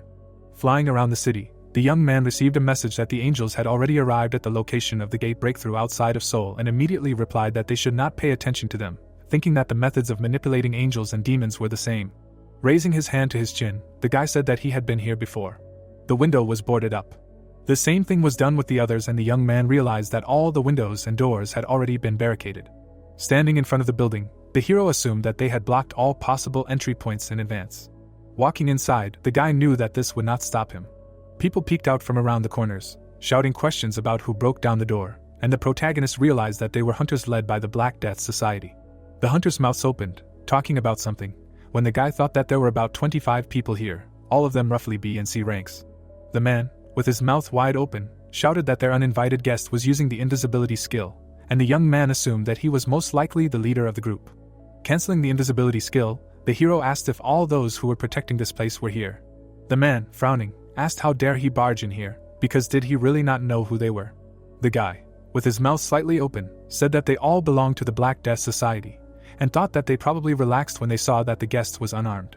Grabbing the blade behind his back, the hunter explained that unless he had entered here by accident, he could not let him leave alive. The enemy closed his eyes, listening to the protagonist's words about whether he was really going to act differently. All the hunters put their weapons in front of them, and the leader ordered them to kill the intruder. Many magical projectiles flew at the young man. The hunter, with their mouths open, tried to understand whether they had defeated him, because apparently he was a weakling. The guy, rubbing the back of his head, understood that he would not even have to repel these attacks, and suddenly the opponents shouted that he was still alive. His blade was covered with a pink glow, but the hero realized that his super senses had not yet activated, and this meant that the situation did not yet pose any kind of threat. Swinging his blade, the protagonist said that he would quickly put an end to this. Blood splashed on the walls. The leader, falling to his knees, asked who their guest was. Swinging his sword, the boy wondered what the meaning of this information was to him, and thought about how they were all from the Black Death Society, and even though they did not work for Pandemonium, they were essentially all evil people. Blood splashes appeared as the boy thought about how no criminal would be left alone on the land he had to live on. An open basement appeared, and the hero realized that Pandemonium should have already realized that someone had invaded their territory, and therefore he should not leave anyone alive and waste time on interrogations. Looking at the crystal, the boy knew that his main task was to immediately obtain this stone. Reaching out his hand, the boy understood that it would be better to first get to the other locations and absorb it later. Looking up, the protagonist noticed that cracks suddenly appeared throughout the building. The magic circle began to glow, and the boy realized that it automatically activated the self-destruction function, and apparently it cannot be used forever. Running away from the explosion, the guy knew that in this case all the stones would belong to him, and decided to immediately go to the next location. Looking ahead, the hero thought about how Fenrir was doing, because he was entrusted with only 3 places. The body of a certain person appeared. The rest of the hunters looked at it. The leader, raising his head, tried to understand what it was. Looking at the beast, the man said that a moment ago it was an ordinary small mongrel. Fenrir, opening his mouth wide, said that they were all now dead. A certain building appeared. Someone was standing at the magic circle. The professor, grinning, said that he knew that his theory would be correct. Looking at the crystal, the man realized that a fragment of chaos, created from the condensation of the tower's energy, and therefore now he will be able to create a magic circle using the knowledge and materials obtained from Pandemonium. Still grinning, the scientist thought about how he also learned about the gate hacking circles, challenge amplification circles, and more, and now that all possibilities were open, he might be able to complete his research. His comrade, standing behind him, noted that now was not the time to stand there in amazement, and he asked what was wrong with that. Zihet, crossing his arms, explained that all the gate hacking circles deployed outside of Seoul had been destroyed. The professor, raising his hand to his face, asked if all the gates were B-rank, and noted that it was impossible for them to be destroyed so easily. Squinting, the man listened to his comrade's words about how they had managed to detect the stench of those angels. Introducing those fighters, Zihet also said that he could not understand how those disgusting creatures had managed to find their circles. Raising his hands, the professor explained that in that case they should start the next stage earlier than planned, because the creation of fragments of chaos was only an intermediate stage, and it seemed that the next step would have to be done earlier than expected. The hunter, standing behind, called out to the fighter. One of them, with his mouth open, shouted that their fifth magic circle had been attacked and destroyed. The second warrior, also with his mouth open, shouted that the third circle had also been attacked, since they had lost contact with them. Zihet, frowning, shouted a question about what they were saying, because they really didn't even have information about the number of enemies. The professor, looking away, listened to the shouts of the hunters that contact with the second and fourth circles had also been lost and thought that the angels had interfered, which was extremely bad. As he left, the man informed his comrade about this. The latter asked if he really wouldn't stay and watch the process of completing the fragment of chaos. Closing his eyes, the professor explained that the situation did not look very good. Then his comrade asked him if he was not even going to take the fragment, but his interlocutor said that the stone was simply holding back energy, and if he used teleportation, everything would evaporate. Smiling, the man said that he was leaving the fragment for his comrade and that this stone would be needed for their master's next plan. As he disappeared, the man said that they would see each other soon. The fighter, covering his eye with his hand, understood that if their master had not been so kind to him, he would have died long ago. Turning around, Zihet listened to the hunter's cry that an intruder had also appeared in this building. The man, with his mouth open, shouted that there was only one of them here and the battle was going on right above them. Raising his hand, the fighter asked about the number, and tried to understand where the angels were getting information about their location from. Gritting his teeth, the warrior asked how dare he break in here, even though the leader was inside. There were 2 explosions in the building. Hunters were standing inside, shouting for everyone to stay alert, even if there was only one enemy. The young man appeared from a pile of dust, and someone shouted that he was still alive, and they should prepare for a second round. Grinning, the boy noted that it was quite tense and realized that he had gotten rid of half of them as quickly as he could, but apparently word of their attacks had already spread. There were many fighters in front of him, and he thought about how there were already a lot of guards when he came here before, and now there were even more, but they were all just small B-rank hunters and they would not be able to do anything to him. Grinning, the hero knew that no orcs united would be able to defeat the dragon. Looking down, the boy smelled sulfur. Looking at a certain man, the protagonist realized that this was a special smell of dark mana that demons use. Zihet was engulfed in blue energy when the boy thought that since there was a demon in this place, then perhaps this was their main camp and he managed to come to the right place. Throwing his sword back, the young man said that he came here because he smelled a disgusting stench and it seemed like there was a demonic bastard here, thinking that if he managed to capture this place, then there was a chance that he would be able to prevent the rest of the magic circles from getting information about their attacks. The leader, gritting his teeth, said that he knew it would be an angel and now he should make every effort to deal with it. Opening his mouth, Zihet ordered everyone to eat a certain pill. The youth frowned as he noticed that his enemy had just eaten something. The eyes of all the hunters had taken on a purple glow. Covering his face with his hand, the protagonist used a circle of darkness, thereby reducing the stats of holy attribute creatures by 20% and also increasing the power of abilities using dark mana by 20%, as he realized that even small hunters were suddenly able to use dark mana. One of the enemies smiled when the youth received a message that the possessed one was currently sharing his body with a demon under a temporary contract and his stats would be increased, as well as the ability to use dark mana, and he then thought about how the black pill that each of them ate allowed the Pandemonium demon to possess them. Zihet grinned as he said that he wondered what the hero would think when he saw all these demonic people. The boy smirked as he realized that he thought he was an angel. The hunters immediately rushed at him after the leader's command. One of them held a blade as the protagonist thought that he was using a demonic technique that infused dark mana into a weapon, meaning that they could use demonic combat techniques, and that they were indeed different from the hunters he had seen before, and most likely they were all around rank A. The protagonist folded his arms in front of him. With his hands outstretched, the boy used a huge palm strike. The enemies, with their mouths wide open, shouted that this was a holy power that countered dark mana. Suddenly, the young man attacked the others using a horned unicorn spear. Swinging another weapon, the boy noticed that he had gained experience, and realized that the system considered demonic people to be monsters. The hero held 2 swords, using a dark star, a blue dragon blade. Looking to the side, the boy realized that although they all corresponded to rank hunters, but even that was not all, because they were all just a motley bunch who did not know how to fight together. Swinging his sword, the protagonist also thought that demonization was extremely unusual, but there was no way they thought that something like this could defeat him. Clenching his fist, the leader listened to the cries of his subordinates that their attacks did not hit the enemy at all. The boy raised his head, listening to the leader's cry. A certain icy hand appeared. The legs were also icy. An ice giant appeared in front of the hero, and he realized that the enemy had finally entered the battle. Opening his mouth, Z had shouted that he would turn the boy into a piece of ice. Grinning, the boy said that he was waiting for him to finally join in and thought that this ice transformation of the ice demon gave him the ability to manipulate ice. Putting his hand in front of him, the enemy used a storm strike. A smile appeared on the hero's face. Also raising his hand, the guy used hellfire. Opening his mouth wide, the demon said that the ice in the ice barrier was even stronger than Mithril and thought about how he felt someone else's power from him for a moment, and could not understand what was happening. Hunters were about to attack the guy from behind, shouting that they needed to help the leader and, if necessary, sacrifice themselves. The protagonist turned around to face them, using the dark star of the satin glove. Immediately after, the enemies were thrown back by light energy. Grinning, the hero said that it was a strike. Frowning, the leader did not understand what kind of monster it was, because it was quite strong for an angel. Shaking off his shoulder, the young man asked if the enemy thought that he was weak and decided to finish him off before more witnesses appeared. The opponent clenched his teeth, shouting insults. Looking to the side, the guy noticed that some black mana suddenly appeared. The hunters were covered in some kind of black energy, shouting that the leader was really going to use this technique. They turned into some kind of monsters when the ice fusion ability was activated. Looking to the side, the hero listened to the enemy's words that he thought he would not have to use this skill here. Standing above him, the demon said that there was nothing to be done here if it was still necessary for the master's plans. Opening his mouth wide, the enemy shouted for the young man to see what kind of power he managed to obtain from ice fusion. Rubbing his chin, the hero noted that this was magic that increased strength by sacrificing allies and thought that although it was quite interesting, no matter how much water you pour into a bowl, it will still spill over if the vessel cannot hold it. Suddenly, the protagonist disappeared, thinking that the power that is too great for the soul can only be used once. The young man touched the enemy's icy body, using a point-blank strike. Grinning, Zephyrus shouted that he was an idiot, because nothing would change just because he put his hand on him. Grinning, the guy explained that he would soon see that it would change.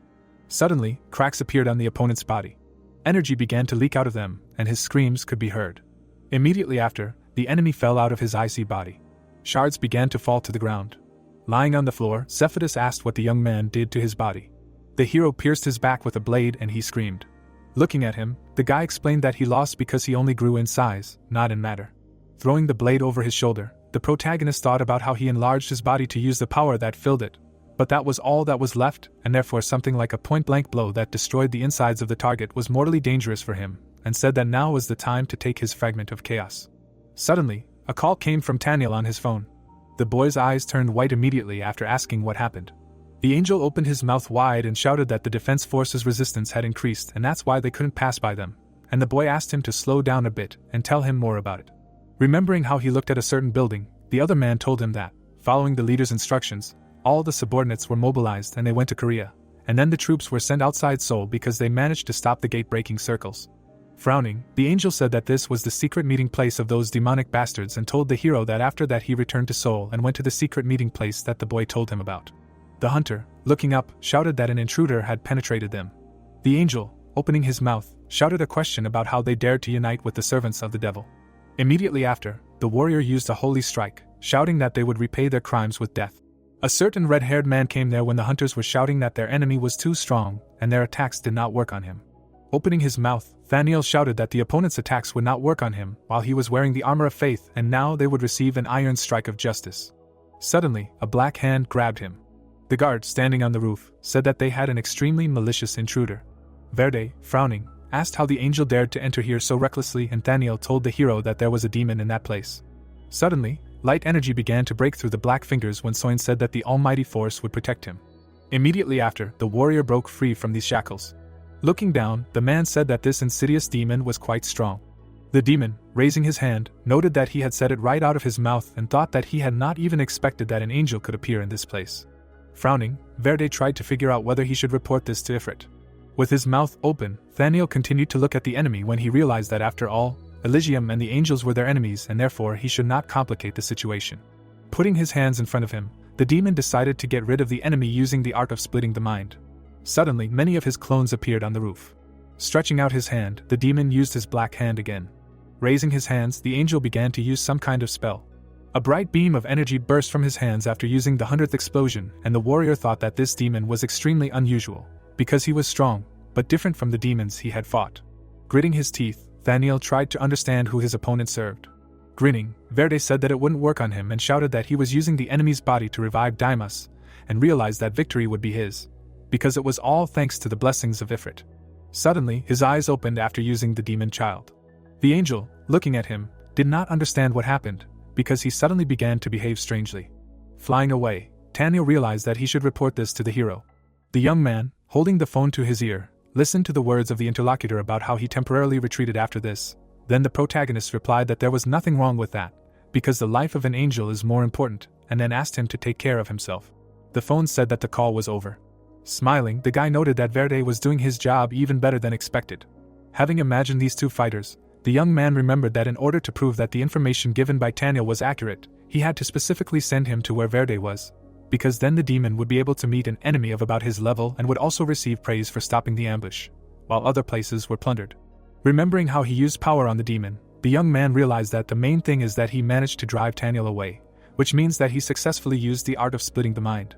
Remembering the demon's face then, the guy realized that he did the right thing, that he taught him this back then and realized that if Verde gets to a high position in Pandemonium, then perhaps he will be able to learn what black baptism is. Also remembering the demon from Thaniel's story, the hero assumed that apparently something happened during their battle and he should find out more about it later. Rubbing the back of his head, the protagonist realized that it was time to collect his reward. There were several crystals lying on the ground. The young man crossed his arms over his chest, realizing that it was all over.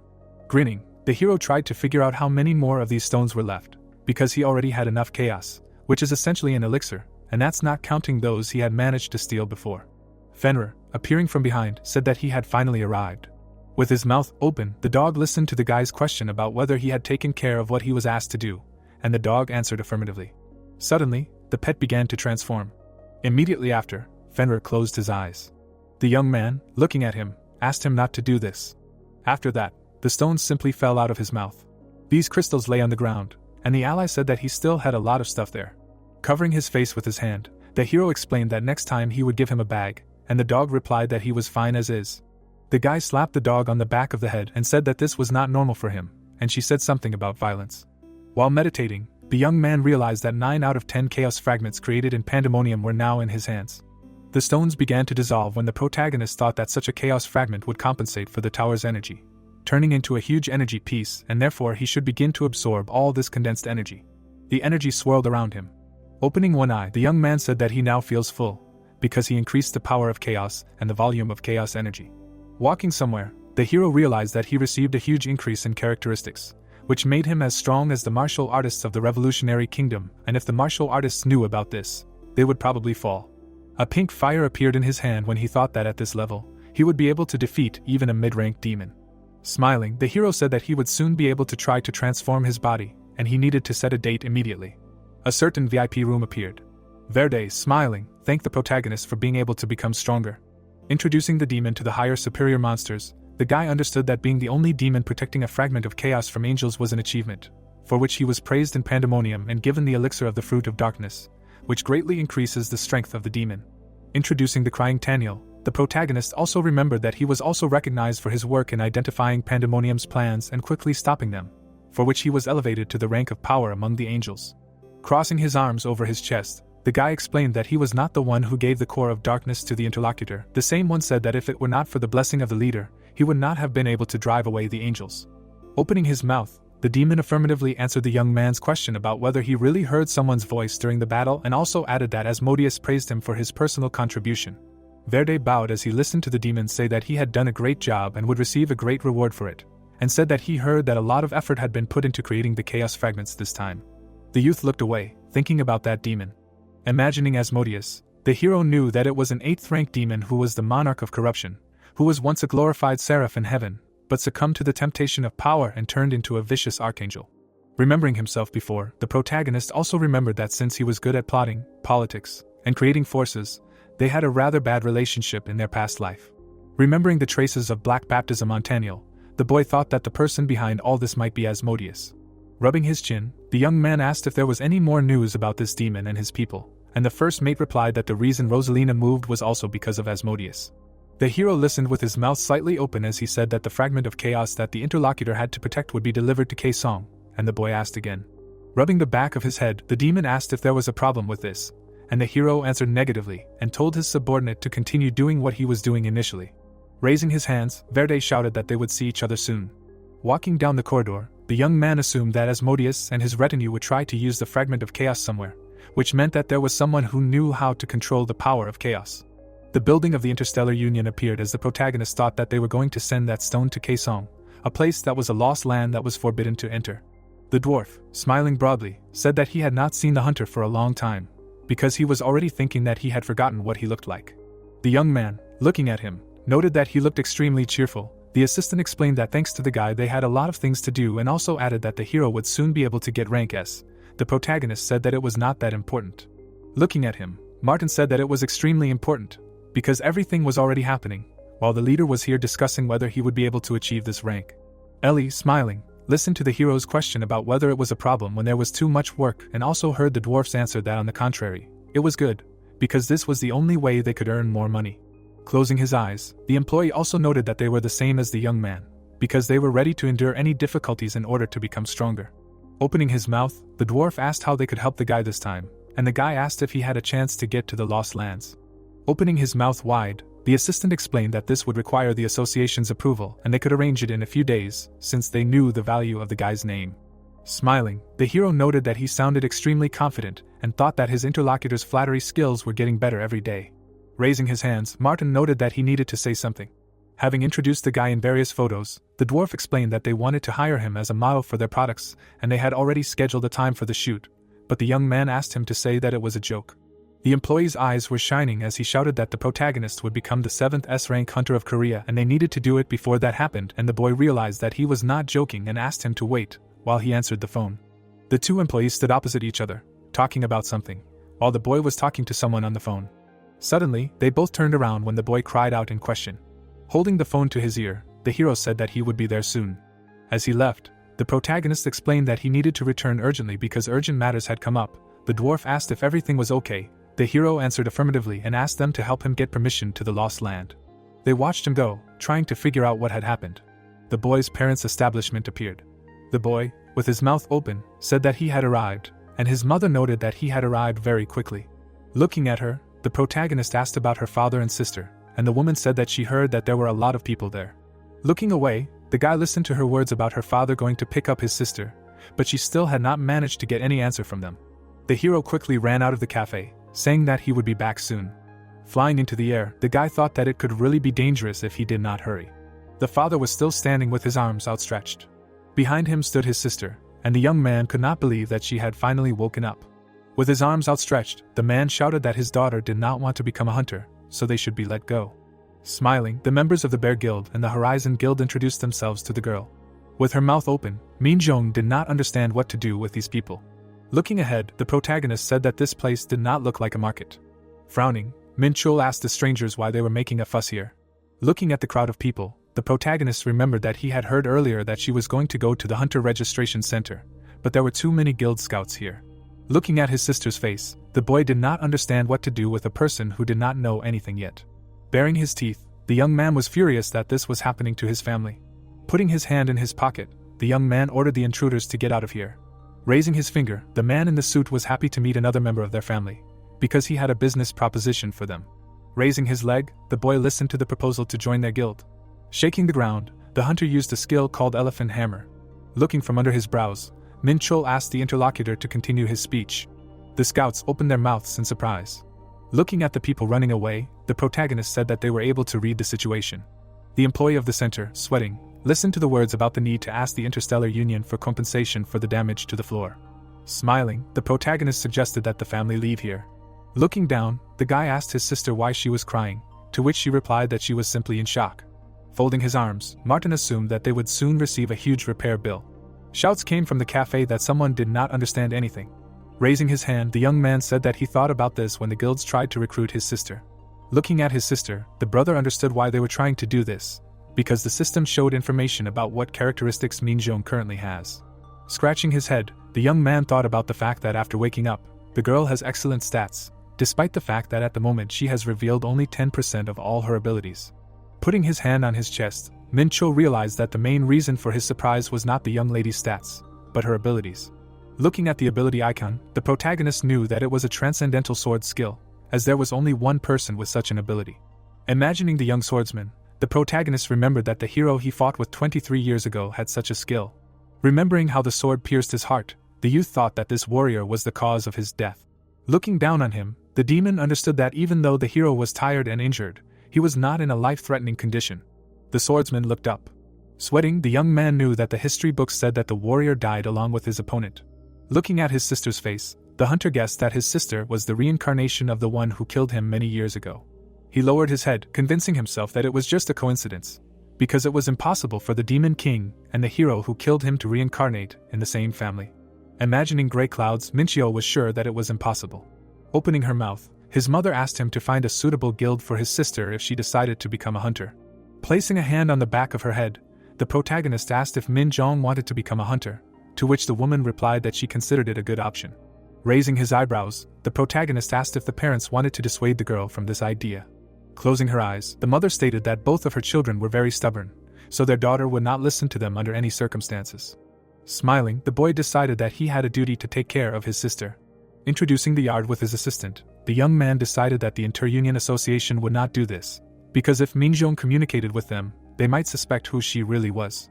Looking at the phone, the young man thought that he guessed that it must be a guild in which he had many acquaintances. Looking at the screen, the boy realized that he had only one choice. Stretching out his hand, Minchil informed his parents that he planned to contact the Divine Guild. Closing her eyes, Jiyeon stated that she had no reason not to accept the girl into the guild. Putting his hands behind his head, the protagonist told his family that he had a few things to do, so he needed to leave. Opening her mouth, Minjeong called out to her brother.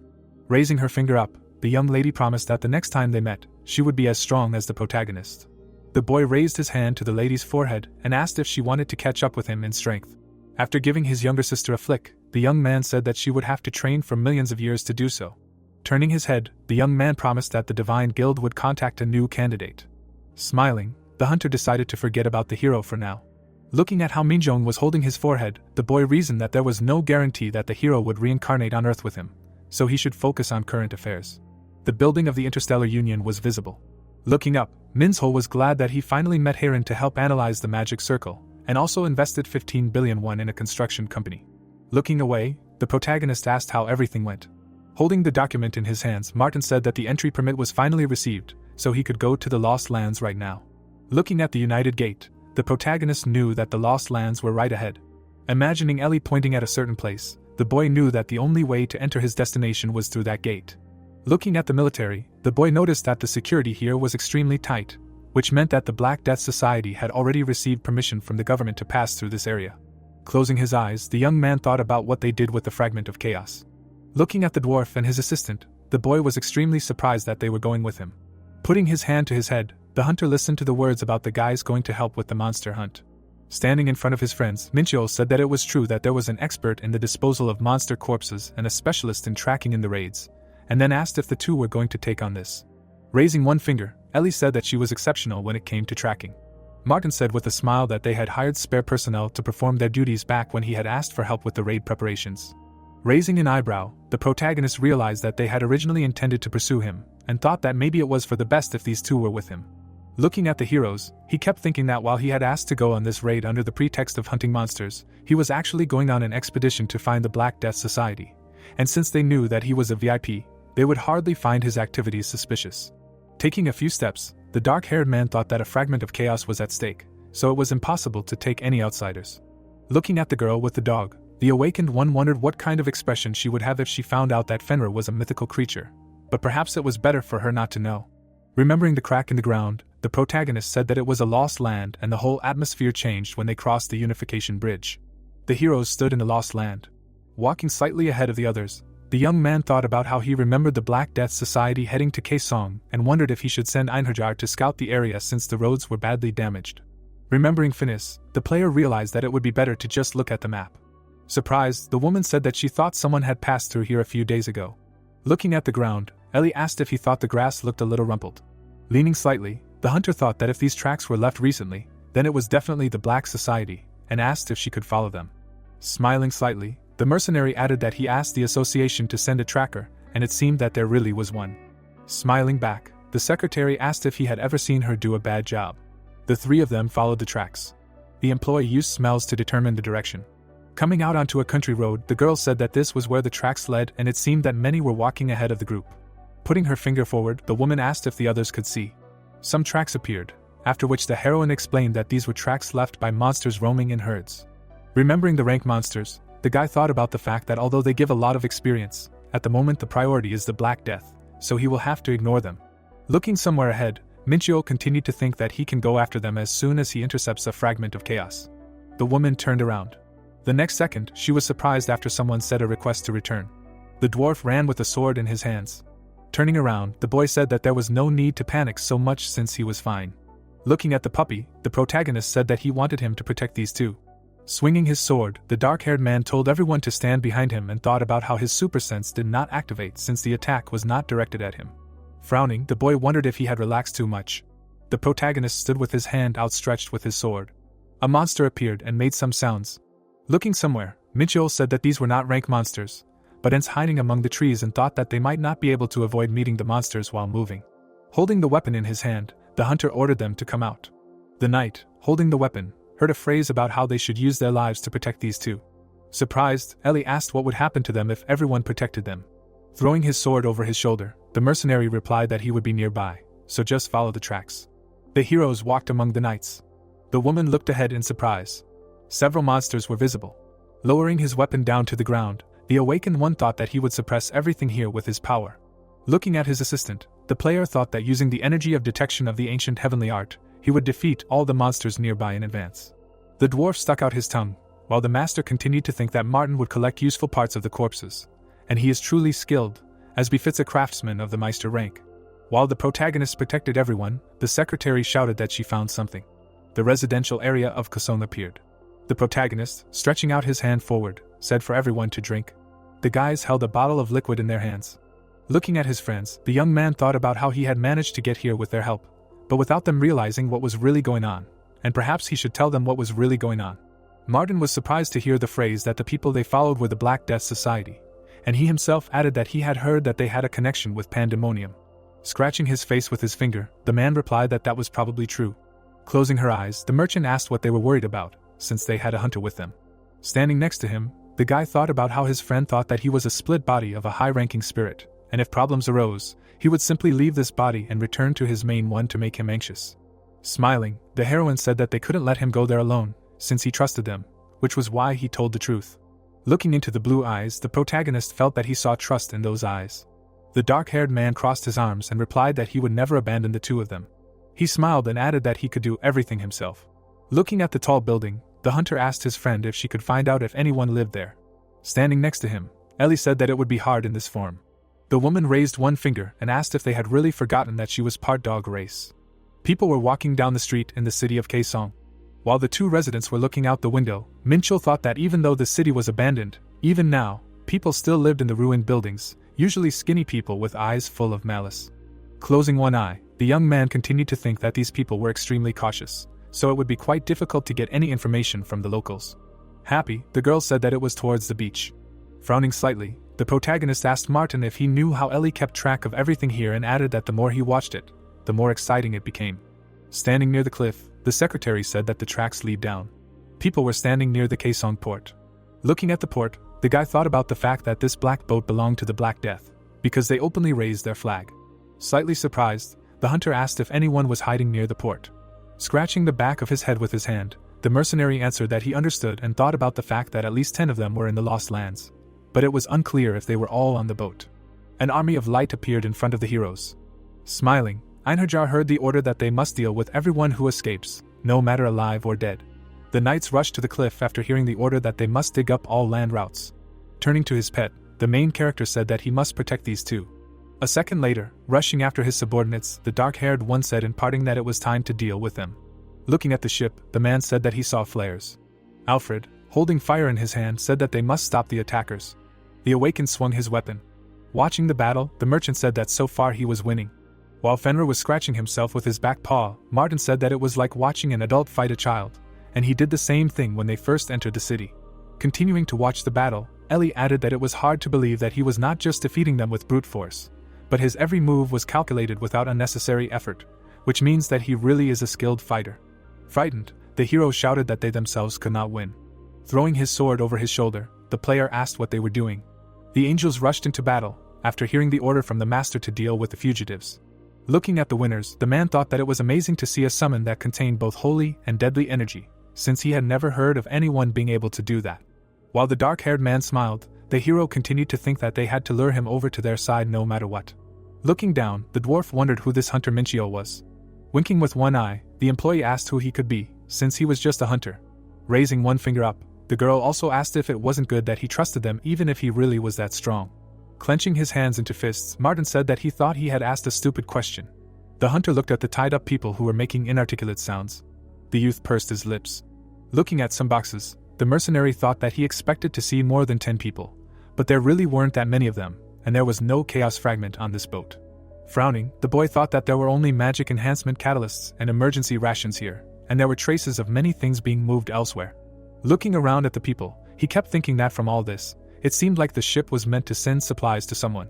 One of the crew members raised his head up. Minchio bowed down and said that if he answered all the questions, he would spare his life. The young man sitting next to him shouted that this was ridiculous. Opening his mouth, he also added that the Black Death Society would never submit. Raising 2 fingers up, the protagonist ordered that his head be cut off. The hero was very scared. The warrior bowed his head and said that he was paying his respects. Knocking on the metal, the mercenary said that their friend's soul was locked in this body. Now he had left the cradle of reincarnation and was doomed to suffer forever, and thought that in fact he did not understand reincarnation at all. He was just bluffing, because he just wanted to scare them. The crew members were very scared and heard the question of what they were going to do.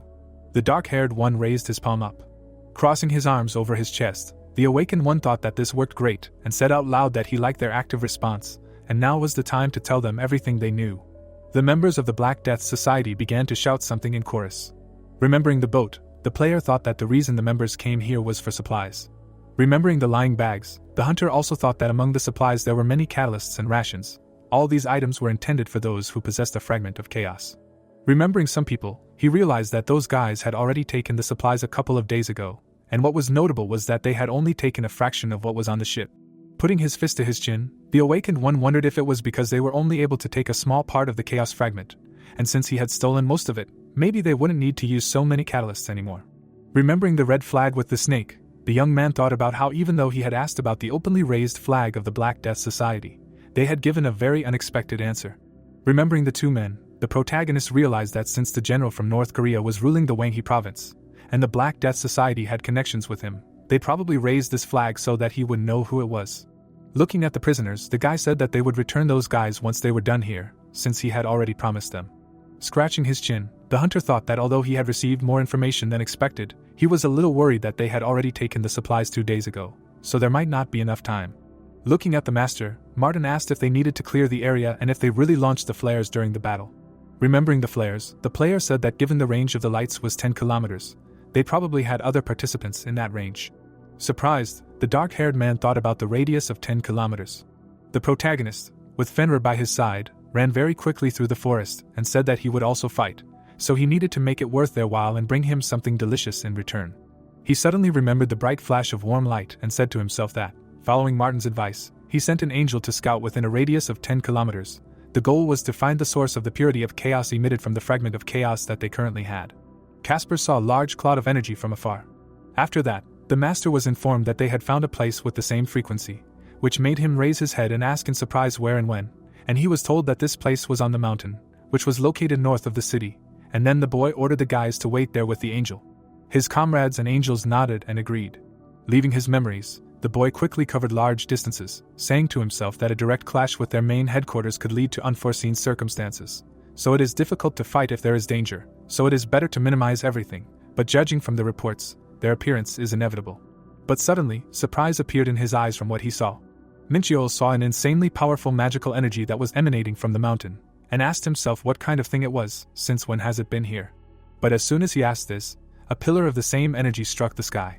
The guy covered his face with his hands and screamed in his head that he felt a huge power, adding that the entire space was saturated with the dark mana of demons. And while he was thinking about it, the unknown person put up 2 fingers. The magic dagger he released flew past the protagonist. The hunter's eyes immediately lit up, because he used his heightened senses and said to himself that this attack was definitely the work of ghost magic. Seeing white silhouettes that appeared in the air, he added that the scum from the Black Society who dared to slip here brought demons with them. Immediately after these words, demons appeared in front of him. The girl with glowing eyes looked at the guy and said that he was the one who was meddling in other people's business, adding that Asmodeus ordered his limbs to be torn apart. She spread her arms out and mockingly asked if he wasn't afraid of death, adding that since he had come to certain death himself, he shouldn't blame them. Yi and Lyra frowned in displeasure, while Minchiol said to himself that for a moment he thought the demons had come here on their own, but they were demons possessing human bodies, just like the ones they had fought before. And while the protagonist was saying that she was S rank, meaning she had already reached the level of a lower demon, Fenrir beamed with joy and exclaimed, asking what that delicious smell was, to which the owner replied that he had a special dish on the menu today, the soul of a demon. Immediately after these words, the demon spread his wings and screamed in rage, asking what the special dish was. Yi and Lyra rushed to attack, asking how dare he be impudent to her here. Her eyes were filled with rage as she continued to shout that he seemed to be completely out of his mind. But the protagonist did not let her finish, using a powerful gauntlet and asking what she just said. A gauntlet of dark satin appeared on his hand, and he said that she was just a creature with mouse wings. After saying this, Minchiol hit his opponent with all his might, using a crimson thunder fist. And Lyra flew into the rock at high speed. Her companion's eyes immediately lit up, and they attacked, shouting that he was too confident. The demons used a dark flash and abyssal tentacles, which quickly released themselves towards the protagonist, who said that they had quite a fast reaction, and then added that challenging him meant that victory was 1,000 years away for them. After saying this, he used a sacred flame and a 1,000-ton projectile, which created a powerful flash under his feet. Seeing this, the demons frowned tensely and asked each other if this was a divine power, but why use the power of chicken wings and if this was really a human offspring? At this time, the subordinates appeared behind the hunter, and he said that it seemed like his opponents were scared that he only blocked one attack, adding that the young in their time lacked courage, absolutely lacked it, and in his past life, he would have fought them until their foreheads burst. After saying this, he snapped his finger, and the resurrected ones along with Fenrir rushed into battle. The poodle used magical power to push off the ground. In the air, he turned into a huge wolf, shouting that he would grind them into dust, and the demons shouted that they could not fall into this lower dimension, and for those who hinder Asmodeus' plans, death is the only answer. The protagonist slowly walked forward, saying to himself that something was wrong, because even though they were demons, they were too weak. While he was thinking about this, Fenrir devoured his opponents, and the Knights of Darkness sucked out energy. Those who could still fight attacked the guy with the ability of Hellfire. After defending himself with the sacred flame, Minchiol allowed his pet to absorb the souls of the demons, and then asked himself if it was only because of these weaklings that he felt so strange. With one blow, he destroyed the demon and asked himself what was this creepy feeling before everything returned to normal. Demons fell to the ground dead, they possessed human bodies in the form of possession. When the hosts die, only their souls leave the body and return to Pandemonium, and Fenrir hung over one of these bodies. Opening his mouth wide, he absorbed the soul of the demon, because in front of his devouring jaws, everything is meaningless. After absorbing the enemy's soul, the huge wolf was enveloped in a powerful magical aura, and his master, seeing this, said that he was becoming stronger and stronger. Looking down at the defeated generals, he added that it was necessary to learn a little about their gang. And Lyra was lying on the ground, and the protagonist said that they were a devil clan that were the first to take the blow of the Crimson Thunder Fist, adding that demonic clans were overly proud. Her relative was lying next to her, and the guy continued to ask if they were from the clan of death, adding that by transferring the brain to the muscles, they were testing the city in another sense of the word, but neither seemed suitable. After these words, the hunter turned away everyone except 1 or 2 demons. But suddenly he saw that his undead had killed all the demons. Minchiol raised his hand behind his head and said that it couldn't be helped, but then they should roast the rest well, after which a notification appeared in front of him, telling him that his level had increased and he was now level 45, so he should search for traces of souls and awaken the abilities embedded in him. After that, a system screen appeared in front of him, giving him a choice, the ability of the demon Seraphine or the ability of the demon Baylor, which would petrify everything it looked at. After reading the description of the abilities, the guy raised his hand and said that it was time to choose the third ability, and it seemed like it was set for every 15 levels, as he thought. He had already put his finger on the ability of the demon Baylor, saying that it was obviously the evil eye, not charm. But suddenly the protagonist stopped and said that if he thought about it, it could be done like that. A malicious smile suddenly appeared on his face, and he wondered if it was really possible. With these thoughts, the hunter selected an ability, after which he approached the still living demon. He extended his hand and used charm on him. Seeing this, Lyra raised her head with difficulty and asked what was going on here. Her relative was enveloped in powerful magical energy, and the protagonist said to himself that the power of charm mainly only affects the opposite sex from the caster, but these guys do not have a specific gender, which means. Before he could finish speaking, the demon Cardam raised his head, as the power of charm penetrated his mind for a whole 5.5 minutes.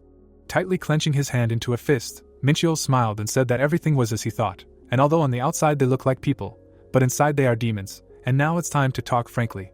Cardam frowned, coming to his senses. Slowly opening his eyes, he asked where he was. When suddenly the demon saw the protagonist in front of him, who smiled warmly and asked if he had really come to his senses. Leaning closer, Minchiel asked his name and his age, to which he sheepishly replied that he was Cardam, a proud member of the Death Clan, and was 586 years old. Lyra, hearing this, struggled to rise. Her eyes filled with rage, and she screamed with all her might, asking her companion what this idiot was doing. At that moment, the protagonist glanced at her out of the corner of his eye and ordered Fenrir to eat her, which the huge wolf did with pleasure. After a few seconds, he licked his lips in satisfaction and exclaimed that it was very tasty, and his master said that one mouth was enough for a conversation. His new magical power enveloped the demon as he said that now that the power of charm still worked well on him, he wanted to tell him everything he knew.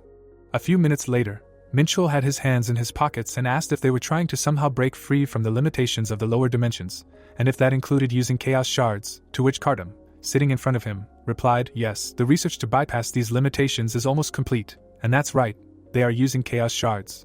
The guy had a calm expression on his face, and he asked how long the possession lasts, and whether they return to their true body after that time.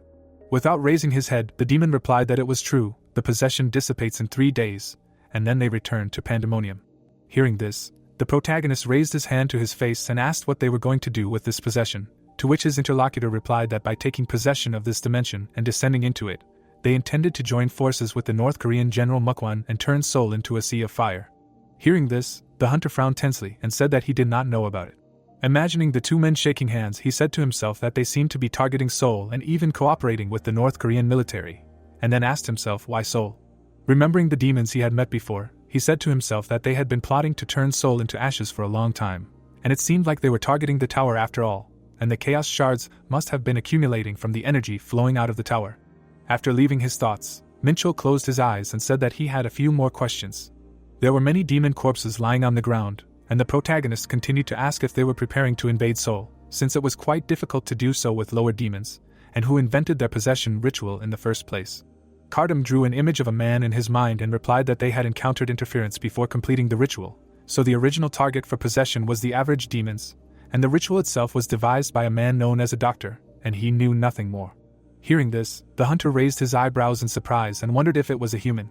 After a short pause, he called Fenrir, who licked his lips happily. Putting his hands in his pockets, the protagonist said to himself that when a high-ranking being descends into a lower dimension, they encounter many restrictions caused by suppression, and avoiding this suppression was an eternal problem studied throughout the universe. The earth was stained with demon blood, and the guy continued to say that humanity, who discovered the solution to this puzzle about 30 years ago, seemed to have found a man. But who was this doctor? While he was thinking about this, Ellie and Martin rushed towards him. The girl began to examine her comrade from all sides, saying that he did not look worried, but that the magnificent mountain had collapsed. The mountain that had been hit by the powerful pillar of demonic energy had slightly collapsed, and the protagonist said that he was completely fine and everything was fine.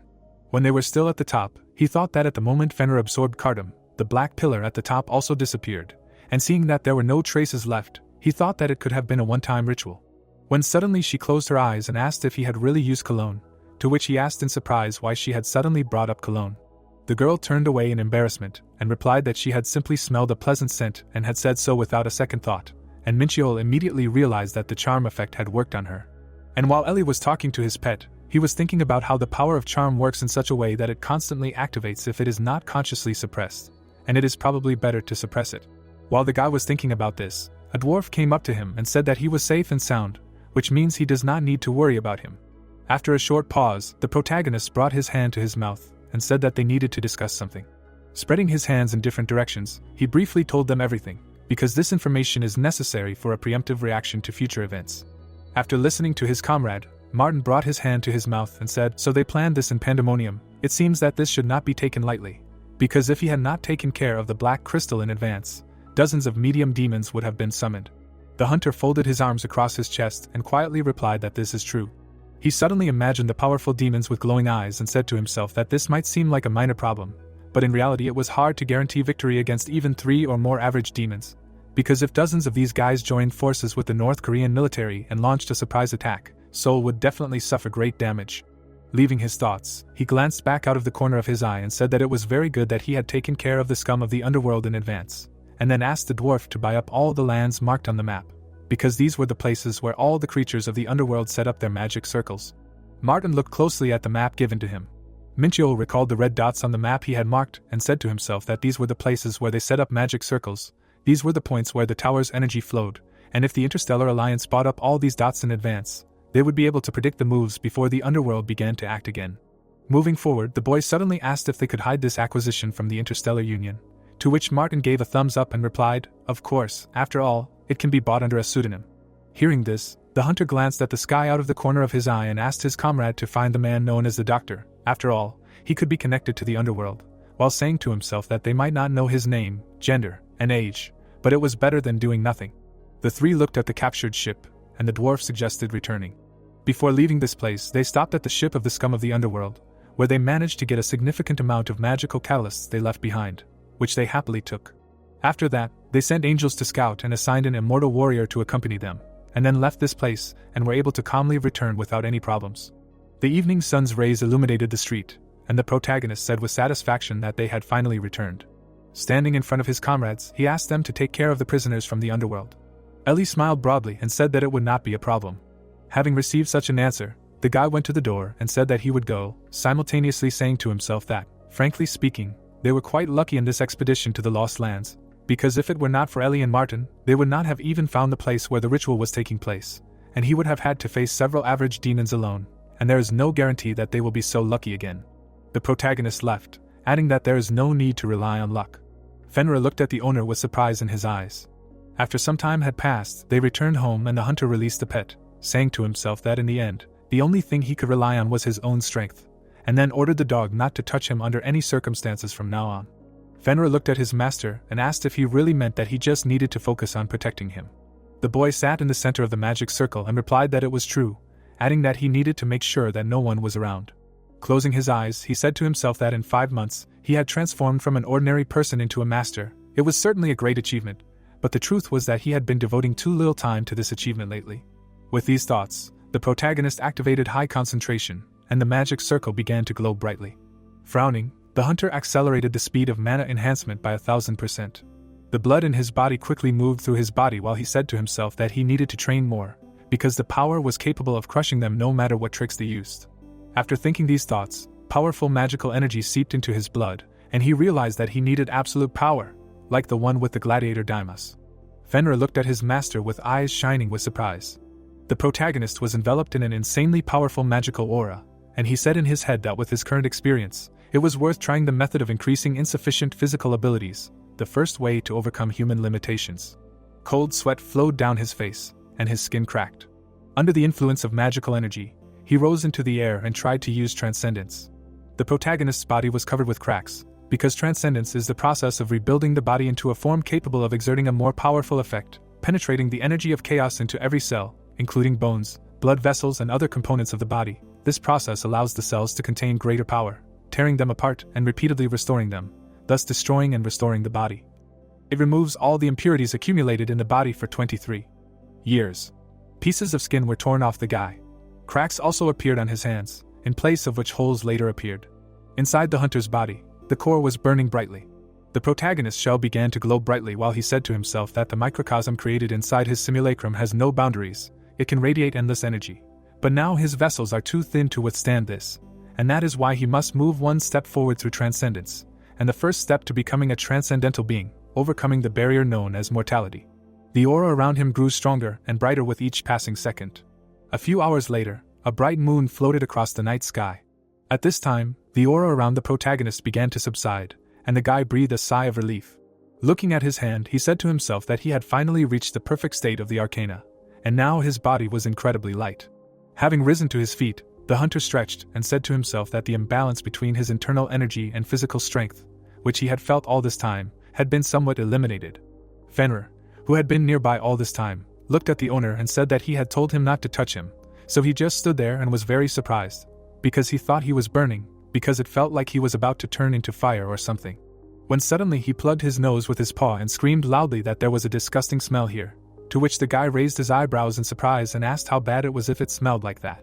At that moment, the hunter covered his nose with his hand and realized that it was toxins. The entire floor was covered in harmful substances that had accumulated over more than 20 years of life, and the corpses of cells that had been torn apart during the process of rebuilding the body. Without thinking twice, Minchio called the angels and ordered them to clean it all up, and they, having cleaned everything up in a few minutes, saluted and shouted that everything had been perfectly cleaned. After a while, the protagonist smiled contentedly and said that it was time to see how everything had changed, after which he saw in the characteristics window that in quantitative terms, it was the same as raising dozens of levels at once, and with such a level, he would be able to learn advanced martial arts techniques that he could not master before, so he would first begin with the imperial sword form. Gripping the sword handle tightly in his hands, the boy said to himself that the imperial sword form was a technique that could only be learned after reaching at least the 6th level of the spear, bow, and sword skill, and that he was currently at the 4th level of this skill, but all the imperial sword forms were stored in his soul, meaning that he could try to recreate the essence of the imperial sword form using these memories. From the slightest movements to the perfect use of energy. After thinking these thoughts, he began to swing the sword, which left a bright magical trace behind it. The hunter's eyes were shining brightly. His angels, seeing this, stopped training and said in shock that this was amazing, adding that their master's aura was extraordinary, and even being near him was like being crushed. Minchio continued to swing the sword, attacking the air. After another strike, he stopped and said that everything was indeed as expected. He had mastered the imperial sword form. A notification appeared in front of him, informing him that the imperial sword form was in S-class, and the hunter read it and said that its strength might be inferior to a 7-star divine sword, but in terms of energy consumption, this model was much better, just like the orthodox faction's martial arts. As soon as he said this, a bright and strong magical aura appeared around him, and then notifications appeared in front of him, informing him that he had reached the advanced level of the spear, bow, and sword skill, and now the achievements in the skill of these weapons are transferred to the imperial sword form skill, which has advanced from rank 1 to rank 4. After reading this, the protagonist imagined the fighting silhouettes and said to himself that he did not know that the conditions for previously mastering a specific martial art would be applied as a concept of inheritance, and although the mastery of the spear, bow, and sword, which was at rank 5, had advanced to rank 4, it was still an incredible achievement. After these thoughts, he smiled maliciously, because later he mastered several more martial arts techniques. Shrouded in insanely powerful magical energy, he mastered the advanced skill, the barrier technique for the birth of a soul from the 5 elemental unity. After that, Minchio, waving a spear, mastered the advanced skill of the flame circle from the demonic song of blades. A few minutes later, the hunter prepared to dash. During it, he left behind his own silhouettes, after which he received the scroll of the heavenly demon lord. The angels looked at the master from the side in shock and said that this aura was not a joke at all, and now they are very interested in how strong he will become. The main character was shrouded in an insanely powerful magical aura. Looking at his hand, the guy asked himself if it was because the nature of the scroll of the heavenly demon lord was completely different from the 5 elemental unity, adding that it seemed to him that the scroll of the heavenly demon lord was not subject to inheritance. Drawing an image of the heavenly demon in his mind, he explained that it was a living deity that all the members of the demon sect worshipped. Clenching his fist tightly, the protagonist looked up at the ceiling and added that he never thought that he would learn his heavenly demon art, while saying to himself that if he thought about it, the heavenly demon had gone beyond the boundaries of humans and conquered the entire dark continent, and was said to have become a god and ascended. Drawing an image of 3 people in his mind, the boy said that on the dark continent, there were several absolute beings who had ascended. They had achieved enlightenment and gone to the primordial realm, and the people of the dark continent described the primordial realm as paradise. There were mountains and the sun shone brightly, but although there was a heavenly realm called Elysium, there had never been a place called the supreme realm in any dimension.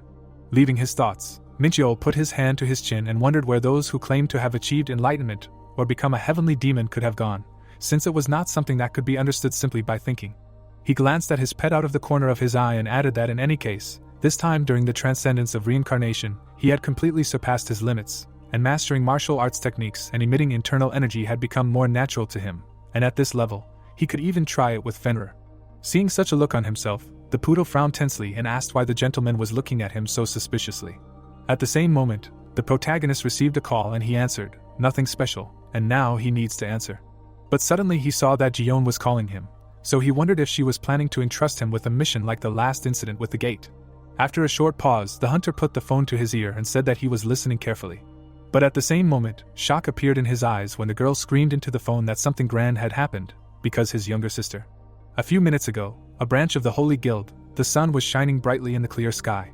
The professor adjusted his glasses and said in confusion that this could not have happened, because she received excellent marks in all subjects of the preliminary hunter training course. But wasn't this the first time in the history of their guild? He looked at the card of the protagonist's sister who had received the highest score in all the lectures and added that her level of understanding was the highest among junior high school students in history. Jiyeon smiled, raised her hand to her face and said that it was indeed true. They made the right decision to agree to this request, and the man added that both of these siblings were like monsters as rookies. The girl laughed when she heard this and said that they may have missed Hunter Mincheol, but they definitely can miss Minjun, this promising hunter, while saying to herself that at first when the protagonist said he wanted to introduce his sister, she thought it was a simple request, but as expected, her skills were guaranteed by Hunter Mincheol. One of the students walked confidently towards the light while the professor said that they were doing their best to meet the needs of the students, then asked when the hunter exam would be held, adding that if they only had to take the practical exam, then the preparation for the hunter exam would be complete. After these words, the protagonist's sister entered the arena. Her eyes were full of determination and self-confidence. When she was told that this training was a practical test, she looked away and asked if she understood correctly that she just needed to win the battle, to which she was told that if she could win, then yes. After these words, a bright glow appeared in front of the girl. A few seconds later, a huge lizard warrior appeared. With a loud roar, the monster rushed to attack. The director looked at the battle and said that they would judge based on the results of the battle with the hologram monster, while saying to himself that despite the fact that it was a hologram, it was still a C-rank monster, and any ordinary person would have fallen into a stupor from surprise. But suddenly, his eyes showed surprise at what he saw. The protagonist's sister raised her sword above her head, and then the professor realized that she had shown excellent results in all the training courses, and now she was also showing the best techniques that she could use. As soon as he finished speaking, the girl's sword was enveloped in powerful magical energy, and she screamed loudly, using the transcendent sword. After that, she cut the monster's hologram into 2 parts with 1 blow. The shock wave of this technique destroyed her opponent. Its length reached the other end of the arena, crashing into the wall. From such a collision, a huge hole was created in the wall. When Minjong saw this, she opened her mouth in shock. When the protagonist came, he immediately apologized and said that he would pay for the repairs, to which Jiyeon replied that she should not do this, because it happened during training. The guy smiled in confusion and said that he still couldn't use it any harder since they were already indebted to them, while saying to himself that he went to the Holy Guild to figure out what happened, and he also expected that after the chaos that had been created in the guild's territory, they would complain at least a little, but his interlocutor seemed happy. Jiyeon shook her head and said that all of this had happened during the training process, so it wasn't worth it. At this time, Mincheol's sister looked at the floor in disappointment. After a short pause, she put her hand behind her head and said that she needed to go to the toilet. After saying this, she quickly left, and her brother noticed that she looked very tense.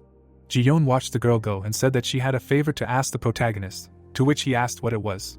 At that moment, the eyes of his interlocutor lit up, and she said that she really wanted the student Minjong to study in their guild, adding that their building was built to be able to withstand attacks from even Class A hunters. But his sister was able to break through that wall. Clenching her hands into fists, the girl spoke loudly, begging him to convey her request to his sister, to which the protagonist said to himself that he had asked them about this from the very beginning, but her reaction was much stranger than he expected. After this conversation, he left the Holy Guild with his sister. After some time, they came to Mincheol's house, which was brightly lit, and the girl asked if he really lived here. Closing his eyes, the guy replied that her brother had earned a decent amount of money, after which his sister said that this place was too big and beautiful to live in alone. And when she turned to her brother and sarcastically asked if it was possible. But before she could finish speaking, the hunter said with displeasure that her mind was full of dirty thoughts, and then asked her to show him what she had already learned in the Holy Guild. Hearing this, Minjong raised her eyebrows in surprise and asked what she had already learned. A few minutes later, they were standing on the training ground, because the protagonist wanted to know if she was a diligent student. Raising a wooden sword, the girl asked if her brother knew that he might regret it later. Besides, the instructor said that she had outstanding talent. Closing one eye, the guy threw the sword over his shoulder and mockingly asked if he would regret it, adding that he was an A-class hunter. Frowning, he firmly said that she should listen to her elders. After saying this, Mingjong took a fighting stance, and her brother looked at her and said to himself that the traces of destruction on the wall of the Holy Guild building were definitely left by the Transcendent Sword, so he needed to find out whether she was really the reincarnation of the hero or not. And just as he thought about it, the girl furiously rushed to attack, shouting that he should not underestimate her just because she was his sister. The protagonist noticed that Mingjong immediately covered her entire body with magic armor, and he noticed that she was fast and strong, and undoubtedly had impressive talent, and her combat sense was also incredible. There was no doubt about it, and the fact that she moved so boldly even though it had only been a short time since she woke up was simply amazing. The girl furiously attacked her brother, but he dodged and blocked every blow. The boy noticed more and more how much the girl resembled the hero with each passing minute of the sparring, and said to himself that she had a truly fearless fighting style that was not restrained by wounds. She was so similar to the hero that she could only be perceived as either a descendant or his reincarnation. And with the thought that this was amazing, he made a powerful lunge using the technique of the power of the 7 sons of Nanagi. From this, Mingjong was very confused and asked herself in surprise if he had suddenly emerged. The next second, she concentrated and used an aura explosion. Her brother easily jumped back and mockingly asked who wanted to destroy this building just recently. Hearing this, the girl threw out her wooden sword. Filling her fist with aura, she rushed to attack and screamed furiously, asking if he really thought that since he was the eldest here, he could mock his younger sister. The protagonist easily dodged her attack. Gritting her teeth, Mingjong continued to swing her fists. It was evening and the sky was painted in warm colors. The protagonist's sister was lying on the floor of the training facility. The guy approached her and asked if she was giving up already, to which she replied that she was not, she was just taking a break. Then Min Chul lightly kicked her and said that she was breathing heavily, to which she furiously screamed that all her muscles were sore, so he should not touch her. Hearing such a reaction, the guy extended his hand and using holy fire, asked her not to dramatize, while saying to himself that it was completely normal for her to feel pain after chasing him and being beaten in the process. A healing aura enveloped Min Chun. At this time, the hunter remembered how his sister stood in a stance before the fight began, and said to himself that her potential for growth was truly enormous, and if she was trained correctly, she could become even stronger than the previous hero, after which he asked her what she thought was wrong in their sparring just now. The girl wiped the sweat from her face and asked if it was really speed. A wooden sword was lying nearby on the floor, and the protagonist answered that this was the wrong answer. The problem was that she went into hand-to-hand combat without using her special skills, to which his sister answered him that when he emerged, she was unable to use her sword. Picking up the weapon from the floor, the hunter explained that she had to make it so that he could not emerge, to which she answered him with displeasure that it was easier said than done. But suddenly, surprise appeared in her eyes when her brother suggested that she try to do it. Running his fingers along the blade of the wooden sword, Minchio said to himself that a physical demonstration would be easier to understand, but right now he would be trying to teach someone who could be the reincarnation of the one who killed him in his past life, and it was very ironic. After thinking these thoughts, he smiled and asked his sister to attack. The girl filled her fist with powerful magical energy, and said that he had better prepare himself this time. After saying these words, he began to run away from her, saying to himself that even if she was his younger sister or the hero from his past life, he was not going to give her any slack in training. When Minchio caught up with the guy, he hit her hard with the wooden sword, and then asked how she felt about this. Was it different from what she expected? The girl grabbed the arm that had been hit. Jumping back, she confusedly asked how he knew where she would attack from, to which her brother replied that he had read the movement of her muscles and the flow of mana. The hunter smiled, adding that it was pointless to fight without being able to read the enemy, since even the strongest attack would only make sense if it hit the target. Hearing this, Minjong frowned in disappointment and asked her brother to teach her this method. For free, the protagonist mockingly asked, spreading his arms out to the sides, after which his sister screamed angrily, asking if he was seriously setting such conditions, to which he replied that even brothers and sisters sometimes need to make deals, so she should promise him something. Hearing this, the girl raised her eyebrows in surprise and asked what exactly. Then Minchel extended his hand to her and said that she must promise him that no matter what happens, she will not kill him. Extending his hand to his sister, he asked her to promise that she will not kill him at all costs. A drop of cold sweat appeared on the girl's face after hearing this, and she absent-mindedly asked if he was serious now, adding that he should stop joking and just state his conditions. Frowning tensely, the guy clearly remembered the moment when the hero's sword pierced his heart, after which he asked her to promise that she would not kill him, while simultaneously saying to himself that he did not want to experience such a thing again, and he did not mind training a new hero, but first he had to provide some safety measures. After these words, the surprise in his sister's eyes only grew, and she said to herself that her brother looked very serious, after which she made a promise. Without thinking twice, the hunter made a small cut on his thumb and asked his sister to do the same. After that, they leaned them against each other, and Mingjong swore that she would never harm her brother. After these words, magical energy appeared around the boys. When it died down, the girl looked at her finger in surprise and asked if that was it, adding that it was nothing special. But the protagonist realized that the contract was made using names, and as his sister grew, its binding power would only increase, making it difficult for him to break the contract. After a few seconds, the guy spread his arms out to the sides and said that it was time to start training, but first she had to undress. Mingjong nodded her head with a smile on her face and said that she would do as he said. But suddenly, shock appeared in her eyes when she realized what her brother had just said, and then asked him to repeat it. Minchel raised his hands in confusion and said that he didn't mean that, it's just that if he was going to teach her how to use internal power, then her mana should come first. The moon floated across the night sky, and Mingjong, not letting her brother finish speaking, began to beat him. After a while, they sat in the center of the magic circle. The protagonist wiped his face and said with displeasure that he was going to teach her martial arts, adding that, strictly speaking, martial arts were not skills of this world, so the instructors would not teach them to her. While pouring magical energy into his sister, he explained that the first would be the manipulation method, they would learn the law of the heart, so he was going to pour his energy into her, so she should remember how it would feel. After these words, the girl was enveloped by the protagonist's powerful aura. Her body quickly absorbed the power of her brother, who said to himself that he was pouring chaos energy into her back, and soon it would begin to flow through her veins according to the laws of martial arts. Drawing in his mind an image of a man sitting in the lotus position under a waterfall, the hunter said to himself that his art, which he was going to teach his sister, was the Shaolin monk's inner heart law, also known as the Qi absorption system, adding that this martial art surpasses even the heavenly demon art in its ascension. Imagining a monk enveloped in powerful magical energy, the guy added that the Qi collected with the help of this system is always pure, stable, and cannot be shaken under any circumstances. The aura of such monks was colossally strong, because just studying the heart law is already capable of strengthening bones, skin and making muscles strong, and it is also said that having reached a certain level of mastery of it, a person can become as strong as Vajra. So it is safe to say that this heart law is the most compatible with the Mingjong martial style. A bright glow of powerful energy began to appear in his sister's chest, and Minchiel said to himself that ideally a person should also know the contents of the texts in the Shaolin Temple, but since they included the principles directly into the law of the heart, she should be able to learn it. Less than a minute later, he stood up and said that now that she had seen everything, she should try to repeat it herself, while saying to himself that a path had been paved in her body, and now everything would depend on how well she was able to control the mana. But unexpectedly for him, his eyes lit up from what he saw. The guy looked at how the aura spread throughout his sister's body and asked himself if this was incredible, adding that she understood everything and absorbed the entire flow on the first try. She was so much more talented than Verde. Minchio looked at her hands with burning eyes and said that her senses had become sharper and her body was overflowing with power, after which she asked if this was really martial arts. At that moment, she turned to her brother and happily said that it was simply unbelievable, after which she again suggested sparring, to which he replied that she should not forget about the Qi absorption system, and yet she was eager to fight, although she had only taken her first steps. With her eyes glowing, the girl raised her fist and shouted loudly that she seemed to have understood something. A few hours later, she was lying on the floor of the training arena.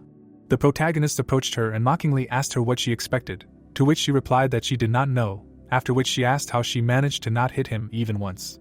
Turning away, the guy replied that he was not so kind as to allow a newbie in martial arts to hit him. After saying this, he glanced at his sister out of the corner of his eye and said to himself that although he said so, he was actually impressed. The hunter recalled the battle that lasted for several hours, in which the girl had fiercely rushed to attack, and said to himself that although she had only learned the basics of martial arts, the law of the heart did not enhance weapon techniques, but only slightly increased physical abilities and the ability to manipulate mana. During this fight, he repelled his opponent's attacks, realizing that he was at least 5 times better at muscle movement, mana control, and all other aspects. But at one point, Minjong, with glowing eyes, made a successful attack. The blade of the wooden blade whistled through the air and left a faintly glowing trail behind it. Currently, the protagonist was shaking off the severed hair from his head and saying to himself that even if it was only for a moment, she was able to keep up with his movements. But he certainly would not allow himself to be beaten, but she was able to understand all the subtleties in just a couple of battles. And this is understandable, because she is his sister, but even so, she has incredible combat talent. While the hunter was thinking about this, Minjong was lying on the floor, preparing to give up the ghost. Seeing this, Minchel asked Fenrir to bring water, and the pet immediately ran to them with a bottle. The girl took the bottle and said in surprise that she didn't know he was raising such a cute little one.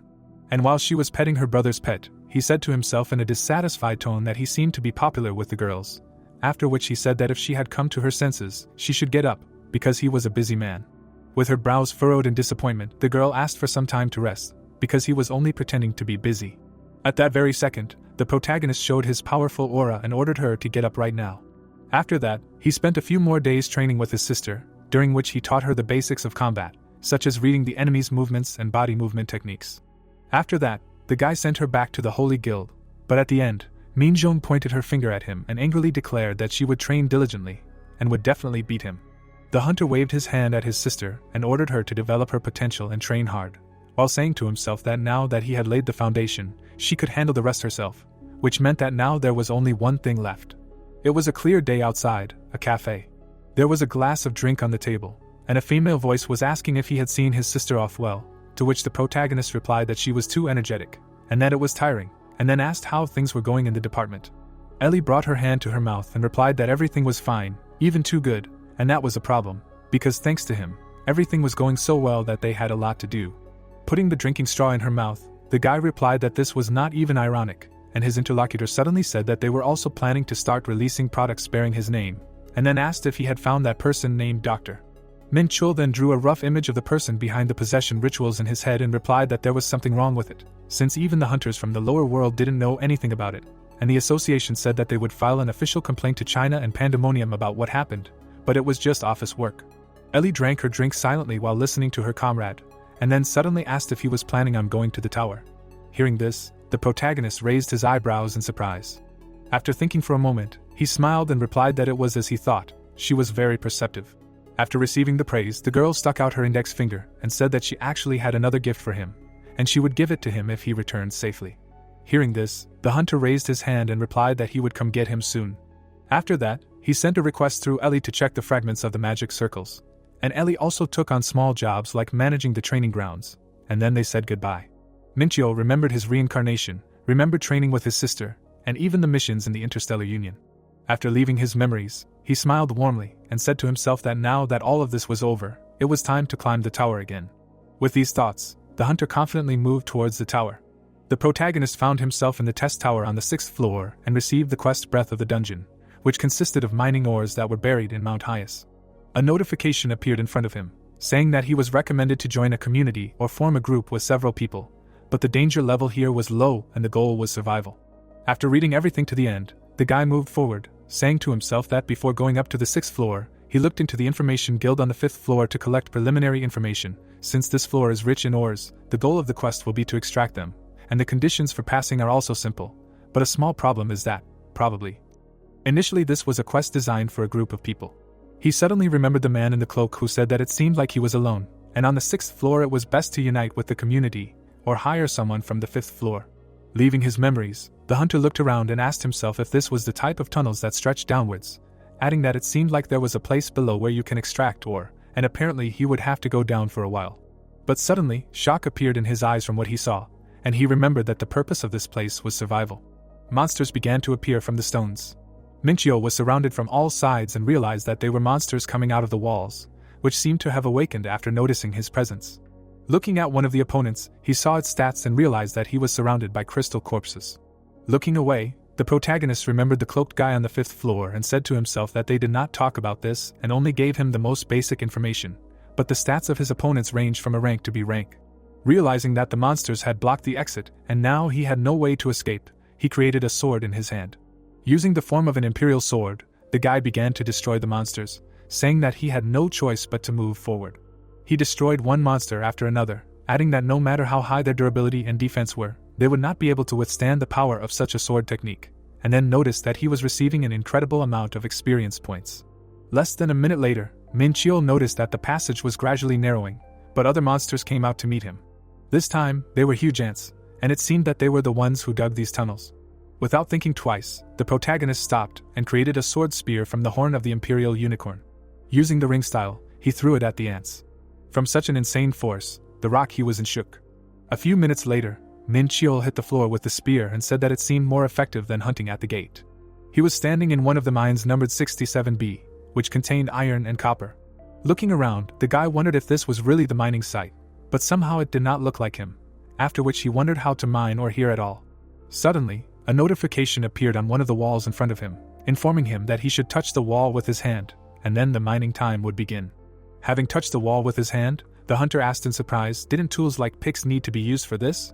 After that, the ore mining timer started, and then the guy realized that the ore was mined exactly like this, and during mining, you can't use one hand, which is why it was recommended to do it in groups.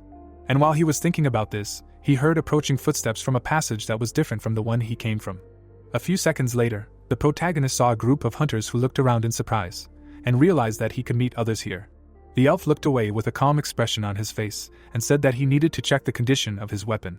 Suddenly, one of his team members approached the protagonist and asked if he was challenging the sixth one, to which he asked in response if it wasn't obvious, after which the man said that he had matches instead of arms and legs, but still decided to go through this stage alone. While they were talking among themselves, the elves were watching them from the side.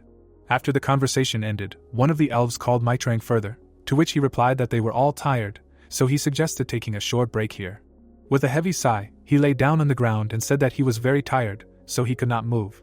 Minchio raised his eyebrows in surprise and wondered if they were really offering to watch over him while he was mining. But was this really a good intention, or was there some ulterior motive? The man lay on the ground with a wide smile on his face. The guy was watching him and wanted to ask if the loot would reset if he removed his hand, but he himself said that if he removed his hand, the timer would stop. So after a few minutes, the mining of ore in shaft 67B was completed, and the hunter took his hand away from the wall and saw a notice that said that he had obtained 17.5 kilograms of iron ore, and also if he mined more ore in this shaft, the ore he had previously obtained would disappear. Then the guy saw a notice that said that this shaft would be deactivated and he would be able to mine ore again in 24 hours. And then he realized that each shaft had its own mining limit, and then he wondered if this test wouldn't be surprisingly easy if it ended after returning back forgotten here. As he was thinking about this, the man he had spoken to before stood up and said that if he came here alone, he had better not be greedy and just go back, because the lower the more dangerous it was, so it was dangerous for him to be here alone. Hearing this, the protagonist looked at the interlocutor emotionlessly and asked if he understood correctly that the lower he went, the higher the quality of the ore mined would be. Taking the axe in his hands, the man replied that he understood everything correctly, after which he said that if they were lucky, they would meet again. After these words, the team of hunters disappeared into the darkness, and Minchio said that they decided to go lower. Suddenly, he licked his lips and said to himself that now everything was clear to him. Although this test was of low difficulty, if he wanted to get a big reward, he would have to take a risk, because this was a test of high risks of reward. After realizing this, he called the immortal knight who appeared behind him and ordered him to cover him from behind, while saying to himself that he would not be able to restrain his greed, so he would first study martial arts. After these thoughts, a metal chain fell to the floor. The guy tied it around his belt. Descending into his memories, he remembered Wu Yun, a martial artist from a demonic sect who had been imprisoned in the heavenly abode for a long time in the past. His entire body was bound with iron chains, and he couldn't move even a finger freely. His arms were so tense that he was insane. He studied martial arts in his head and thus was able to think of a way to use the chains that bound him to his advantage, and that was how the Golden Land Heaven Destroyer art was born. Leaving his memories, the protagonist began to swing the chains. He frowned tensely and said to himself that the lightning knife throwing technique was not suitable for fighting the crystal corpses and ants found on the 6th floor, and the hellfire could not be used in confined spaces like caves. The chains, wrapped in powerful magical energy, hit the floor and walls at high speed. Stopping, the guy added that this is why the only correct option is to study the art of the Golden Land Heaven Destroyer, and then asked his subordinate if anyone had come here while he was training. The knight stood quietly to the side and firmly replied that no one had passed here. Standing next to him, the protagonist said that it was time to go down lower, while simultaneously saying to himself that he should try to go in a different direction from the one that the other group had gone. After some time, he came across crystal monsters. With one blow of the chain, he cut off the enemy's head. The hunter quickly spun the chains, destroying the crystal monsters. His rear was faithfully protected by the knight all this time, and he said contentedly in his head that if they continued to descend at this pace, they would quickly reach the very bottom floor. But as soon as he thought about it, monsters came out to meet him. An ant soldier appeared in front of Minchio, as well as variations of the altered corpse. Seeing them, the guy quickly unwound the chains and said that the lower they go, the more variants of monsters they meet, but for him, they are all just good old experience points. The protagonist and his servant destroyed all the monsters, a test in which the rarer the ore you get, the greater the reward you get. Since rare ores can only be found by going lower and lower, the guy decided to go down to the lowest floor to pass the test flawlessly. After some time, he went into the deepest part of Mount Hyas, and his senses were dulled, which is why he frowned and said to himself that it seems like the magic of the mountain affects a person's senses, and it seems they are not going to make the descent easy, they like to cause trouble. When suddenly an unknown man noticed them from afar, while Minchio was saying that he must stop the violation of feelings with the Chaos Shield, and there was very little left to go to the next mine. But as soon as he said this, his path was blocked, and he was ordered to stop. Hearing this, the boy looked up with displeasure. In front of him, he saw a man who said that this was Gehenna territory, and outsiders were forbidden to mine or hear. The demon from the Calamity clan frowned and added that he could pass, but if he tried to secretly mine he would be killed, and the protagonist said to himself that this mine belonged to the Gehenna community, which only included the descendants of Pandemonium, but he looked like a recently ascended demon, and he wanted to cut him in half right here and now, but he did not want to cause unnecessary trouble. And he was one of them. With these thoughts, the protagonist agreed to the rules and, passing under the demon's weapon, asked him to get out of the way. When he entered the forbidden territory, he was told that the ore mined here was mithril, which made the guy ask himself in surprise if he could really mine it here, adding that he now understood why the special forces had gone here, because mithril is a rare metal that is difficult to mine in the lower dimensions, and for the community, its monopolization looks very tempting. The demon with glowing eyes looked at him from the side. With one swing of the chain, the hunter destroyed the monster and said to himself that the problem was that the lower he went, the rarer the ores he would encounter, after which he asked himself if this meant that all these mines were also controlled by the 7 great communities. If so, then it would be quite problematic. But suddenly he saw something tempting to the side. There was a passage in the wall that someone had recently dug that led down. Scratching his chin thoughtfully, the guy wondered if this was a passage that no one had used yet, but whether it was an opportunity or a dead end, but it was still worth checking. Looking out from the other side of the passage, he saw many silhouettes of monsters. Watching them, the protagonist said to himself that he felt that they were here. But were they really fighting? After which he used the skill of Jormungandr's cloak, invisibility and ghost art. Coming closer, he saw that the monsters were not fighting with people, but among themselves, and for him this was somewhat unexpected. The ants were in the minority, and soon they should have come to an end, after which the hunter would only have to deal with the crystal dead. But unexpectedly for him, the ant brightly lit up red.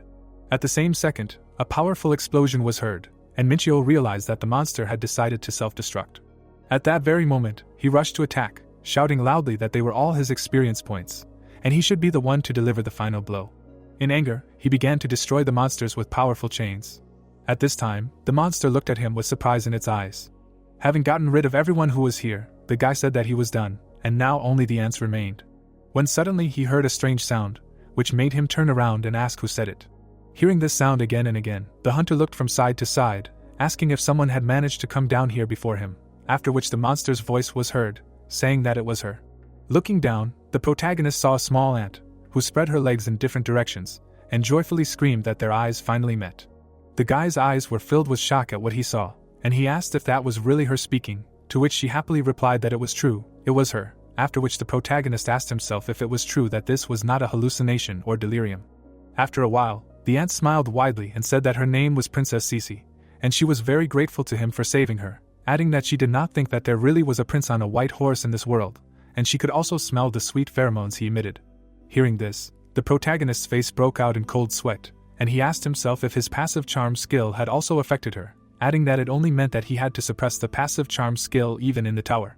While he was thinking about this, the princess raised her paws and said that she had one request for him. In her mind, she drew an image of her mother and told the savior that she was still alive and well, as she could live for thousands of years. But she despised her for having extraordinary talents that surpassed even her own, and her mother had just set a trap for her by creating a new mine during the battle and locked her in it. So she wanted to ask the protagonist to help her escape from this floor. As soon as she finished speaking, the boy raised his eyebrows in surprise, because a notification appeared in front of him, informing him that he had received a secret mission, which was to help Princess Cece steal the adamantium hidden in the heart of the Ant Empire and escape from Mount Hyas, after which he wondered in surprise, is this a secret mission, and the reward for it is adamantium. Descending into his memories, he remembered how he bought a similar metal at an auction for a huge amount of money, and said to himself that this was a very rare mineral that could compete with orichalcum, which he had previously bought at an auction, and if orichalcum was known as the strongest metal in the universe, then adamantium was known for its sensitivity to mana. Leaving his memories, Minchio smiled maliciously and added that with adamantium, he would be able to make new equipment and even strengthen powerful magic circuits, which meant that this was a very profitable task. With these thoughts, the hunter extended his hand to the princess and said that he would help her escape from here, to which she joyfully shouted that he really came here on a white horse to save her, after which the secret task was activated. Closing her eyes in embarrassment, Cece asked to call her by her name without using formal titles. After that, she led the boy through the intricate tunnels, and with the help of telepathy, they managed to avoid battles with ants that they encountered along the way. With her paws on her hips, the princess asked her savior what he thought of her authority, to which he confusedly replied that he was impressed by it, while simultaneously saying to himself that she was more cute than authoritative. All this time, while they were moving forward, he killed crystal corpses. After each monster was killed, Cece flew up and joyfully shouted that this was exactly what she expected from the prince. But suddenly, a notification appeared in front of Minchul, informing him that he had descended deeper into the mountain, which made him, surprised, raise his eyebrows, saying to himself that the deeper he went, the more difficult and expensive it became for him to stop the dulling of his senses. Turning to the princess, he asked if this bothered her, to which she replied that she did not really understand what he was talking about. The hunter closed one eye and said to himself that apparently punishment like a crime of feelings does not apply to ants, and it is unfair. But for others, just going down here would already be an achievement, and then asked the princess how many people were able to climb to the deepest part of the mountain. Then Cece remembered how some squads of hunters went down here, but they all met with her mother and had conversations with her, who communicates with people much more mercifully than she thought, but she always started the conversation by showing people a chainsaw. Having said this, the princess remembered the roaring chainsaw. The protagonist realized that the people and the queen came to an agreement, because the people from the communities understood that if the queen of the Ant Empire died, they would always quickly find a replacement for her, and in order to save the mine, they had to compromise. Walking forward, the guy asked how much longer they had to go, to which the princess replied that they were there, and the treasury was ahead. They hid behind the rocks, and Cece explained that her mother kept valuables in that room, and in order to strengthen her influence, she must obtain the adamantium and royal jelly stored there. At the entrance to the treasury stood two ants, about whom the protagonist asked if telepathy would work on them, to which the princess replied that they were her mother's personal bodyguards, so it would not be easy. Without thinking twice, the hunter created a magic stone and said to himself that they were quite strong, so he would make them part of his army.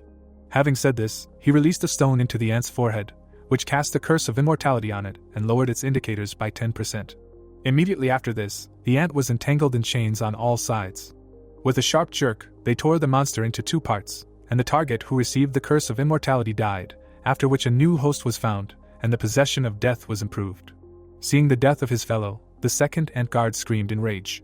The protagonist at this time flew out from cover and said to himself that although reducing all indicators by 10% is a pretty good debuff, it would be a shame that it cannot be used on several targets at once. Using the earth chain of the Black Star, a horned spear, he destroyed the second guard with a lunge, saying that he would also become part of his army. Immediately after that, the cry of ants was heard from the tunnel nearby, and the guy realized that reinforcements had arrived immediately.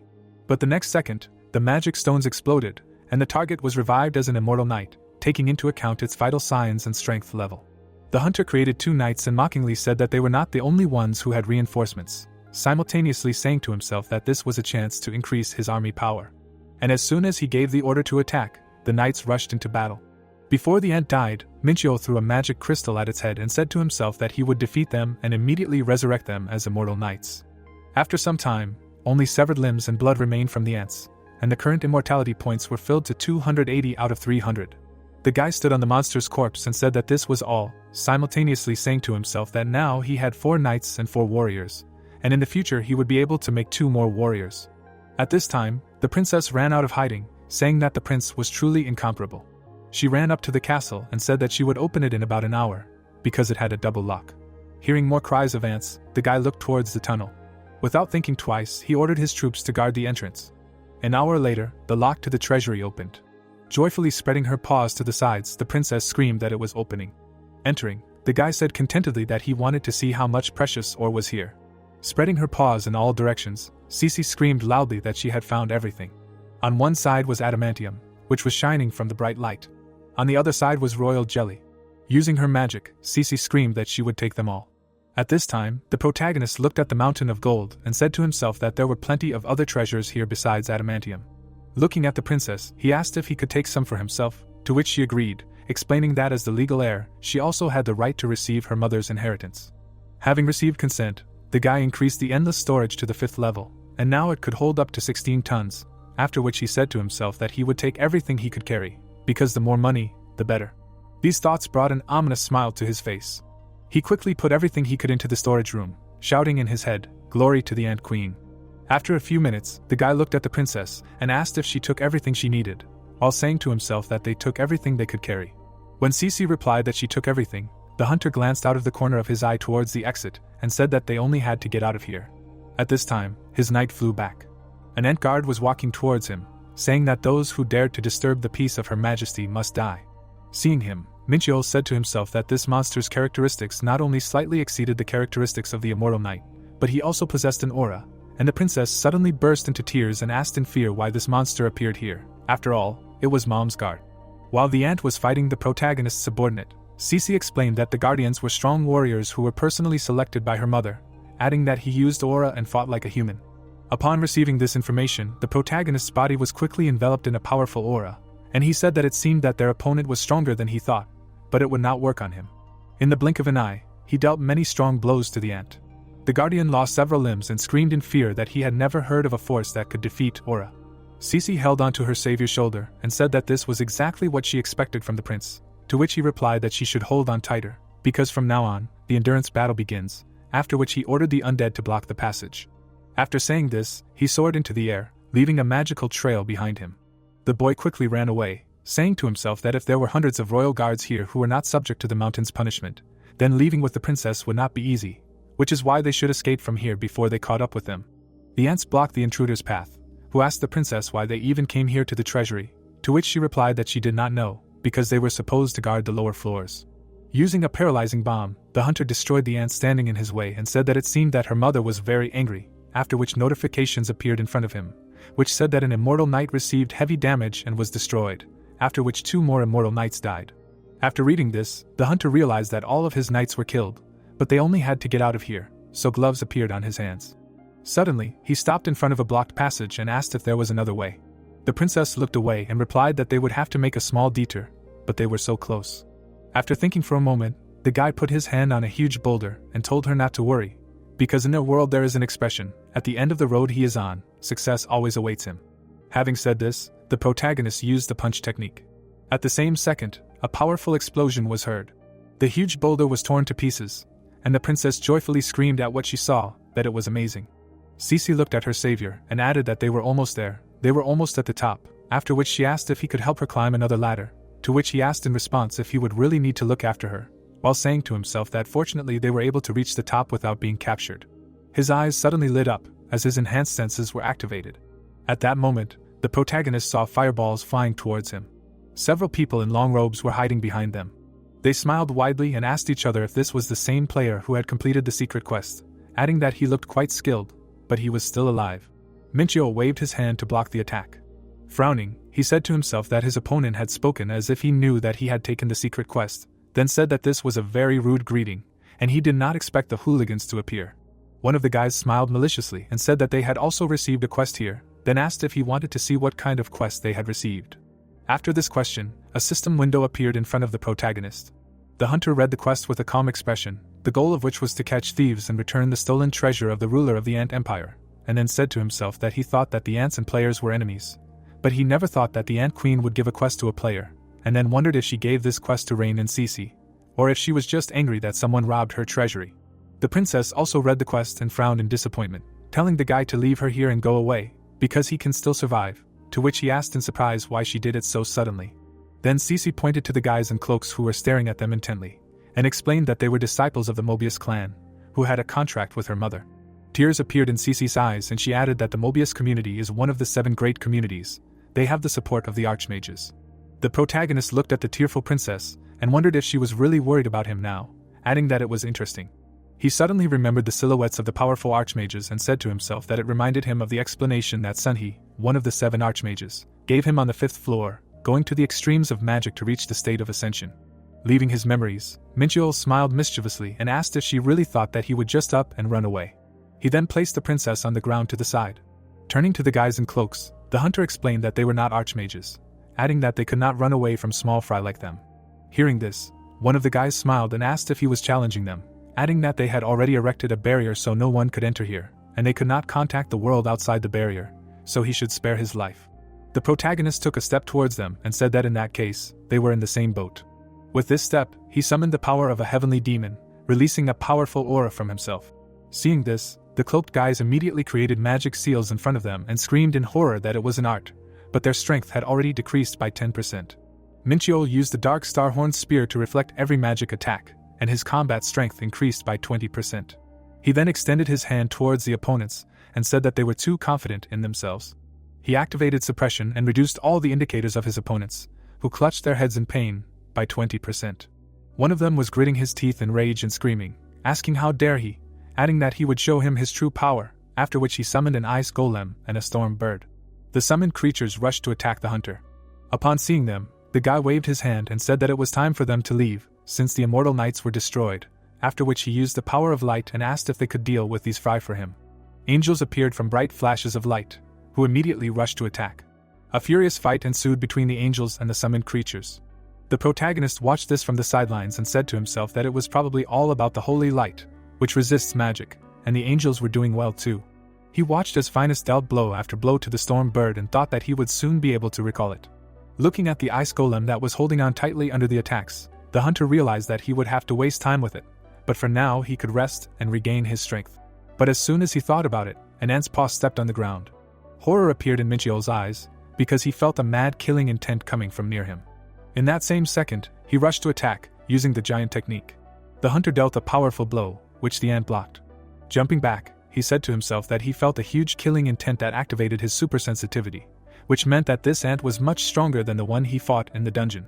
With its blades raised, the ant said that it refused the honor of appearing before his gaze. Immediately after these words, Cece opened her mouth in shock and exclaimed, asking if this was really her mother. When the protagonist asked her what she was talking about, the princess raised her hands to her face and replied that everything was so, although the appearance was different, but the aura was definitely her mother's. It had moved into the guard's body. An insanely powerful magical aura emanated from the ant.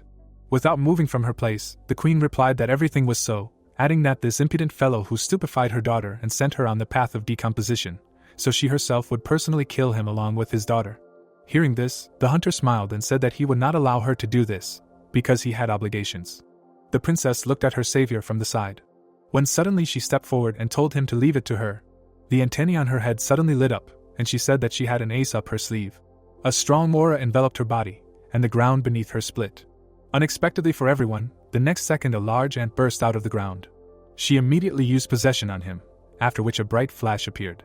When it died down, the limbs of the summoned ant became several times larger. Large amounts of magical energy passed through them. This ant immediately pounced on the queen. While inside, the princess told the protagonist that she would deal with her mother, and in the meantime, he should deal with the rest. The queen stared into her daughter's eyes and angrily asked how she dared to attack her, adding that today she would knock this bad temper out of her. From what he saw, Minchio frowned and said to himself that it seemed that the rumors about the princess's talent were not exaggerated, and although he surpassed her, she had become strong enough to resist the queen. After these thoughts, he rushed towards the guys in cloaks and asked Cece to hold on for a bit, because he would return soon. A few seconds later, his magical aura began to spread throughout the cave. The hunter wrapped the ice golem's hand in chains and said to himself that he couldn't waste another minute, he needed to deal with these mages as soon as possible and go to the queen. But suddenly he saw fog in front of him. Looking closely, the guy saw 3 black silhouettes in the distance, and realized that it was not just fog, it also suppressed vision. But did his opponents really have something in mind? One of the magicians looked at the enemy, and said that he was just a boy who had just reached the 6th floor, but they still underestimated him, so they would have to use that power. After these words, a huge amount of energy began to be released from his body. The guy concentrated magical power in his hands and said that if this continued, they would be killed, and since a barrier had been created, they would not be able to get out, which meant they needed to somehow defeat him here. After these words, lightning struck the magician, and a notification appeared in front of the main character, stating that the tower system had detected an external force, and now a being with a divine essence from the outside had been discovered inside the tower. Minchio gritted his teeth from the strong flow of magical energy, and asked himself if the divine essence was really from the outside. The unknown man was clutching a hammer tightly in his hand. Thor, the god of thunder, appeared before the hunter, with lightning bolts shooting out from his body in all directions. Upon seeing him, the protagonist chuckled and said that it was incredible, while saying to himself that the guy had summoned a god into his own body. The blood of the god Thor must be flowing in his blood. He began to create a weapon in his hand, adding that he was truly worthy of the title of god, but in terms of the strength of his soul, he belonged to the highest class. But it was still a pathetic parody of a true miracle. Having finished speaking, Minchio created a silver crescent of a dark star in his hand, which resisted his greatness due to the effect of the heavenly vault technique. Thor's eyes lit up from hearing these words, and he laughed. Raising the hammer above his head, he said loudly that it seemed he would have to show the difference in their levels. After these words, he sent a massive lightning bolt at his opponent. The hunter tried to reflect it with a swing of his sword. Thor's power fell on him, causing him to grit his teeth and say to himself that this lightning was truly charged with divine power, and such pressure could not be withstood by internal energy alone. Seeing this, Thor smiled and said that it was interesting, because he withstood a lightning strike strengthened by divine power, and this was not bad for a mere mortal. When the lightning dissipated, the protagonist looked at his opponent and said to himself that with the help of the avatar skill, he could only use a small part of his true power, but even this small part far exceeded everything he had encountered before, and if this continued, he would not last even 10 minutes, but in this case. Thor tightly clutched the hammer in his hand. When suddenly, he saw that his opponent used the blessing of the rainbow, restored life force and removed all wounds and curses due to the effect of the blessing. A few seconds later, chains flew out from the bright light. Thor used heavenly punishment, reflecting each of the chains. With his arms folded, he asked in displeasure if he, a pathetic descendant, had decided to challenge him with his own power, adding that it was interesting because this power could even affect him. At this time, Min Chul, using the step of the Lords of Heaven and the power of suppression, walked towards his opponent. Blades that were full of magical energy suddenly rose into the air.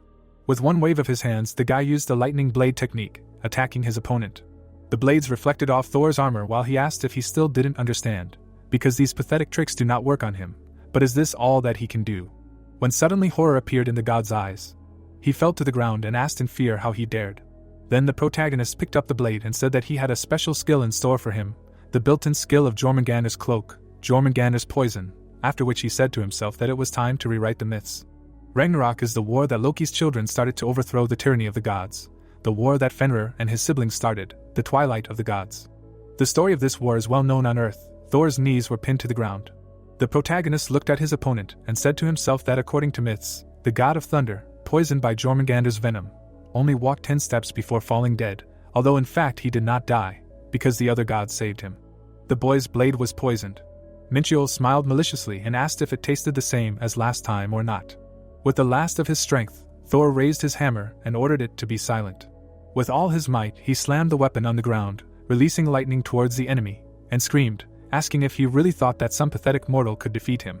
The protagonist began to reflect lightning, saying that it was worthy of the strongest god, but even he weakened when the poison penetrated his body.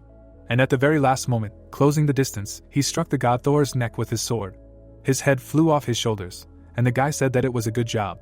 Seeing that their comrade, in whose body Thor was defeated, the guys in capes asked in shock if the deity had really lost to a pathetic upstart from the lower floors. At the same second, they both became furious and shouted loudly that he would pay with his life for daring to challenge their master, after which something pierced their chests, and they began to run away with cries of pain. At this time, the protagonist silently opened the characteristics window. He saw that he had gained 53.5% of experience, and had also leveled up, and then said in his head that he had not defeated a true deity, but only his avatar, but had still gained a lot of experience, and on top of that, this achievement would be marked in the sky. After reading everything to the end, the hunter closed the stats window and said that without this cloak, he would not have succeeded. The guy imagined a huge Jormungandr next to him, and added that not only was there someone in the tower who could accept the divine power, but without this cloak, which he had received on the second floor, he would not have been able to win. Raising his hand to his chin, he suddenly remembered that the 10 blades of the lightning blade had been given to distract Thor, but anyway, these Mobiuses were finished. And while he was talking about this, his angels caught up with and killed the magicians trying to escape. Turning back, the hunter said that there was only one thing left. At this time, the limb of one of the ants was cut off. Cece grabbed the lost arm and said that it hurt.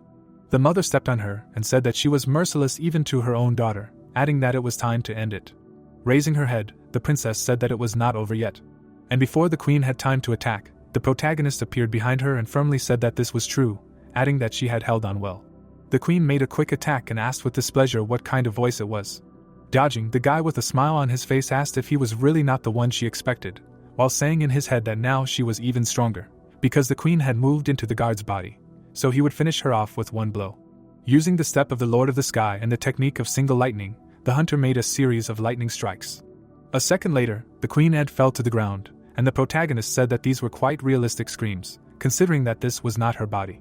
At this time, the soul left the ant's body and explained that when they move in, they feel pain just like their host, and her mother had most likely already lost consciousness from pain shock. Magical energy was oozing from the chopped ant's body.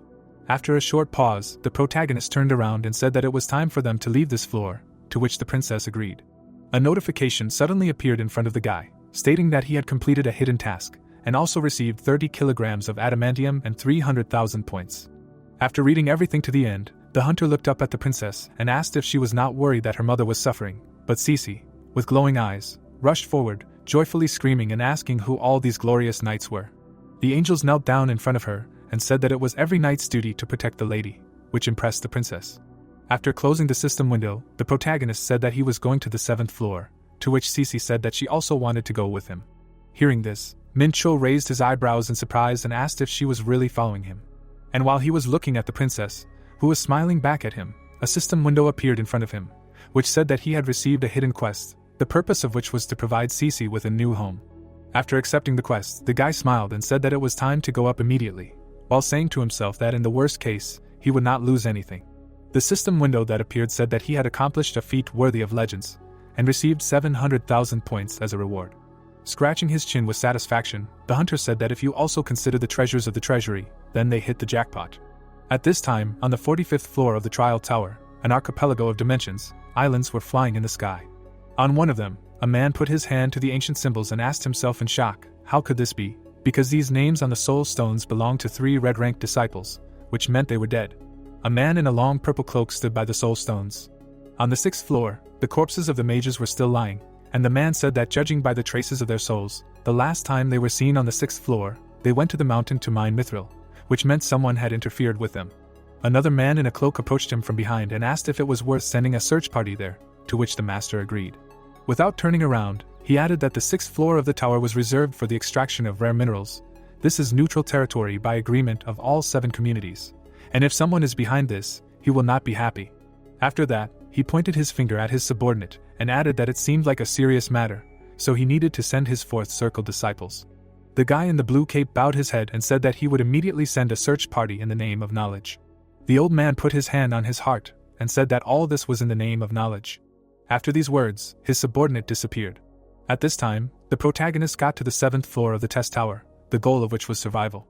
The hunter walked through the jungle and said to himself that the informant guild was not mistaken. This was an exact copy of the catacomb dimension, and he needed to hold out here for 28 days. Adjusting his cape, he said to himself that in this dimension, all the fauna consists of deadly monsters, and even creatures from higher dimensions have a hard time surviving here, after which he noticed that several effects of 7th level heat, 4th level fatigue, and 4th level thirst were applied to him. On his shoulder sat a joyful princess, who looked around and said that there was a lot of greenery here. Less than a minute later, they sat down on a stone, and the guy said that they had another problem. The tower's system affected their things, so all the food brought from other floors was unfit for consumption. It would not satisfy hunger, and would seem tasteless. The spoiled water was absorbed into the ground, and the food was unfit for consumption, and the main character said to himself that it looked like he would not be able to sit in the corner for these 28 days, so there was nothing to do. With these thoughts, he waved his hand and called the angels, after which he ordered them to scout the area and collect information about the local fauna. The angels saluted and exclaimed that they would do everything.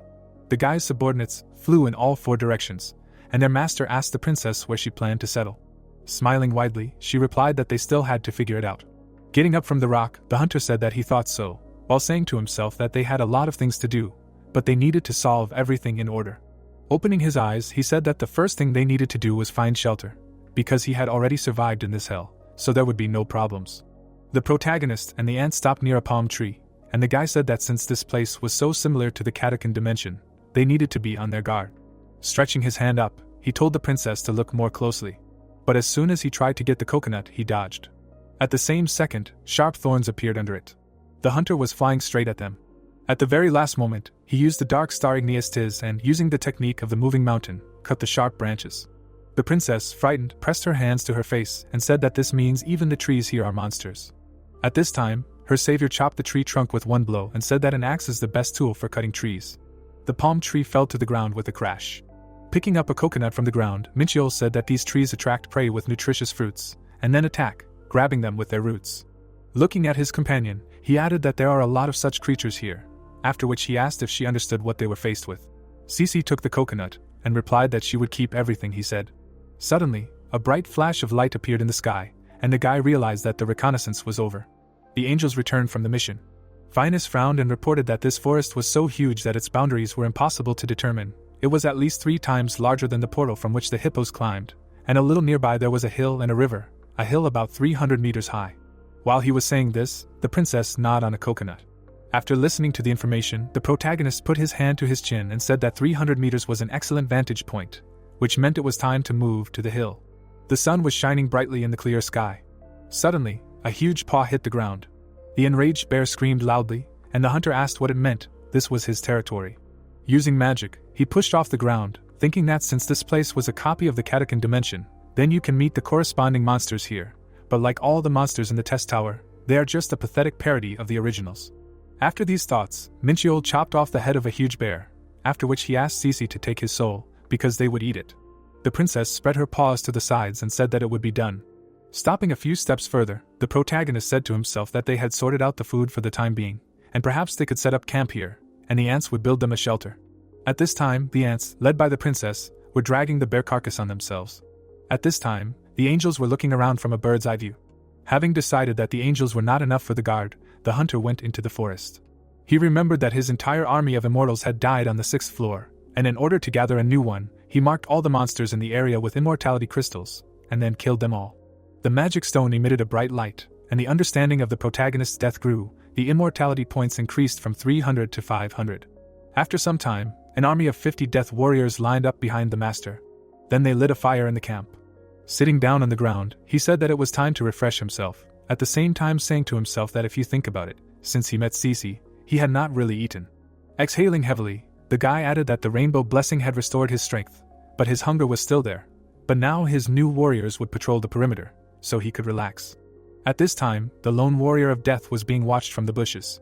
A team of several people with smiles on their faces took out their weapons. The protagonist brought a piece of fried meat to his mouth and said that it was time to try, but at that very second, a notification appeared in front of him, which said that his warrior of death had been destroyed. Seeing this, Minchiol frowned angrily and asked himself what was going on. He just wanted to eat in peace. At this time, the guys who destroyed the warrior of death said that they had never seen such a thing. But this forest is so huge, so they were definitely not alone here. As soon as they said this, the protagonist came out of the bushes towards them. His eyes were full of displeasure, with which he asked if he understood correctly that they had a good reason for this. Upon seeing him, the red-haired guy raised one eyebrow in surprise and asked if he didn't know about the supplies, and his comrade added that it didn't matter, he was their competitor anyway, which meant he had to die. Hearing these words, the hunter exhaled heavily and realized that a fight was inevitable. The guy who spoke about death suddenly felt an insanely powerful aura. The protagonist took a step towards them, using the step of the Lord of Heaven and the power of suppression, after which he said that if he hadn't been so impudent, everything could have ended differently, and now he would tell him more about these supplies. Fear and horror appeared in the guy's eyes. Minchiol hung over him and said with a smile on his face that it was time to have a heart-to-heart talk. Thick clouds floated across the sky. After some time, the guy returned to the princess and said that the plans were changing, they needed to leave here urgently. Hearing this, Cece lowered the corners of her lips and asked in surprise what had happened. Sitting down on the ground, the guy replied that in a couple of days this part of the forest would go underwater. During the meeting with the group of guys, he killed 3 of the 4 summoners, and cast the charm spell on the last girl, so now he has some information. Taking her by the chin, the hunter ordered her to tell him more about the cargo with supplies. The girl drew a green container in her head and said that these were boxes with food, water and various useful things. They needed to collect as many of them as possible, and recently they detected a signal that the cargo would be dropped here. In her head, she drew a map and added that they were also told that it turns out that this part of the forest periodically goes underwater and rises back. Hearing this, the princess exclaimed in fear that they needed to quickly run to the center of the forest, to which Minchiol, biting off a piece of meat, said that there was no need to worry, because they still had time, but first they needed to eat. In that place on the ground there were still the corpses of those guys. Cece was eating fried meat and saying that it was very tasty. When suddenly Phineas frowned in surprise and asked, "Really?" After which he loudly screamed that something was falling from the sky. A green container on a parachute was slowly approaching the ground. The protagonist immediately opened it and asked if these were really those supplies, after which a notification appeared in front of him, which said that he had received an additional task. His goal was to collect boxes of supplies, and the rewards depended on the number of boxes collected. There were a lot of provisions in the container, seeing which, the guy immediately understood what task they were given. The 7th stage tests not only for strength, but also pits the summoners against each other, so you need to collect as many boxes as possible. Having taken everything, he began to leave, saying that it was time to move on. After some time, the protagonist came across another team, who rushed at him with weapons in their hands for daring to covet their supplies. The guy killed them all and said that they did not know what fear was. On the way to the center of the forest, he collected all the boxes of supplies that he came across. All the summoners he met before attacked without further ado. But after their defeat, they sat on the ground and begged for mercy. Minchiol twisted the chain over his head and said that he preferred to resolve issues cleanly. Blood splashed on his face, and he finished that they did not understand words, because if he spared them, then he would also get a knife in the back, so he killed every single one for the common good. The hunter walked forward silently, saying to himself that he couldn't say that he enjoyed taking lives, but in this world you had to be ruthless, otherwise you wouldn't survive, and now, when there was a life or death battle for every box, you had to be ready for anything. After a few days of walking, he stopped. Looking at the thickets in front of him, the guy said that they had reached the center of the jungle. The princess with shining eyes looked around and joyfully shouted that there was a special aura here. The main character at that time looked at his companion and said to himself that all the land around was going underwater, except for the central region, and it was not surprising that all the summoners had gathered here, and although he could handle anything, Cece couldn't, so he would have to assign a couple of angels to her. And before he could order them to protect the princess, Iru flew up to him and frowned and said that something was approaching him. Hearing this, the guy turned around and asked if it was the enemy, to which the angel replied that it was moving too fast and hiding in the bushes. The monster ran towards him very quickly. Suddenly, a second later, it flew out of the bushes with a loud cry. The protagonist immediately untwisted the chain and said that he was fast, but still weak. After these words, he twisted the enemy and pressed him to the ground. Suddenly, the hunter frowned, because he realized that this was a dragon's fang, from which spy soldiers were made. He peered into its head, adding that spies did not appear on their own, after which he asked himself if there was a dragon in this forest, and fortunately, this one would be just a cheap fake, and if it was a real fighter, he would have problems. After these thoughts, Min-chul sharply pulled the chain. Immediately after that, he activated super sensitivity and looked into the distance. Almost immediately, the hunter saw a cloud of energy approaching him and realized that it was moving at an incredible speed, and that it was not an ordinary enemy. Using the technique of the heavenly chain of 1,000 stars, the protagonist attacked his opponent. The unknown man easily repelled the attack. Having returned the chain, the hunter said to himself that he'd put more strength into this blow than usual. Suddenly, surprise appeared in the eyes of the unknown man. He abruptly stopped a few steps away from Min-chul. Raoul spread his arms out to the sides and asked if he was Min-chul. Taking a closer look, the protagonist realized that in front of him was the summoner with whom he fought on the first floor, a dragon worthy of the title of king, and he did not expect to meet him here at all. Raising his eyebrows in surprise, the guy said that this was an amazing meeting. While Raoul smiled and said that he got to this floor later, as he expected, the hunter through the eyes of truth still could not analyze his characteristics, which meant that he was at least at the level of Fenrir, and although he went through reincarnation, he still had room to grow. Turning away, he said that he was glad to see him, but he had some things to do. When Raoul asked him how much stronger he had become, the guy looked at the interlocutor and answered, not so much as to brag. Spreading his arms in different directions, the Draconian explained that he was not saying this out of politeness, because few summoners have reached such heights in such a short time, to which the latter asked how many of them he had seen. Raising his hand, he replied that even the best students of the community family could not compare to him, and looking at his success, he was once again convinced that he was not mistaken in him, to which the protagonist replied that he was pleased to hear this, after which he asked if spies were really his job. The monster silently looked at his master, who replied that everything was exactly like that, he had to remember his old craft. After petting him, he added that it seemed like they had something to talk about, and then asked if he wanted to come see him. Without thinking twice, Min-chul looked at the princess and replied that he had to refuse, because they had only just reached the center and they still had a lot of things to do, while simultaneously saying to himself that they needed to find a safe place for the camp. While he was talking about this, Cece jumped on his shoulder. He suddenly remembered how Raoul had given him his insignia, and he said to himself that maybe it would be nice to team up with him now, but that would make him a debtor, and their relationship should remain on equal terms, just like then, so he couldn't show him his weakness. At this time, Raoul smiled warmly and said that he could help him with this, because he understood that we were talking about the tests on this floor, and about the central region. Hearing this, Min-chul looked at the princess and replied that if so, then he would agree. The bright sun illuminated the entire jungle area. 3 black silhouettes walked along the road. The guys moved to Raoul's lair, the dragon's lair. Walking behind, the protagonist felt a powerful aura, when suddenly his comrade asked if he really found this ant on the 6th floor. The princess gaped in surprise when she heard that she was called a funny pet. A stump was sticking out of the ground, and the protagonist asked if he would tell him what happened. Raoul sat on the stump and asked if the guy remembered how he said that he got into trouble. The thing is that other summoners have their eyes on the central region. Hearing this, the hunter, without taking his eyes off his comrade, said that no one will come here as long as he is here. Smiling heavily, the Draconian replied that it was true, but tomorrow his trials would end and he would be heading to the next floor. He remembered how they were watching him from everywhere. Wherever he was, they couldn't wait for him to leave, and they had tried to avoid his eyes until now. The guy still noticed them out of the corner of his eye, but he didn't show it. He saw the emblems on their armor and recognized them as members of the Cloud Twins Society. Hearing this name, The protagonist raised his hand to his chin and said that it was the first time he heard such a name. But at the same second Raoul snapped his fingers and said that no matter what, as soon as he left, they would take over this territory, and that's why he was glad that he met him. Hearing this, the hunter raised his heavy gaze to the interlocutor. Spreading his hands in different directions, the Draconian declared that now these pathetic creatures were his problem. Hearing this, the protagonist pointed his finger at the spy and asked in surprise if he really meant to say that he was giving them to him, to which he replied that he should consider it an apology for attacking him back then. Raoul then pointed to the boxes that were standing to the side and said that he had no use for them, so he could take them. After such gifts, Minchio, along with the princess, patted the spy and said to himself that Raoul was a true friend and he was taking back his words. At this time, the guy activated clairvoyance, sitting at the very top of the palm tree. He peered into the distance and asked in surprise if someone had invaded Zlatka's territory. Soon, the protagonist began to fight Raoul, conducting training. The guy gritted his teeth, swinging his sword. Raoul calmly stood in a stance, parrying the blows. The guys moved at great speed, colliding every second. Minchiol extended his hand, using the power of suppression. The blonde crossed his arms over his chest. With a sharp cry, he created a projection of a dragon. Minchiol jumped back, subjected to the dragon's fear. Frowning, the youth said that it was the first time he used this technique.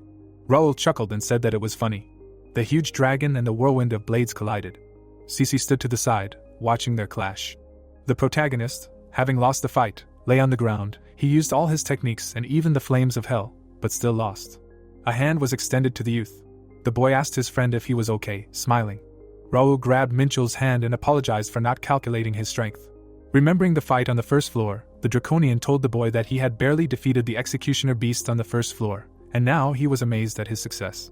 Minchiol stood up and said that he still had a long way to go to become a friend of the dragon. The dragon, closing his eyes, asked if strength was the most important thing in friendship. In the past, having given Raoul the Heartstone, the protagonist shocked him and opened up to him. Now he scratched the back of his head, mentally saying that this was also not bad. The boy, after thinking, asked the Draconian if he knew anything about the powers of the twin clouds. The blonde, remembering the three figures, said that he did not know the details. The commander controlled an army of clay golems. Pointing to his puppets, the blonde said that it was because of this army that he had created so many spies. There were 10 of them in total, including the ones he had already received. Putting the scrolls on the ground, Raoul said to take the magic scrolls, because they could come in handy. Soon a portal appeared. Approaching it, the blonde said that it was time for them to say goodbye, but he hoped that they would see each other again. So Minchiol was left alone in the clearing.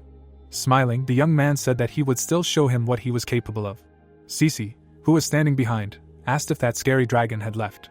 The protagonist, stroking Cece, told her to get busy arranging their camp. Crouching in front of the princess, the young man said that she needed to dig an anthill underground. The guy frowned sharply and looked back. The wind in the distance raged. Seeing this, the protagonist told Cece not to go anywhere from the forest. Midian, who was leading the group, asked if he should deal with him alone. Looking at the army behind him, he asked why they had to split their forces into 3 groups when the dragon was gone. Suddenly, he stepped on a plank. Midian frowned sharply and looked away. Nodes froze with his foot raised. Turning his head, he realized that Midian was fighting. Their leader raised his hand, saying that they needed to attack from 3 sides. Nodes closed one eye and said that the dragon was gone, meaning there was no one there except the earthling. Opening his eyes, he looked into the distance. Everything was going according to plan. He clenched his teeth sharply and was horrified. Nodes saw an aura enveloping the protagonist. Smiling, the protagonist told the boy that he had some interesting tricks. Swinging his sword, the boy used the 7 stars style. Nodes ducked sharply, dodging the sickle of energy. The soldiers behind him were cut down. The boy raised his hand, using telekinetic fundamentals. Minchiol stomped his foot, using the 1,000-ton technique. Grinning widely, he said that he had never met such a strong opponent. Gritting his teeth in horror, Nodes was afraid that his spell was dispelled in one move. At this time, the army of soldiers crossed the forest. Midian and his soldiers were caught in many traps. Now he was fighting puppets. It would not be difficult for him to defeat them, but it would be difficult to break through. Nodes, recalling the figure of the young man, said that he had already fought with that guy, and he was quite strong. Throwing up his hands, the boy said that this guy saw his clairvoyance and blocked his telekinesis. The girl, pouring mana into the staff, said that all this was quite interesting. The eyes of the soldiers lit up. Suddenly, an explosion occurred at the front of the army. Passing by the smoke, he said that they had an entire army here. Releasing mana from his body, Minchiol said that he did not think that he was running away from difficulties. The girl smiled. Sitting on her throne, she said that she did not think that such strong detonators were found in the lower dimensions. The protagonist, Smiling at Rezigal, said that he also saw such an unusual opponent for the first time. The girl on the throne was the rightful ruler, the keeper of ancient knowledge and power. The empire fell, but Rezigal did not lose heart. She used the legacy of her ancestors to create a new kingdom. Suddenly a system window appeared in front of her. The tower sent her an invitation. The chance to become stronger thanks to the difficulties of the desert, and the crystals lured the girl. She walked down the street, wanting to accept the invitation. She wanted to protect her kingdom. A man, standing on the roof, offered Rezigal a deal. This man was one of the leaders of the Twin Clouds. The boy smiled and introduced himself as Reincarnates. The queen smiled. She had never met such a strong being before. She realized then that she had something to strive for and vowed to become stronger than any summoner. The girl raised her eyebrows. Since then she had spent a lot of time in the tower, met many different summoners. But now she was amazed, looking at the explosions and steam ahead. Blades of mana cut through the golems. The protagonist summoned his staff. He smiled, saying that these warriors are quite tenacious, but if you find their weak spot, you can break through them. The shield began to descend. All the soldiers abruptly lowered their shields. Minchio frowned and stopped. Smiling, the boy said that this girl uses formations in building her army. The ground beneath him shattered from a sharp release of mana. Nodes raised his hand and was horrified, realizing that his telekinesis did not work on the enemy. Rezigal frowned and said that she was an invincible goddess. The spear pierced the girl's body. The protagonist narrowed his eyes and was puzzled. The girl in front of him turned into a statue. Moving to the back of the army, the girl tensed up. Clenching her jaw, the girl said that she barely managed to dodge. Now she needs time to wait for Midayan. Minchio yanked the chain sharply, throwing the girl up, saying that he saw everything from the beginning. Soon, the girl fell to the ground. Standing next to Rezigal, the protagonist said that he couldn't even think about it. Nodes clenched his jaw and froze when his opponent told him to not move. Someone reached out to the guy. He suddenly had to create a shield to block Midayan. Minchio frowned, telling Midayan that he thought he was on the other side of the battlefield. The demon, trying to break through the barrier, said that this shield was stopping his charge. The puppets lined up. The young man stood in front of the defeated opponents and said that their lives now belonged to him, so they needed to come to an agreement. The girl closed her eyes, saying that she would answer if she thought it necessary. Minchio, hearing her, said that he was not interested in her. Staring at the demon, the boy asked why he, a demon from the Tuma tribe, was not in the ranks of the Gehenna army. Frowning, the man said that he knew too little about demons. On his planet their king was defeated. The protagonist's eyes widened in surprise. Midayan, remembering his exile, said that they lost their king, the demon lord Daimos, and were exiled. Even in the tower there was no place for them among the warriors of Gehenna, and only the leader of the Twin Clouds offered his help. Crossing his arms over his chest, the young man asked why this happened. Minchio froze with his mouth open when the demon said that their organization had two leaders, Rain and Jane. The boy immediately remembered the boy. In their past life, their paths crossed, then their meeting was fleeting. He did not think that this boy would save the Tuma tribe. Now, looking at the three creatures in front of him, he said that he would spare their lives. Rezigal and Nodes gaped in shock. Minchul, closing his eyes, mentally said that he was going to kill them all, but since their leader was connected to Rain, they could be spared. The demon scared his partners, telling the protagonist that he wanted to fight. The boy slightly raised his hand, realizing that he had no choice. Releasing his aura, he said that sometimes it was necessary to teach an insolent youth a lesson. Smiling in a friendly manner, the boy asked if he was sure that he would survive this fight. Midayan grinned and said that a true warrior does not fear death. Screams of pain were heard in the forest. The protagonist fought the youth and, of course, won. The demon lay on the ground in agony. Rezigal stood in front of the boy and said that they were in his debt, so they would fulfill his every wish. The protagonist closed one eye and thought. Cece smiled happily, ordering them to dig deeper, because the storeroom should be the deepest. The construction of the new anthill accelerated thanks to the soldiers. The protagonist, smiling, said that she had helped a lot. Rezigal could not hold back a tear, mentally saying that this guy, of all possible orders, gave her this one. Cece, climbing on the furniture, screamed with joy. The clay soldiers turned out to be excellent builders. They even wiped themselves, finishing a real palace in just a couple of days. Cece, turning to the boy, thanked him for his help. Her eyes sparkled as she said that she had one last request for him. Could he share his aura? Minchul agreed and poured his aura into the girl. Holding out the sphere, Cece said that with this amulet he could summon his personal guard. The protagonist, smiling, said that it was a good parting gift. Cece, bidding farewell to the young man, said that she would build a new empire here and that someday she would become his support. He, waving his hand, said to himself that the ants of the royal guard were quite good. The girl poured mana into the cup. Rezigal, smiling, said that she had fulfilled the master's order. The vessel of the forgotten god in her hand was an item that could restore divine power. Minchio, crossing his arms, said that although this item was tempting, she could not take it from the girl. After all, he was indebted to Rain, so he allowed her to calmly take over the central region and perform the ritual. The girl, grabbing the boy's hand, said that he saved her, now she was indebted to him. Smiling widely, Rezigal expressed her gratitude. Now, looking at the soldiers, the boy said that in gratitude for this, he himself volunteered to be his bodyguard, although he did not ask them. Taking hold of the demon's legs, the protagonist said that he was still inept at manipulating dark mana. Even after this, Midayon often challenged him, and he wholeheartedly instructed him. Sitting down, Minchul said that for the first time in a long time, he was able to focus on training the sacred heavenly path of Ascension, because in order to engrave the constellation with the new achievement he had gained after defeating Thor. Thanks to the dozens of boxes of supplies, he did not need to worry about food. Now he did not notice Rezigal watching him. She involuntarily narrowed her eyes. Soon, the day came when Rezigal and her companions decided to leave and summoned a portal. The girl asked Minchul if he had anything to say to her. The boy waved his hand, saying that he had already thanked her for her help. Closing her eyes, the girl said that he was hopelessly emotionless. Turning around, she told him not to die somewhere stupid, because she was looking forward to their next meeting. The boy scratched the back of his head, saying that no one had ever told him that he was emotionless. After that, Minchul continued to remain in the central area and slowly focused on improving his breathing technique. Sometimes challengers approached, but he drove them away with sparring. He did not even pay attention to the side quest to collect boxes of supplies. The guy wanted to protect Cece and help her settle on the 7th floor. And so the remaining time passed.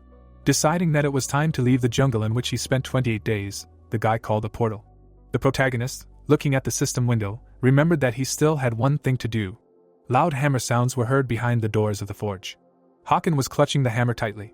He straightened up, hearing the man from the ground. When the young man approached him, he said that it was surprising that he even returned. The man, smiling, said that it was all thanks to good equipment. Raising his hand, the young man explained the purpose of his arrival. Hakan stared at the object in amazement, saying that he thought that there would not be so many objects with a history. The protagonist pointed at all the gold and said that if he sold them for him, he would give him a 10% commission. Afterwards, the demon had to take measurements, because the guy ordered pants and shoes. After finishing all the business, the young man returned to his home world. Ellie ran up to the protagonist, asking if he was injured. He answered by saying that he was not someone who could be easily injured. Smiling widely, Ellie said that they were very worried. She quickly covered her nose and mouth because of the smell from Minchiol and said that he should definitely wash himself. The guy froze, realizing that he had not washed for a whole month while he was in the tower. The young man immediately went to the nearest bathhouse and washed himself. Following the girl, he asked her how she knew his size. She answered by saying that she remembered what was on him at the previous auction. Looking at Ellie, the young man asked who wanted to meet him. She smiled and said it was a gentleman from the Rosenberg family. Pointing to the door, she said it was a very influential and rich family from the UK. Entering, Minchul mentally said that he had no idea what was going on here. The young man's eyes widened in shock. Gerard, who was sitting on the sofa, was happy. Spreading his arms out to the sides, the protagonist said that since they met here, it meant he had passed the test. The man responded by saying that it was all thanks to him. Recalling his meeting on the 2nd floor, he said that he had been afraid for 3 years, but meeting him gave him the courage to take a step forward. Then he grinned and rushed forward. Soon he came out and was now smiling widely. Gerard, standing up, said that otherwise they would not have met here. The young man, hearing him, congratulated the man on returning to Earth. Gerard and Minchul chatted for a while, occasionally looking out the window. Due to the changes in his soul that had occurred on the 2nd floor, Gerard was now smiling, different from his former self. When he seemed just good-natured, now there was also firmness in him. The protagonist chuckled when he heard the man say that he would no longer try to conquer the tower, but would participate in his family's affairs. When the door opened, Minchul said goodbye to Gerard. Ellie, approaching the guy, asked if they knew each other. He answered by saying that they met in the tower. The girl, looking at the guy, said that the association was planning to hold an S-rank exam for him. Walking in front of the boy, she said that if he passed, he would become the 7th S-rank hunter in the country. The boy rubbed his chin. He understood that if he used this chance correctly, it could be good. Basam was sitting in his dojo. He was meditating, putting his hand on his legs. The man opened his eyes slightly when the worker announced that it was time. Squinting, Basam asked the secretary behind him if Minchio was ready. The young man parted his lips and said that this guy was already heading to the testing hall. Closing his eyes, the man mentally said that it had been 5 years since the last S-rank exam. Currently, there are 6 S-rank hunters registered in the country, with the noble goal of saving people. They were Bosung's comrades fighting the enemy during the Great Coup, but the nobility of that time has faded, and he is the only one left in the association. Standing up, the man said that they should go. As he approached the exit, Basum was curious to know what kind of newcomer he would be. The glare reflected off the camera. Many reporters and paparazzi were filming the protagonist and Ellie. Parting his lips, Minchiol asked how everyone knew and gathered here. Ellie smiled and said that it was not in vain that she let it slip. The guy was surprised and asked why she did not tell him about it. She, remembering how she stroked Fenrir, said that she told him, but he did not seem to hear, because the last few days were busy with training. Looking nervously at the hunter, she asked if she did something wrong. The guy, grinning, said that she did everything right. Looking at the association building, he mentally said that if we take into account his plans for the future, then he is glad. Soon, Bosan stood in front of the newcomer. Smiling, the man introduced himself. The protagonist smiled widely, recognizing the third S-rank hunter in the country, the hero of the defense of Payu. Bosan was a hunter who single-handedly repelled the invasion of monsters during the defense of Payu and saved many lives. He later received the presidential award and became a legend. The protagonist, looking at the hunter's aura, couldn't believe that he was about to fight the hunter ranked second in the national rankings. His lips stretched into a grin. Minchiol frowned and became serious. His opponent belonged to the Alpha generation that had been active since the beginning of the Great Coup. Bozong took a stance. The two fists clashed. The protagonist frowned. He deployed the suppression and dominion of the Demon King, but his opponent did not even flinch. Bozong, parting his lips, said that his double debuffing was impressive. The spectators behind the glass could only see gusts of wind. Wotek and Daesum, who were standing together, were surprised. Ellie smiled contentedly to the side, listening to the praise of the department head. Bozong blocked the opponent's attack with his hand. He clasped hands with the youth.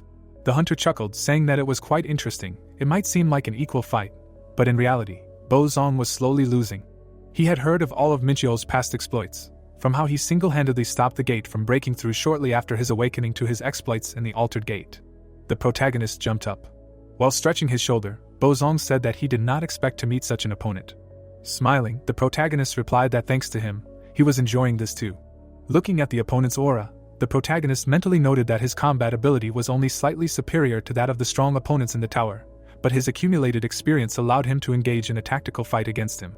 Minchiol concentrated mana in his hand. Taking up his spear, he rushed forward. The youth delivered a series of spear strikes. Bozong, gritting his teeth, parried the blows. A cut appeared on his cheek. Soon, wounds appeared on his leg. The protagonist summoned his sword. He felt it was close to its limit. A moment later, his blade was at the enemy's throat. Minchiol, frowning, said that this was enough for sparring. The man chuckled and agreed. Daesum, with her mouth open, said that this was the end of the sparring for the S-rank exam. Closing his eyes, the young man said that he had worked hard. Basung, looking at the young man who stopped sparring out of respect for him, called out to him. He turned around. Unexpectedly, the man bowed. The protagonist froze in horror, trying to make him straighten up. The guy, starting to sweat, screamed, saying that he was putting him in an awkward position. 30 minutes later, the guy found himself in the conference room of the association. Minchiol was handed a sheet. Basung, standing in the square, congratulated the guy on his new rank. Smiling, the man said that he was so calm despite becoming an S-rank hunter. Minchiol, smiling, said that he expected this, so he was calm. Hearing him, Basung asked what his goal was as a hunter. The protagonist pursed his lips. He, smiling again, said that he wanted peace in the world. His spiritual body was horrified by his own words. Now the press and the council members listened attentively to his every word. All this is preparation for this moment. Basung asked the boy across from him if he had a plan of action to achieve this goal. Ellie froze in surprise. Looking at the teacup, Minchiol asked Gerard if he could use it. Raising his hands, the man said that if it was his request, he would do his best to help. A machine developed by the Gerard family that could separate magical energy from the gate, Gaia Farmer. Using it, the protagonist would strike at the pandemonium forces that had settled in the Lost Lands. Minchiol, smiling, said that he would restore the Lost Lands. This would be the first step towards world peace. There were many flashes in the hall when, at the S-rank appointment ceremony, the protagonist, hiding behind a noble goal, saving the world, announced his seemingly impossible wish. Minchiol smiled and declared that he would restore the Lost Lands, but in reality, he wanted to take revenge on Pandemonium. Bright rays illuminated the branch of the Yongsen Interstellar Alliance. Martin smiled broadly and asked if his comrade would really be able to return the Lost Lands. The guy narrowed his eyes and realized that after his announcement of the creation of the expedition, everyone perked up. The man confirmed this and added that a good merchant never misses his chance. The young man looked down and thought about his words. The heroes were standing on the street of the city. The expedition to the Lost Lands would require huge expenses and would pay off only in the best case. The student raised his eyebrows and asked if his colleague was taking too much of a risk, because such expeditions are rarely profitable. The dwarf stated that he understood everything and showed him a table. It contained the names of corporations and the amounts they were willing to offer in aid. The awakened scratched his chin and asked what these companies were investing in. The head of the department reminded him that they had the Gaia Former. The device emitted beams. The player explained that it was just a prototype, the effectiveness of which was not proven. Martin said that the important thing was that all the most powerful societies in the world knew about it. The man spread his arms and shouted that if they managed to restore the lost lands, it would be a real breakthrough. The protagonist shook his hand and said that everything was going so well thanks to him. The dwarf reminded him that he thought everything would be fine from the very beginning. Ellie smiled happily when she learned that the Gaia former would be delivered to Korea in 2 weeks. Minchio remembered that he had to meet someone else. Jiyeon spread her arms and, having greeted her friend, asked how his sister was doing. Minjong smiled after defeating the monster. The boy told her that she had won first place in the exam that took place 2 weeks ago. The girl suggested that soon their guild would have another S rank. The young man scratched the back of his head and asked her to talk about what if his sister did something. The woman said that there was nothing to worry about and that she would be fine. Putting his hands on the table, the student suggested getting down to business and said that he did not expect the guild to participate in the expedition, and the master did not know that he did not know. The huntress raised her index finger and explained that if her comrade could bring something interesting from England, then everything would go well. The awakened one clasped his hands and said that out of the 3 largest guilds, only hers agreed to help and that it was quite a risky business. Jiyeon smiled widely and replied that it would be of benefit to them even if they failed, so everything was fine.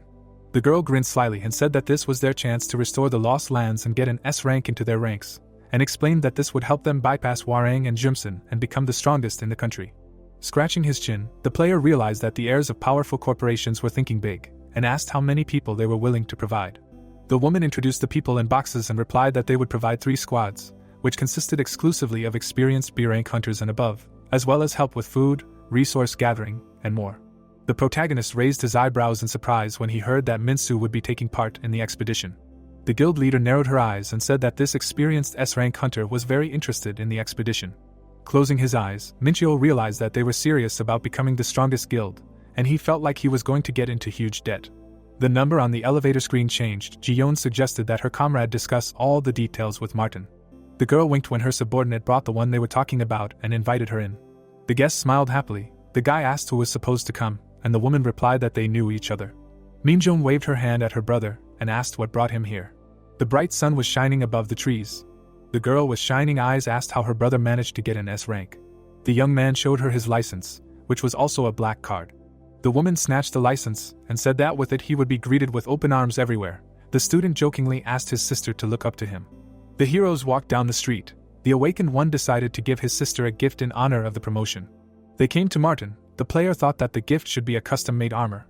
The protagonist showed the dwarf a dagger and said that he needed 10 more knives. The entire order cost him 15 billion. Minchio looked at his phone in surprise and asked where he got 43 billion won from. He had managed to earn a fortune during his adventures. Ellie smiled and suggested that the boss go through the list. The girl looked back when the huntress asked what her brother was going to spend the money on. The guy replied that he was going to invest it somewhere. Minjong grabbed his hand and said that they should buy gifts for mom and dad. The heroes came to a jewelry store. The young man bought his parents a watch and a ring with fire protection and a healing function. The woman smiled and asked if it would suit his girlfriend. The student asked who exactly she was talking about.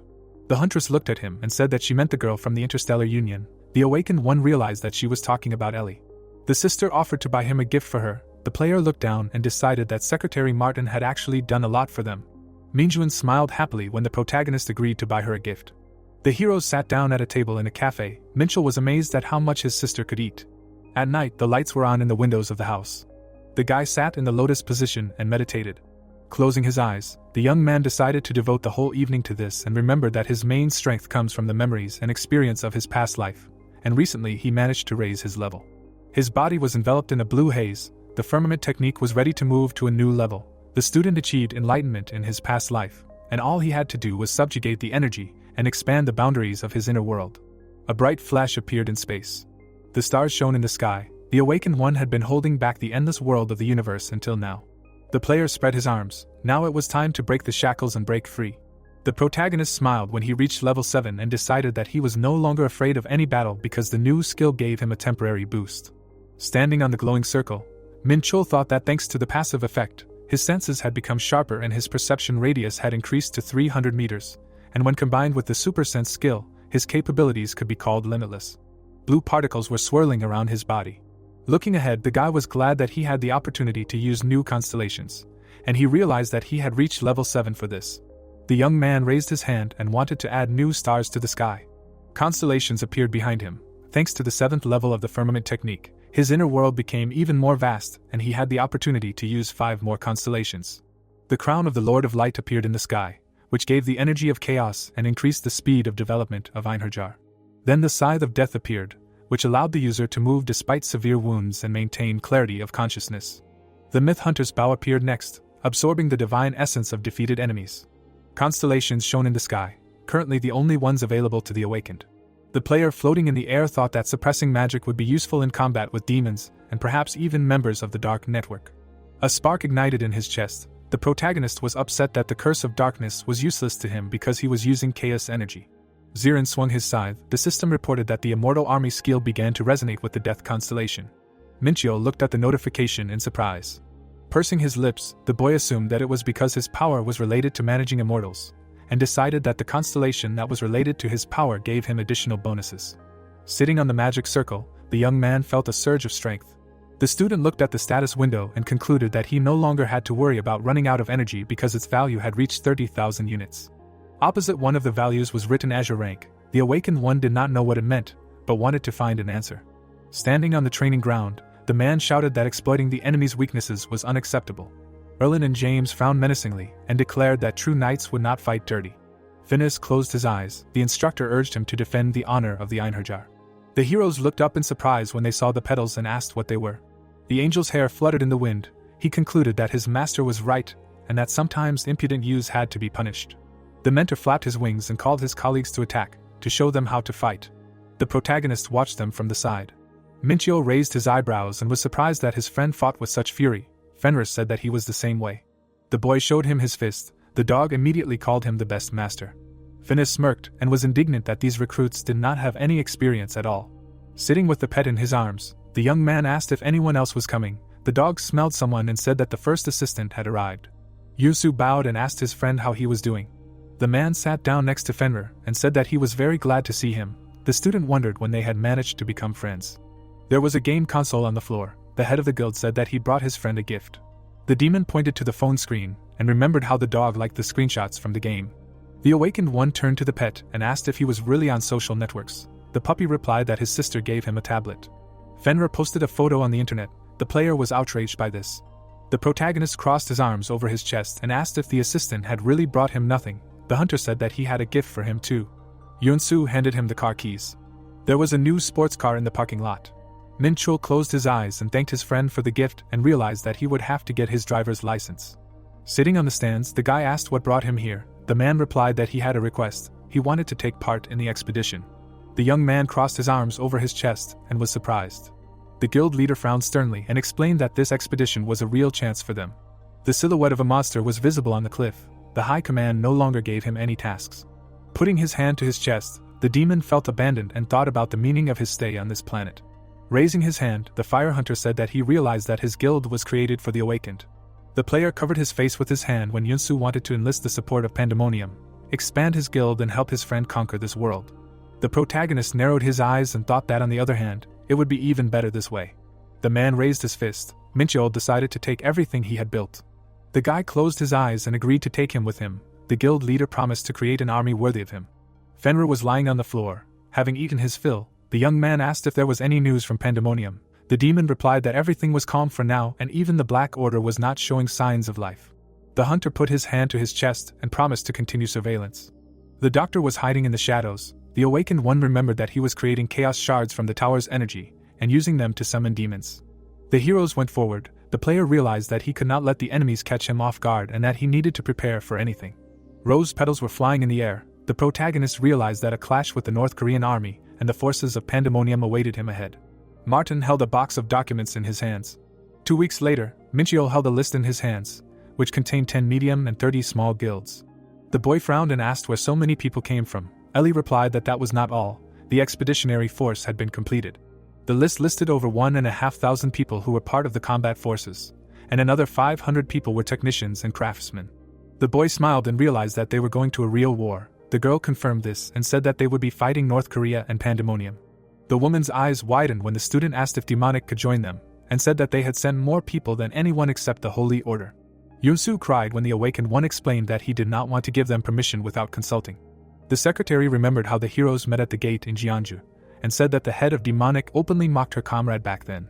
The player smiled awkwardly and asked if she remembered it. The employee said that she could not forget how the hunter dared to challenge him. The protagonist closed his eyes and thought about how it was a long time ago, and that his girlfriend was still angry about the situation. Minchio realized that they would not be able to see each other for some time, and putting his hand in his pocket, said that he had something for his colleague. The guy handed his girlfriend a red box. In her memory, Minjong smiled and advised her brother to buy something for Ellie.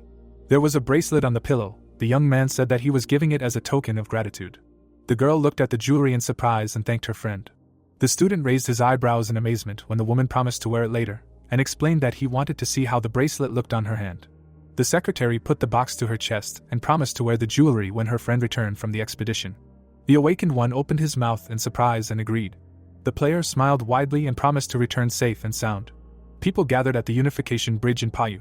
The flag was at Point A. The plan for the expedition to the Lost Lands implied heading to the lair of monsters that they discovered during the pursuit of the Black Society.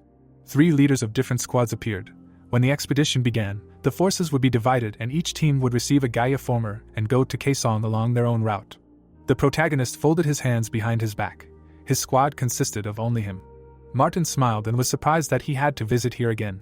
Minchio asked why he came. The dwarf smiled and replied that he had to be nearby when his comrades took on such a serious matter. The man gave a thumbs up and explained that someone had to settle conflicts between guilds. The merchant approached the guy's ear and asked him to show all his strength in the first battle. The young man looked ahead when the squad leader drew his attention to something.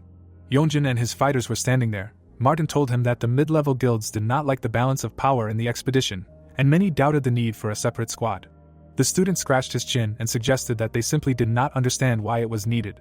Walking across the bridge, the awakened one realized that it would not be possible to do without conflicts, and confirmed his readiness to show them who was the boss here. Clouds floated above the snowy forest. A green spruce stood nearby. The squad walked through the snowy desert. The player remembered that he had already been here once. Yonjin raised his hand and asked everyone to stop. The man narrowed his eyes and ordered the vanguard to prepare for battle. 100 forest trolls were hiding in the forest. The protagonist stepped forward and suggested not to waste energy on them. Minchio raised his hand and asked his comrades to rest. The angels spread their wings when the boy called them. Immortal warriors emerged from the portal. Phineas smiled as the young man ordered him to destroy all the enemies. The knight's eyes lit up, and the student urged them to attack. Rays of bright light appeared in the sky. The awakened one realized that he had to show his allies his full strength. Yonjin's mouth dropped open in shock. The man remembered how the player faced Bozong in battle and did not give him a single chance to win.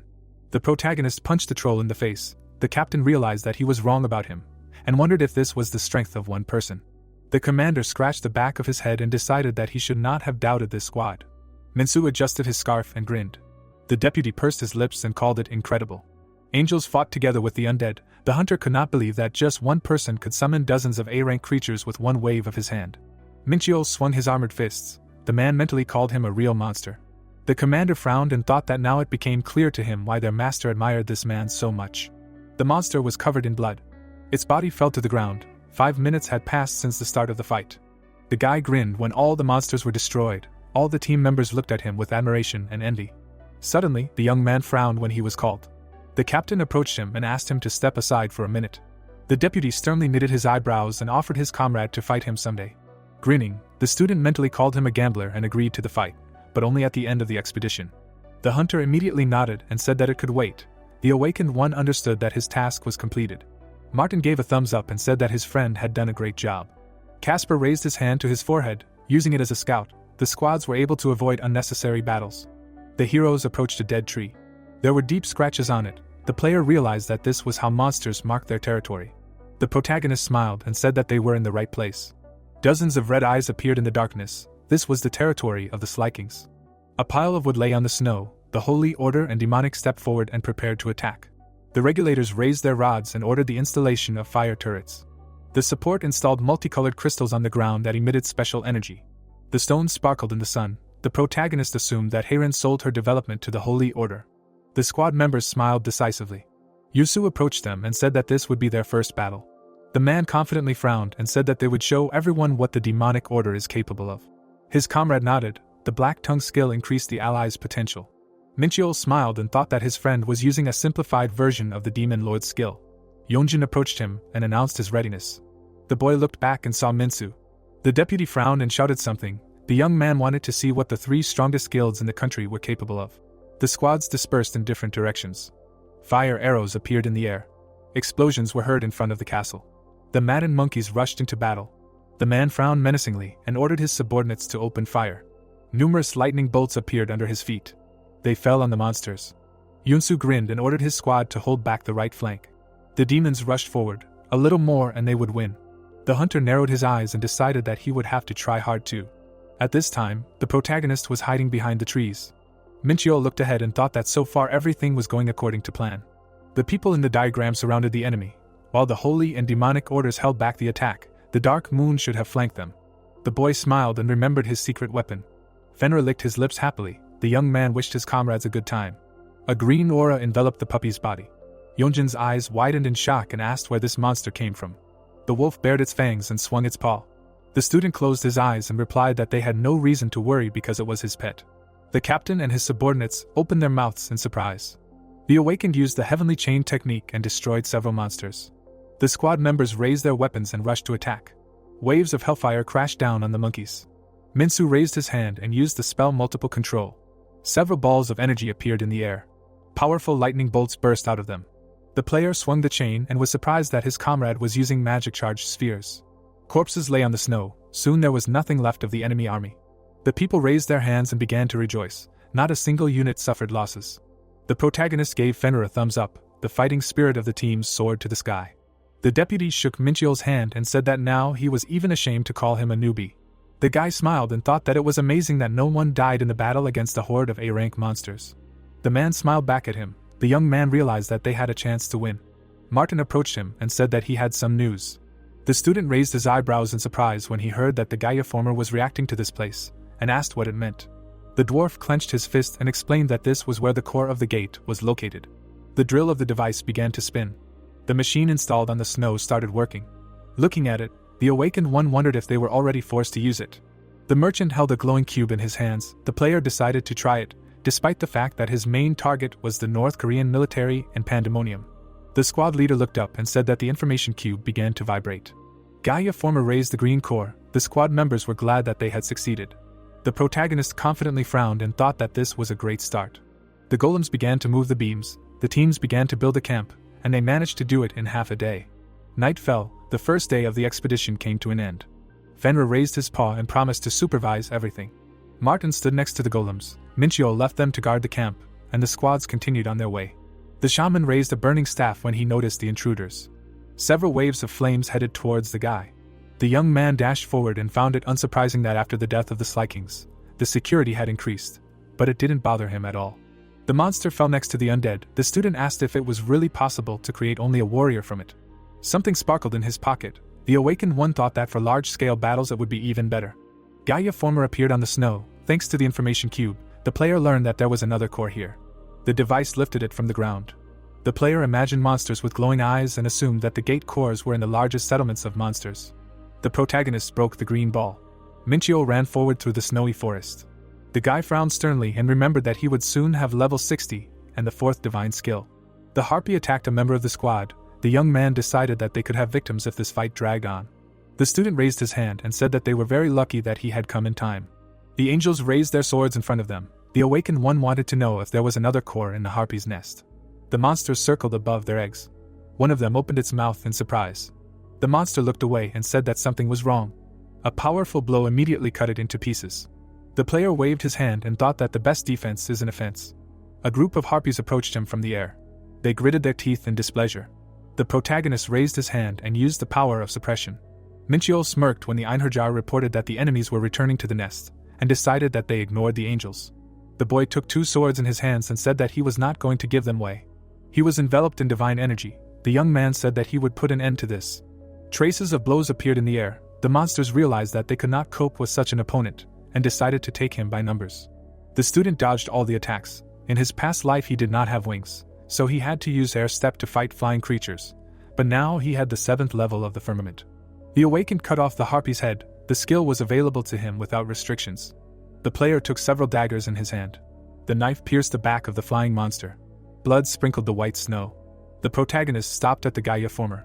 Minchio threw the fragments of the core and concluded that he was right. The drill began to spin. the guy decided to check other places. A strong blow cut the slime in half. The young man continued to travel through the lost lands and save hunters from different guilds. The monster fell to the ground. The student received not only experience, but also gratitude, and this was a great way to level up and gain authority. The drill continued to dig the ground. The squads cleared the area and extracted cores using the Gaia former. There were weapons hanging on the rack. The guilds began to exchange experience and resources. The Holy Order even provided everyone who wanted the latest equipment at a reduced price. The protagonist smiled when he was thanked for his help. 2 weeks passed. The two-headed ogre was covered in blood. Standing in the middle of a pile of corpses, Minchio realized that they had cleared another lair. The guy looked at the system window and was glad that he managed to reach level 60. The spider's eyes lit up. The young man received the skill All-Seeing Eye of the Demon Baler. The student imagined several demons that he killed in his past life. Daimos held the enemy by the throat. The awakened one realized that the system was recreating all his past deeds. His body was enveloped in green fire. The player thought that the system was becoming more and more interesting. A notification appeared that he would be given the final divine skill at level 100. The protagonist remembered that he had only defeated 4 demon lords. Standing in front of the message, Minchio wondered if there was anyone else. The boy looked at his hand and realized that the final power was the power of Lord Daimos. The young man clenched his hand into a fist and thought that he already had many powerful skills. The monster slammed his hand on the ground behind him. The troll ran towards its prey. The student decided that he could become stronger than in his past life without the skill of Lord Pandemonium. The awakened one turned around abruptly and wanted to try out the new skill. The giant spider turned its gaze on the monster. Dark energy enveloped the frightened monster. Its body immediately fell into a snowdrift. The player grinned and realized that he could finish off the orcs thanks to his new skill. Black smoke was coming from the cigarette. It surrounded the doctor's head. Someone said that he didn't like it. The scientist closed his eyes and asked what they were talking about. The man holding the cigarette decided to be frank. Sitting in a chair, Mungan explained that they had pulled troops here to turn South Korea into ashes. The man pursed his lips and thought about how they were going to attack Seoul and attract the attention of the whole world. In his memory, lightning pierced the red stone. The angel spread its wings. Someone betrayed the villains. Elysium intervened and took almost all the shards. Yunsu frowned menacingly. He managed to save some of the crystals. The girl's eyes lit up. They tried to perform the ritual of possession, but someone interfered with them. The silhouette of the protagonist appeared in the darkness. This person was him. The doctor realized that Asmodeus would kill him if his mission ended in failure. The general looked up when the scientist asked if they really refused their help. The man narrowed his eyes in displeasure when the military man asked if they really thought he would work for free. The scoundrel folded his thumb and forefinger. The doctor mentally called him greedy and was outraged by his behavior. The scientist spread his arms and asked his ally to state his demands. Mungan pressed the phone button. The general looked up and asked what happened. The protagonist was walking down the street with Minsu and Yanjin. A subordinate reported that the Southerners had invaded Kaesong. There were several flags on the map. The squads initially planned to only clear the area, but a series of brilliant victories without a single casualty and the successful work of the Gaia former raised the morale of the hunters. There were bags of gold on the ground. In 2 weeks they managed to collect trophies worth 500 billion won. The man clenched his fist and asked why they didn't go further.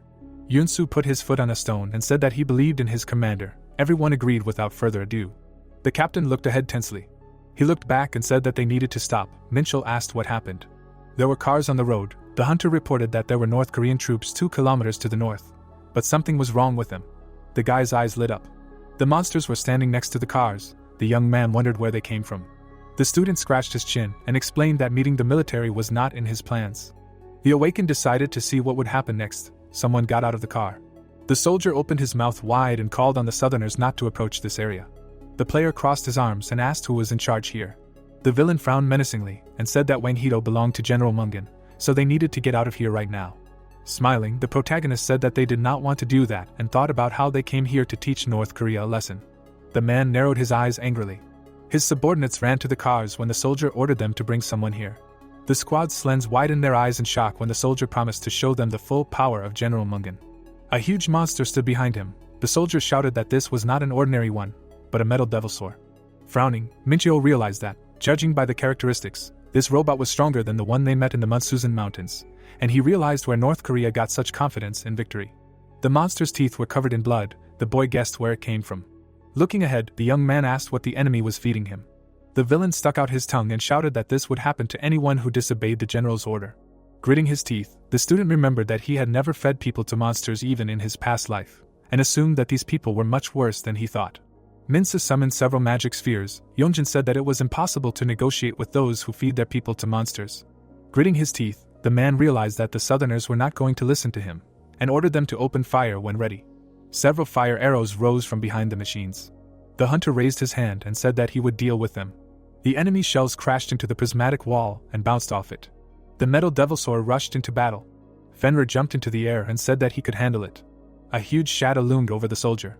The wolf pounced on the robot and shouted that it would become its toy. Reflecting the bullets with his sword, the protagonist thought that ordinary weapons do not work on monsters, but they still pose a threat to people, and wanted to get even with the enemies. The squad leaders rushed into battle, declaring that they were not afraid of any monsters. The soldier stood in front of Minchio and concluded that he was the boss. The guy frowned in displeasure when the villain gave the order to get ready. The man bit into some kind of capsule. A powerful explosion was heard in front of the young man. Purple energy enveloped the soldier's body. Sternly knitting his eyebrows, the student concluded that Mungan was somehow connected with the Black Society, and ordered Fenrir to eat all the enemies. The wolf looked back and asked what about the Devilsaur. The awakened narrowed his eyes and replied that everything would be fine. Immortal warriors jumped out of the portal. Their eyes lit up when the player ordered them to take on the robot. The undead immediately attacked the dinosaur, and the beast turned around. The predator opened its mouth when the protagonist shouted that he was going to have a special dinner today. Blood sprayed in the air in front of him, and screams were heard. Minchio looked up when he heard the voice of the Einherjar. In the air, Phineas reported that they had found enemy artillery installations. The boy ordered his subordinates to destroy them. The villain opened his mouth in shock and asked what was going on here. Bang-won raised his hand, introducing himself as the commander of the 3rd Corps and Munjin's second cousin, and ordered the enemy to immediately show him due respect. The youth grabbed the handle of the weapon and asked what kind of respect he was talking about. The student hit his palm with his baton and declared that he had one proven remedy for people like his opponent. The man's brows furrowed and he reminded them that he was the general's brother. The soldier started to run when the awakened one started to chase him. The sun was shining on the temporary base in Kaesong. Standing in front of his comrades, the player praised them for their excellent work after the defeat of the 3rd Corps. The protagonist suggested summing up and asked what the losses were. Martin frowned and said that they had already counted everything. The wounded man was lying on a stretcher. During this time the troops lost 10 people, another 311 fighters were wounded, and half of the enemies were killed, and about 500 people were captured. Looking down, Minchil said that they had losses for the first time in the entire expedition, and decided that death was always a tragedy, even though there were not that many victims. Minsu nodded when the guy suggested that North Korea considered them their enemies. Looking at the tied-up Bang-won, the young man stated that further action would be inevitable, and explained that they could not allow the enemies to continue their atrocities. The girl in the cloak stepped forward. In fact, the clash with the North Korean army was planned from the very beginning, because the real goal of the Awakened is the Black Society and Pandemonium. The robot's mouth was covered in blood. Traces of cannibalism awakened real rage in the player. The military man maliciously pointed at his tongue. Since then, sincere anger was growing in the protagonist. Minchio looked at his allies and asked for their opinions.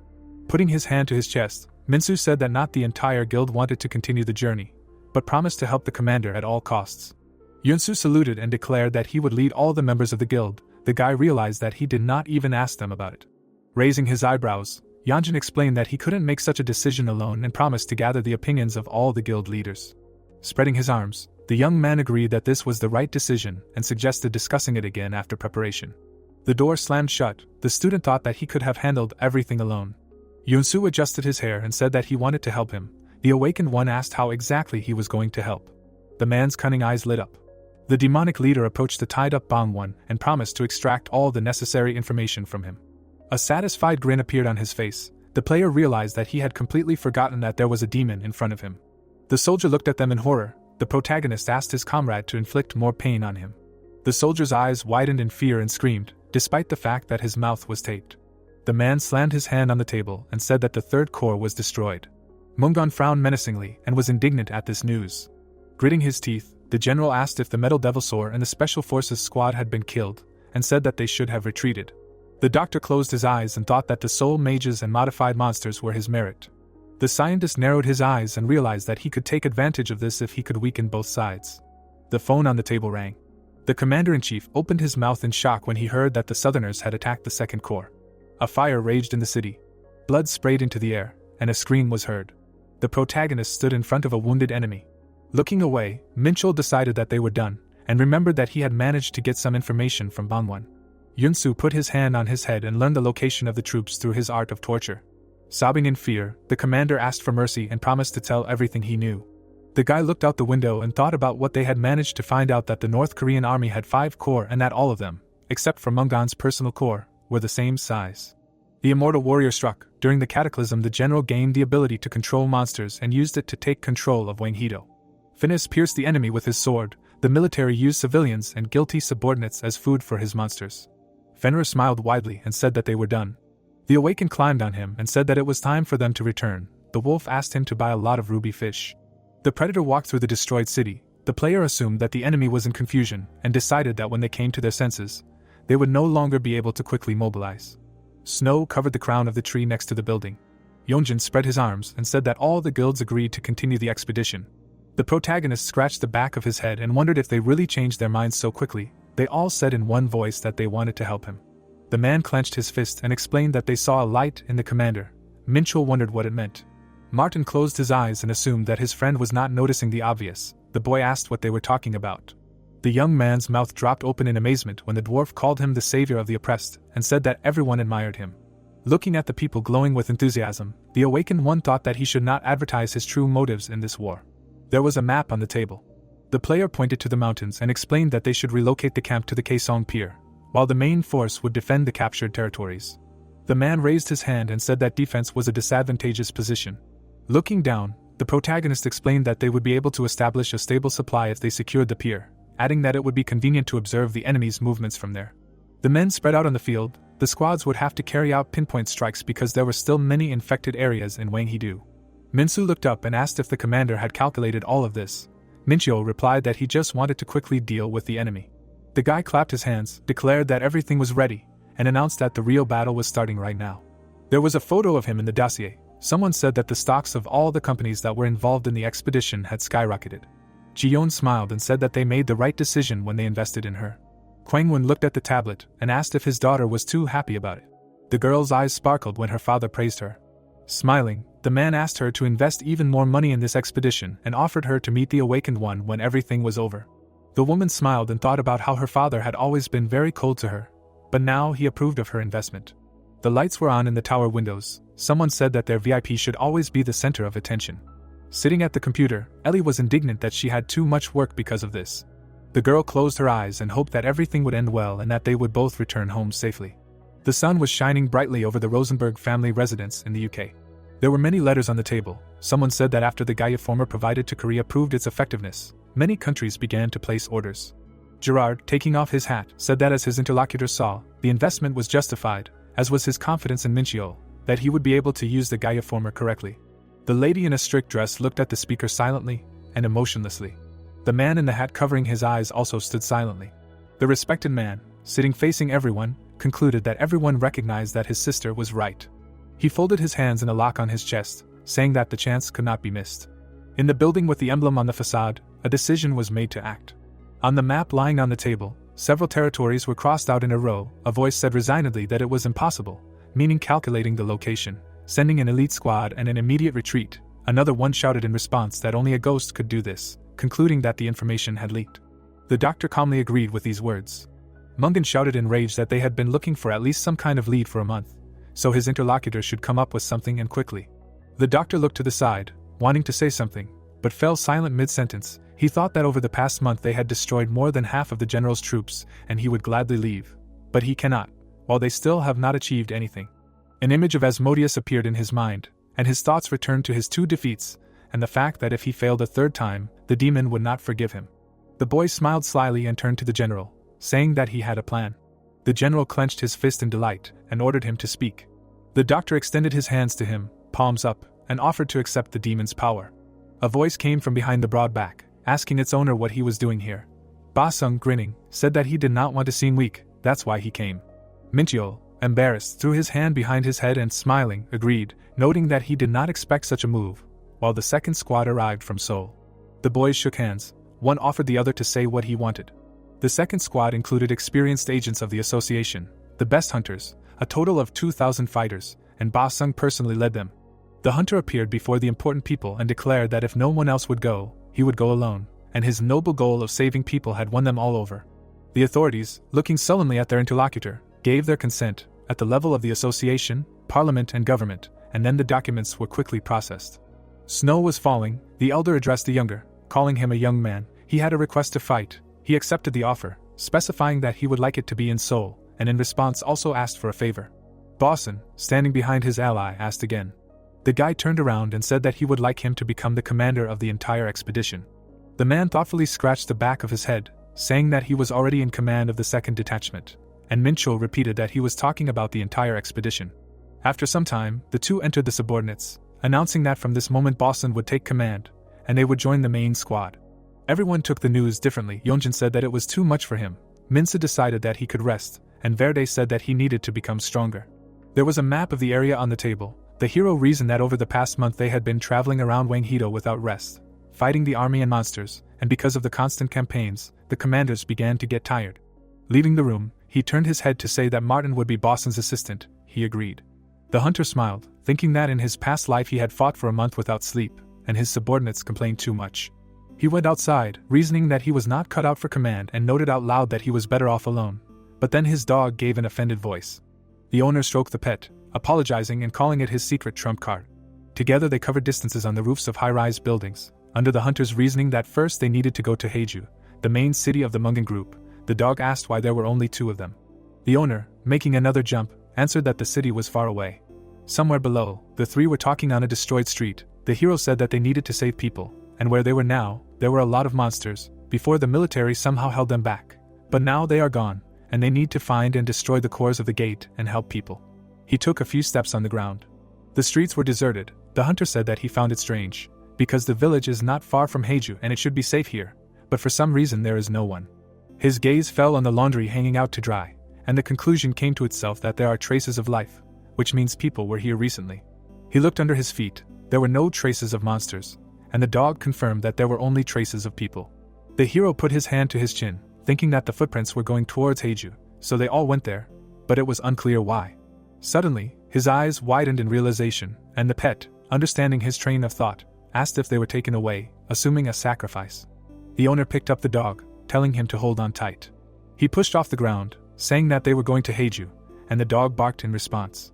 Minchio clenched his teeth, angry at himself for not realizing it right away, because behind them was the Black Society, connected to Pandemon, and if they captured people to sacrifice them to demons, then this was a very possible scenario. The doctor stood by the blue flames, raising his hands, palms up. The hero was already close. He thought that even with such sacrifices, the enemies would not be able to summon a truly powerful demon, and this irritated him. He peered ahead, telling his companion that they were there. Purple energy was glowing above the city. The hunter couldn't believe his eyes, because it was a sanctuary of darkness, like a magic circle. The guy stood at a distance, holding a dog in his arms. He was thinking out loud that only a demon of the Lord level could do something like that. He realized that the ritual had already begun, because he smelled sulfur. He looked around and saw that the sanctuary of darkness distorted the flow of mana, made it impossible to use invisibility skills, and in addition, there were guards everywhere. The player looked ahead carefully. When the pet asked what they would do, he answered that they would attack directly. The soldiers were ready. A moment later, when a silhouette appeared in the line of sight, they received the order to shoot. The hero used defensive magic. Only splashes of blood were visible. He gave the order to his dog. The doctor slightly turned his head, realizing that the enemy had arrived. And he, in turn, called upon all the forces available to him. There was an explosion and screams. The entire space was covered in hellfire. A voice screamed that the southerner had destroyed the barrier. The protagonist directed his palm forward, analyzing the hellfire. He looked at the situation seriously, deciding that there was no time for trifles. Minchio looked at the city located in front of him, thought that the sanctuary of darkness was distorting reality, and now his own forces were under the influence of the sanctuary. The guy noticed how the Einherjar were weakening, and the immortal army was getting stronger. He frowned and realized that the mana of darkness had increased and the flames of hell had become even more powerful, and for those who were not demons, this was not easy. At this time, the opponents rushed to attack his wolf, wishing him death. But Pengu scattered the attackers with one movement. The protagonist turned around and noticed that Pengu wasn't suffering as much from the shrine, which was good since he would cover the back. He looked at the center of the city, figuring that the powerful energy was coming from there, and that the shrine had to be destroyed first. The guy looked at the building and suspected something was wrong, since he couldn't figure out why there wasn't a single resident among the destruction. He passed by a bloody hand lying on the ground and remembered that there were no residents in the surrounding villages either. Did they really move everyone somewhere? The protagonist continued walking through the city, figuring that the crazy rivals were using the bodies of the survivors as sacrificial animals. He seriously narrowed his eyes, realizing that they were waiting for him here. The hero met a doctor and a man in a general's uniform, shrouded in purple flames, and asked if he was Kim Mungan.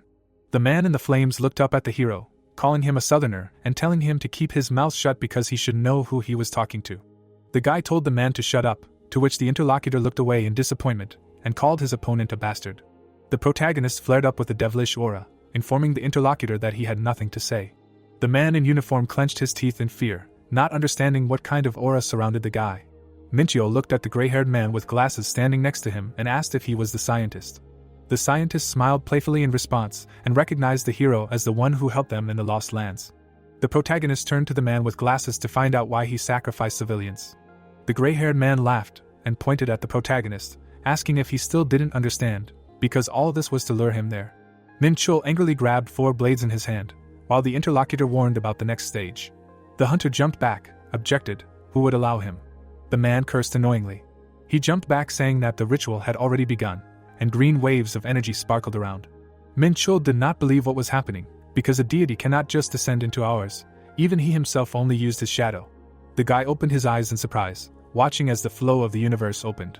He looked up at the pillar of energy, analyzing the flow of the universe. He felt something, but was this really the sky of Pandemon? The protagonist opened his eyes in fear when he heard a roar. The protagonist resisted the flow, arguing how they broke a hole between dimensions and connected Pandemon with Earth. But who is capable of such a thing? Black wings stirred the air. Their owner asked the hero if he was really the one who was chosen. The golden-haired, long-haired man said that he had not been in this world for a long time. He appeared in full growth, hovering in the air, and said his name Asmodeus. The demon looked at the people with his red eyes and turned to the protagonist, saying how much he had heard about him and offered to swear allegiance to him, and he himself would forgive them all their sins. And the status window speaks of the levels of development of the skills of this creature, where strength, agility, and endurance are equal to 2,000, defense is equal to 1,500, the level of magic is unknown. He is in a physical body, the power of suppression of the dimension is significantly reduced. The hero readily narrowed his eyes and smiled, laughing at the new rival, who is the 3rd most powerful demon lord, because he is as strong as the hero's shadow. The gray-haired man went to the lord, shouting about his indignation, since the hero, with whom his master is talking, interferes with their plans. The scientist looked at the hovering lord in fear. When he called out to him, Asmodeus got angry and asked if he allowed his subordinate to speak, to which the latter, with a trembling voice, apologized.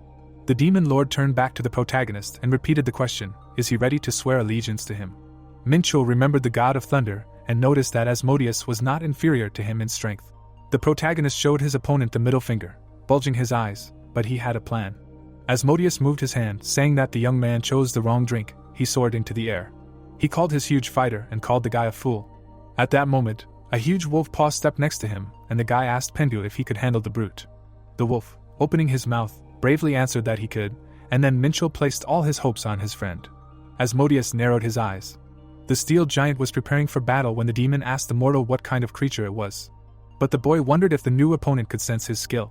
The protagonist smiled slyly and offered the overlord to defeat him to find out the answer to his question, noting to himself that thanks to his memories from his past life, he knew how the opponent fought.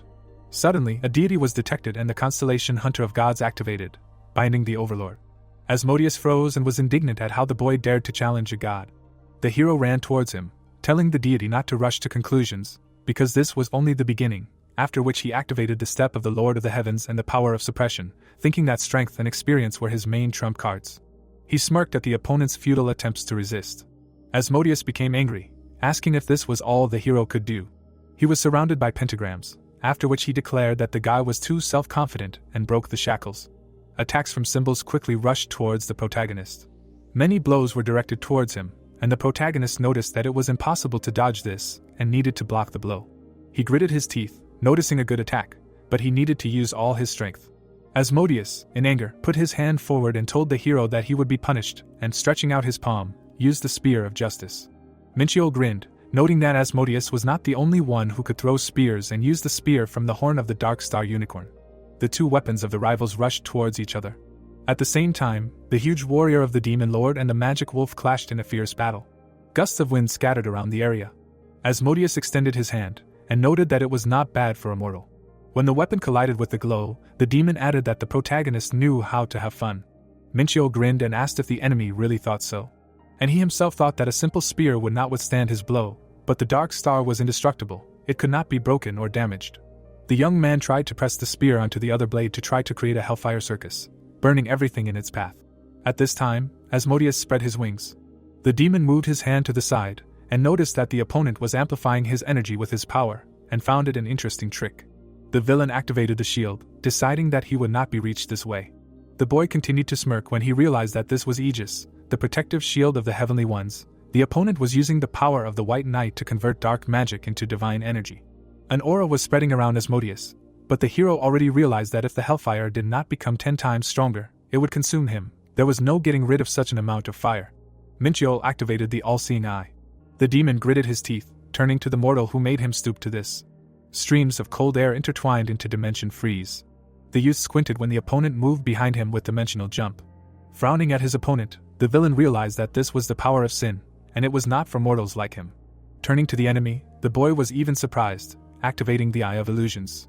The hero was hit by a poisonous strike from all of Asmodeus' illusions. Minchiel had to use the attraction of the Atlas glove. Covering himself with his wings, the demon growled at how a mortal dared to be insolent in front of him, and tried to hang a dozen curses from above. But the young man, clenching his fists, launched the sacred flame. The enemy became even more angry, shouting that his older brother had used this power. The mortal clenched his teeth when Asmodeus demanded to know how he was able to take possession of it, and thought that now he could guess how this was possible. Looking at the two forces rushing towards each other, the boy mentally added that if you think too much, you just need to move forward. Flashes of the collision of two attacks filled the sky. The battle lasted only 5 minutes, and the protagonist had already spent half of his energy. Minchiel winced, covering himself with a blade. Looking at the enemy's face, twisted with anger, the young man knew that he would not have lasted even a minute, but the man was too busy with the hellfire, and therefore was not able to use all his strength. The mortal took off from the ground with a jump, reminding himself that he took advantage of this. Asmodeus glanced sideways at the boy, while he was about to make him pay for this. Turning around, the demon called it petty tricks. The hero smiled cheekily and clarified, did everything not go according to plan, and realized that he got the enemy. Landing on the wall of the nearest building, Minchiel thought that now everything depended on his endurance. He managed to jump back before sharp peaks came out of the wall. The young man's eyes widened. The mortal barely managed to dodge the fist of destructive lightning. Asmodeus called his opponent a nimble rat in irritation, but now he was going to show him what real strength was. Looking at the enemy darkly, the boy objected that this was the end for him. He raised his eyebrows when the demon stated that he had encountered something similar before and clarified what he was talking about. With a nervous smile, the demon replied that he was talking about the demon lord Deimos, although for such a worthless mortal as the one standing before him, he was known as the demon lord. Frowning, the hero reminded that the demon lord was long dead, and he himself realized that there was no point in telling the enemy about his past life. The next moment, the pupils in Minchiel's eyes narrowed when he heard from Asmodeus that this was all his doing, since he even died from his own weapon. The youth looked straight at the demon and reminded him that Khaled was the hero's weapon, and the demon lord was in cahoots with him, to which he heard in response that a mortal would not understand. The villain suggested that he think carefully, a weapon capable of destroying Deimos' soul. And throwing up his hands, he added that it couldn't have originally belonged to the mortal world. The guy's gaze expressed shock when the enemy added that it was very funny to think that he and this wingless nothingness were in cahoots. Deimos was arrogant, and his defeat was part of the plan. The protagonist realized why Asmodeus was always so arrogant, and they constantly quarreled, and he always won, leaving him alive every time. Minchiel's face twitched when he remembered that he had only broken this impudent man's wings, and all because of pride. Looking up at the enemy, the young man asked what the plan was. But the demon only grinned and replied that he talked too much, and did not intend to say anything more. Spreading his wings, Asmodeus demanded that the worm not dare to crawl under his feet. But suddenly the villain coughed up blood, and the guy objected that he did not know his place. The hero grinned in response, and realized that Jormungandr's poison had finally begun to work. The youth had poisoned his opponent when he chopped off his wings, and the poison had already spread throughout his body, and he had also deprived him of his divine power, so the poison was even more effective. As the demon pressed his palm to his chest, addressing the mortal, he mentally expressed regret that he did not know the whole truth about his death, but at least he found out something. The boy narrowed his eyes when he heard the enemy acknowledge his strength, and reminded him that he had just called him a worm. Stretching his palm forward, Asmodeus declared that his opponent had become an obstacle to his plans, so he would show him his full strength. The hero was extremely surprised when the demon proclaimed the prophecy of imminent death by his name. It felt like strong fingers were grabbing his heart, and from that moment on, the countdown was activated. Pressing his fist to his chest, Minchiel realized that this was a curse using words of power, and even the sacred tribe couldn't handle it.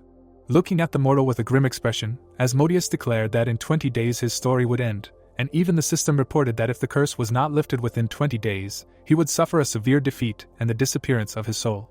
The curse, sealed by Asmodeus' oath, was powerful, changing the laws of the world. The protagonist was sentenced to death. While Mincho did not move, the demon clarified that now he understood what fear was. But Mincho looked up at him and calmly asked what he had to be afraid of. Looking at the mortal with surprise, the enemy clarified that he didn't feel death approaching, but even if he decided to deceive himself, nothing would come of it. Putting his hand into the inventory, the young man admitted to himself that if he did not do anything, he would die, but for some reason he was calm. Asmodeus' eyebrows rose, he muttered that it couldn't be. Looking at the bottle in his opponent's hands, the demon couldn't believe that in such a miserable world like this, it was possible to find the elixir. The boy received it as a reward for passing the tower. The elixir was a legendary potion that healed all wounds and removed curses. This was his only chance. While the hero drank, the enemy shouted that he shouldn't think that this potion would cancel his curse. The bottle fell on the asphalt. Mincho closed his eyes until the curse fell off him. The youth opened his eyes slightly, and while Asmodeus didn't believe that this was possible, he realized that the seal of death had disappeared. In addition, the enemy was poisoned by Jormungandr's poison and had used up all his strength. The mortal pierced the demon's chest with his sword, and with a smirk, he wished him back. The battle in Heiju became a legend. The boy fell to his knees and realized that everything was over, and he had gained a huge amount of experience. The protagonist sighed tiredly. He thought about the constellation of the Hunter of the Gods, the cloak of Jormungand and his memories from his past life, without which he would not have survived. Fenrir approached the owner and asked if he had defeated that monster, and in response he heard yes. The divine beast turned into its true form, noticing that the sight of Asmodeus alone gave him goosebumps, and the master inquired, to which he replied that when he regained his strength, he could do the same. Mincho looked at the pet and said that there was another person there, and he needed to be found. But Fenrir was already dragging the captured one on his shoulder, explaining that he knew he would ask. The young man opened the system window and promised to feed the dog a ruby fish. The next moment, a stream of light lifted the reincarnated into the sky, and the system reported that he had received divine power from the defeated enemy, as his constellation had stolen part of the demon's divine power. Fenrir looked at his master with admiration, while the system continued to report that his soul had been filled with divine power, and he had overcome the shackles of the soul and reached a new level. When the hero landed on the asphalt, the dog could not believe that he had become a god in this world, while notifications reported that a holder of divine power had appeared in the earthly dimension. Frowning, Mincho retorted that he had not become a god, and inwardly admitted that divine power was the result of worship, and he had received it as a reward, so it was more of an exception to the rule. He had received the power of Asmodeus, and that was all, although he could now appoint an apostle. God's apostle was someone who raised the master's divinity, glorifying his name, and the speed of his ascension depended on who became the apostle, so this choice was very important for those who possessed divine power.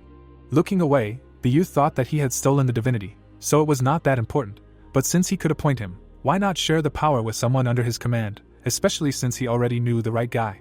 Soon they returned. Bosan and Minsu met the protagonist, unable to believe that Mungan's group was destroyed and the demon lord had appeared. As soon as the boy came to his senses, he returned to the camp and explained the situation. The expedition had cancelled all plans, and she began preparing to attack Heiju. When the mortals left, there was a conversation about checking the association. Yunsu put his palm to his face, admiring that the lord had defeated Asmodeus himself, although it was his avatar, but he asked him to stop chatting, because he had a gift. Kneeling down, the demon was glad to accept it, because he served Mincho with all his heart. Extending his palm, the young man thought that at first he wanted to make Fenrir an apostle. But if you think about it, Yunsu was more suitable. The system asked to confirm the candidate for the apostle. The hero put his palm on the red crown of the head, and when the candidate's soul was ready to accept the divine power, he confirmed the appointment. The moment it happened, the boy's divine power decreased. Yunsu winced as the energy enveloped him, and Mincho noticed that his stats had doubled, and some of his skills had been upgraded to S or A+. The reincarnated man asked him if he liked it while shaking his wrist, and Mincho didn't even immediately understand what kind of power it was. Clenching his fists, the demon realized with delight that becoming the Lord's first apostle was great, although Mincho didn't quite understand why this skill was called by his current name. Rubbing the back of his head, the red-haired man suddenly noticed that there was a man standing in front of him, and it became clear that he had only just learned about it. Closing his eyes, the hero replied that he hadn't lied to him, but Mincho was sure that his interlocutor had called himself an Ifrit. But the young man reminded him that he had never called himself an Ifrit. Yunsu shuddered from the clear realization. After Mungan's death, the army collapsed in an instant, and the hunters destroyed every last one, and thus the Liberation War ended. And so, 3 months later, the protagonist returned home. This expedition initially attracted a lot of attention. Saving Wang Hedu was a great achievement. But the news also spread that Minqiu stopped another demon lord. The name Demon Lord, which was entrenched in people's minds after the appearance of Daimas, again inspired horror, just like then. The incident occurred in Korea, where a truce had previously been concluded between Pandemon and Elysium. And this news flew around the entire Earth and even other dimensions, as Modius had settled in Pandemon. Although he had only possessed a body, the protagonist had wounded his soul and stolen part of his power, and the expedition was still in Wang Hedu. They had to find all the gate cores, restore the infrastructure, and help the locals. Minqiu no longer had a reason to stay in Wang Hedu, so he returned with Martin. He remembered that the young man stopped when Bosun asked if he was sure that this was right, since Asmodeus himself had won. Why should they attribute this victory to the entire expedition? And he looked at the hero in surprise when he explained that he simply did not need any extra attention. Turning around, the reincarnated one added that he was going to return to the tower, so he left the rest to the commander. He defeated Asmodeus, and immediately rose to level 89. At this rate he would soon reach level 100 and receive the final skill. In addition, he received divine power. He needed to become stronger to cope with it. In the building of the Interstellar Union, Minqiu was indignant at his friend's words. The young man looked at the dwarf with displeasure, not understanding why they were changing the leadership, and he explained that it was not official yet. Folding his hands on his stomach, Martin added that the leader of the Yongsen branch would soon change, and the hero found this unexpected. The Interstellar Alliance, Yongsen branch, was located near the tower, so it was of interest to both Pandemon and Elysium, and without a doubt, it was the most important branch on Earth. Therefore, the position of head of the Yongsen branch was very prestigious, and changing the head without warning him in advance seemed like a clear demotion. Martin calmly looked at the protagonist, who understood why he was in such a hurry to return with him, and asked if it was related to the expedition, and in response heard that it was possible.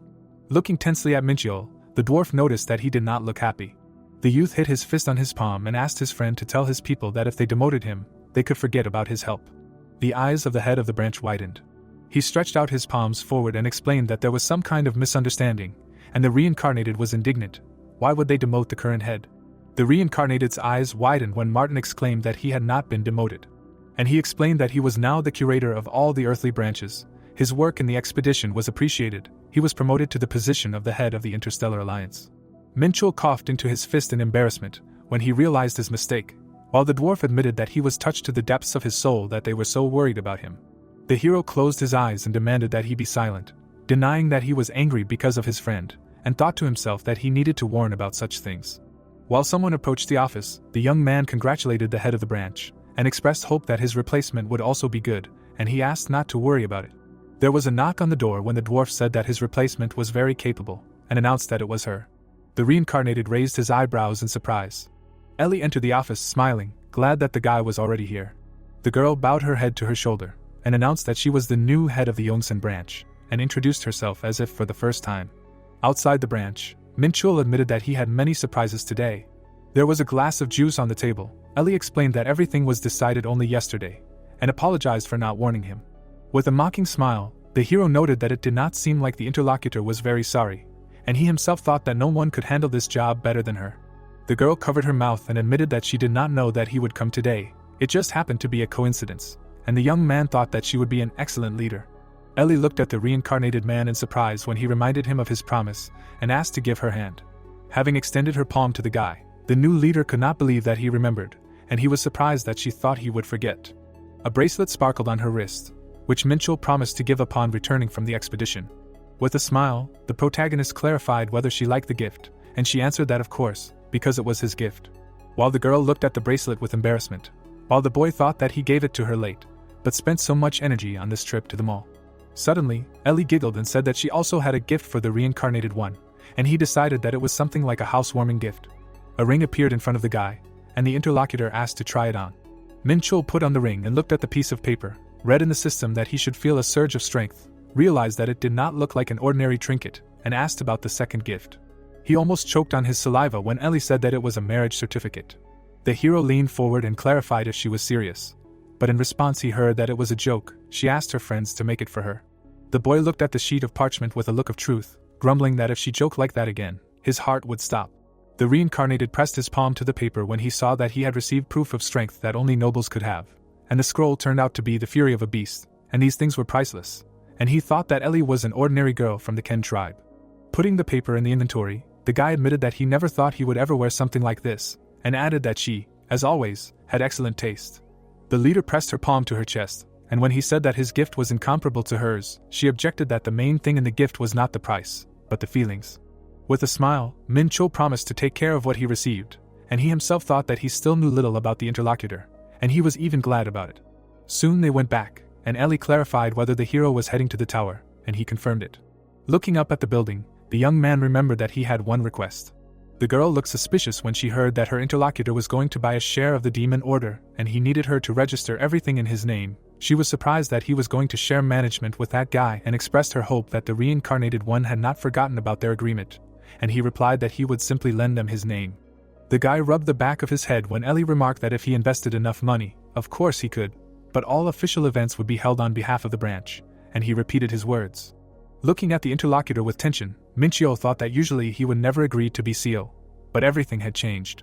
Yunsu extended his palm to the beautiful lady, and remarked that after Jianju, this was a pleasant meeting. Frowning at the demon, Ellie retorted that he never ceased to amaze her with his vulgar compliments. The apostle chuckled when he heard the question in his head, who taught him such compliments, and added that she did not like him, to which he retorted, should he pay attention to such an ordinary girl from the Ken tribe? Sweat poured down Yunsu's face when the deity reminded that this was not just a girl from the Ken tribe, but the head of the Ellie branch, and demanded to remember this. While the demon embarrassedly scratched his head, while the protagonist offered to live in peace, and the head agreed.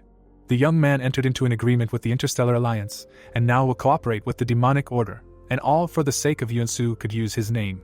After all, the reincarnated appointed him as his first apostle, but in their world it was not customary to worship new gods. Of course, the guy was not going to create a new religion, so first he decided to use the name of the guild in the company. The new S-rank hunter Minchiol invests money in this company. With such PR he could achieve good results. Slapping his palm on the table, the hero remembered something else. The young man walked over to the window and noticed that the reporters had even made it here. While the journalists were getting ready to film downstairs, Ellie explained that this was normal, because the reincarnated had achieved a lot, and the association suggested organizing a press conference. The reincarnated man looked down thoughtfully, muttering about a press conference, and he himself realized that he was in the center of attention. Popularity was good, of course, but if he disappeared from sight, interest in him would quickly disappear. But if he became the CEO of the demonic order, he would be able to entrust everything to his apostle. He would be able to use his fame as needed. Then Minchio would be able to calmly return to the tower. Turning to the others, the hero said that the press conference was a good idea. It was better to tell everything at once, and Ellie was even surprised. The young man smiled, explaining that if he said something, it would also help the Interstellar Alliance. Clicking on the phone screen, the reincarnated said that he would not be long, because he had one last question to solve. Alfred smiled when he heard a familiar voice on the phone and greeted the other person. Sometime later, in the test tower, on the 5th floor in the air garden, where the guy was walking down the street. Thanks to Ellie's help, he became the co-CEO of the Demon Guild. All these tedious things, including press conferences, he received from the Apostle Yunsu. And finally, to find out about the latest developments in Elysium, he contacted Alfred. The angel even cried when he heard that Minchiol had defeated Asmodeus. At that moment, the protagonist glanced suspiciously at the screaming phone. The young man put the phone back to his ear, and asked if anything special had happened during this time, and in response he heard that due to the fact that Pandemonium's dirty deeds were exposed, their actions were now restricted. The reincarnated man smirked when the inspector added that there was a problem with the supply of materials needed for the ritual, so they were trying to get them through the Interstellar Union, and replied that everything was clear. This information was useful, because Martin had become the main manager of Earth in this union, so the coincidence was very fortunate. The boy gave his friend a hint to interfere with their supply, so for now there was no need to worry about Elysium's actions. Now he could safely return to the tower. Entering the forge, Mincho greeted Hawken. The blacksmith folded his arms over his chest, and when the customer clarified whether this was what he had asked for earlier, he replied that he had specially made it especially for his style. In front of him lay pants and shoes of legendary quality. After trying them on, the hero smiled. He admitted that he did not feel any weight, as if it were a second skin, and asked if they were made of black mithril. The Vulcan rubbed his chin and said that the boy had a keen eye. It was obvious that he was used to handling magic, so he did not cast spells, but focused on strengthening defense and magic resistance. Extending his hand to the reincarnated, Hawken added that his efforts were not in vain. The boy smiled. Shaking the blacksmith's hand, Minchel noticed that the master's skill was really on another level, and thanked him. The hero's face darkened slightly when the Vulcan said that he did not need a handshake, but payment for materials in the amount of 1.5 million. Hakan opened the system window when the boy asked him to deduct from the amount of things he asked to sell, and he agreed, because, if you think about it, they were really difficult to sell, but still took a commission. Then the reincarnated remembered the treasures of the Ant Empire, which he entrusted to the blacksmith. Even after deducting a 10% commission and paying for materials, there were still more than 5 million left. The Vulcan's face fell when the boy reminded him of this. Hakan scratched the top of his head when he heard that there was still half left, and he was asked to take care of it until the client's next visit. As he headed out, Minchul was sure that he wouldn't have to worry about the points for a while. The hero turned around when the blacksmith asked for more details, and his eyes narrowed when he heard the question about the murder of the Mobius mages on the 6th floor. The tip of the sword stopped close to the Vulcan's throat. Looking darkly at Hakan, the boy asked how he knew this. Staggering, the blacksmith explained that he was just guessing and asked not to embarrass him, because the client was a celebrity in the tower. The reborn looked at the Vulcan with a frown, and noticed that his name and appearance were not known from the outside, so he wanted to hear how he came to this conclusion, because now he was indeed the most talked about rising star in the tower, the one who had renewed the ranking at first place in the trial of the 0th floor. Hakan explained that there were 2 challengers who had caused a big commotion on the 6th floor, which was a combat-free zone. These 2 appeared around the same time, and they had one thing in common: they both came from the unranked. In addition, shortly before the incident, there were rumors that a newcomer had bought information about the 6th floor from the Information Guild. After comparing the description of this newcomer with the challenger from the 6th floor, the blacksmith came to the conclusion that they were the same person who was standing in front of him now. The boy looked away when the Vulcan reminded him that he had said his name first, and realized that everything matched up, which meant that he had revealed himself. Hakan looked closely at Minchul, and when Minchul apologized for standing out too much, he replied that he simply felt sorry to lose such a generous client. The blacksmith reminded him that the larger communities were also currently looking for a protagonist, and as far as he knew, Mobius and Atrox had already begun their actions. The boy scratched his head when the Vulcan added that there were many reasons why he should be more careful, and thanked him for the useful advice. He added with a smirk that he would still look into who exactly needed to be more careful. The reborn's feet touched the ground. He found himself on the 8th floor of the test tower, and learned that he was about to undertake a quest for the shadows of a forgotten world. Frowning as he read the description, the boy realized that they had recreated a world destroyed by a catastrophe. Looking around, Minchiol admitted that this was indeed a world forgotten by humans, as the title of the trial stated. The hero thought that perhaps this was what the cities destroyed during the cataclysm looked like. Squinting, the youth muttered that there were no signs of life around yet. But this sound confirmed his theory that there were zombies here. Looking at the approaching undead, the reincarnated one wondered if they were the ones who destroyed this city. Pointing his palm towards the enemy, the youth added that expecting an answer from the lesser undead was a foolish idea. A flash of light attracted someone's attention. The zombies were burned in the heavenly flames. The shining power lifted the hem of Minchiol's cloak. The hero looked at the ashes that remained on the asphalt, and thought that dozens of zombies were burned alive. But the experience did not even increase because they were too weak. The youth continued to think that the zombies were simply rushing at him instinctively and were burning, even though his experience was meager. If this continued, he would be able to destroy them all without even lifting a finger. The reincarnated man squinted his eyes as someone from a nearby rooftop ordered the idiot to put out the fire immediately. The youth looked at the source of the sound, realizing that the stranger had approached without making a sound, and wondered if it was a stealth skill or an item, while someone shouted at him that these guys were not ordinary zombies. In response, Minchiol extended his hand. The sacred flames burned stronger. With a smirk, the hero shouted that he did not listen to orders from those weaker than him, and thought to himself that if you forbid a person to do something, it would only make him want to do it more. He was sure that these were just zombies. Why on earth would he be afraid of them? But then the youth's eyebrows rose. A huge dead man was moving towards him through the flames, and the reborn could not understand what it was. The bull muttered something in an unfamiliar language. The guy looked at him questioningly. But the dead man first muttered in an unfamiliar language again, and then switched to Chinese. The zombie with an evil face growled. The protagonist frowned and thought that he had never seen such creatures before, and assumed that they were undead created through necromancy. The system provided information about the monster. The zombie's eyes were red, and the young man thought that the enemy had a level of peculiarity that he himself did not have. The blades pierced the enemy's body. The zombie opened its mouth wide and growled in displeasure. The protagonist raised his hand and said that it irritated him. He sweated and thought that after being bitten by such a monster, he would also become a zombie, just like in the movies. Then he looked away and added that a little tension was even pleasant.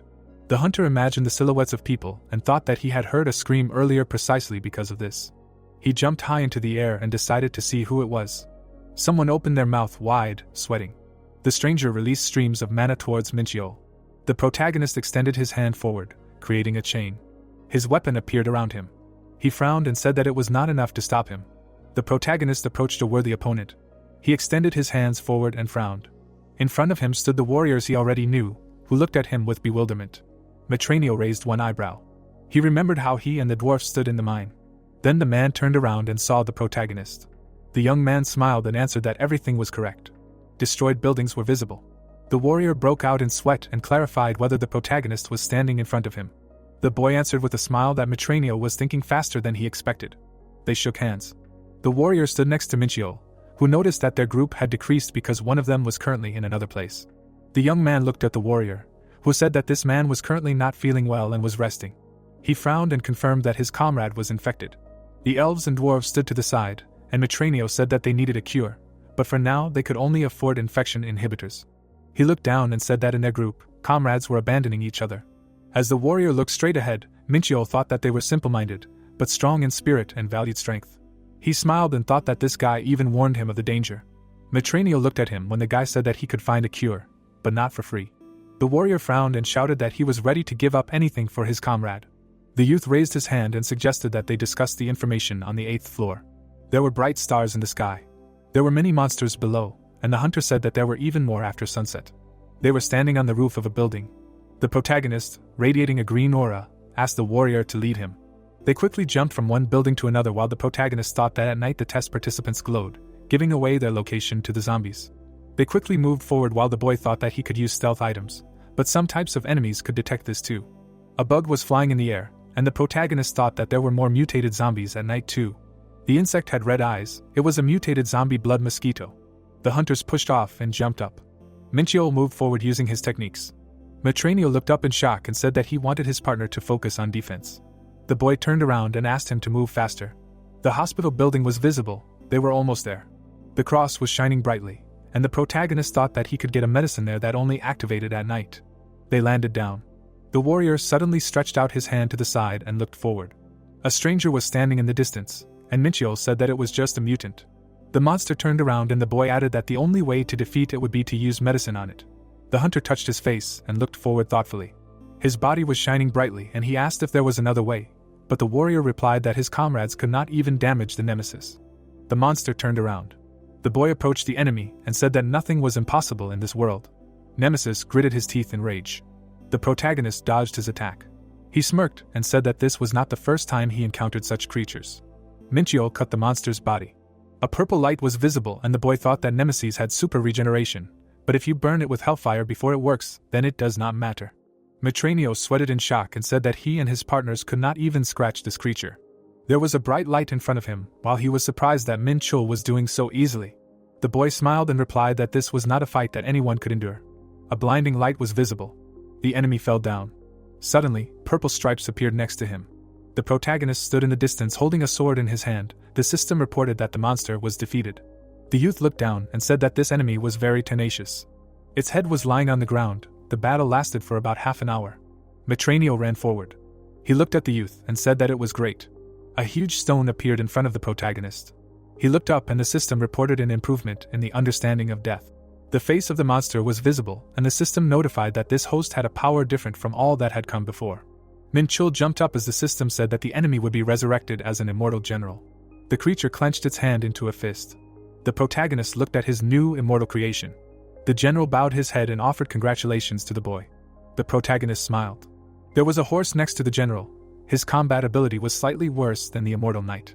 The young man imagined chess and thought that this servant was strong as a commander because he raised the characteristics of the entire army. The monster's eyes were shining brightly, while the hunter thought that he also received 2 new skills, death infection and super regeneration. The general raised his hand, shining brightly. Knights were visible, and Minchio thought that he had learned to use the power of Nemesis. In front of him were broken buildings, and the warrior asked if he was okay. There was purple mana around, and the young man replied that everything was fine. He smiled and asked if he could relax since the monster was finished. The hospital cross was shining brightly. They only had to get the medicine. An injured elf was lying on the bed. His comrades looked at him, thinking that they needed the medicine now. Suddenly, the dwarf turned around. Matranio and Minchio entered the room. The liquid was pouring into the elf's veins. He sat up and said that he was okay now. The warrior and the protagonist stood at a distance. The boy held a scroll in his hand, saying that he had received the information and map of the 8th floor, which was what he wanted. Then he turned away and said goodbye to the warrior. Matranio smiled at his comrade. The boy jumped away from the hospital in the other direction. He thought with a serious face that he had fulfilled the conditions for going to the next floor, but now he knew how to steal abilities and could use it. The boy's face was visible on the screen. The administrator crossed his arms and said that it was interesting. Someone approached her from behind, and she said that a summoner was bothering him. The girl opened her mouth, asking in surprise who the summoner was. Zombies were visible, and the administrator said that this guy was madly killing monsters on the 8th floor. Ordo looked at the screen with the protagonist's face, asking his subordinate to watch him. The girl closed her eyes and said that she would do so. Then she dissipated into thin air. The administrator was wearing white gloves and said that the protagonist was really strong. The boy smiled and Ordo said that his destruction was affecting others as well. A loud explosion was heard and someone screamed. Minchio looked straight ahead and said that this was the last one. Someone slammed a spear on the floor as the boy ordered the enemy to be killed. The general raised his hand, emitting purple mana. He curled his fingers and screamed that he would not allow his master to be hindered. The knight rushed forward. The boy narrowed his eyes and thought that he had defeated 7 more nemesis, and now he had many generals. While the knights were fighting, he thought that they were now working on their own. Green liquid splashed in the air. The monster fell to the floor, and the protagonist praised the servant. He suddenly opened his eyes wide when he heard someone's voice. He froze and the stranger said that she had interrupted the test to talk to him. She closed her eyes when the protagonist asked her to show herself. Then, a bright green light appeared in front of him. The hunter narrowed his eyes, looking straight ahead. The girl with many arms introduced herself as Pafn.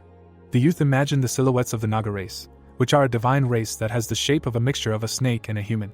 The girl looked straight ahead and introduced herself. Minchio looked at her and said that he did not expect to meet a Naga here. The deputy approached him and he asked her what brought her here.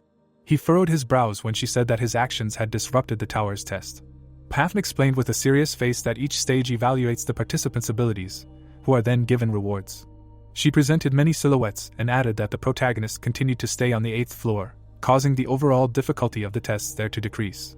The girl presented a syringe and said that because of this, other participants can now easily obtain medicine and move on to the next stage, which upsets the balance of the tower. The boy with a dissatisfied face replied that this was her opinion. Pafn folded her arms while he said that the managers would intervene if there was a real problem, and now she was just stating her opinion. The girl looked straight at him and said that he was right, so she wanted to suggest something to him. The protagonist frowned when she said that there was a hidden task on the 8th floor. Buildings were visible, and the deputy said that she would inform the boy of the contents of the task so that he would no longer interfere with the passage of the stage. There were books on the shelf. There were stairs leading down. Minchio was on the 8th floor of the tower.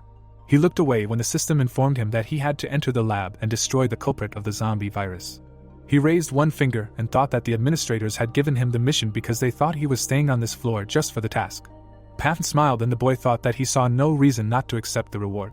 He closed his eyes and thought about what they would say if they knew he was going to go up to the 8th floor. The protagonist opened his eyes and said that the hidden task was like that after all. There was pink smoke in front of him. A crowd of monsters could be seen. The hunter smiled and said that this time it would be interesting. A shadow could be seen on the floor. Pafn closed her eyes and said that they had already investigated all the actions of this participant and made a conclusion based on the reports. Ordo introduced the 2 hunters and said that it was rare for the tests to be disrupted so much because of one player. He turned around and asked if the girl had transmitted the entrance information, and she confirmed it. Sharp protrusions were visible, and the administrator said that the hunter would have learned about the interior of the lab if he had gathered information in the usual way. The zombies had long tongues. Ordo said that the difficulty increased 3 times if you went there without knowing anything about the traps. They stood in front of the screen, and the administrator said that the guy would have to work hard. Suddenly, he sweated in shock. The protagonist ran forward. He jumped up and they decided that they were seeing a hallucination. The guy frowned and shouted that he was tired of this. In the distance, there was a door. Suddenly, a loud explosion thundered. The young man entered the room and asked if it was here. He looked straight ahead, when suddenly the system reported an emergency. Something huge was in the middle of the room while the virus was activating. Ordo and Pafn looked at the screen and the girl said that these doors cannot be broken down unless they have a color power level. She looked down and added that the lab's vaccine system should have been activated initially, and then the doors would have opened, but he simply broke them. Ordo sweated and said that it was problematic because the boy's survival rate was now almost 0. He put his hand in his pocket and thought that they had restricted the protagonist only to maintain the balance of the tower, but he could not die. The tubes were coming out of the provirus. Red lightning appeared around. It was awakening. Suddenly, a huge limb appeared. The boy swung his sword, blood sprayed in the air. The boy frowned, activating his skills. The monster stretched its arms towards the hunter. It was a perfect nemesis. The enemy opened its mouth wide, and the protagonist asked why the virus looked so ugly. He stomped his foot on the floor. Suddenly, a purple stream of energy rushed towards the enemy's head. Minchio smiled and said that this would be interesting. He struck the nemesis's body twice more. Smoke appeared around while he activated the flames of hell. The protagonist was far behind the monster. He cut the enemy's body, which roared loudly. The guy smirked and said that he didn't need medicine to heal. He added with a frown that he had already defeated all the mutations and the nemesis without it. Pafin frowned when the hunter asked how long the monster would last. They looked at the screen. Ordo put his hand in his pocket and said that this guy exceeded all expectations, but this time it would be difficult for him. He showed the key and said that it was impossible to pass. The item was gold, and the girl said that it was not worth using. The administrator frowned and thought that the tower would impose a penalty on him if he used it at the beginning of the trial.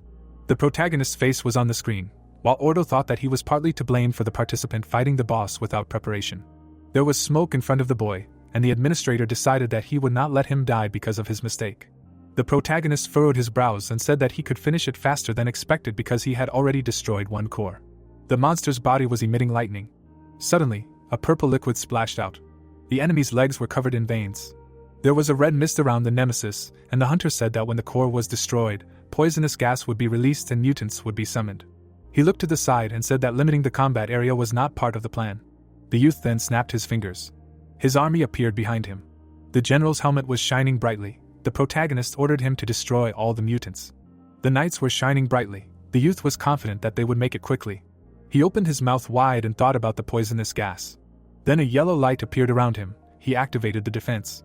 Minchio furrowed his brows and thought that he had prevented skin contact and would fight while holding his breath. He jumped up. His sword was shining brightly as he swung it. There was a red aura around the mutants. The knight killed one of the enemies. Nemesis extended his hand forward, screaming loudly. The protagonist frowned and told him to shut up. He attacked the monster using his sword's skills. A green mist appeared around. The hunter covered his face with his hand and thought that the poison was increasing with each core destroyed. The monster swung its fist, and the boy thought that it was hard for him not to breathe and move at the same time. He held a sword in each hand, looking forward. The protagonist sweated and thought that he should just inhale the gas and be done with it. There was a silhouette of the monster in the distance, and the hunter thought that nothing good would come of getting infected here. Minchio was tightly gripping the sword in his hand. He only had one core left. A bright flash appeared. He thought that it would be risky.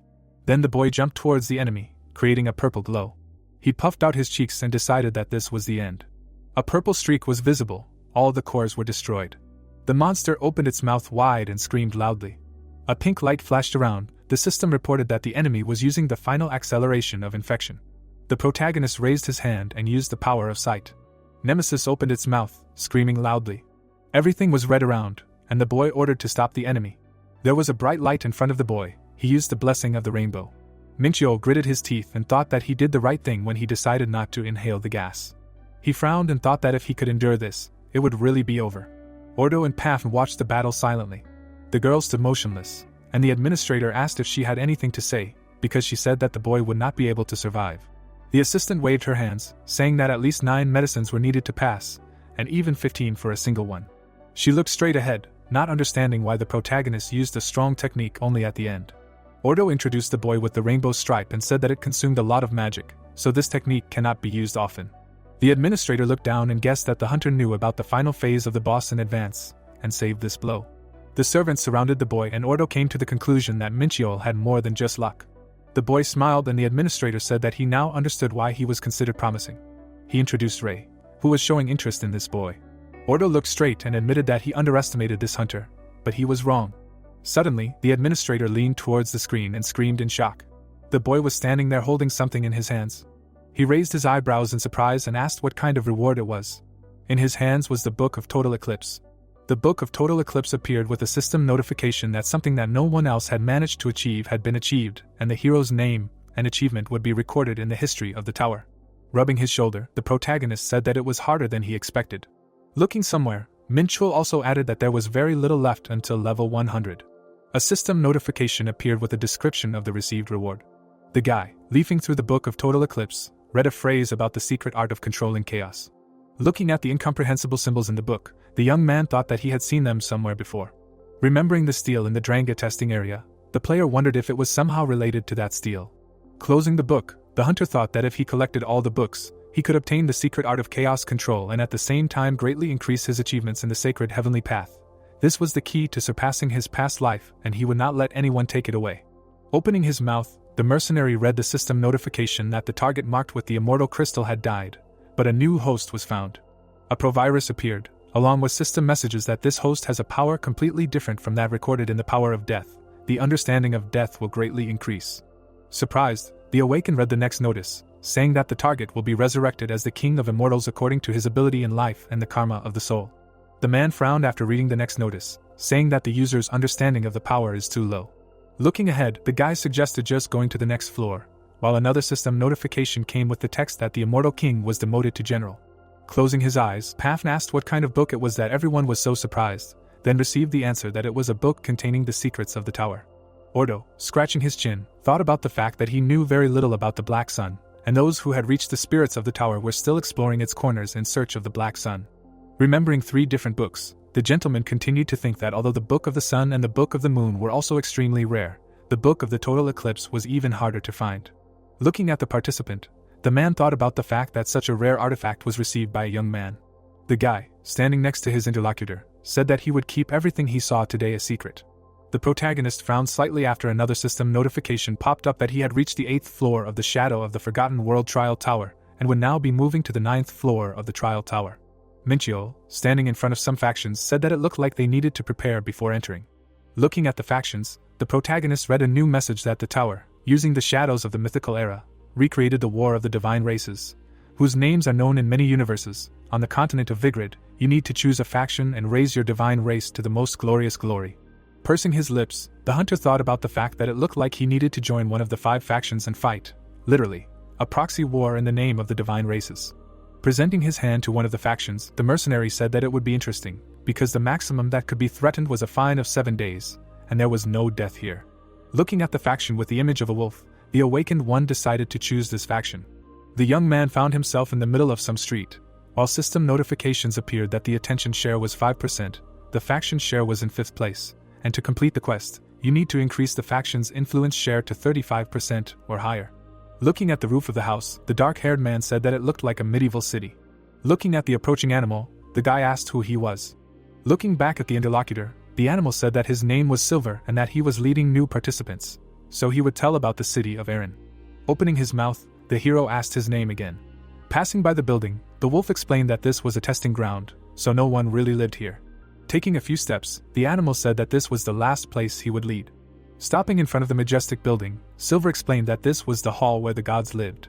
Looking at the temple, the hunter heard a phrase about how he needed to earn a contribution to the war, then the gods would give a worthy reward and blessing. Turning his head, the interlocutor said that he had one question.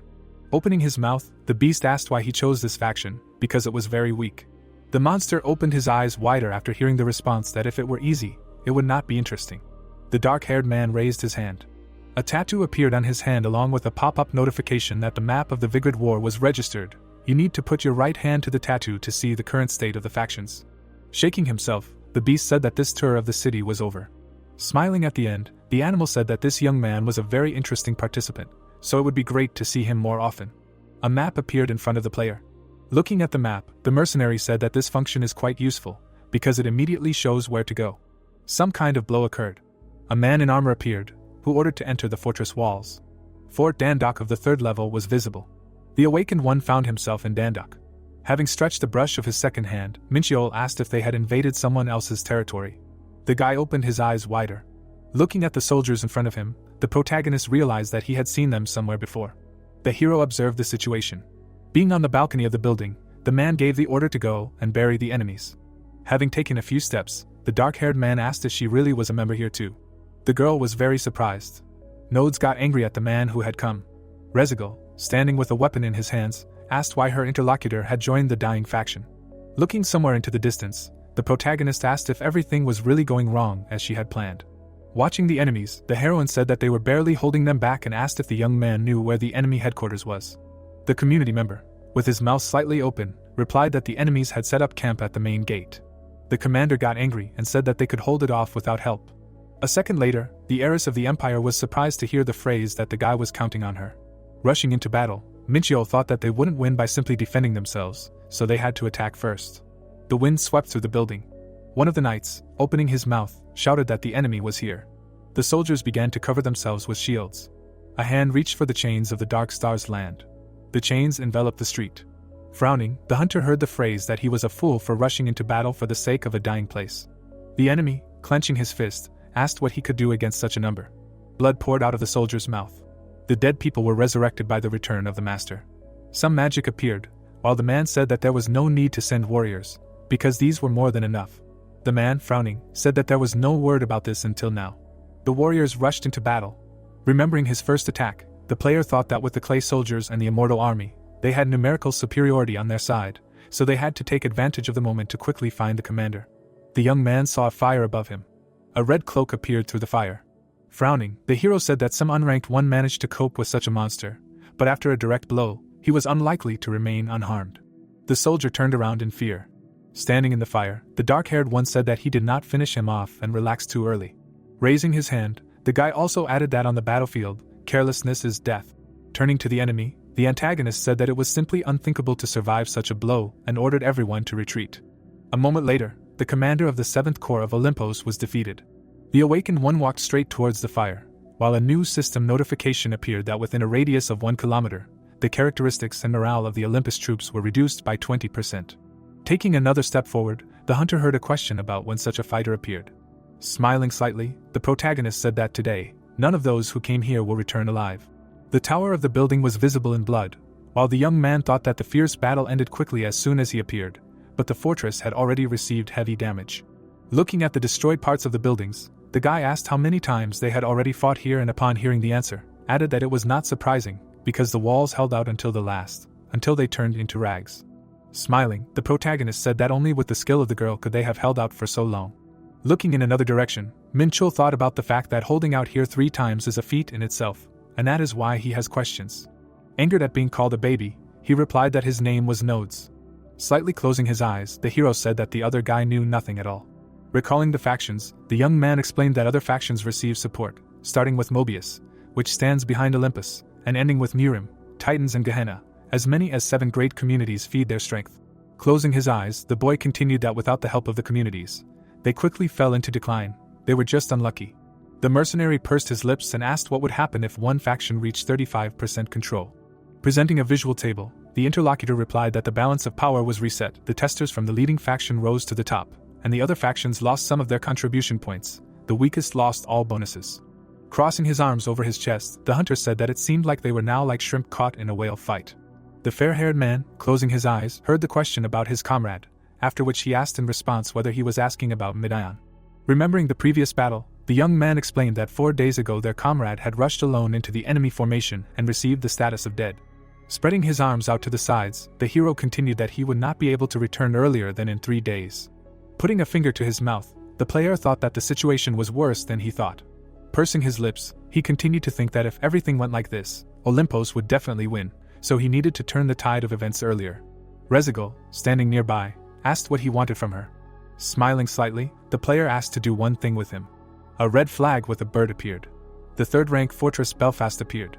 Putting his palm to his head, the man thought. Looking at the people walking, the hero said that these were clearly not their troops, that they were going to the fortress of Dandok. The knights, walking forward, heard a phrase from a woman that the empress from the Danan camp had appeared. Smiling, the dark-haired man asked her if she really was a famous person. The tops of the fortress appeared, while Minchio thought that Olympus was now the strongest faction with the most extensive territory, which means that they are in the crosshairs of many other factions. Remembering the red flag, the awakened one continued to think that the larger the territory, the higher the chance of simultaneous skirmishes on different fronts, and while they are distracted by this, vigilance against the forces of the Danan fortress will inevitably weaken. Taking advantage of this, it is necessary to attack Belfast. Smiling, the mercenary said that the troops have become even more numerous than before. Closing her eyes, the interlocutor said that she has found rare luck.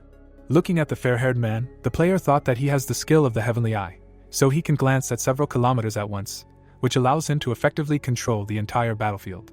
Looking at the face of the young man, the protagonist continued to think that the key to seizing the initiative on the battlefield is information, especially when there are few of them, as now, and a quick understanding of the enemy's actions becomes even more valuable.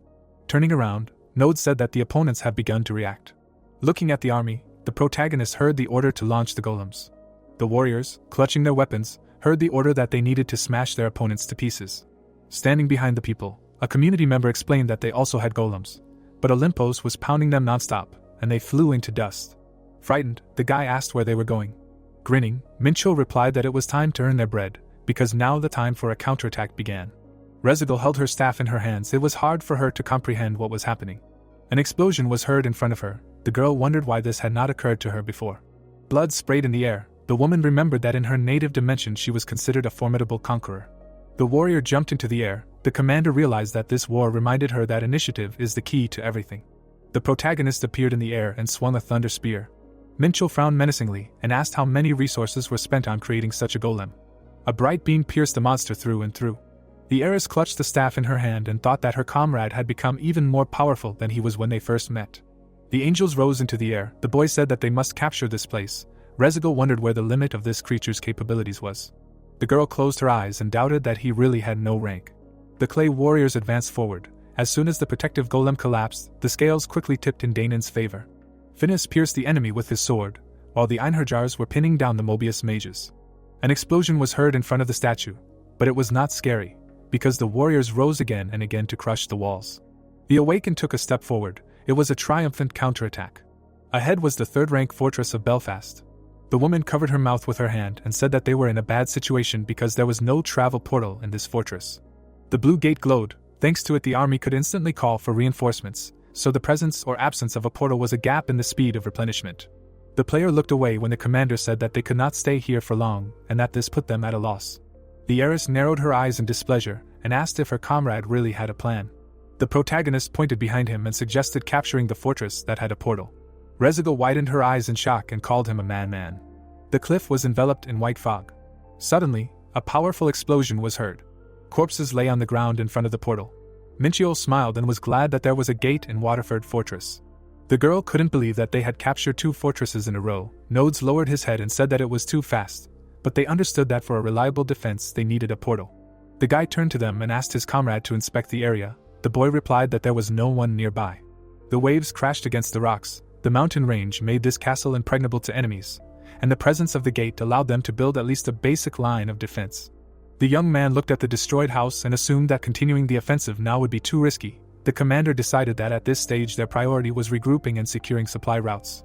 An immortal warrior stood next to the statue. The Awakened One asked how things were with the Danon troops. The heiress replied that at the moment they only had 5,000 fighters at their disposal. The shadows of wolves surrounded the owner. The player remembered that the army of Olympos consists of tens of thousands of warriors, and asked if that wasn't enough. Rezigal raised her index finger and explained that every Danon soldier was a druid and that each of them could match 10 hoplites in a fair fight. Looking away, the protagonist thought that it was becoming almost impossible to maintain a wide front and decided that he should visit Aaron. Mincho looked at his friend and asked who would be looking after the area at this time. Nodes broke out in a cold sweat and asked why he was suddenly staring at him like that. The boy was left alone at the portal until the walls were restored. The heroes were vulnerable to any enemy onslaught. The sun was shining brightly over the city. The heroes walked down the street. The girl was surprised when she learned that her comrade had received 25,000 points, and decided that it was not surprising given his feats. The boy looked up when the woman told him that a person who managed to collect 100,000 points could receive the rank of commander and access to the temple. There were people sitting on the steps. The boy asked who they were. The heiress closed her eyes and asked her friend not to pay attention to such scum. The Awakened One called her ruthless. The orc thoughtfully looked away. Suddenly, he looked ahead and noticed something strange. Frowning, the player asked his friend to go ahead and said that he needed to stay behind to chat with them. The man approached him and assumed that there was a new tester in front of him.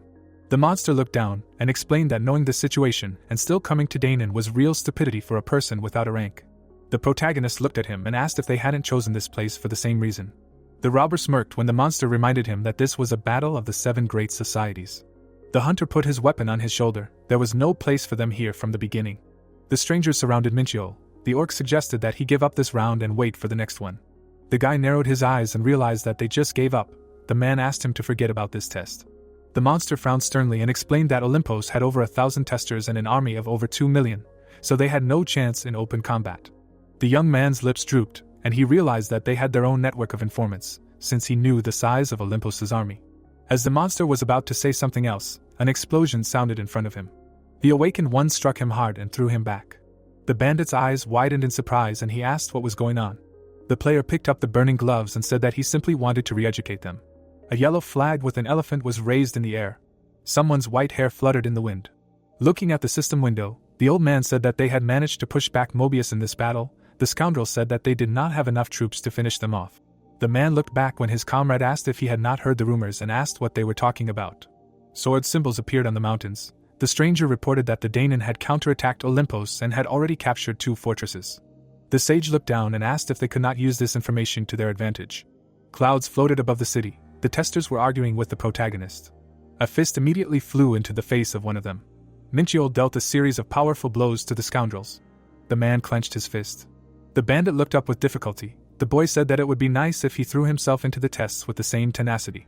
The youth smirked and decided to burn away the cowardly nature of the defeated and reforge them anew. The orc knelt before him and asked what a person without a rank could know. Raising his head, the monster asked if he thought he could defeat a color-level ranker and stated that there were such hunters in the 7 great societies. The awakened one placed his hands on his waist and asked what colors he was talking about. The monster was shocked that he did not know about it. A flash of light flashed in the sky. The color edge is the level that a person reaches when their abilities in the tower go beyond the normal ranks, and those who have stepped on this step are called color-level rankers. The player looked at the notification and understood what was being said. The protagonist smirked and said that it did not matter at all. The orc's mouth opened in amazement when Minchiol said that he had long ago surpassed the color edge. The heroes walked down the street and discussed the fact that Olympos had already sent testers to Galway, the fortress they had chosen as their next target. The boy raised his fist to his chin and thought about how the color rank was a stage that was unlocked when a person's skills surpassed the normal ranks. A system window appeared in his memory. The moment the boy reached the 7th star in the art of the heavenly constellation, his chaos power rose to Azure, but the other stats remained at S or S+. Fenrir smiled contentedly. The awakened one remembered that his stats had reached 1,000 points, which was the level of a high demon in Pandemonium. Standing in front of the castle, the player realized that he could handle a couple of these opponents in an open fight thanks to the divine spark. The debris was covered by a force field. The fortresses were still in the process of being restored, so storming Galway right now was a bad idea. Rezigal turned her head when the protagonist asked how they could improve their strength. The girl looked away and replied that the classic way was to strengthen the fortresses, increase the number and skill of the troops, but this would require a lot of points. Minchiol opened the status window. The guy pressed a button and thought that in order to get a decent reward for the trial, he would have to earn more contribution points. The young man smirked when he saw that the barracks in Aaron and Fast had increased in level. The woman frowned in displeasure and hoped that her friend knew that all the investments would turn into nothing if the enemy captured the already improved structures. The awakened frowned and said that he was not going to let them do this. The commander was indignant at his self-confidence. A flag with an image of a wolf fluttered in the sky, while the player increased the power of the barracks and strengthened the fortresses. Laughter rang out. Midion smiled widely and introduced himself. The Vulcan asked where he should fight this time. Nodes closed his eyes and asked him not to rush the enemy too quickly. The protagonist approached them and concluded that the punishment period had expired. Minchiol narrowed his eyes and asked if they should spar in honor of such a meeting. The man smiled broadly and happily agreed. The boy frowned tensely and was outraged by the behavior of his recently resurrected comrade. Rezigal concluded that this was the way of the Tuma clan. Beams of light were darting in front of the castle. In order to strengthen the army's forces, the boy decided to engage in warrior training. The young man confidently frowned and noticed that the fighter did not possess any techniques, despite his excellent inclinations. Midion frowned menacingly. The awakened one realized that he could become very useful if he learned several martial arts. Finis resolutely looked forward. Now each of the Einherjar was at the level of an S-class hunter, but their growing power would make them even stronger over time. The player took a step forward. Another week of hard work passed. A bright light illuminated the gauntlets. The protagonist dealt a powerful blow to the Vulcan. Blood gushed from his mouth. The man fell to the ground. Minchiol decided that this art would suit him perfectly. Rezigal approached him and asked if they really fought every day. The girl narrowed her eyes and said that the camp of the Brahmin from Murim offered them an alliance.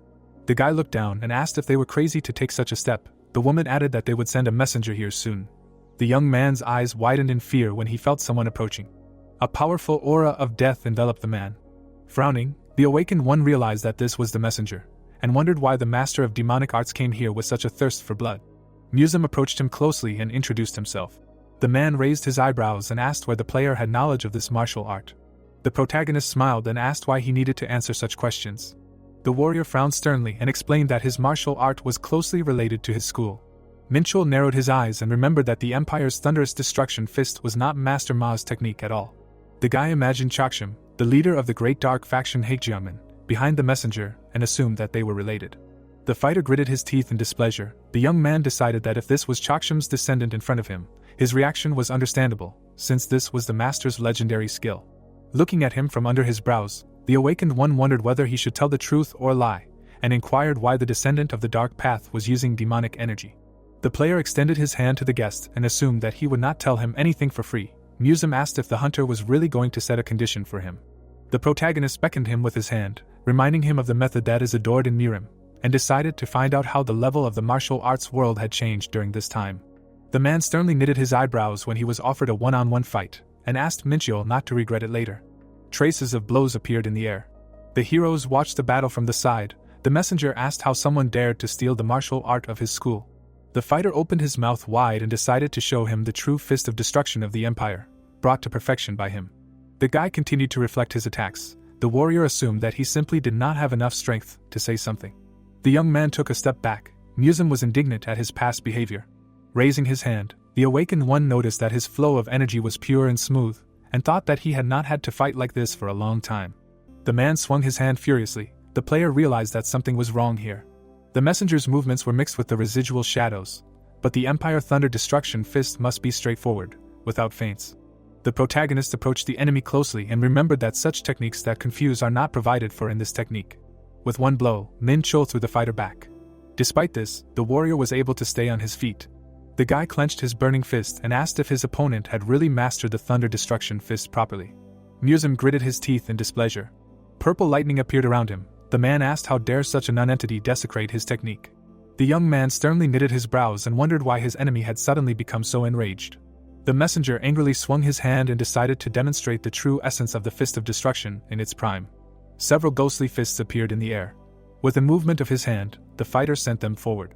A powerful stream of wind fell on the awakened one. Divine energy was concentrated in the player's hand. It expanded and lifted the stones lying around into the air.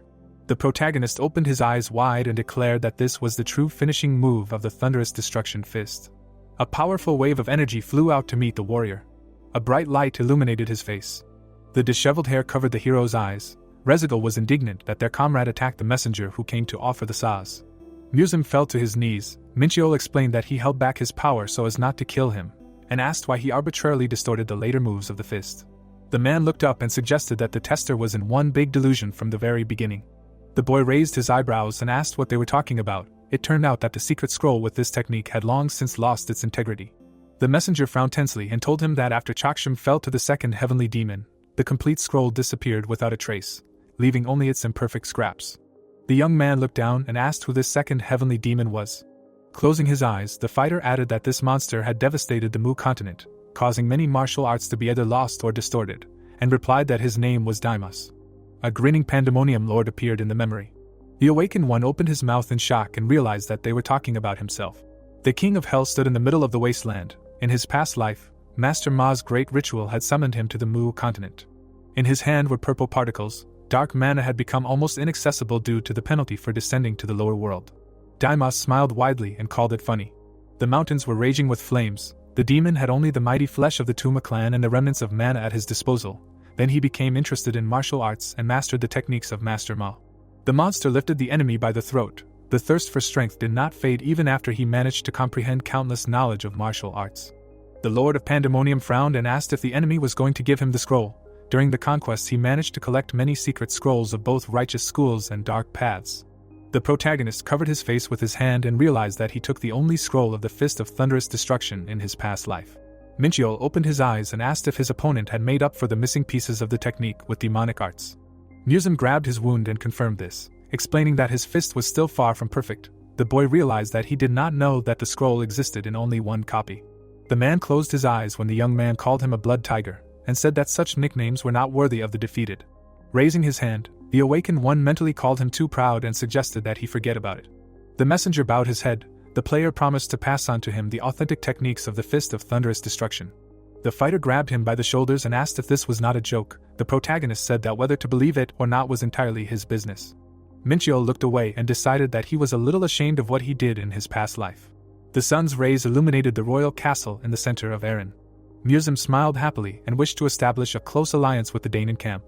There were several chairs near the table. The man admitted that he wanted to use the squad for his own purposes, but changed his mind. The guy asked why he would be so frank. The heroes sat at the table. The messenger said that he decided to do this thanks to the hunter. The warrior clasped his hands together and suggested that he would be able to fulfill the dream he had carried throughout his life and said that he was ready to help the camp until his strength ran out. Rezigal looked at her comrade and noticed that his plans were truly impressive. The young man thought that this was not in his plans at all.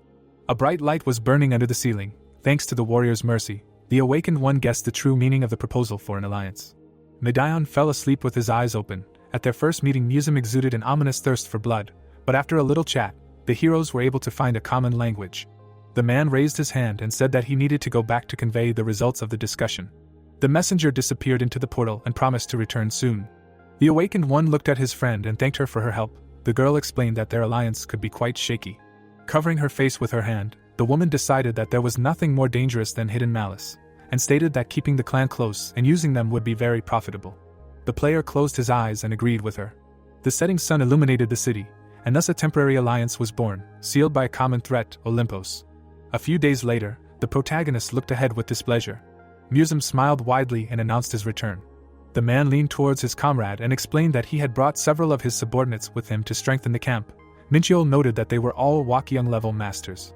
The messenger looked at his friends and warned that there was a catch. The boy asked what it was about.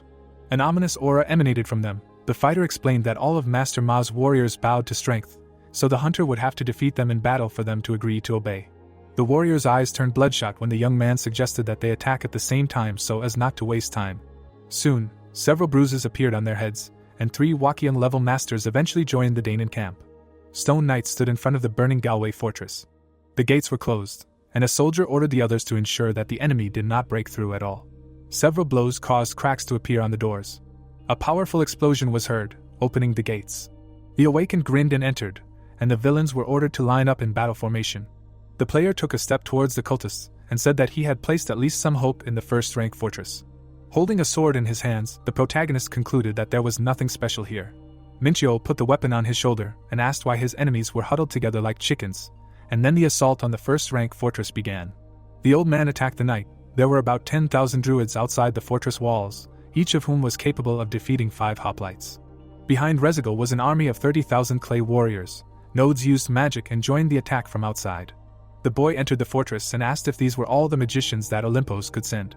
The man smirked and assumed that he was a newcomer who had only recently joined the Daenin camp. Lightning appeared above the boy's head. The wizard said that they foresaw that he would dare to attack them and erected a barrier to bind him, so that soon the troops of Olympos would seize all the lands that were left without protection. Standing in front of him, the awakened praised his funny trick. The villain said that it was too late to regret. The villain's eyes widened in shock when the player asked if he really thought such a simple move was hard to foresee. The lands around the fortress shook. The protagonist assumed that the enemy was counting on hitting Waterford from ships. An explosion and loud laughter were heard on the ship. Musum clenched his burning fists and shouted that nothing could stop him.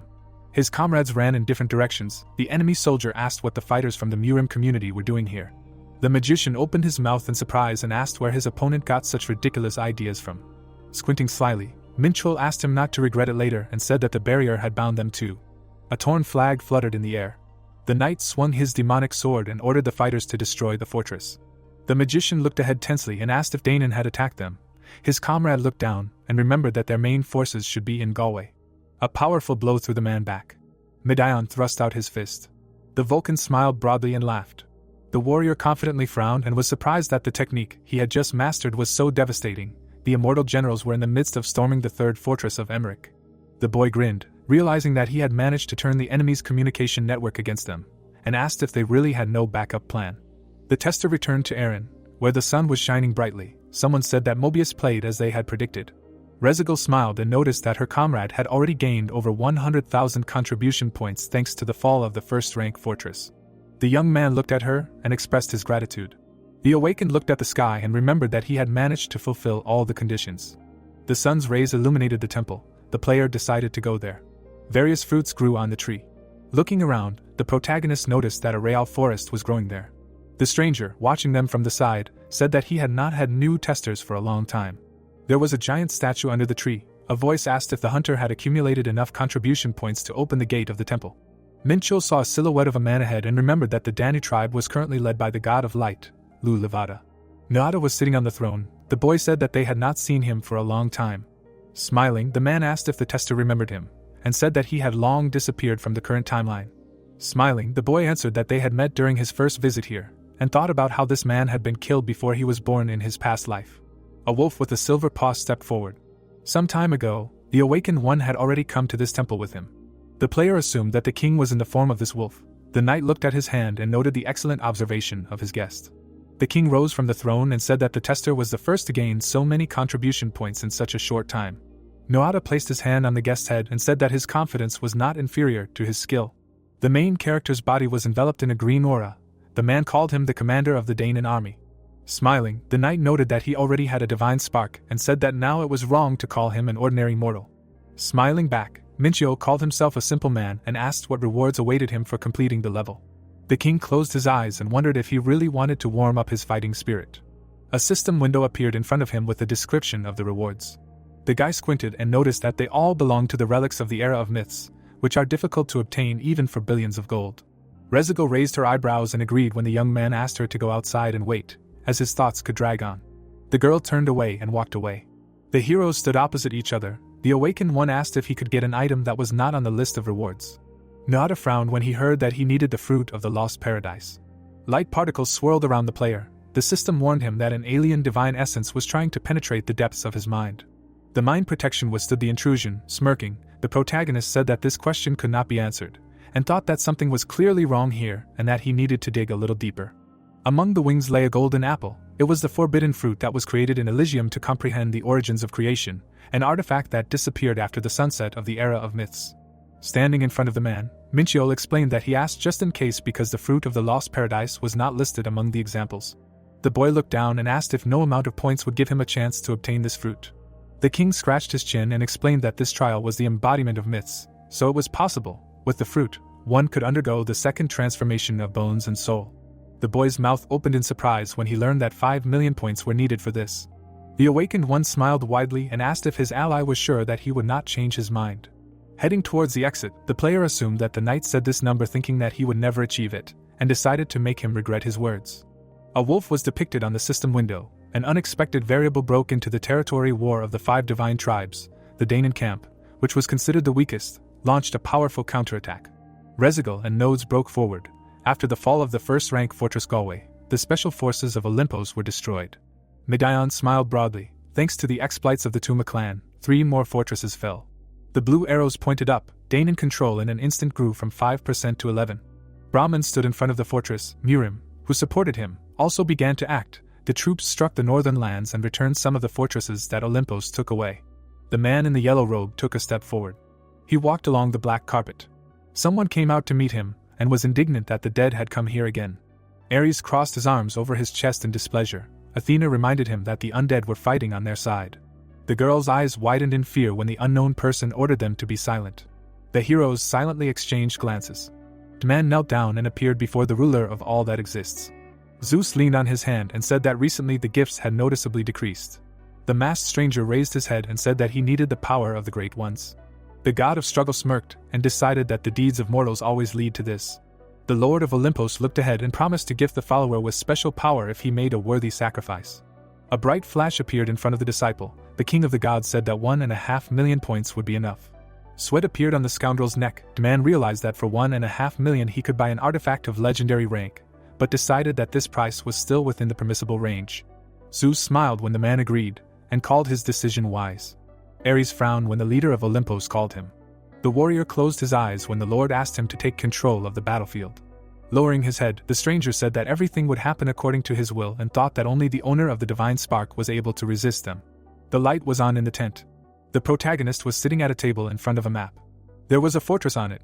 Minchul realized that his path was still long, and that he needed to increase the percentage of control, given the fact that Olympos would begin to act much more carefully. The guy looked to the side and called his comrade. Musim closed his eyes and said that there was no news from Murim. Blue energy appeared in his hands. The man managed to combine his rethought techniques with genuine techniques and step into the Hyungyong level, undergoing a transformation of bones and body. The warrior opened his mouth in surprise. The young man believed that he had managed to atone for the debt to Chaksham from his past life. The fighter covered his fist with his palm and swore allegiance to the great hero, wanting to repay for saving his life. Looking at his comrade, the awakened one assumed that the enemies were already coming up with a plan to get around them. Musim said that all the old men from the righteous schools behaved the same way. The Brahmin looked down. The player assumed that he was planning to betray them as soon as they were distracted by Olympos and let their guard down. The protagonist put his hand on the map. The man told him that his plans were not going as he would have liked. Rezigal entered the tent and reported that Olympos had transferred additional forces against the Brahmin. The girl raised her eyebrows and asked if she could join her comrade's bold plan. Minchio remembered that her squad was constantly engaging in minor skirmishes with the Olympos army. There was a barrel in the corner. The guy invited his friend to sit on it. The woman lifted the figure of a warrior and said that her subordinate had managed to find out something. The knight was standing at the fortress. It turned out that an army of 300,000 hoplites and several testers were spotted in the south of the continent, where the Brahmin was. The scout was hiding behind the bushes near the first-rank fortress of Teve. Node's eyes widened in shock. There was a huge castle ahead. The young man crossed his arms and asked if Olympos had really left his fortress undefended after losing Galway. An arrow led from one tower to another. A normal commander would have strengthened Teve and increased the pressure on the Danan camp, so Olympos' actions were not so easy to explain. Musum smiled broadly and suggested leaving the forces of the Middle Lands to Murim and striking directly at the enemy's main headquarters. The awakened one asked if his comrade was really ready to abandon his own camp. Scratching his chin, the player decided that his words made sense and realized that if they took Teve, it would be easier for them to restore the former power of the Danan camp. Rezigal approached him. The girl clasped her hands and assumed that her comrade shared her doubts. The man thoughtfully scratched the back of his head. The protagonist said that he felt a catch here. The woman asked what he was going to do about it. Mincho looked at the tower and said that he could not refuse the invitation to the feast. The commander explained that it looked too much like a trap. The boy smiled madly. The squad of fighters gathered on the cliff. Looking away, Nodes asked if it was safe and suggested that Olympos could go around them and hit them with all their forces. Rezigal smiled. The boy answered that everything would be fine and decided that Brahman was already pushing back the enemies. There was an abandoned fortress ahead. The awakened one explained that Olympos' southern troops would be left without reinforcements from the general headquarters if they hit Teve, and Murim would not lose anything from this. The player asked his comrade to guard the rear. Musum closed his eyes and said that no enemy would break through here. Grinning, the protagonist thought that they would definitely not fall into the enemy's trap and ordered the squad to move on the offensive. The rider raised his spear in the air and ordered the others to announce the arrival of death. The army of clay statues began their march. The magician frowned menacingly and called on his comrades to hold their positions. The body of the stone knight cracked. The villain ordered the others to prevent the enemy from breaking into the fortress. A powerful blow cut off the statue's head. A giant hole appeared in the wall. In front of it stood a huge catapult. The magician ordered the defensive spells to be rebuilt. Minchio crossed his arms over his chest and asked how long it would take to destroy the outer walls and take the inner citadel. Rezigal replied that 2 hours would be enough. Frowning, the boy decided that it wasn't that long, and thought about the fact that there was no sign of defense in the fortress. Explosions were heard in front of its walls. The young man wondered if these were just empty alarms. A flash flashed behind him. The awakened one realized that if things continued like this, then in 2 hours they would take the fortress. Nodes opened his mouth in surprise and reported that something exploded in the rear. The player narrowed his eyes suspiciously and said that he would check what it was. Looking at the bright lightning, the protagonist concluded that the enemies were still waiting for them here. A gust of wind hit the cliff. Minchio realized that they needed to capture the fortress before reinforcements arrived. A bright aura enveloped him. The system reported that the user entered the area of the god of war and would not be able to leave it without the owner's permission. Behind the bushes stood a wounded Musum. The man looked back and was glad that his comrade was here. The warrior narrowed his eyes and was indignant at being in such a state after reaching the Haiyanjiang level. The boy caught the fighter when he lost consciousness. The youth put his hand on his back and praised him for holding out until he came. The sacred flames enveloped the master. The awakened one decided that leaving him in the rear was a mistake, and was surprised that he managed to survive the fight against the god at all. The player looked back and assumed that he was deliberately left alive to mock him. Ares smirked when the protagonist ordered the one who tormented his comrade to show his face. The man put his hands on his waist and was indignant at the intruder repaying his mercy with enmity. The god of struggle turned down the corners of his lips when Minchio asked what he was muttering. The veins on his face bulged with displeasure. The boy asked if he was not ashamed to bully the weak with such overwhelming power, and a light energy appeared under his feet. The young man crossed his arms and declared that his enemy was still far from a true villain. A sly smile appeared on his face, and the effect of the area weakened. The fighter, engulfed in flames, noticed that his opponent had a divine spark and declared that it was only a lower god level. An explosion rang out on the battlefield. The awakened one jumped into the air and swung his chain. It flew forward and fell on the enemy. The villain parried the attack with his sword and shouted that such a pathetic creature's blows would not reach a god. Ares suddenly opened his eyes wide as the Myth Hunter constellation responded to the divinity. The player landed on his feet and said that he had not even begun. The man clenched his fist and asked how a lower god dared to resort to black magic. Swinging the chain, The protagonist was indignant that he began to accuse him of witchcraft. The god of fighting held out a sword in front of him. The warrior tensely clenched his teeth. His body was engulfed in bright energy. The fighter declared that he would never yield to a pathetic creature of the lower world. A sacred flame appeared in the air. The scoundrel called himself the legitimate heir of the king of the gods. Ares raised 2 daggers in front of him and decided to show why he was called the god of war. Minchyo put the sword behind his head and promised to meet him on equal terms. The man pushed off the ground. He approached the enemy closely. The guy grinned and noticed that he was not doing well. The warrior swung his dagger and called himself a direct descendant of the king of heaven. Explosions were heard one after another on the battlefield. The heroes had similar fighting styles, so the young man took the same weapon as his enemy. The blade of the sword flashed in the air. The awakened one wanted to mercilessly crush the villain for what he did to Musim. The armor fragments flew up. The player had already reached the pinnacle of martial arts in his past life. The wounded Ares put his hand on the ground. His body was covered in blood. The man could not believe that this was possible. The man's eyes widened in horror. The protagonist thought that some shadow of the mythical era could not be his equal. Minchyo swung his sword and declared that his opponent's body and spirit were completely broken. The guy dealt a powerful blow and said goodbye to him. Musim lay unconscious on the ground. The young man hoped that the overthrow of the honor and pride of the god of struggle would be enough as revenge. The awakened one put his hand in his pocket and noticed that he had a new stage of divinity. The player looked at his hand and was upset because most of the equipment had become unusable. On his palm was the legendary pendant that made the skill greatness of the god of war available. The sun was shining brightly above the tree in Asgard. The demon looked at the territory control rankings of the camps, saying that it seemed like the counterattack of the Brahmin and Danon alliance was fierce, and who would have thought that Olympos would fall to 3rd place and they would rise to 1st. He smiled, saying that the balance of power had been turned upside down. Tung narrowed his eyes, sarcastically saying that Mobius spent points to summon a god. Cedar smirked, adding that even that didn't work well. They remembered Minchyo, asking if he was the one who destroyed the shadow of a god, and it seemed like he had broken the record of the 0-level trial. The demons looked at each other, and Tung asked how a rankless one could defeat the supreme divinity, to which Cedar replied that the method was not important. They stretched out their hands in the map, saying that they only needed to take advantage while Danon held back Olympos. The old man's hair fluttered in the wind. Inwolja thoughtfully put his hand to his chin, saying that they were now bordering Danon. He narrowed his eyes, thinking that sending the Blood Tiger to pressure Olympos had been a perfect success, but Danon's forces had grown beyond measure in a short time. The tester looked at the smiling Musim's back, wondering why this guy was still in Danon's camp. Was he planning to betray? The old man crossed his arms behind his back, wondering out loud what he was thinking.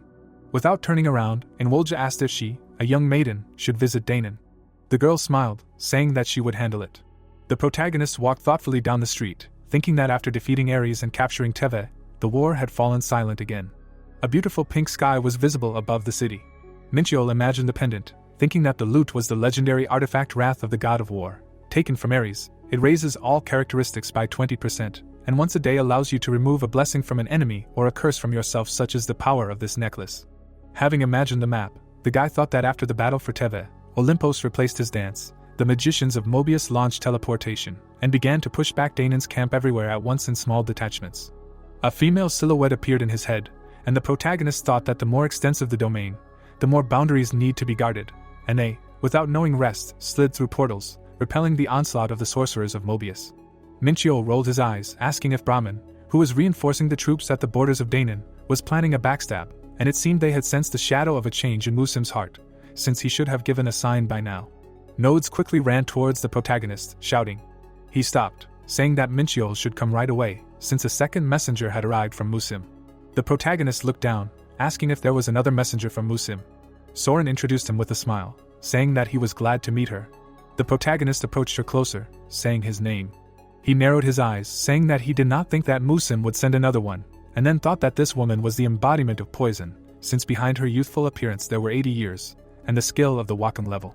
The girl covered her mouth with her hand, saying that the great hero Blood Tiger had been absent for a long time, so she, a young maiden, came herself. Minchyo looked at the green mana, thinking that Jormungand's cloak neutralizes the incorporeal poison.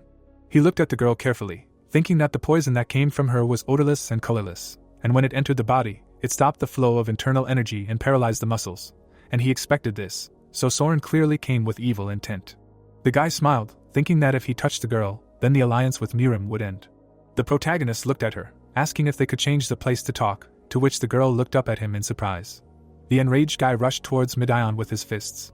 he activated the Shura Heaven Destroyer fist, asking his opponent to try to parry the blow. With a smile, he stood in a stance, shouting that he was ready.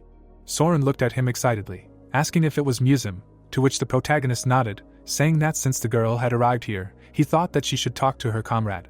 Minchio looked at Midian and Musum, thinking that Musum had managed to combine the thunderous destruction fist he had improved with the teachings of the origin, and thanks to this, even his final technique, Shura Heaven Destroyer fist, had gained unprecedented power.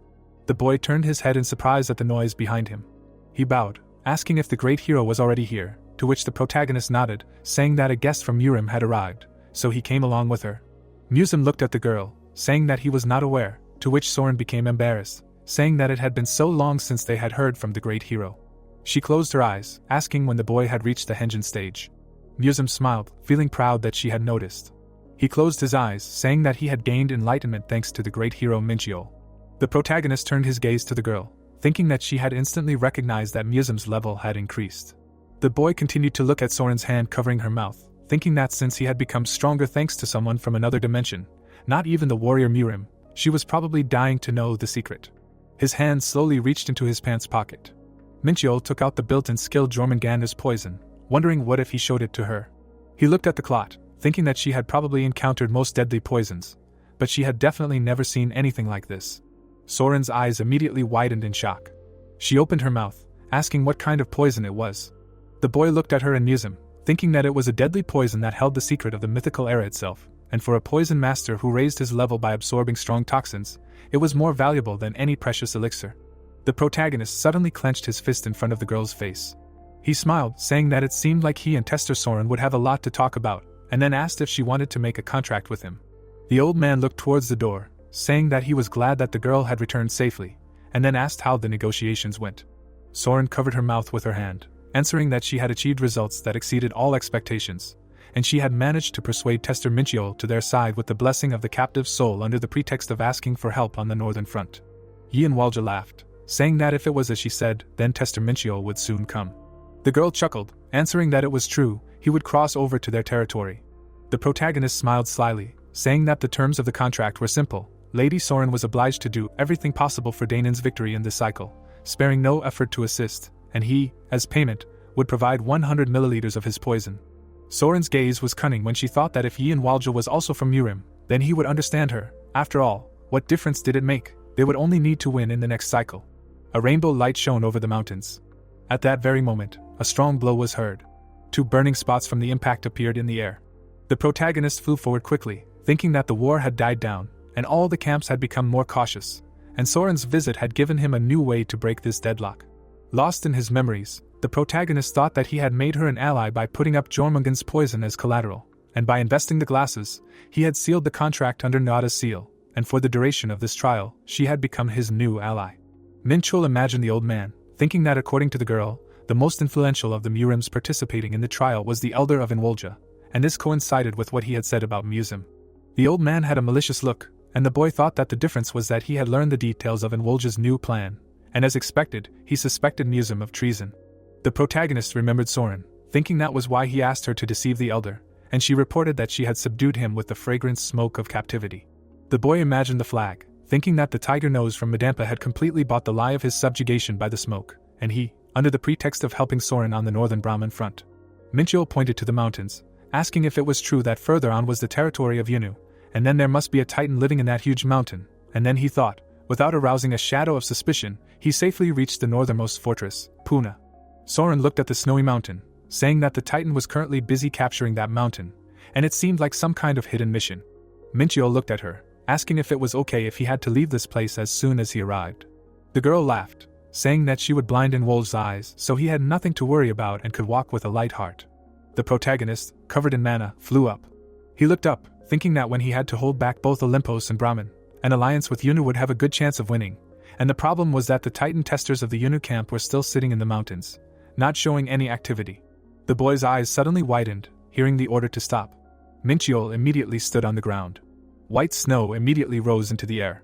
A huge Titan suddenly appeared in front of the protagonist. The giant looked at the boy with disdain, saying that he did not quite look like Mirim. Minchiol looked up at him, saying that he was from Danon. He put his hands in his pockets, adding that he had come to speak with the leader of the Titans, to which the giant paused, saying that the boy was the same tester who had defeated the war god of Olympos. He narrowed his eyes, adding that he was the Titan's field commander, the frost giant Dalstark. The protagonist smirked, saying that he had been lucky to meet the commander on his first try, so he would get down to business. Their camp was offering Ian a common front. Dalstark coldly turned his head away, saying that was impossible. He frowned, saying that the same as the boy had already come 3 times with similar speeches, but the giants had their own circumstances. The Titan turned away from the protagonist, adding that they did not intend to actively get involved in this war, so he should turn back. Mincho looked away thoughtfully, thinking that Mobius, Gehenna, and Mirim were also trying to enlist the help of the Titans, and it seemed that they really did not want to win this trial, but even so. Looking at the giant's back, the boy called out to him. Polestark turned his head, asking what he wanted. The protagonist frowned, saying that if he refused, then he should give a normal reason, after which he thought that being rejected without a reason was not fair. The outlines of large footprints were visible on the snow. The boy followed the Titan, thinking that when he asked about the reason for the refusal, Polestark answered that the answer was at the top of Mount Sagarma, and offered to go there together if the protagonist wanted to see everything with his own eyes. The giant looked at Mincho flying next to him, saying that being able to keep up with the giant's steps was impressive. Without turning around, the boy replied that it was nothing, and then asked what all that was up there. Polestark looked at him silently. Turning his head away, he asked the boy if he had ever heard of the purpose of the creation of the Titans, because it was to return the lost divinity. Immersed in memories of the Titans, he said that in the era of myths lived different giants, and they, ruling over the era, created countless myths. The Titan recalled cave paintings, adding that not only giants created myths, the gods also knew how to weave them. Presenting a faded drawing, he said that the giants, pushed aside by the gods who basked in the worship of mortals, gradually faded away, and lost almost all of their divinity. Squinting, the giant added because they united to return the divinity of the era, and this led to the founding of the Titans. He continued to walk forward confidently, saying that later, while investigating the origins in the tower, they learned that there was something significant hidden in the 9th level trial, and that it was what rested on top of Mount Sagarma. Hearing this, the protagonist's pupils suddenly shrank. They stopped in front of the giants, and Polestark added, the source that contained the wisdom of their ancestor Mimir. The Titan smiled, saying that the commander had appeared early, to which the other asked who the guy was that was following him. Polestark looked at the protagonist, answering that it was a guest from Danon. Minchio looked ahead thoughtfully, thinking that Mimir was a giant who had power over wisdom, but deceived by Odin, he met a miserable end, and if the source of his wisdom could be obtained, it would become clear why the Titans did not strive for the 9th level trial. The guy looked at the gate in the lake, thinking that it was unlikely that this lake was the source of Mimir, when suddenly the giant said that they had been fighting for months, but no one could open this gate. The guy looked down, asking if he opened this gate, they would form an alliance, to which he received the answer, if he succeeded, then they would support him in everything. Minchio narrowed his eyes, thinking that he had the eye of truth, so who knows, maybe he would find some clue. The protagonist confidently stepped into the lake. A couple of minutes later, he found himself next to the gate. Polestark, who was watching him, asked if it would not work out after all, right? To which the guy, without turning around, asked him not to forget his promises. The guy took a shell in his hand, thinking that the closer he was to the gate, the more clearly he felt that the infinite space resonated with the gate, or rather, the object that he kept in the infinite space. Taking a closer look at the shell, he thought that the compass of the depths that he had not taken out since the 2nd level trial was resonating. The middle of the compass began to glow brightly. It suddenly opened, and the protagonist noticed a pearl inside the shell. A bright light suddenly began to burst out from the cracks of the gate. A moment later, it swung open. Minchio smiled, thinking who would have thought that he would open the gate so quickly, so perfectly. Polestark frowned, saying that it was simply unbelievable. He noticed a bright sphere in the boy's hands, asking how he did it. The protagonist smiled widely, answering that he simply tried and everything worked. He looked at the gate, thinking that the key to it was the item obtained in the 2nd level trial, the pearl that kept the compass of the depths. The boy remembered the moment the gate opened, thinking that behind it, as expected, rested the source of Mimir. Minchul took the sphere in his hands, saying that now, if he gives it. Suddenly, he was unexpectedly surprised. Polestark spread his arms to the side, thanking the guy for his help, because the gate that will fulfill the cherished desire of their family was finally opened. He closed his eyes, saying that they finally found a way to quench the grief of the ancestor, to which the protagonist with a cold voice noted that he had not yet said that he would give the sphere. Titan abruptly opened his eyes, bewilderedly asking what he meant. Minchul looked down at the sphere, proudly saying that the item turned out to be bound. On the screen, he read that Mimir's source was bound to him, because by touching the waters of the source, he bound it to himself. In front of him, the guy saw that the water of wisdom in this vessel cannot be drunk without the will of the owner, after which he thought that he could use it as bait to firmly enlist Danon's help. A drop of sweat ran down the giant's face from excitement, and he asked if the protagonist hadn't promised to give him the source. Mincho grinned maliciously, asking him to think carefully, since he had only promised to open the gate, nothing more. Polestark turned pale with anger. The guy grabbed the source with both hands, asking if he could drink it himself. He began to slowly tilt the sphere with the liquid to his mouth, while the Titan asked what they should do, since they were ready to do anything for the source. The protagonist stopped tilting the source towards himself for a moment. He closed his eyes, exhaling, saying, since the Titan says so, that they are ready to do anything for the source. Polestark's eyes widened greatly upon hearing this. Mincho looked at him slyly, offering to discuss the details. Rezigal was surprised, asking if the Titans really sided with him in this way. The protagonist waved his hand to the side, answering exactly that, to which the girl became wary, asking if they were planning a betrayal. The guy smiled, saying that there was nothing to worry about, because he would give the source only when they passed the test, and until then he would be safe in his infinite space. He closed his eyes, adding that if Danon failed the test, they would not receive a single drop, so they would not dare to betray, to which Rezigal folded her arms over her chest, answering that she admired his brilliant nature. They turned to the model of the city, and the protagonist said that the main thing begins now. He pointed to the map, saying that they had enlisted the support of the Titans and fooled the tiger nose from Medempa. But the Key Olympos was still watching them warily, and they needed to strike before the mages of Mobius had time to respond. Musum raised his index finger up, saying that he had an idea. He imagined the sea, asking if the enemies hadn't attacked by swimming across the sea, so now they were using this move themselves. The guy looked at Rezigal and Minchio, who were exchanging glances, adding that if they used ships, they would be able to strike directly at the main headquarters of Olympos. The protagonist looked at Musum, who was smiling proudly, and replied that he had overlooked the sea route, and that this opened up new tactical possibilities. The guy rubbed his wrist, asking to get ready, because it was time to complete the 9th level test. The sun was shining brightly above the second-rank fortress of Olympos, in Arcadia.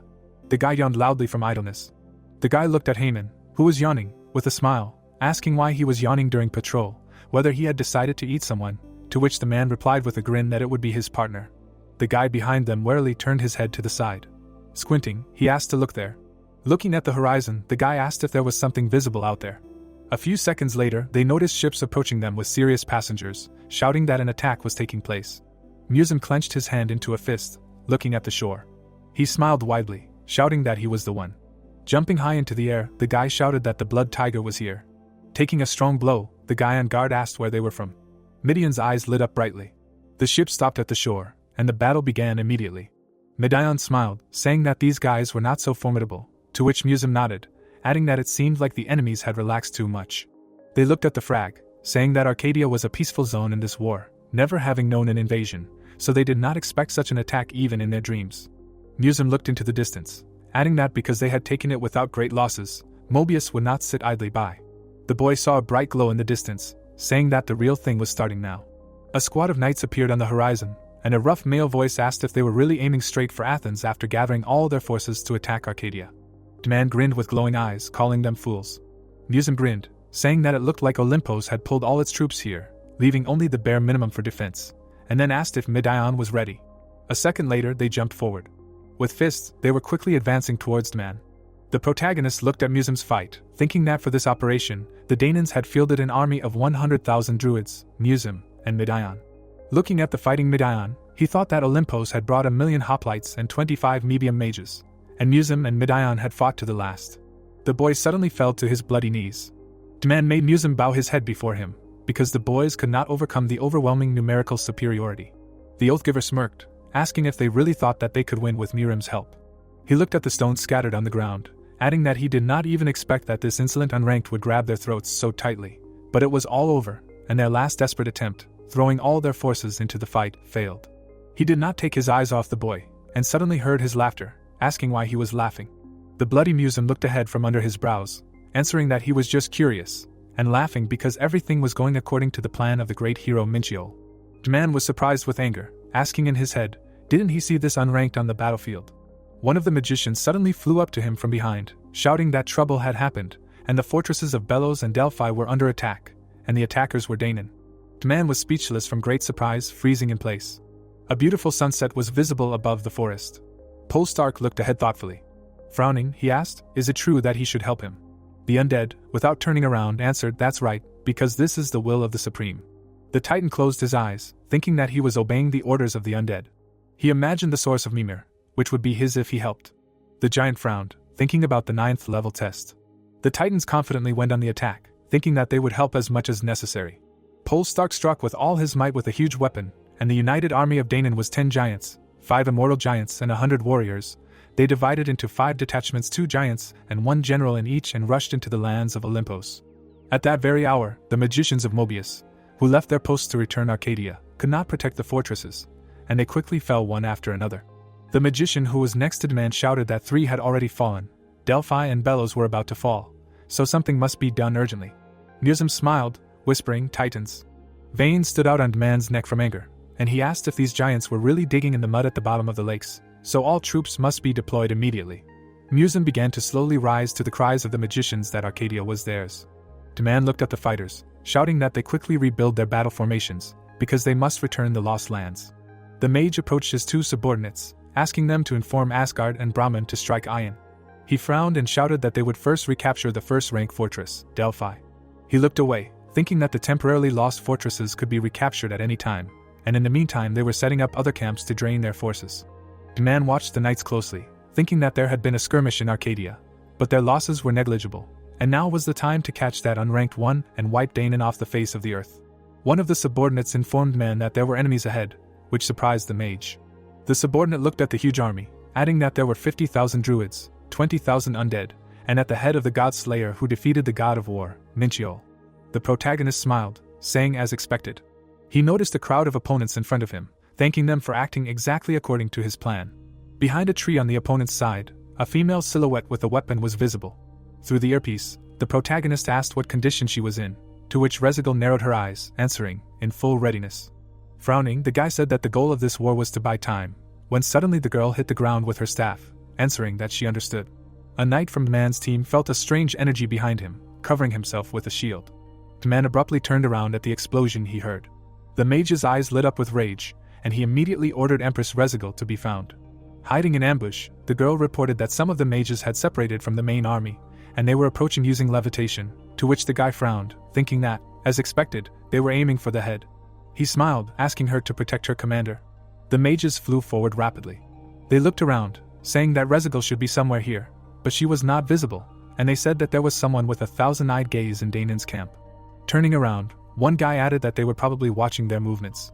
With horror, he noticed his partner killed by knife wounds. He screamed loudly that an attack had occurred. The wounded guy looked at the back of the stopped man, squeezing out with his last strength that this was Minchiol, and this guy possessed divinity. The man's hand glowed brightly as he thought that the protagonist was no simpleton for a rankless one, and if this continued, they would capture all the fortresses without letting Arcadia destroy them. He waved his hand up strongly, thinking that there was no more time to waste. The magician threw the lightning high into the air, shouting that they were sacrificing everything they had to the king of the gods. He continued to look up, shouting that all their merits and points were donated, so let the king of the gods grant them the strength to turn this battle around. A bright flash of light appeared in the air. Noticing this, the protagonist cautiously raised his head up. Looking closely at the light, the boy thought that the divinity of Olympos was descending. Apollo folded his arms across his chest, shouting with a loud laugh. Who would have thought that he would enter the war of mortals? The beautiful Artemis appeared after him. The paw of the huge beast hit the ground with all its might. The Hydra screamed loudly with eyes burning with rage. The man furrowed his brows, saying that they had no way back, so all that was left was to crush Danon and pass the test. Nodes and Rezigal quickly ran towards the protagonist. The girl widened her eyes, saying that the mere appearance of the gods had changed the spirit of the battlefield, and if this continued, they would not be able to hold the front. Minchiol crossed his arms over his chest, saying that he had foreseen this scenario, to which Rezigal turned her tired gaze at him, asking if he really had a plan. The protagonist closed his eyes, thinking that since Mobius wanted to decide the outcome by force, they would respond in kind. He looked to the side, asking if Silver was there. The wolf's paw appeared from behind the bushes with a malicious laugh. The beast came out with burning eyes, asking if there was anything to tell him. Minchiol looked at him and said 3 million points, to which Silver laughed, saying that it was a very bold investment. The protagonist frowned, adding that he intended to complete the test with this battle. The wolf smiled maliciously. Noada appeared next to him, saying that he liked it, and even though he was at a loss, he would send the boy the best, after which the protagonist handed over the 3 million points to Silver. The man looked up at the bright light from above. A beam appeared from a hole in the sky, and a member of the divine clan of Danu was summoned to the battlefield. A smile appeared on the face of the god of light. Lulavanda looked forward, saying who would have thought that he would have to cross blades with Olympos.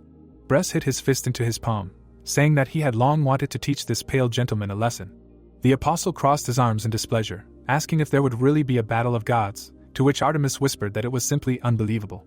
Silver smiled, asking if it was to his liking, to which the protagonist replied with a smile, quite satisfied, and now the war begins at full power, because just dragging out time and victory is theirs. Rezigal and Nodes prepared for battle. Frowning, Minchel ordered to move forward. They headed to attack, while the guy thought that they would win and take possession of the fruit of good and evil. The magician looked at the current control on the screen, saying that Danan's camp was on the verge of triumph. The man looked ahead, asking what Asgard and Brahman were doing, because they had sacrificed all the merits and points. Out of anger, he clenched his hand tightly into a fist. The magicians noticed Minchel in front of them with a weapon, shouting that he was here, and there was no need to fight him alone. The guy abruptly turned his gaze to the side. Putting his hands forward, the protagonist managed to stop the flow of space. He frowned in confusion, asking in his head if this was a dark cannon. His foot slid along the ground.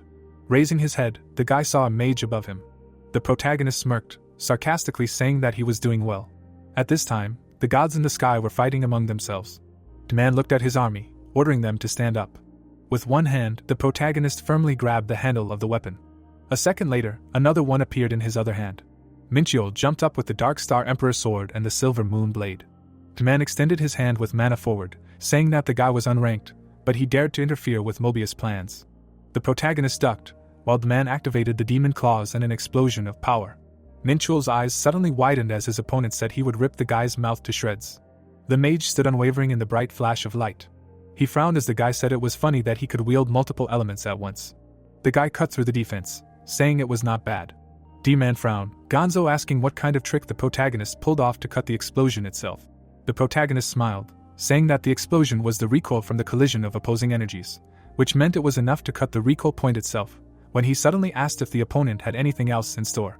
The mage looked at the guy's sly smile with fury, shouting that he would shut up his chatty mouth. Minchel jumped towards him, saying he was ready. Nodes was releasing magic towards the opponents at the side. The protagonist approached him, asking if the guy was doing well. He held out the skull, smiling and asking to look after it carefully, causing Node's face to instantly show horror. Minchel handed the skull to his assistant, saying that it could come to life, so he had to make sure it didn't do any tricks. Turning away, the boy thought that he was pretty good for an undead, and Mobius was stronger than he thought. He looked at the blood next to the man's cloak, thinking that in any case, if the mages had stayed in the rear, it would have been much more difficult to deal with them, but they had come out at the front, and he had easily killed them. The protagonist suddenly stopped in place. He raised his head up, saying that now it was time to go there. Blood splashed in the air. Apollon was watching the bloody body from above. He heard a question from the side, well, how, to which he turned his gaze, answering that he was dead. Lulaveda threw his weapon over his shoulder, asking, isn't the clash of light and sun a fascinating sight? Artemis groaned in pain to the side. She grabbed the blades tightly. Bress clenched his fists, saying that the guys from Olympos did not seem so formidable, to which Lulaveda asked him not to relax. The demigod looked ahead, confusedly saying that it was time to finish. He noticed a dark silhouette behind his opponents. Looking closer, he recognized it as the one whom the Supreme King had named the commander of the Legion. Apollo turned his gaze to the light behind him in confusion. Artemis also looked after him, and the constellation of the Myth Hunter responds to divinity. Minchio raised his weapon, saying that he had been waiting for this moment, and the time had come for the strongest blow. At that very second, he swung the sword of the 7 stars, the 4th form. Lulaveda and Bress looked at the instant injury of Apollo and Artemis. With their mouths wide open, they could not take their eyes off. They saw the immobilized bodies of the gods, asking if this pathetic mortal had defeated them. The protagonist breathed a sigh of relief, reading in the system that the divinity of the throne of the sun Apollo and the throne of the moon Artemis had been taken away. The guy looked at the taken away divinity, thinking that it had doubled in an instant, and he took the risk of intervening, which turned out to be not in vain. Minchio smiled, holding a sword in his hands, thinking that it was time to end this. A bright splash of light was visible behind the mountains. Strong mana burst out of the mouth of the Hydra. It quickly gathered into a clot of poison. The protagonist smiled, saying that it didn't work on him, since Jormungand's cloak protected him from the poison. He jumped up and quickly chopped off the Hydra's heads. The monster's head came off with a bright light. Minchio jumped to the side. He looked at his hand covered in mana, saying that the threat had been eliminated. There were 2 gods above the guy's head. Lulaveda looked away, saying that the protagonist was indeed an interesting mortal, to which Bress frowned, noting that he was also impudent. The god of light looked down, saying that defeating even a Hydra alone was the goal of this battle, buying time. Minchul stood on the ground, looking at the screen. The guys also looked at the system, and Rezigal said that they had done it. The protagonist smiled, saying that the time had come and the plan had succeeded. He looked at the system, reading that the winner of the proxy war had been determined in the trial tower on the 9th level, and it was Danon. A clear rainbow was shining above the Damocles Sky Fortress. A table was set in the hall, and the system announced that all the testers were moving to the fortress to participate in the pre-festive ceremony. There was a beautiful lamp hanging on the ceiling, and after the ceremony, the participants' contributions would be recalculated depending on the control of their camps, and only the testers from the Danon camp would receive the rewards, and their value depended on the military contribution. People gathered in a huge mansion, and the results of the war by agreement were posted on the screen. The protagonist put his hands in his pockets, asking in his head, would they really hold a victory feast first before the rewards, since all the testers of the 9th level were gathered in one place. He looked at the covered guests, thinking that the end of the trial took everyone by surprise.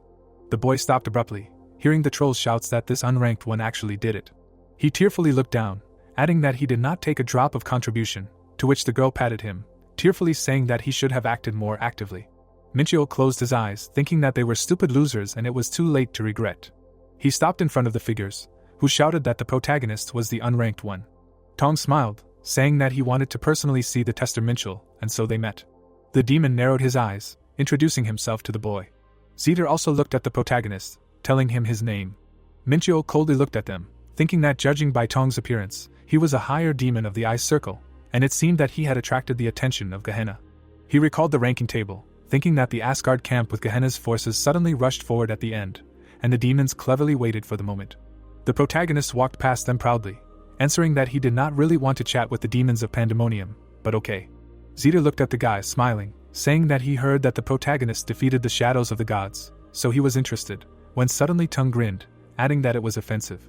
They looked at the back of the guy leaving, adding that if they were a little faster, the winners and losers would switch places. The protagonist turned his head back, saying that they should try in the next trial. The demons frowned, excitedly saying that Minchul killed the gods, albeit their shadows, and they hoped to meet in the next trial, and today they only came to introduce themselves. The protagonist rolled his eyes, answering, boring. The boy looked away, wondering in his head if the Mobius mages had also resurrected, since they were only staring. He walked away from the eyes watching him, thinking that everything was like in his past life, since the outstanding always attract attention, envy, and jealousy. But even if they were powerful, he was not going to bow first. Musen gave a thumbs up, smiling and shouting that he knew the protagonist would win. Minchul came closer to him, saying that it was all thanks to Musen. The protagonist suddenly handed him a bundle, saying that there would be a reward for his efforts, an ancient Pian manuscript. It was obtained on the 4th level, and it was needed to unravel the secrets of the ancient temple on the 9th level. Musen opened the item's characteristics, starting to carefully read the contents. Minchul folded his arms across his chest, saying that the boy had helped him, but now he would have to go through the 9th level again, so Musen could take the item for himself. A tear appeared in the boy's eyes, and he said that it was such a valuable gift. He bowed, saying that when he received the rewards, he would give them to the protagonist. Later, Minchul came to Soren and handed her a potion soaked in Jormungandr's poison, to which the girl said with a smile that it was a good deal. The sphere of Mimir's source glowed brightly in his hands. Polestark accepted it, saying that they would not forget this deal, and he would report it to their great leader. Soren smiled, because the protagonist knew that she was holding back Brahmin. He looked at the giant, thinking that while they were buying time, Polestark and his squad plundered the empty fortresses of Olympos, and thanks to them, they won. The boy waved his hand, thinking that they deserved the rewards they deserved. Minchul heard a voice behind him, turning around to ask what was going on. The general stood at the edge, saying that he wanted to take the body of the dragon race for the boy to fight in the battle, and he wanted to take the Hydra to the space created by the power of immortality, but it would require all the free control power of his subordinates and allies, so he asked the boy for permission, to which he agreed. Minchul crossed his arms over his chest, saying that the Hydra was not a prey that was often obtained. He looked to the side, remembering that he had thanked Musen, Soren, and Polestark. The boy confidently walked up to the stairs with silhouettes at the top. Rezigal folded her arms over her chest in displeasure, asking, relaxed quite well. The protagonist came closer, asking if she was waiting for him, to which the girl blushed, answering that she was just enjoying the moment. Nodes rolled his eyes, asking what Rezigal was talking about, since she told him to look with a thousand-eyed gaze when the tester Minchul arrived. The girl smiled, threateningly ordering him to shut up. The protagonist walked forward, saying that everyone was great since they worked hard. He looked back with a smile, asking what they were doing, since they had to go get their rewards. The guys walked forward through the forest, and the long war was finally over, so it was time to get their rewards, when suddenly Minchul asked where Midian was, to which the girl turned to him, answering that he said that he wanted to have some more fun at the feast. The guy looked away, thinking that in this test they had to fight with gods, Ares, Apollo, Artemis, 3 of them. He imagined Luluwad, thinking that it was a pity that he had to restrain the power of immortality, but still, if he showed how he absorbed the gods with death, then all the gods of all the camps could become enemies. He watched as the boys knelt before Nada, thinking that at least he took away a lot of divinity, so he was content with that. The boy looked at the smiling Rezigal, thinking that he advised her to take the reward of the crown of the world tree, because this artifact reduces the consumption of mental energy, and would be perfect for her, who commands the army of 2 warriors. The girl looked at the boy, saying that he provided them with invaluable help, and she hoped that they would meet again. Minchio watched them with a smile. He turned away, thinking that there was only one thing left to do. He looked at the High King, asking if he had forgotten about their agreement, to which Nuada smiled, answering of course not, and by the way, this is amazing, Minchio's contribution to this trial was a whopping 5,200,000. The protagonist looked at the screen, reading that he had accumulated the highest contribution among all the testers, and he had accomplished a feat that no one else could, so the reward for the feat was 1 million. The guy closed his eyes, thinking with a grin that he had poured almost 4.5 million points into this trial for the sake of contribution. Nuada extended his hand with a bright light forward, saying that to be honest, he didn't think it would work, but an agreement is an agreement, so he will hand over the promised reward. The protagonist looked at his glowing palm with wide open eyes. In Nuada's hand lay the fruit of good and evil, the characteristics of which Minchiol immediately looked at. The guy accepted the long-awaited fruit with a smile on his face. Fenrir happily ran out into the hallway, shouting that his owner had returned. The pet happily jumped on him, because having taken possession of the fruit of good and evil, Minchiol returned to Earth. The protagonist grabbed the dog by the scruff of the neck, asking how he was doing and if everything was okay, to which Fenrir smiled, answering that if you don't count the fact that one bad owner didn't show up for a long time, then everything was fine. The guy looked out at the sunny street, thinking that when he resumed climbing the tower, it was winter, and by the time he passed the 8th and 9th levels, 4 months had passed. Fenrir smiled, saying that his sister sometimes came in and played with him. The protagonist looked around the apartment, thinking that no wonder he looked at the house, because Ellie took care of it. The guy stroked the pet, saying that next time he would return earlier, after which he thought that he should thank the girl. Minchul walked down the hallway and the beast asked if the owner would be resting today. The protagonist fell onto the bed, saying that he was finally home after months of absence, so he would rest today. He imagined the mythical item, the fruit of good and evil, obtained through long labors, and thought that he would like to absorb it immediately, but for the sake of maximum efficiency, he decided to wait. He knew that most elixirs lose some of their power due to the physique, internal energy, or state of mind of the absorber, and many factors prevent complete absorption, causing a significant portion of the energy to be wasted, so he needed to prepare to prevent the energy of the fruit from leaking out. Minchul looked at his level, thinking that he would soon reach level 100 and gain the power of the warrior Daimos, and then he would be able to absorb it without any problem. The next day, the sun was shining brightly outside. The protagonist raised his head, saying that he was suddenly called to Gangnam, and he wondered what the matter was. After looking around the building, the guy said that it was a new high-rise building right in the center of Gangnam, and a huge D emblem on it. A guy suddenly approached him and asked how he was doing. Yoon-soo put his hand to his head and said that they had attracted a solid investment this time and moved into a new guild building, when the protagonist suddenly asked how much money they had invested in all of this. Yoon-soo smiled and said that it was all thanks to Min Chiol's investment in their guild, while people on the side were asking if it was a hunter. The protagonist turned his gaze, hearing the discussions about it being their main sponsor and the 2 Heiji heroes standing shoulder to shoulder. The guy looked at Yoon-soo and asked who the Heiji heroes were, to which the guy smiled and said that it was about them since Min Chiol defeated Asmodeus in Heiju, Wanghe province. He continued to look at the protagonist, and added that it was believed that they did it together. Min Chiol was lost in thought, thinking that in his past life he was a demon lord, and now it was somehow awkward. Yoon-soo pointed to the emblem, exclaiming that thanks to the hunter's support, they had already entered the top 10 guilds, although they were in last place. He spread his arms out to the sides, shouting that they even set up an exclusive training hall.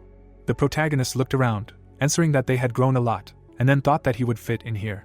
He turned to the boy, asking if he trusted the master, to which Yoon-soo nodded in agreement with a smile on his face, because his life belonged to the master. Minchul smiled slyly through his teeth. He gave the boy a thumbs up, telling the boy to bet his life. The protagonist closed his eyes, adding that he would make him stronger. Yoon-soo's eyes widened in interest at what he heard.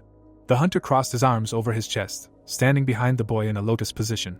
The protagonist looked at him and said that the ritual they were about to perform was called forced evolution, to which Yoon-soo closed his eyes and said that he had never heard of it. Minchio looked at his back and said seriously that almost no one knew about such a ritual. He imagined Tung and Zeder, thinking that Yunsu was only a mid-ranked demon for now, and the demons they met at the banquet were high-ranked, while the mages of Mobius had aristocrat-level magic, and if he thought about the enemies they would face, he would need to become much stronger.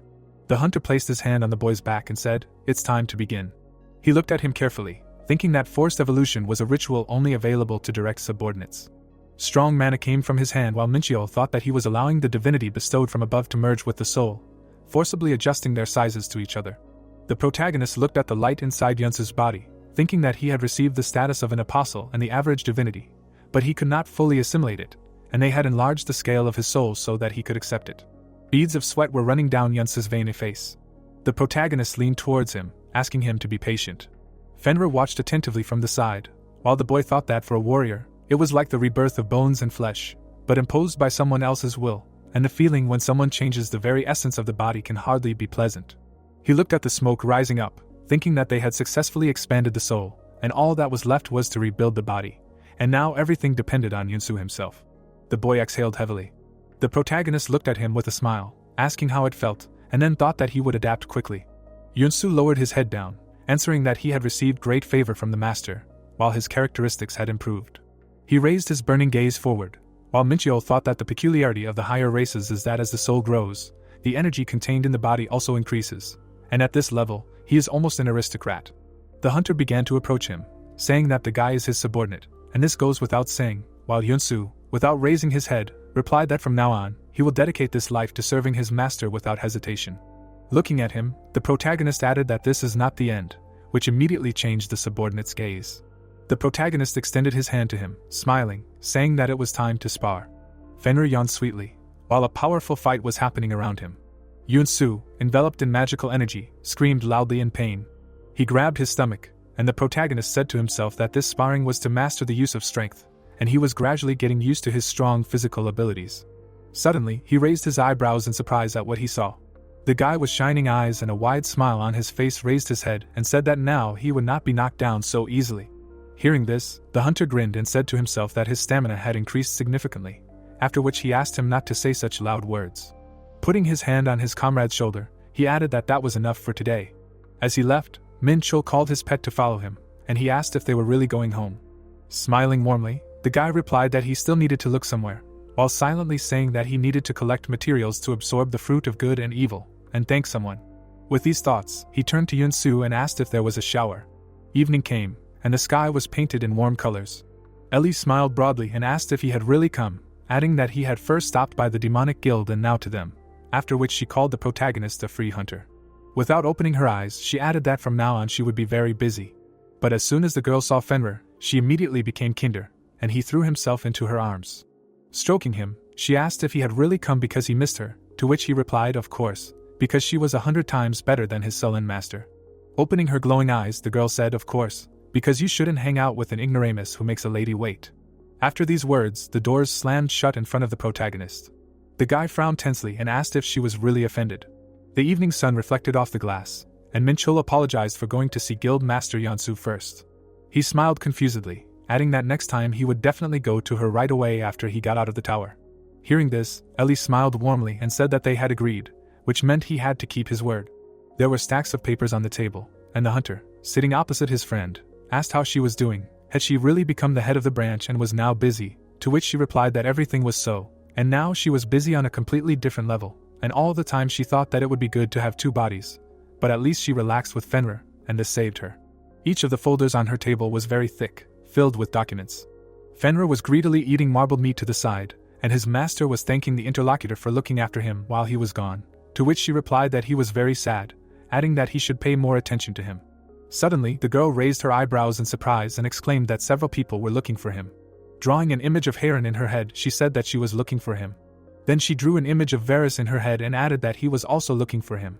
Hearing this, Minchul folded his arms over his chest and asked displeasingly if he was really being looked for by the Vanaheim embassy. But why did they need him? Ellie stared at her friend, asking in response if she should make an appointment, to which he replied that she should put it off for now, because now she had to arrange a trip for him to Wanghe. The girl's eyes widened in surprise at what she heard, and she asked if he was really going to Wanghe province. The guy smiled broadly and explained that it seemed that the restoration was not going too smoothly there, and if he showed up there, the shares of the Interstellar Union would greatly increase in price, to which his interlocutor said that he should not pretend to think, because she could see right through him. Realizing that he had been exposed, the hunter frowned in disappointment, and said to himself that he wanted to earn some experience, and show off at the same time. Suddenly, Ellie picked up the tablet, and said that everything worked out great, because their branch had just received an order for supplies for the restoration, so she also needed to go north, and therefore she would organize the schedule. While she was saying this, the protagonist put the list on the table and asked if she could get these things, to which she replied that the list was long, but she thought that everything would be ready by the time he returned from North Korea, after which she asked how Martin was doing. There was also a full cup of tea on the table, and the hunter replied that the dwarf was busy and often met with the top brass of the Union, became responsible for the land, and now he was nowhere to be seen. After some time, putting his hands on his hips, he said that it seemed they had discussed all the business, after which he suggested having dinner together, since they had not seen each other for a long time. Smiling broadly, the girl apologized and said that she would not be able to today, because she had a lot of things to do, after which she asked if it was true that they could meet not only today. Minchio looked at his friend with kindness in his eyes and replied that in that case she should make time next time, while saying to himself that it seemed like he had kept her too long, because she was now all in business, and it seemed that now it would not be so easy to meet. Walking to the exit, he talked to his pet. The next day, Tungo Bridge, the sun was shining brightly in the clear sky. The protagonist raised his eyebrows in surprise at what he saw. Ellie was standing a few steps away from him, smiling widely, and saying that he had arrived quite early. Coming closer to her, the guy asked if she hadn't said that she was busy, to which she replied that she was indeed busy. They were delivering materials for the restoration of Wanghe, and they were also building a new store in Heiju, and today was the day of sending supplies, so she decided to check how things were going at the same time. The truck behind her was filled from floor to ceiling with boxes. A few minutes later, several cars were driving along the road. The protagonist and his girlfriend set off for Wanghe in an Interstellar Union car. Fluffy clouds floated across the sky, and the landscape beyond the Tungo Bridge had changed a lot in recent months. They said that order had been more or less restored, and director Bo Zong seemed to have worked hard while he was gone. And then, suddenly, the blood of a huge orc splattered in all directions. After Kaesong, they were attacked from time to time by flocks of monsters, but Minchio easily finished them all off. Throwing the sword over his shoulder, he asked if he really only got 0.3% of experience for each monster, why so little? The military looked at him from the side and said that the guy was very strong, and it was even cooler than they were told. 2 days passed like this. The hunter's foot stepped on the ground. He arrived in Heiju, Wanghe province, where repairs and construction were underway. Each building had a mark of heron, which meant that all these buildings were being built by her company. Folding his arms over his chest, the protagonist said that this was really impressive, and Ellie added that she had amazing business acumen. Suddenly, she raised her eyebrows in surprise and asked where he was going. Smiling, the guy replied that he wanted to visit an older comrade. A few minutes later, the hunters who saw Minchio opened their mouths in shock. To get a handle on the situation, the guy met with Bosan, who, smiling broadly, exclaimed that he was glad that he had finally returned. Putting his hand on his shoulder, he asked why his younger comrade had come here, to which he replied that he had come to hunt, and at the same time to help if needed. The rays of the sun illuminated everything that could be, and Bosan said that they actually had problems here. When the protagonist asked what had happened, he closed his eyes and said that the remnants of the military junta were conducting guerrilla operations near Pyongyang, and it seemed that they were trying to contact other military groups beyond Pyongyang. After listening to his comrade, the hunter, with a calm expression on his face, said that they were very annoying guys, while saying to himself that now it was clear why he had greeted him so violently, and at that time the Linswood Company, which had invested a lot of money, seemed to have put everything into restoration, so at the same time he would help sort things out. After these thoughts, he smiled maliciously. After some time, powerful streams of magical energy rose into the air. The enraged orcs furiously rushed to attack. The protagonist destroyed them with one blow. Blood flowed in all directions, and he, looking to the side, asked the angel if he had ever missed, to which he firmly answered, never. They began to protect the nests of monsters in the Hwanghedo region. A huge drill was drilling the ground. After some time, it took the core of the gate out of the ground, because if it was destroyed and the monsters were cleared, the remnants of the military group would be trapped, and the hunter would gain experience in the meantime and thus kill 2 birds with 1 stone. There were still a lot of monsters in the wastelands. For the destruction of 1 nest, Minchio received about 1.2% of experience. An ominous aura hung in the air. The protagonist destroyed the core with 1 hand and said that it was time to move out, when the angel reported to him that at 11 o'clock, about 12 kilometers from here, a cluster of harpies was spotted. The guy glanced to the side out of the corner of his eye. He saw people in cloaks watching him from behind the rocks. The hunter ignored them, because sometimes he came across the remains of a military group, but when they saw him, they ran away. He marked the positions on the map with huge red crosses and did not waste time on pursuit, because for him now it was more important to gain experience than to uproot the warriors, and he could leave the cleaning of the remains to Bosan. Having put the map away, the guy called his pet, who happily ran up to him. So the days of hunting monsters and extracting cores continued. With chains that were filled with magical energy, he destroyed the harpies. On the fourth day, Fenrir looked at his master with a wide smile on his face. The protagonist leveled up and finally reached the cherished goal of level 100. In the bright, warm light, he smiled widely and said that he had finally achieved it, which meant that he should now obtain the final power. At the same second, he was enveloped in a terrifyingly insane aura, after which the search for soul traces began, which awakened the power sealed within him, and he obtained the power of inflexibility. The pink sphere emitted magical energy from itself, and the protagonist read notifications that said that he carried the energies of light and darkness within him, and now the power of inflexibility was transformed into the power of absolute physique. After reading this, the guy raised his eyebrows in surprise and asked himself what kind of absolute physique was, after which he saw a system screen that said that this was a new power based on the inflexibility of the archon of the dimensions of Deimos. After reading this, Min-Cho remembered his former power and said to himself that he had inherited the power of Deimos, and moreover, under the influence of the heavenly constellation system, it had acquired a new form. To begin with, the original power of inflexibility is complete protection against mental attacks. The body remains in an optimal state no matter what wounds are inflicted, and 20% of the damage from each blow is converted into life force. So even if a huge amount of energy is released, he will not die and can withstand everything, and an inflexible body that will never break is the ideal power for him. A martial artist. The guy looked at the system screen and smiled widely. His attention was drawn to the words, a new form of transformation, and he suddenly remembered that he knew this power too, because it is one of the abilities of the 7 archangels ruling Elysium. It is used by Sandalphon. Introducing a massive holy shield, he added that this power allows the user to endow the body and equipment with any properties at will, for example. Having said this, he abruptly spread his legs. At that moment, a red aura engulfed him, and a notification appeared, saying that he had used up 150 units of sacred energy, and his body was filled with the fire attribute, which increased his strength by 30%. Looking at his hand, the hunter said to himself that the fire attribute gave him a boost in strength, and also additional effects depending on the attribute, and with this he would be able to flexibly cope with any situation, which was very cool. The sun was shining brightly outside. In order to master his new power, he protected the gate cores and monsters in the Hwanghedo region for 3 days in a row, and then returned back. Bosan approached his comrade and said that thanks to the reduction in the number of monsters, the movement of the remnants of the military group had become much easier to track, to which he smiled broadly, and said that he had already found out everything, while saying to himself that the association had completed preparations to destroy the remnants of the enemy.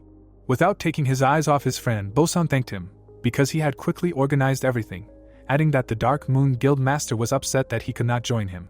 A drop of sweat appeared on the protagonist's face from hearing this, and he replied that there was nothing to worry about, because they could cope without him, and then they would tell him how they celebrated the victory, while saying to himself that the Dark Moon Guild Master was the owner of a thousand-eyed gaze, and no matter how the remnants of the group tried to escape, they could not hide from his eyes, so he thought that he had helped enough. After these thoughts, Min-Cho began to leave. Bosan watched him go and said that he was once again casually giving up the main credit and leaving. Could this really be the hero Heiju? Leaving the cleanup of the remnants of the military group, the protagonist went back to Seoul with Ellie. About a dozen cars were driving quickly along the road. The girl stroked Fenrir and said that her friend had made a huge mess this time. Folding his arms over his chest, the guy replied that making a mess was his thing, after which he asked when the things he asked for would be ready, to which his interlocutor asked in response if he was talking about the items he ordered. Smiling warmly, she replied that she had just received a report that they had arrived, adding that if he took them, she would be grateful to him.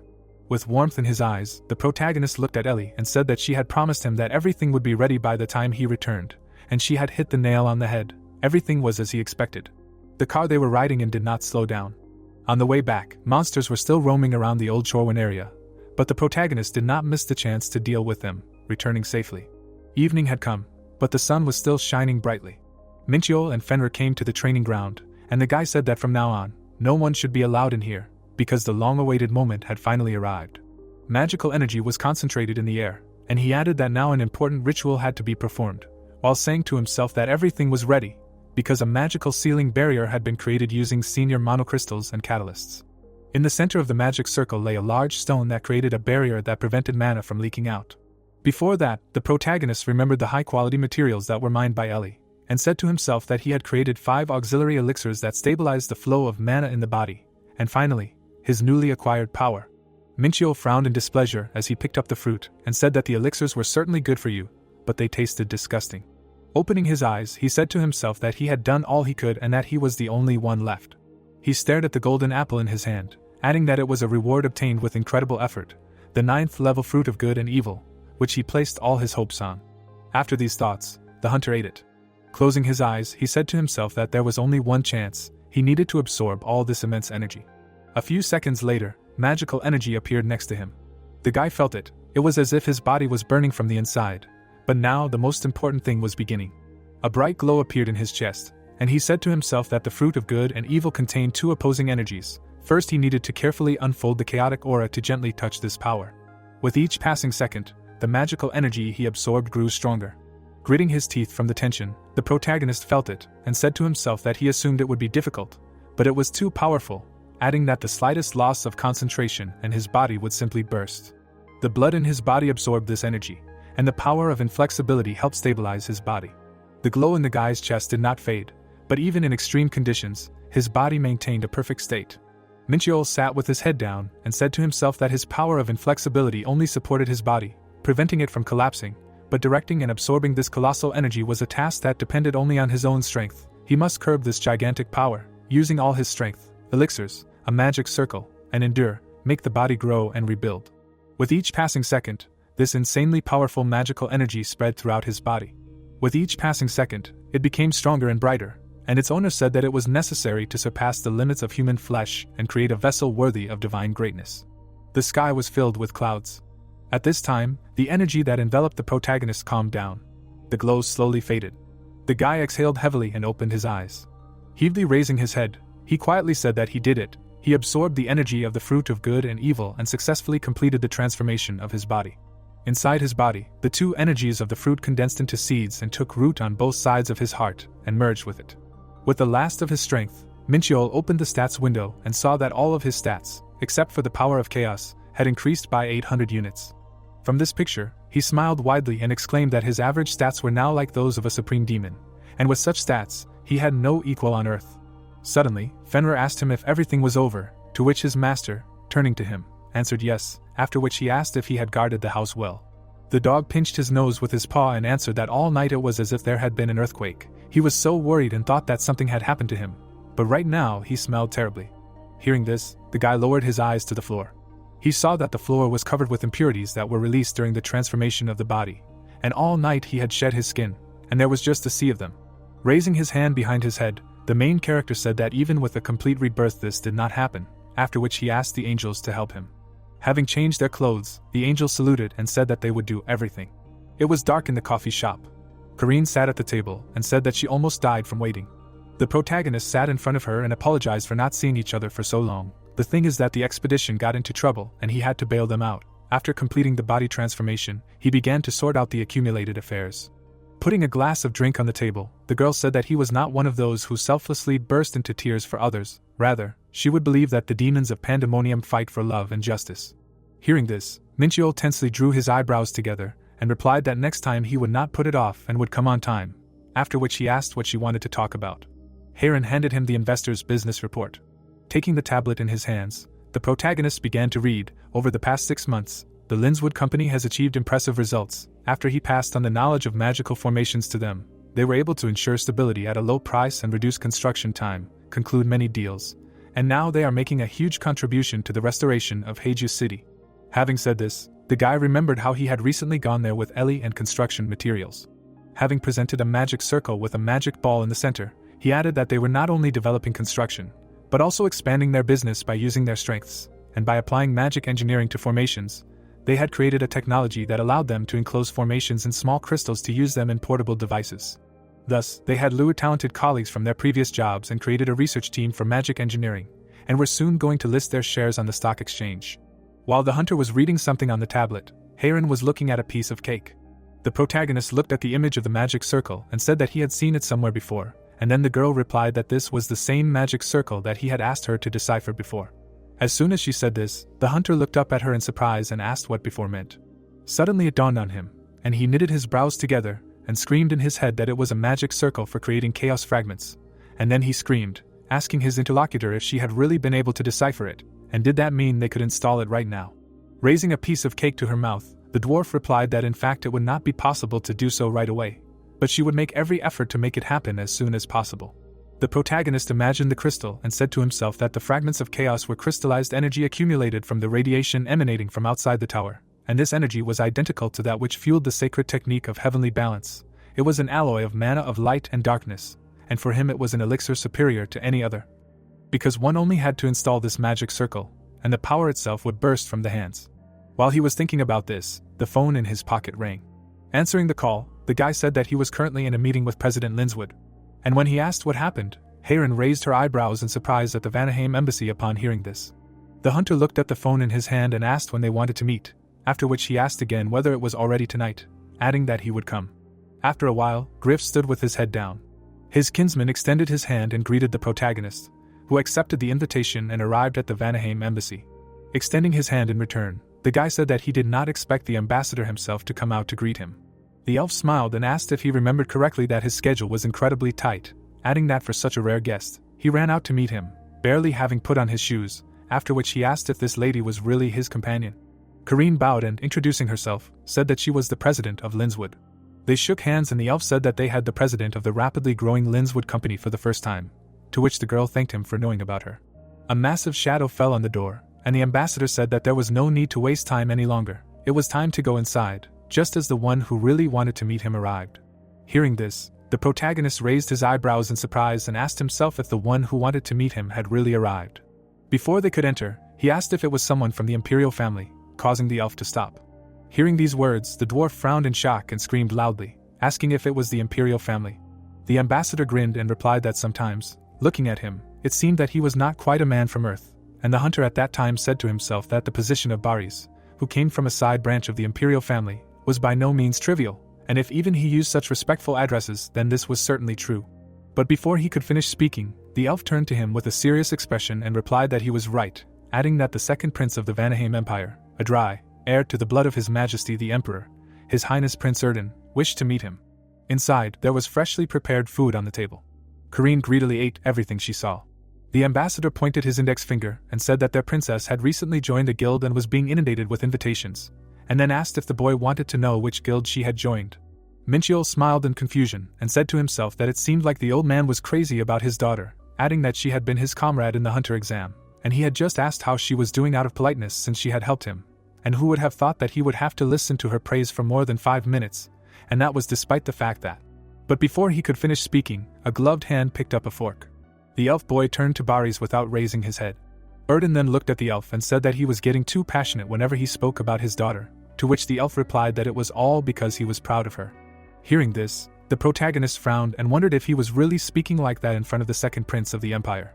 Looking up at the boy, he added that in any case, this little Erden looked young, but there was a burning desire in his eyes, and so he wondered why he wanted to see him. Thinking about this, the hunter was cutting the cooked steak. Suddenly, the elf looked at him sharply. That was how dinner went. There was an empty cup on the saucer. Erden, folding his hands, smiled and asked if he could just call him Hunter Minchell, to which he replied that he should call him as he liked. And when the boy said that it seemed like he didn't like to beat around the bush, he raised his eyebrows and quietly replied that he did. But suddenly, surprise appeared in his eyes when the elf said that he wanted to become his patron. Raising his eyebrows, Erden explained that he was offering to support him, and then asked what he would say to that. Saliva flowed from Baris's mouth. Hayron looked at the prince with her eyebrows raised in surprise.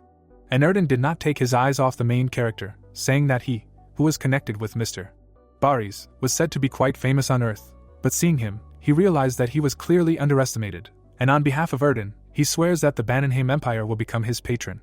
After saying this, the boy continued to smile, and the hunter, looking at him, asked himself if he had really put his name and title on the line so suddenly, adding that he could not help but understand what a burden it was, after which he saw in his characteristics window that he was 133 years old, and said to himself that by human standards he was a teenager of 13 or 15, young, but had the makings of an emperor. Erden's eyes were full of confidence and ambition. After a short pause, Minchell looked at Baris and addressed him.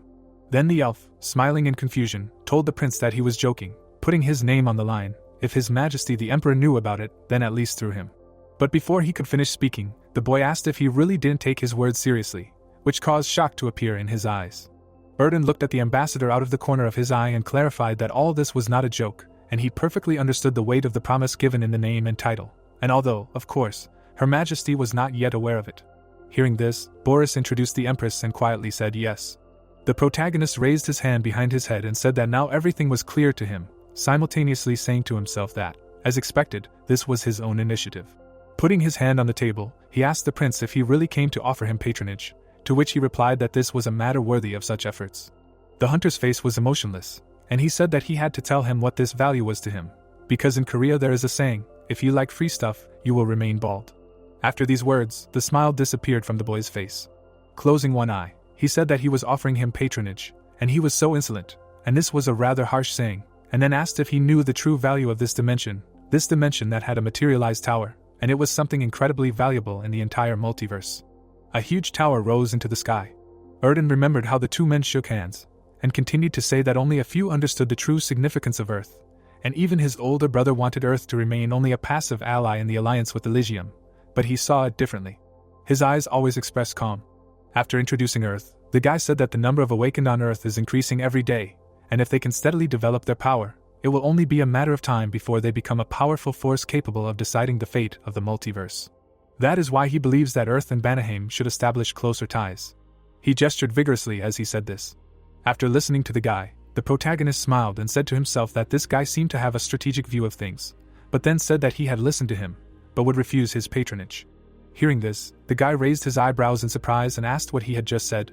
Folding his arms across his chest, Minchio replied that he was refusing his offer, since he was just an impudent boy who was aiming for the throne of the next emperor of Vanaheim. As soon as he said this, the chair jumped up. Baris jumped to his feet and shouted at the guest that, whatever the case, this was already beyond the bounds of decency. But the prince, with his brows tensely drawn together, told him to stop, as he wanted to talk to the main character alone. Hearing this, the elf turned to Erden and asked if he really meant alone, adding that he was obliged to guarantee his safety at the embassy. Anger appeared in the guy's eyes, and he looked at the ambassador, firmly saying that he was no longer a child. A drop of cold sweat appeared on the elf's face, and he asked himself why he suddenly decided to be alone with Minchel without protection, and was there really something he didn't know about? After a short pause, he closed his eyes and agreed, but asked to do it quickly. And while they were talking among themselves, Heirin was already standing outside the door, saying to herself that she was just a powerless dwarf. When they were alone, the protagonist sat down opposite the prince, and said that he had sent the last message so that only he could hear it, and he seemed observant. The prince frowned and asked how he knew that he was aiming for the throne. Without taking his eyes off his interlocutor, the hunter replied that he did not deny it, and partly he had drawn conclusions from their conversation, after which he asked if he had heard of physiognomy, the art of reading a person's character and thoughts from his face and eyes. Hearing this, the prince could not hold back and loudly shouted that this was ridiculous, after which he asked if he really wanted to say that he had figured out his intentions with the help of this nonsense. But at the same second, his expression changed when his interlocutor answered that it was true. The protagonist showed his powerful aura and offered to guess the real reason why he wanted to support him. Shock appeared in Erden's eyes when his guest began to say that he wanted to use his patronage as a pretext to enlist the support of the reformers in Vanaheim, and although he respected his ambitions, even approved of them, but if they, the long-eared ones, wanted to drag him into their political games, they would have to pay the appropriate price. The prince was enveloped in the power of the protagonist. He did not dare to raise his head, saying to himself that he felt this murderous aura. He clenched his hands tightly into fists, saying to himself that if he relaxed even for a moment, this aura would eat him alive. But suddenly Minchio put his hand on the prince's head and told him to think carefully about what he could offer him and how valuable he was. After saying these words, he began to leave. When he reached the front door, the hunter stopped and added that he hoped that next time they could talk more frankly. Smiling maliciously, he added, without all this tinsel about patronage, of course, if he wanted to become his partner. When he left, the prince raised his head and said in confusion that it seemed like he had taken it too lightly. A few hours later, a car was driving quickly down the road. Heirin frowned in disappointment, and said that the deal had fallen through. The protagonist looked out the window and said to himself that Erden was trying to get him for cheap, and that was impudence. But his political instinct, it surprisingly accurately matches the current situation, because in the future, the multiverse will revolve around the Earth, and it seems that many, like Erden, have come to the same conclusion. Thinking about this, he looked at the tower that rose high into the sky. Having drawn an image of Asmodeus in his head, the guy added that even if we take Pandemonium, they have already established close ties with the Black Society, and are actively interfering in the affairs of the Earth. That is why he was interested in the insight and foresight of the second Prince Erden. Turning his attention to the driver, he added that he really has no desire to get involved in the politics of the Longers, and he gave him another chance, but whether he will use it is his business, and he will act in his own way. After these thoughts, Min-chul took out his phone from his pocket. There was a large button on the screen, talk. A few days later, there were a lot of soldiers at the Anyang Gate in Gyeonggi Province. The protagonist was among them, saying to himself that he had been busy with expeditions to the Lost Lands and climbing recently, so he had come to the gate for the first time in half a year. Suddenly, he heard a familiar voice and turned around. His sister raised her eyebrows in surprise and asked him what he was doing here, to which he replied that he was here to look at her. Hearing this, the girl became very tense and asked why he suddenly decided to do this. Then the guy stretched out his arms and replied that he heard that she was now the main star of the Holy Guild, so he decided to watch her fight. On Yang Gate, there were many water lilies floating on the pond. Suddenly, the hunter sharply pushed off the ground. The protagonist's sister destroyed the monster with a few quick blows. Seeing this, beads of cold sweat appeared on the protagonist's face, and he asked himself if she had really dealt with a giant A-rank crocodile monster on her own. And when did she become so strong in the first place? Descending into his memories, he remembered Prince Erden and said to himself that after talking with him, he realized that many dimensions were interested in Earth and decided that he needed to strengthen his forces on Earth, and since the opportunity to appoint another apostle appeared, he wondered if he had made his sister his apostle and not to engage in her development, so he decided to watch her actions at the gate. Saying this, he remembered the inscription in the characteristics window that he had the opportunity to choose another apostle. Mincheol also remembered how his sister looked at him in surprise when she saw that he had come to watch her. And although he was worried whether he would be accepted as a member of the Holiness Guild without an invitation, his fears turned out to be in vain because he was accepted with open arms. Mingjung's comrades with burning eyes shook his hands and shouted that the majority of them would work with him. Having drawn in his head the image of Ellie who exhaled heavily, the hunter remembered how she scolded him, because he decided everything himself, but everything worked out. With eyebrows raised in surprise, he continued to look at his sister, saying to himself that he entrusted the construction of forces to Yunsu, and Mingjong thought to raise her as a kind of absolute weapon, but to be honest, he was shocked because her progress far exceeded his expectations and in terms of growth rate she is in no way inferior to him. The girl with a sword raised to the sky stood on the defeated monster. Looking at her, the protagonist saw the hero and realized that her fighting style seemed very familiar, as if an exact copy of the style of that very hero, after which he asked himself if she really was the reincarnation of the hero. These thoughts brought beads of cold sweat to his face, and he remembered the promise that forbids her to kill him, and asked himself if it was true that it was still in force. But then why did his heart ache so much? Evening came and the sky turned warm. The hunter folded his arms across his chest and praised his sister, saying that it was impressive. Hearing this, the girl slightly raised her eyebrows and asked what was this, adding that he was praising her, but there was not a drop of soul in his voice. The protagonist looked through Mingjong's characteristics and said that she had awakened only 6 months ago, and with such indicators, it was really cool. He did not take his eyes off her, saying to himself that in 6 months she had revealed 39% of her potential, and on top of that, she had acquired a new feature.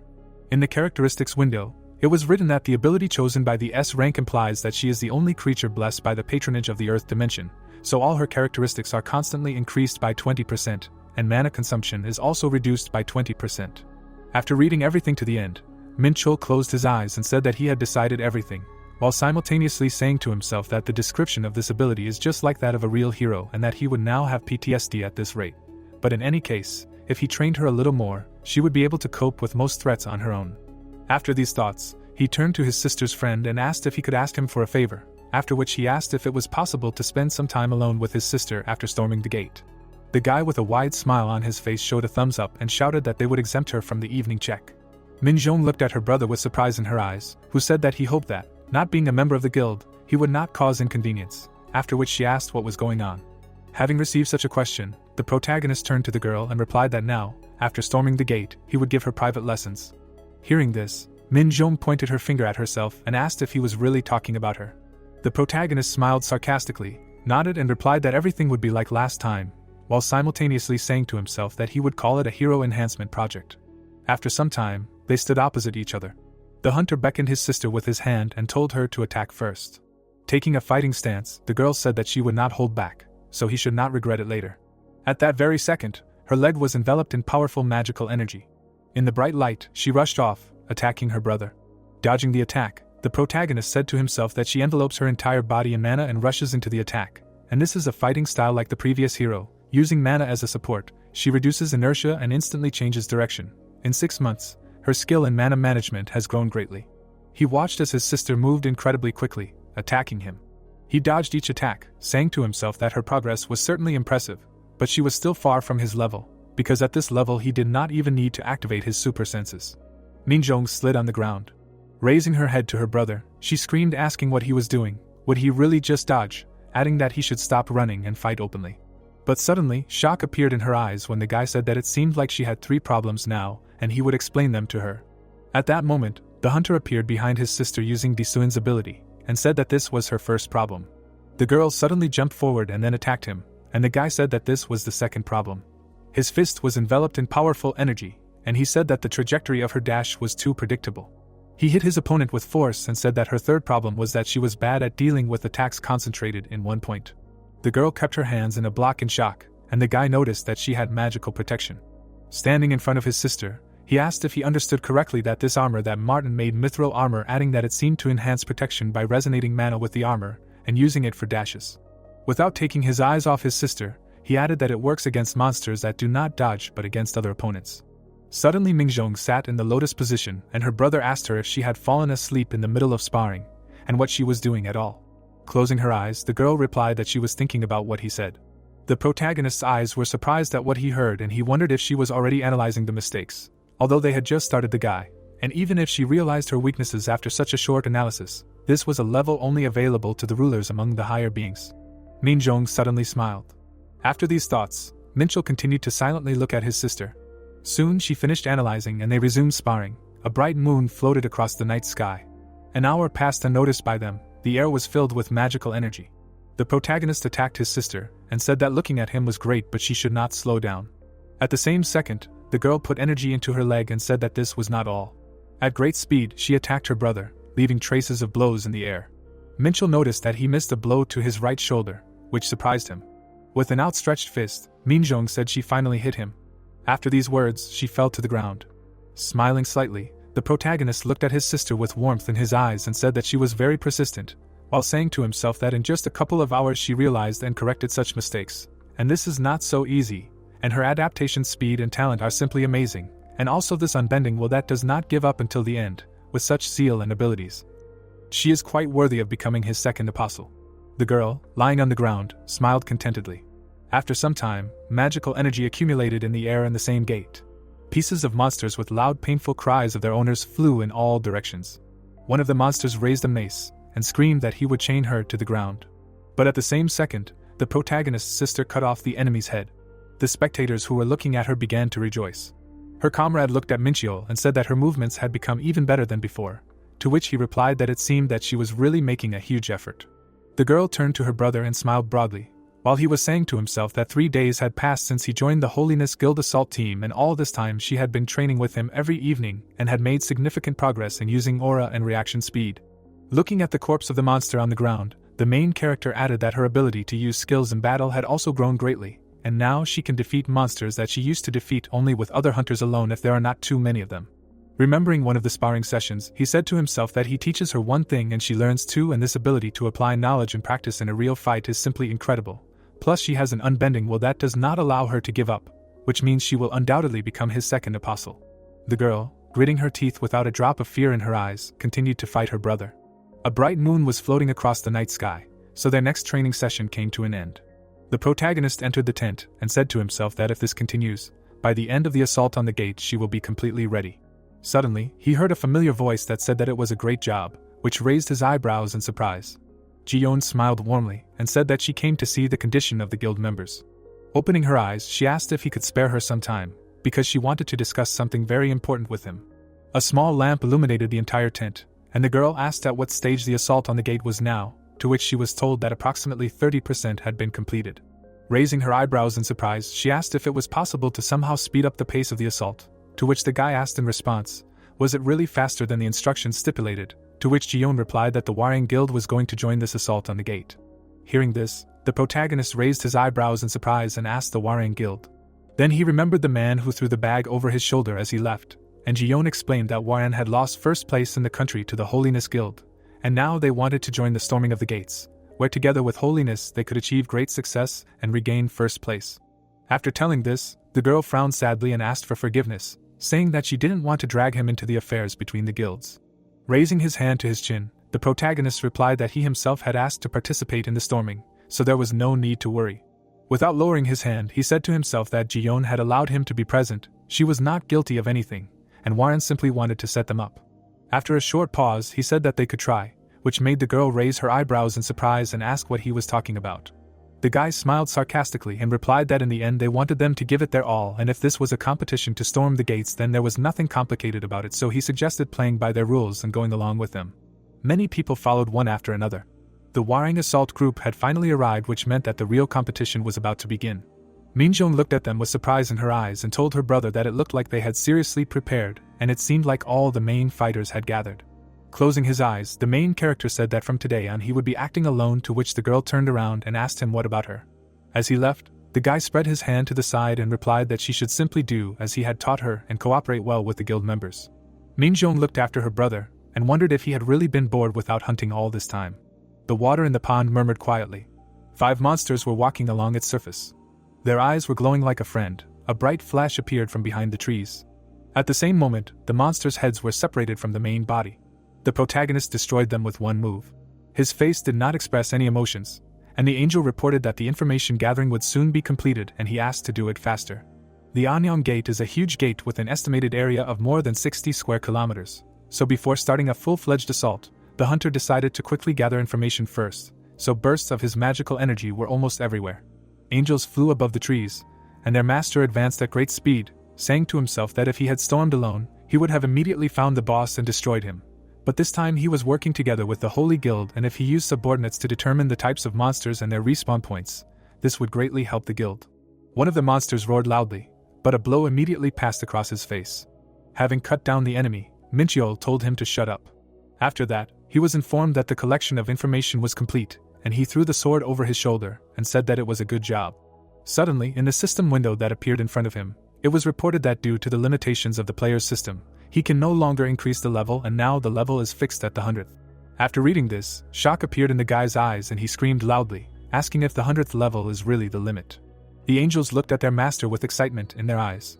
A second later, another notification appeared in front of the hunter, which said that from the 100th level, the cumulative level begins. Upon accumulation of a certain amount of experience, the cumulative level increases. The bonus characteristics increase from the 5th to the 15th, and upon reaching a certain cumulative level, he receives special privileges. After reading everything to the end, the main character folded his arms across his chest and said that he jumped from surprise and thought that this would be the end of his growth. But now a cumulative level has appeared, and judging by the description, the amount of experience for leveling up is now fixed, and the bonus characteristics have tripled, and this is an incredible bonus. Thinking about this, he continued to look at the system screen. His attention was drawn to the words about privileges, and he wondered if privileges were something like the abilities he received every 15 levels. But for now it was only a guess, because if so, he would increase his strength even faster, and less than a year had passed since the awakening of his previous power. Smiling ominously, the hunter added that if this continues, in a couple of years he will surpass himself from his past life, but for now he needs to focus on storming the gate and training his sister. After these thoughts, he shouted that it was time to move on. Clouds were floating in the sky, and magical energy was concentrated in the air. When suddenly Mincheol heard something to the side. Turning around, he said that he needed to check something. Magical energy was coming out from behind the stone. Approaching this place, the main character used invisibility and the Phantom God technique. He saw 2 members of the Warang Guild who defeated the crocodile, and said to himself that it looked like a fight had begun. He kept his eyes on them, asking himself if he remembered correctly that they had sent all their main fighters, because if so, they were serious. Suddenly, a guy who seemed very familiar to Mincheol approached one of the members of the Warang Guild.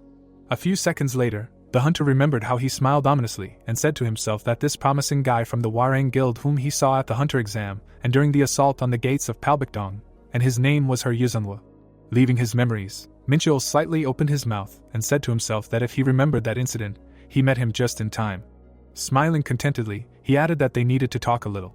The base camp of the Warang Guild, under the evening sky, stood a tent. Inside, the guy threw a backpack on the table and said that he was tired. He was looking for something inside and added that tomorrow would also be a busy day. When suddenly he heard a sound behind him and froze. At the same second, the guy grabbed the sword. With his eyes shining, he made a quick attack and shouted, asking who was there. Suddenly, his eyes showed shock at what he saw. The protagonist blocked the attack with a metal glove. Smiling, he said that it was not bad. Recognizing Mincheol, Yu Sung-woo lowered his weapon, and the hunter asked if it was true that they had not seen each other for a long time, and then asked if he remembered their old promise. The guy raised his eyebrows in surprise and replied that if he was talking about what happened during the assault on the large gate. Before he could finish speaking, the hunter sat on the bed and said that it seemed like he did not have to explain it for long. Smiling, he ordered to tell him everything about the Warang Guild's actions in this assault on the gate.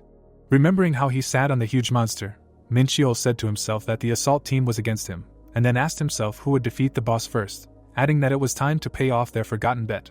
Leaving his memories, he nodded his head and said that it seemed like he needed time to think.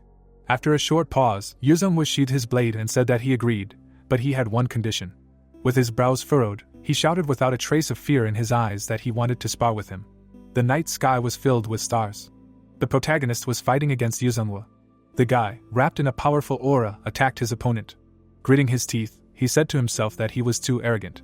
Recalling the giant monster he saw during the assault on the gates of Palbakdong, he added that even when he saw him single-handedly deal with the sandworm boss, he couldn't believe it. But he was just a frivolous and arrogant guy because he thought that he would eventually catch up with him. While Yuzong was thinking about this, he remembered the protagonist hitting him on the shoulder with his hand and realized that he was wrong, because Minchiol is the 7th S-rank hunter in the country, the first one to restore the lost lands. After these words, he drew an image of the protagonist in his head.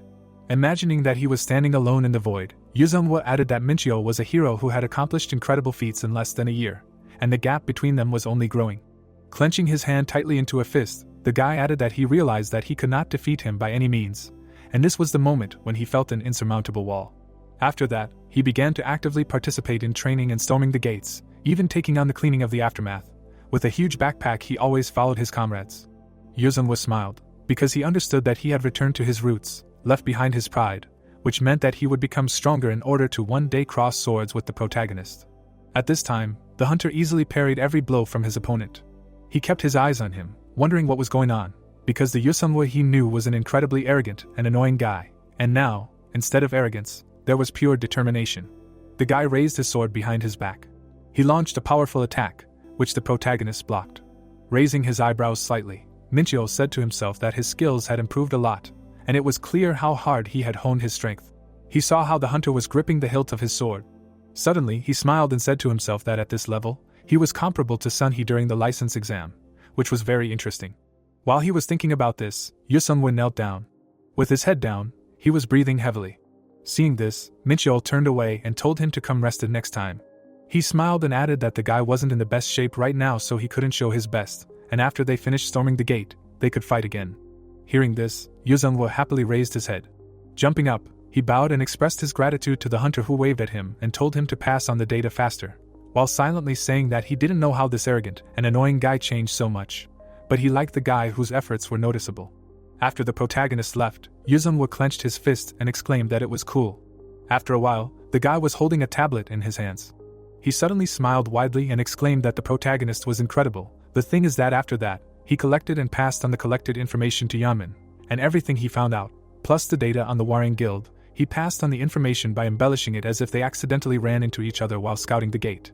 The guy leaned his hand on the table and said that thanks to his data, the assault should go much easier, but the pace of the Warang Guild's advance was faster than they expected, and if this continued, they would soon catch up with them. Some places were marked with red crosses on the map. The guy raised his hand to his chin and added that it turned out that there was an S-rank hunter in the Warang assault group. When the protagonist said that he was also an S-rank hunter, the commander raised his head in confusion and said that it was true. Suddenly, Minchiol showed 2 fingers and said that he would finish the assault in 2 days. Smiling, he asked to trust him, because he would quickly drag them through. The next day, the car stopped. Fenrir jumped out of it and loudly shouted to the owner that he was already here. The commander, seeing the pet, asked if it was really a dog, to which the protagonist replied that it was an additional combat unit. He called it at the request of the Interstellar Union. The driver of the car smiled broadly and said hello. The guy, hearing this, raised his hand to his chin. After a short pause, he lowered his hand and said that from now on, Hunter Minchiol will personally lead the assault team, so he asks everyone to strictly follow his instructions. Minchiol smiled and said that from today on, he will take command, and now he will outline the general plan of the operation. Minjuan, hearing this, tensely knitted her eyebrows, and her comrade was very happy. The protagonist drew an arrow in his head to the inscription boss and said that all this time he personally collected information inside the gate and found out that the boss monster is in the very depths, in the direction of 4 o'clock, so they are breaking through there, because breaking through to one point is the essence of their strategy. After explaining the plan, the 8 hunters moved forward. The girl looked at her comrade and asked what if they encounter an obstacle on the way, to which the guy, closing his eyes, replied that everything will be fine with their commander. Min Chul was holding Fenrir, who suddenly announced that there was something ahead, apparently a pack of reptiles. After releasing the pet, the protagonist said that it was time to show what they were capable of, to which it happily replied that it understood everything. The hunter smiled widely and asked if he remembered correctly that the commander asked how this dog could be his unit, to which it replied that it looked like an ordinary poodle. But as soon as he said this, a surge of magical energy occurred in front of them. The guy looked at the bright flash in shock in front of him, and wondered if this was the same poodle. The protagonist smiled maliciously, answering that this guy was providing them with support on the front lines, after which he asked if he trusted him now. Fenrir took the form of a huge wolf, a devourer of gods. Fenrir immediately took off. The monsters that stood in their way were in his mouth. As soon as he clenched his jaws, blood spurted in all directions. At this time, the protagonist and his team rushed to attack. The guy's sister smiled and said that his dog was not bad at all. Minchio created a cloud of energy in his hand and said that they cannot stop, because they will continue to press. After these words, he called the angels, who said that they will fight and help. With his brows tensely knitted, the hunter said that they were going at a hard pace, so they need to distribute their strength wisely, because their goal is to get to the boss area by the shortest path. After that, the fight against the monsters began, and the air quickly filled with magical energy. After some time, black silhouettes walked on the ground. The members of the protagonist's team barely moved their legs and begged for at least a little rest. Minchio walked forward tirelessly and replied that the boss was right in front of them, and then asked if they remembered the agreement. The commander raised his head with difficulty and replied, of course, the boss was being stormed by Hunter Minchio and his sister Minjuan. The guy smiled and replied that it was true. He put his hands behind his back and asked his sister if she heard that, adding that she should get ready since it was time to defeat the boss. Suddenly, the girl saw a green mist ahead and asked if she understood correctly that it was poisonous, and if that was where they were going. The hunter gave a thumbs up and replied that she had good observation skills, but he had an artifact with poison resistance, so he was fine, causing the girl to scream in displeasure, asking what about her, would she really just get poisoned? At that very second, her body was enveloped in the holy flame that the protagonist used. After casting it on himself, he explained that it partially neutralized the poisonous fumes, when suddenly a notification appeared in front of him, saying that the durability of Sylphide's tears was rapidly decreasing. After reading this, the boy grabbed his ear and screamed, asking what the hell was going on. Seeing that the tears had fallen apart, he realized that the rare items that Martin had made for him, with a strengthened body and a holy flame buff, could not withstand it. Clenching his hand into a fist, Minchiol added that if it had been a little longer, everything would have fallen apart, adding that the stat enhancement option had been useful until now, but it seemed that too much power had its own side effects. Thinking that the tears had served him well, he hid them in the infinite storage, then asked the pet to look after the others. Fenrir looked at his master and screamed that it would be done. Before leaving, the hunter looked at the pet and said that he would quickly figure it out and come back. Everything inside was filled with green fog. Suddenly, Minjong looked up in fear and called out to her brother, then screamed, asking if this was really the boss monster. A huge slime king appeared in front of them. It was from him that all this green fog emanated, and the protagonist answered that everything was as she said. She had never met such an enemy before, because before this there were only reptiles. Suddenly, they jumped away from the monster in different directions. The girl slid along the ground and asked if it was true that he would not tell her to defeat him alone. Landing nearby, the hunter replied that this was her final training, after which his sister rushed to attack and screamed that if she got out, he would die by her hand. The protagonist looked at his sister with a warm smile on his face and said to himself that confronting a vile enemy in itself tempers the spirit. Plus, slimes interfere with mana control and have a corrosive ability, so overcoming unfavorable compatibility is also part of the training. While he was talking about this, Minjong launched a powerful attack. She swung her sword, and slime flew in all directions. The girl did not give up and continued to attack, cutting off the slime from the main body. Suddenly, the pupil in the slime's eye sharply decreased. At the same second, it attacked. The black slime flew at high speed straight at the protagonist. Minchil's fist, enveloped in powerful magical energy, met with the slime. The guy used the Darkstar Moon Blade and destroyed the slime, attacking him with the Chaos Thunderblade technique. Suddenly, surprise appeared in his eyes. He saw that half of the monster had already been burned away, and he said to himself that he hadn't even given it his all, and then wondered if he had really become that strong. Looking down, he noticed that the swampy terrain was pulling his legs down even more, and he unconsciously used the power of change to counteract it, adding that after absorbing the fruit of good and evil, he felt that his physical abilities had skyrocketed to an incredible level, and with such strength, he would be able to use any chi technique and withstand its load. While his sister was fighting, he spread his hand to the side and asked if he was right in saying that if the core was not destroyed, it would endlessly regenerate. After a while, the eye of the slug that turned out to be the core fell to the ground. With one blow of her sword, Mingjong destroyed it. After a fierce fight, she finally managed to defeat the king of slugs. The protagonist slowly walked towards her, saying to himself that she had not only overcome her instinctive aversion to slugs, she had not simply relied on brute force, but had learned to hit their weak points, overcoming unfavorable compatibility. Without raising her head, the girl said that it was very difficult, and the guy, looking at her, said to himself that at first she had to try hard, but she did it with flying colors, after which he said that it was cool. Mingjong sat down on the ground and asked what he was saying. Then the guy smiled and explained that he had a new ability, and he could appoint someone as an apostle, and this enhanced their physical abilities and potential. Without taking her eyes off her brother, the girl said that if he was offering her this, then of course she was not against it. When suddenly her expression changed, and she asked if it was true that he had not driven her like this for this, to which he replied, "Of course not." After a short pause, he placed his hand on his sister's head, and thus she became his second apostle. Mingjong was enveloped in an incredibly powerful magical energy, and the hunter spent 1,000 units of divinity forever. Frowning tensely, he said to himself that this was 5 times more divinity than when he appointed the first apostle, and now he would have to consider it as insurance for the future. After some time, they came out of the forest to their team, and the protagonist said to himself that for now his sister was an apostle on a temporary contract, but if she became stronger, it would affect him too, so for now he was happy with the fact that this increased his own potential.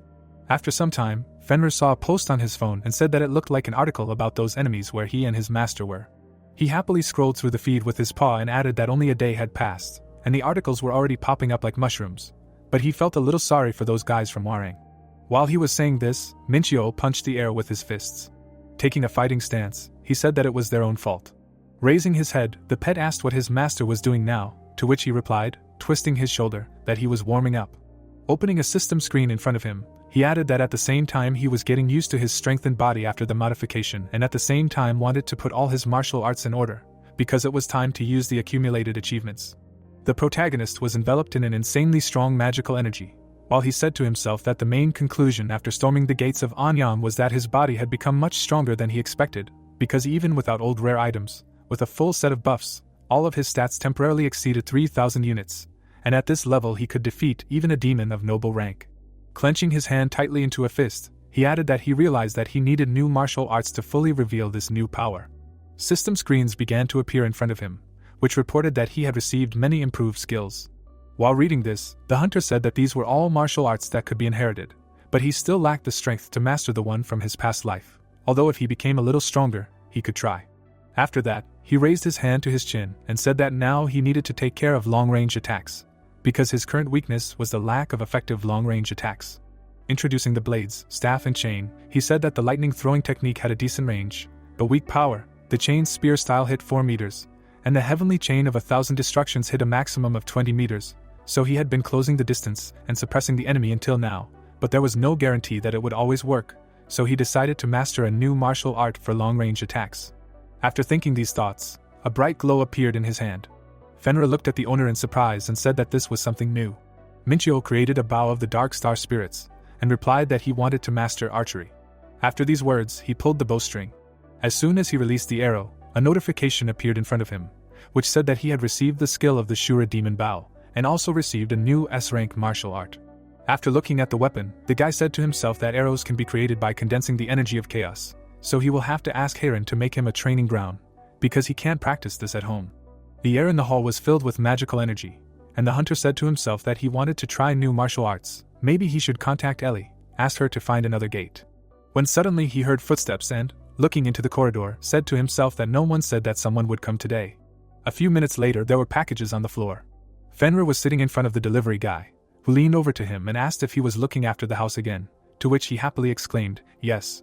The guy waved his hand at the main character and said that if their dog was as smart, it would be just super, and then said goodbye.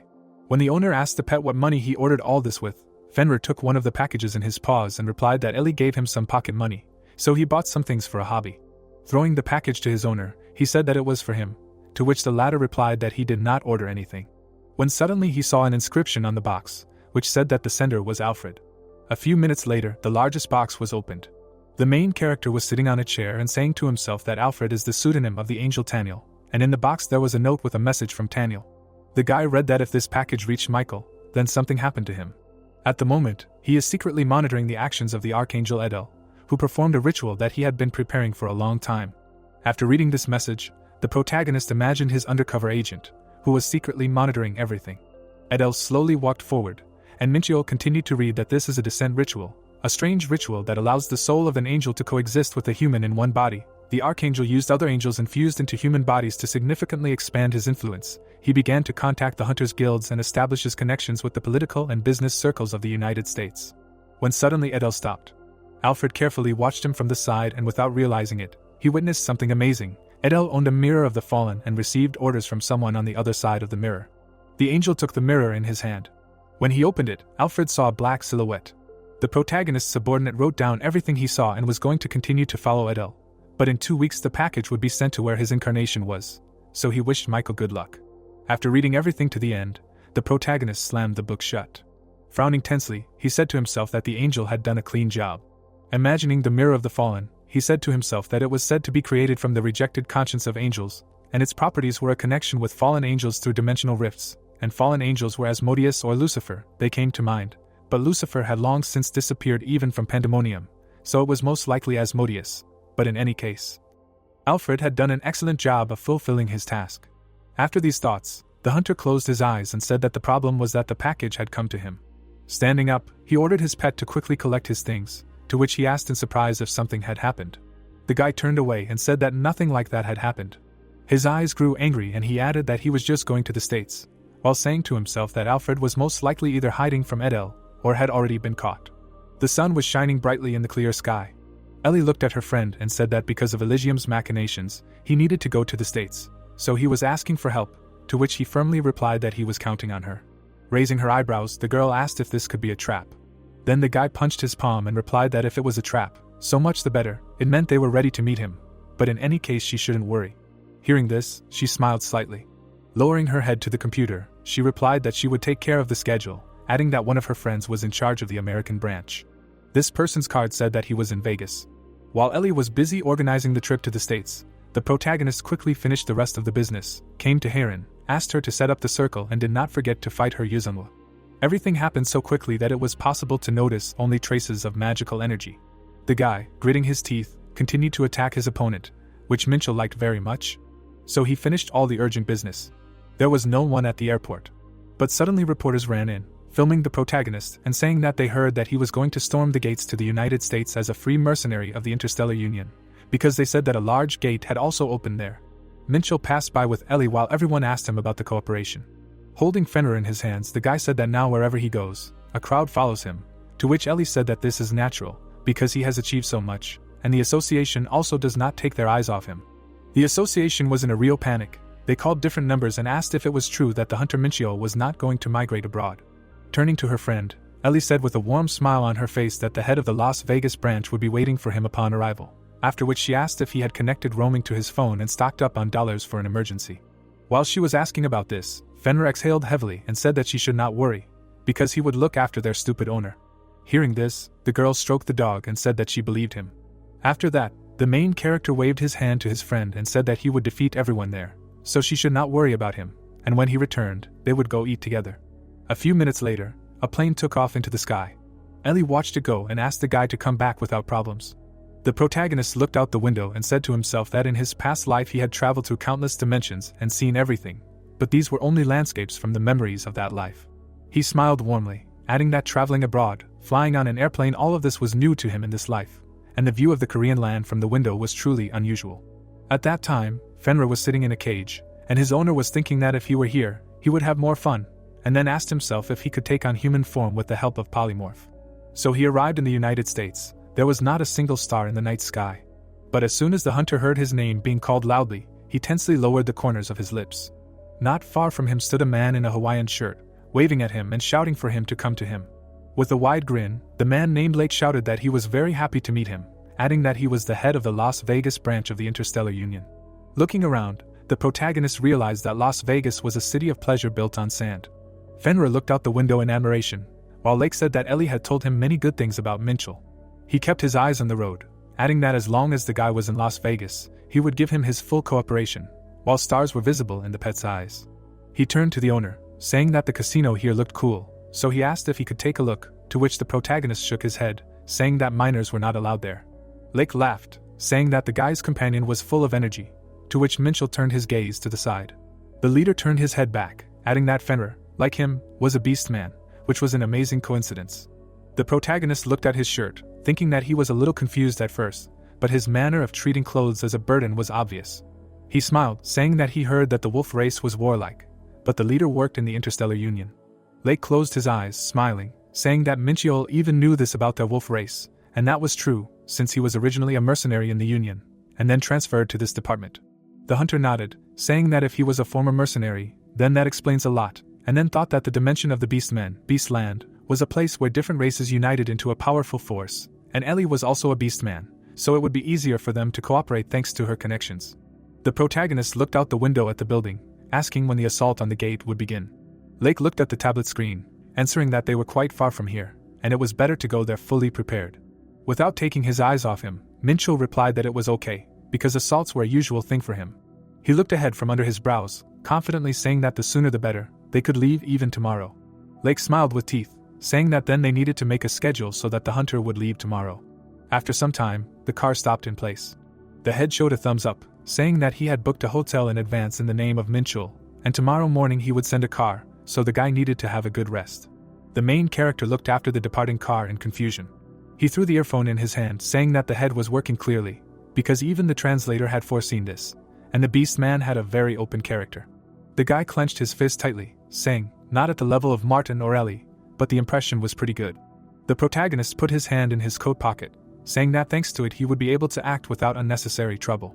The next day, the sun was shining brightly outside. The hunter leafed through the papers, reading about the S-rank gate 80 kilometers in size.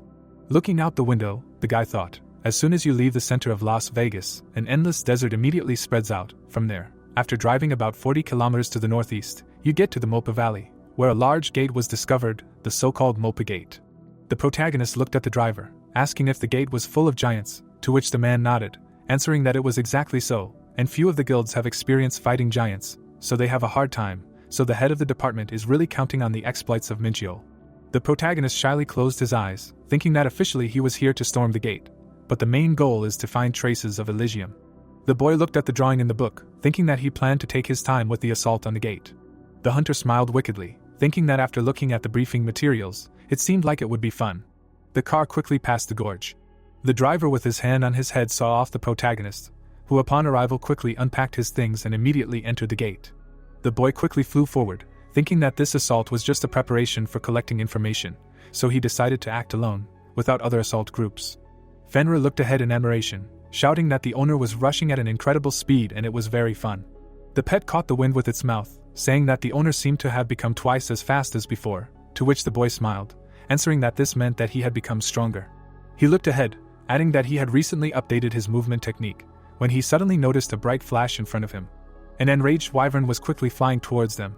Minchell immediately stood up on the ground, saying that now was the perfect time. The boy grabbed the Dark Star Spirit Bow, saying that this was the perfect chance to test the weapon in battle. An arrow flew forward at high speed. The arrow from the Shura Demon Bow was aimed straight at the wyvern. The monster's eyes widened in horror. Due to the strong blow, the wyvern lost its head. Minchell smiled, saying that as expected, quite well, to which Fenrir shouted that the master was simply incredible. Looking at the immobilized body of the wyvern, the boy said that it was necessary to test the power of immortality at the same time. He thoughtfully put his hand to his chin, saying that recently he had not increased his immortality points at all, and after the test at the 9th level, he did not even know what the generals of immortality do, and it was even somehow awkward to call them just for questions. The hunter looked at the pet, asking it to keep an eye on where the monsters were hiding, to which Fenrir barked, asking to rely on it. Minchell flew up, saying that since he was here, it was time to try out new martial arts. On the ground lay a slain monster. The enraged monster screamed and directed an attack from its eye towards the guy. The protagonist dodged, wrapping himself in the wind of the ghostly shadow. In his hands was a large dark star, Ignisu. The huge giant swung his club at Minchell. Hearing his cries of indignation, the hunter turned his head to the side. The guy immediately swung his club furiously, hitting the monster in the face. After dealing him many blows, the protagonist jumped forward. Turning around, he activated the roar of the furious dragon, pointing it at the monster. The giant, with a mad look from anger, called the guy impudent. At that very second, A weapon pierced his head. The hunter jumped aside from the falling titan. Fenrir quickly ran up to the boy, asking what just happened. The boy looked at his hand, saying that it was called controlling the sword with willpower. He looked at his interested pet, adding that the roar of a furious dragon was a martial art that required both hands, so he used the remaining weapon like this, to which Fenrir frowned, saying that the master was becoming more and more like a monster each time. Minchio released energy, saying that his energy control and ligaments were still rough, so he needed to gain more combat experience. He stepped forward, saying that realizing the problem was already halfway to solving it, to which Fenrir wagged his tail, saying that the master was already strong enough. They walked through the forest, and the guy thought that after fighting hard for half a day, his combat movements began to become more and more fluid, and so the first day of storming the Mopa Gate was coming to an end. Fenrir looked up at the thoughtful owner with a smile, asking what was going on. The protagonist immediately chuckled. He noticed a group of people in front of him, saying that he did not think he would encounter them so soon. Looking closely at one of the backpacks, he noticed the Angel Burst badge, and in front of them was the Hunters Guild, supposedly blessed by angels. The man noticed the protagonist with a smile, saying that he unexpectedly met the legendary hero Heiju here. Minchiol extended his hand, saying that he was very kind. Brian shook the guy's hand, saying that he was a member of the Angel Burst Guild. While they were talking to each other, the protagonist thought that the storming of the Mopa Gate began in order to search for traces of Elysium, and already on the first day, they were lucky to encounter the Angel Burst Guild. Brian waved goodbye, saying that with the hero in the team, the assault would go like clockwork. Minchio watched them closely.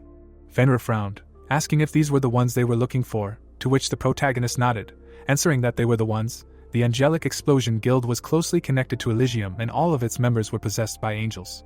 The guy remembered how he looked at Brian and his characteristics. The pet angrily jumped onto the owner's shoulder, asking if the protagonist had really greeted them first and then let them go. The hunter continued to stare at them, saying that they were a waste of time and that he needed to check if Elysium was watching him. Fenrir clenched his paws into fists, saying that it was too difficult, because they could just beat them all up. Minchiol smiled and patted the pet on the head, answering that they could do that later, but for now they would watch and wait for their turn. A loud whistle was heard in the air. Large wyverns flew forward with confident cries. A bright flash suddenly appeared in front of them. The protagonist fired many arrows at them from the bow of the demon Shura. The guy raised his head up, saying that there were still a few left. He offered his pet to go, when suddenly they jumped high into the air. Returning to his previous appearance, the wolf firmly grabbed the wyvern in his mouth. It was the second day of the assault on the Mopa Gate, while people from the ground looked up, shocked to say that the guy single-handedly dealt with a whole brood of wyverns, and a full-fledged assault began with the support team. Minchiol jumped to the ground, thinking that since the Interstellar Union was helping him, he also decided to help them collect side materials inside the gate. Someone from the side called out to him, and the guy turned around abruptly, asking if something had happened. The girl from the guild pointed her finger at the monster's body, saying that if the hunter was destroying everything so thoroughly, then they simply would have nothing to do. The protagonist scratched his head in embarrassment, asking if it was unlikely that he could collect anything in such a state, after which he thought that he was probably drunk with power after the fruit of good and evil. He looked at Fenrir, who was having lunch, thinking that it was difficult to move as quickly as before with the support team, but now he had time to calmly gain experience and master martial arts. Minchiol imagined the angel in surprise, thinking that he decided not to call the Einherjar in this assault. He quickly attacked the monster, thinking that if he were to summon creatures that controlled the sacred light and were similar to angels, it could arouse suspicion in the Angelic Explosion Guild. The protagonist turned his interested gaze to the side. The hunter noticed a dark silhouette behind the mountain, thinking that now the guild had sent spies to monitor his actions, which meant that they also perceived him as a threat. Minchel cleared the passage in front of the guild, thinking that the possibility of Alfred being alive and captured was increasing, so he would not act rashly. He decided to wait for them to make the first move. Several clear days passed like this. The hunter looked at the licking pet, asking how many souls he had accumulated, to which Fenrir nodded, happily answering that he was full. The protagonist opened the system, saying that experience accumulates faster here than in the Lost Lands, because the gates of the 5th level are really different. Minchel suddenly noticed a man stopping in front of him. Brian smiled, asking if the guy remembered him. The hunter nodded positively, asking why he came. Brian closed his eyes, saying that their guild discovered a mutated cyclops, and they called it Hecatonkir. It is difficult to deal with, so he came to hire a freelance mercenary from the Interstellar Union. The protagonist opened his mouth, thinking that he was just thinking about it. It was time to act. He smiled, saying that it was interesting, and then thought that they were underestimating him and not even hiding their game. The hot sun stood above the mountains along with the rainbow. After a while, Brian swung at the monster, shouting for the fat ugly guy to look at him. Swinging, he released the blessed club at his opponent at great speed. The protagonist and Fenrir watched from the side. The guy looked at the suffering monster, thinking that this was not bad. He turned to Brian, thinking that although it looked like a desperate fight, in fact, they were saving their strength against the giant. Minchio crossed his arms over his chest, thinking that he could clearly see how the guild members were hiding their true power. Brian pointed at Fenrir, asking what kind of dog it was, to which the protagonist replied that it was a young beast man he was looking after at the request of a friend. They looked out of the ravine, and the man said that they were there. He pointed ahead, saying that mutant over there. Brian turned away, saying that he seemed to be sleeping now, so they would approach carefully. The protagonist raised his head up, saying that Hecatonkur was a giant from the mythical era, and they gave him a name of divine rank. That's what he thought. Together with Fenrir, they approached the monster, realizing that it was just him. The hunter laughed maliciously. Without turning around, he asked what kind of parody this was, because if you lie, then do it in a big way, to which Brian frowned, asking what he just said. Minchiol immediately snapped his fingers. Fenrir abruptly changed, taking the form of a huge wolf. The man covered his face with his hand from the strong shockwave, while the protagonist shouted that he knew it was a trap, but they were taking him for a fool. The monster opened its eyes, and the guy asked if they were trying to pass it off as a monster. Out of anger, he snapped one finger, saying that their lies were so clumsy that they couldn't even pretend to be deceived, so stop hiding your dirty intentions. So he suggested that they just fight the chickens with chicken wings. Out of anger, Brian clenched his teeth hard. A bright manna began to float in the air, and he asked if Minchiol had voluntarily stepped into the trap. The angel immediately spread his gorgeous thick wings, saying that this was terrible arrogance. His eyes lit up, and he added that he would tear the protagonist's soul into pieces.